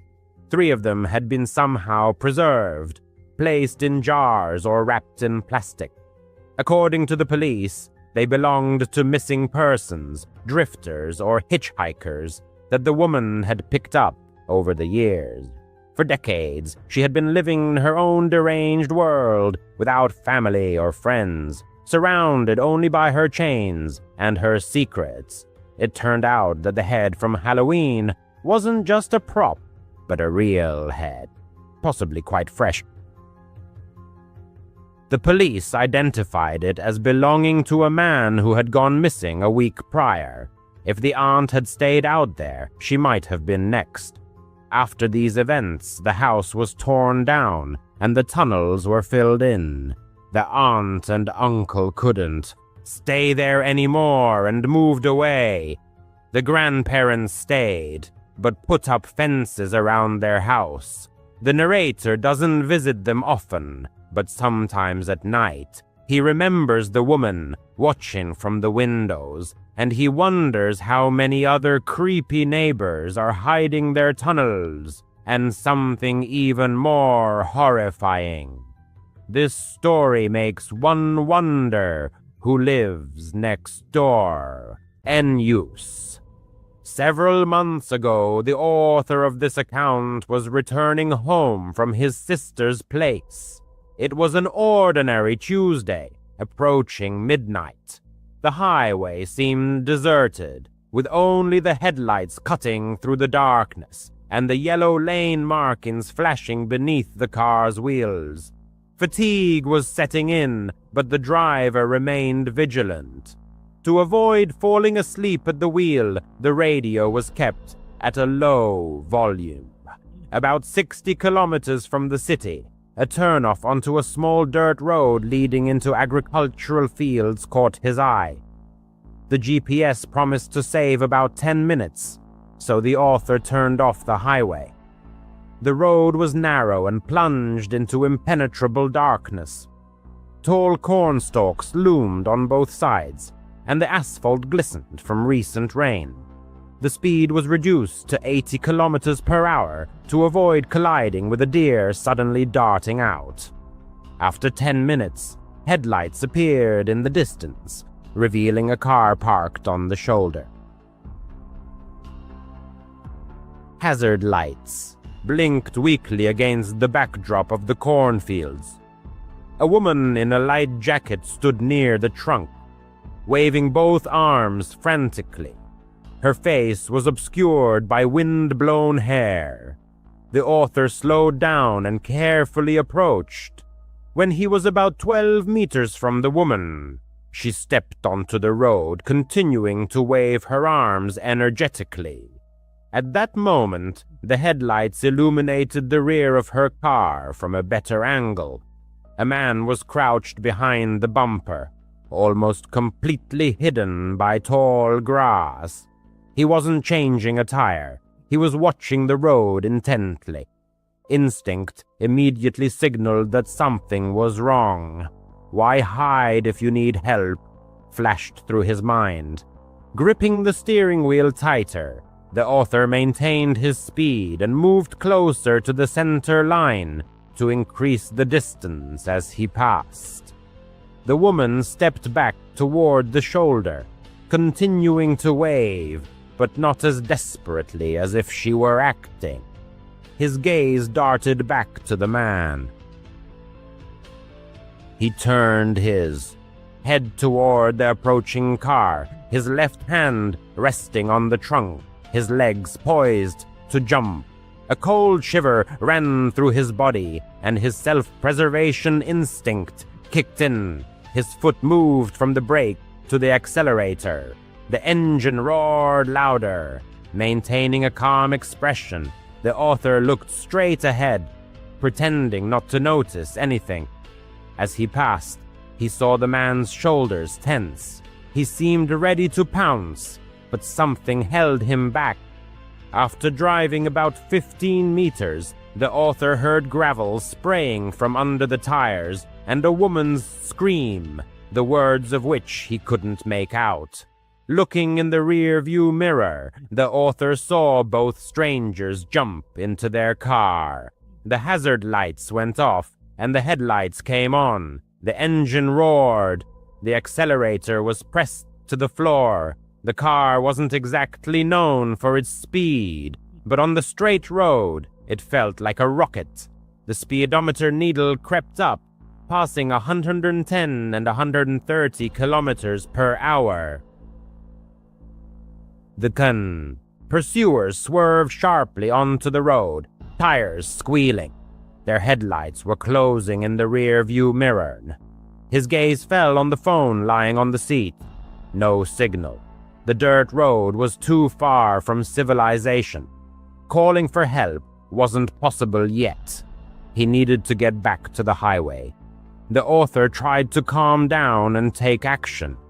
Ahead, the road turned left and went under a railway bridge.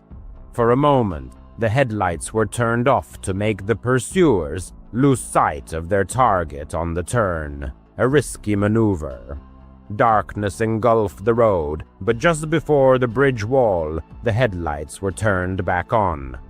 The calculation was that the sudden disappearance of light would make the pursuers slow down.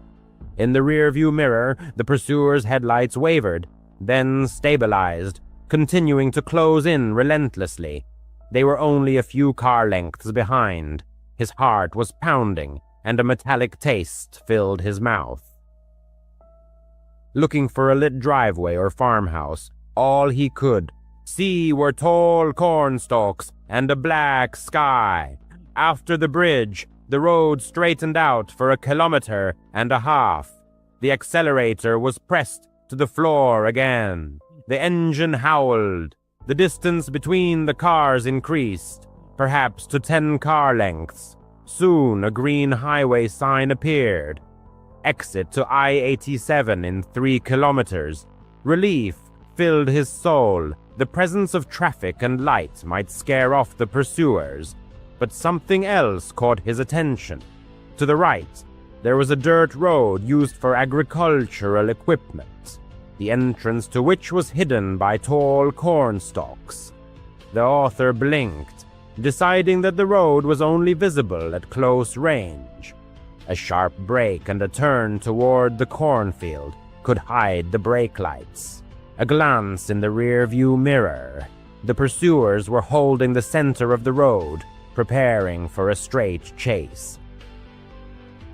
The author lightly pressed the brake pedal, just enough to flash the brake lights without slowing down, hoping to trick the pursuers into thinking he was panicking. Then, 10 meters from the dirt road, he slammed on the brakes and turned the steering wheel sharply to the right. The tires squealed. The front of the car bounced on the edge of the dirt. Cornstalks slashed the windshield. The headlights were turned off, and the engine was killed. The car skidded and stopped between the rows of corn. The smell of diesel fuel hung in the air. The author held his breath. His hands were shaking so badly that the keychain rattled. Outside, it was pitch black. The only sounds were the ticking engine and his pulse in his ears. The author dared to look out the rear window. The road was empty. No headlights, no brake lights. The pursuers must have sped past without noticing. He slid lower in the seat. After a minute, he heard the roar of an engine in the distance, which gradually faded away. The author sat motionless for a long 5 minutes, counting the seconds. Finally, he started the car again, leaving the headlights off. Slowly moving forward through the cornfield, he reached another path leading toward the highway lights. Crawling at a pedestrian pace, he reached the fence, found the gate, and drove onto the paved road. Late one night, after a 3-hour drive, returning from his sister's house, the narrator found himself on a deserted highway. The moonless sky and sparse orange lights created a depressing atmosphere. Suddenly, bright headlights appeared in the rear-view mirror, quickly approaching and persistently maintaining their distance. A check of the speedometer confirmed that he was obeying the speed limit, but instead of the expected overtaking, red and blue lights flashed behind the radiator grille. A feeling of anxiety gripped the narrator as he pulled over to the side of the road, gravel crunching under the tires. Turning off the radio, he prepared to stop in the middle of nowhere. A man emerged from the pursuing car, his figure slowly approaching, obscured by the headlights. His steps sounded uneven, one heavy, the other dragging. "Driver's license and registration," a quiet, almost careless voice said. Looking closely, the narrator saw no insignia, badge, or name on the dark jacket. The absence of a gun, radio, or handcuffs on his belt only heightened his suspicions. Something was definitely wrong. Remaining calm, the narrator asked the reason for the stop. "Routine check," the stranger replied evasively. Noticing that real police officers always state the reason for a stop, the narrator's heart beat faster. Handing over his driver's license, the narrator stalled for time, pretending to look for the registration. He hoped to see the patrol car logo, but noticed only an ordinary dark blue sedan with a flashing beacon. The stranger studied the license for a long time, then asked a strange question. "Where exactly are you headed tonight?" The answer prompted even more interest. "Does anyone else on the road know where you are?" Fear reached its peak. The narrator lied, saying that his sister was tracking his location in an app, hoping to scare the stranger away. The stranger grunted and tried to look inside the car. Then came an illogical order: "Open the trunk." The stranger didn't answer the question about possible problems with the taillights, just tapped his fingers on the roof of the car, as if pondering something. At that moment, the narrator was driving along a dirt road. The cell signal indicator flickered weakly. In a trembling voice, he called 911, giving the dispatcher all the details about the car and location. The dispatcher stayed on the line until 2 sheriff's cars met him at a gas station off the highway. After filing a report, the officer said that similar incidents occur along rural roads, a staged breakdown, an accomplice in ambush. The perpetrators choose quiet roads, late hours, and lone drivers, robbing victims of wallets and phones, sometimes inflicting beatings. The description of the couple matched the descriptions from another case. The narrator could have been their next victim.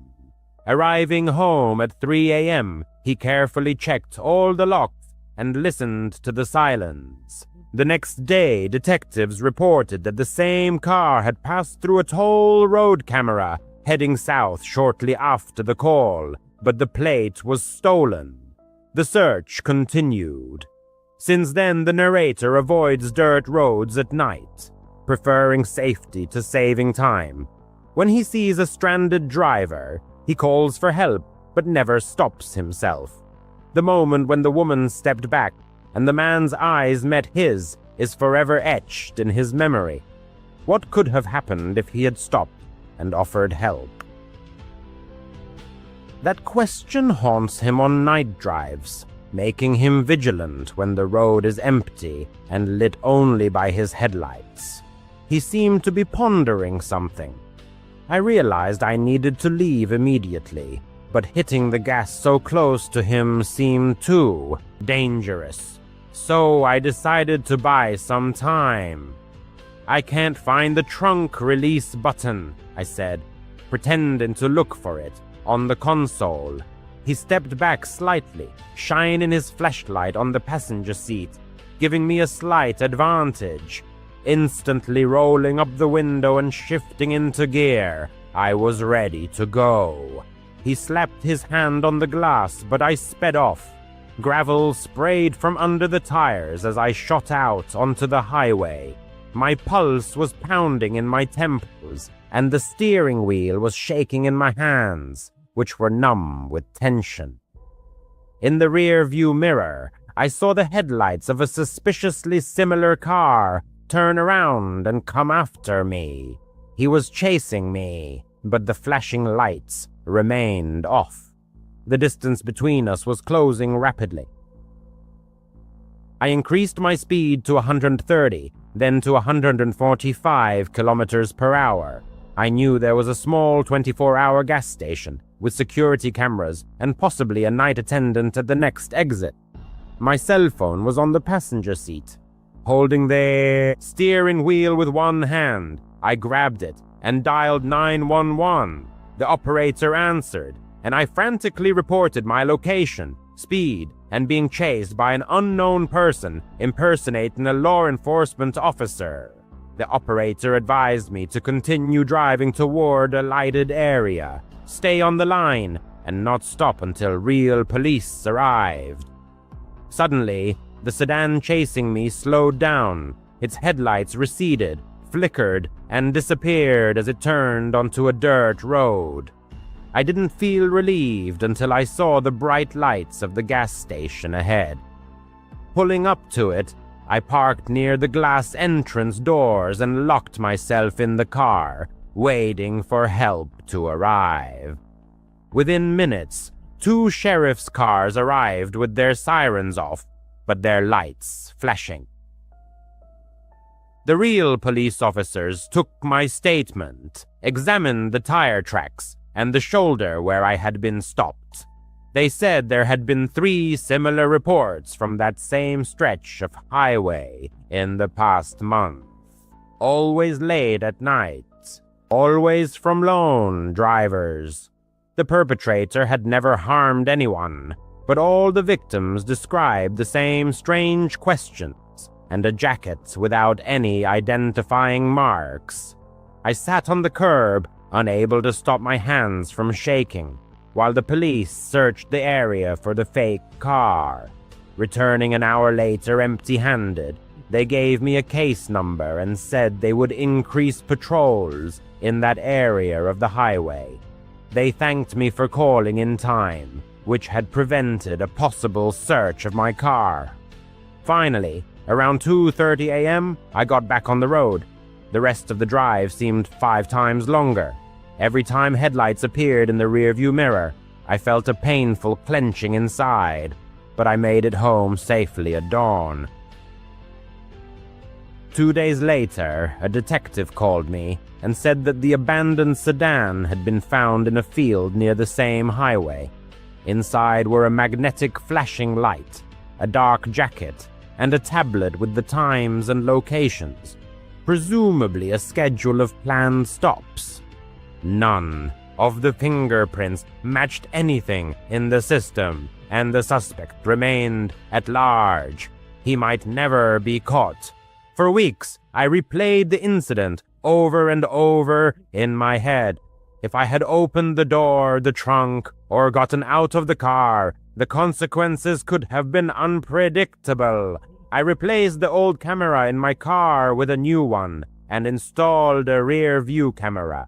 Now, when I see flashing lights behind me, I always make sure I'm in a lighted area, near a camera, or within sight of other people before I even think about stopping.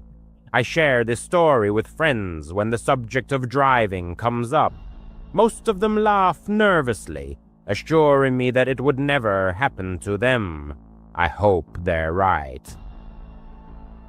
But when the highway is deserted and the night is quiet, it's easy for a predator to hide behind a mask of authority. It was a hard lesson to learn, and one I will never forget. It was around 11:30 p.m., and I was driving home after a long shift at the diner. My beat-up Honda Civic was running low on gas, so I pulled into a small gas station just off Highway 17. It was one of those run-down places with dim fluorescent lights and a single pump that looked like it hadn't been cleaned since the 90s. There was a chill in the air, and the only sounds were the faint hum of the lights and the occasional car speeding by on the highway. I was exhausted. My feet ached from standing all day, and all I wanted to do was fill up and get back to my apartment. I swiped my card at the pump, and the machine authorized the transaction. The nozzle clicked into place, and the smell of gasoline filled the air as I filled the tank. Leaning against the car, I scrolled through my phone to pass the time. The station was deserted, save for a beat-up pickup truck parked near the convenience store, but there was no one visible inside. Maybe the half-asleep cashier was dozing behind the counter. I didn't think much of it, since things were usually quiet in small towns at night. The pump clicked off, and I hung the nozzle back up. Glancing around, I opened the car door and slid into the driver's seat, tossing my phone onto the passenger seat. Turning the key, I started the engine. Something felt off, but I couldn't quite put my finger on it. Maybe it was just the creepy vibe of the gas station, or my extreme tiredness. I shrugged it off and pulled out onto the highway, leaving the station's lights behind in my rearview mirror. The rearview mirror reflected the pitch-black darkness of the night road, only occasionally broken by faint glimmers of streetlights. To avoid falling asleep at the wheel, the narrator turned on the radio, which was broadcasting the monotonous drone of a late-night talk show host discussing alien conspiracy theories. After about 10 miles, a strange sound arose in the silence of the car, resembling a quiet exhale. The driver froze, gripping the steering wheel tightly. Turning down the radio, he strained his ears, but only silence reigned. Trying to convince himself that there was no danger, the narrator suggested that it might have been engine noise or a gust of wind. However, soon the sound repeated, this time more clearly, a slow, as if deliberate, breath coming from inside the car. His heart pounded. His gaze darted to the rearview mirror, but the darkness made it impossible to see anything in the back seat. The road stretched ahead, deserted and endless, with not a single light in sight. Trying to remain calm, the narrator convinced himself that he was imagining things, that perhaps fatigue was making him hear echoes of his own breathing. But then the sound came again, a low, raspy inhale, as if someone was trying to breathe silently, and it was coming from right behind him. Slamming on the brakes, the driver stopped the car in the middle of the road. His hands were shaking as he frantically opened the door, practically falling out of the car.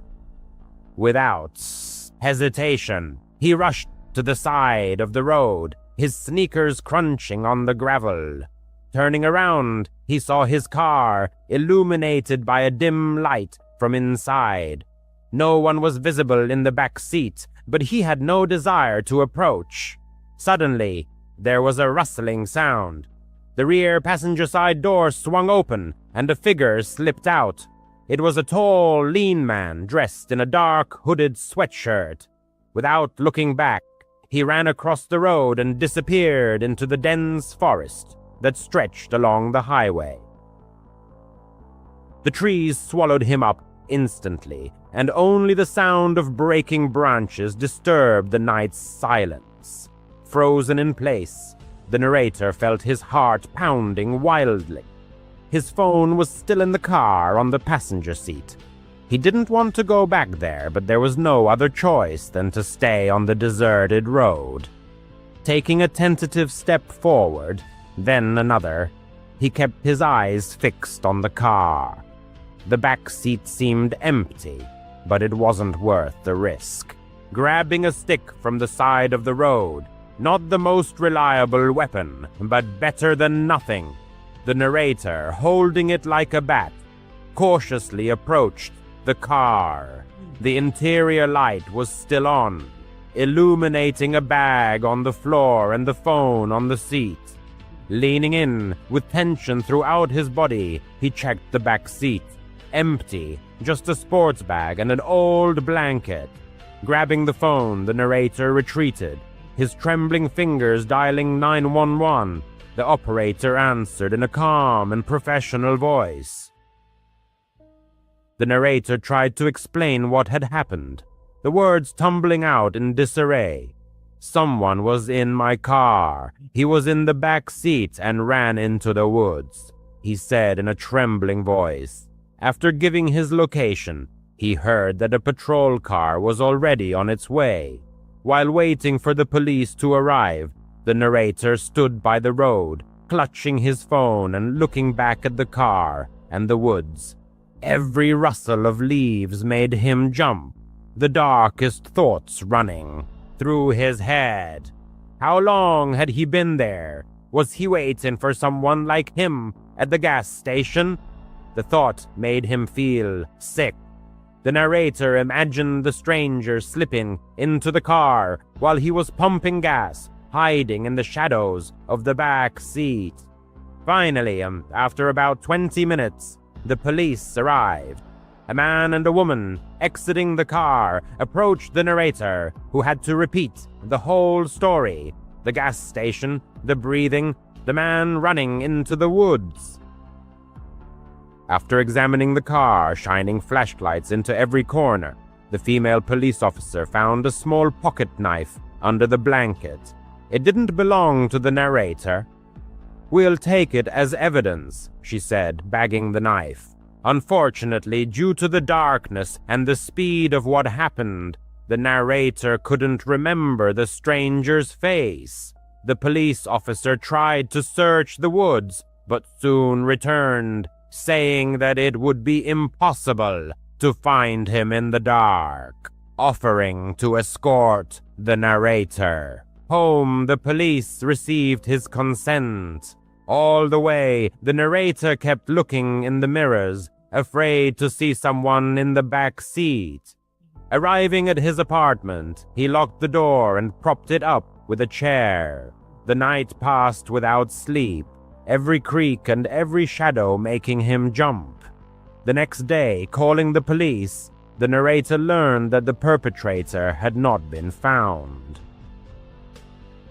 However, security camera footage from the gas station confirmed that there was a man in a hooded sweatshirt there. Presumably, he slipped into the car while the narrator was pumping gas, taking advantage of the unlocked back door. The realization of his own carelessness made him feel uneasy. Since then, The narrator avoids driving at night. He bought a new car with an alarm system and always checks the back seat before getting behind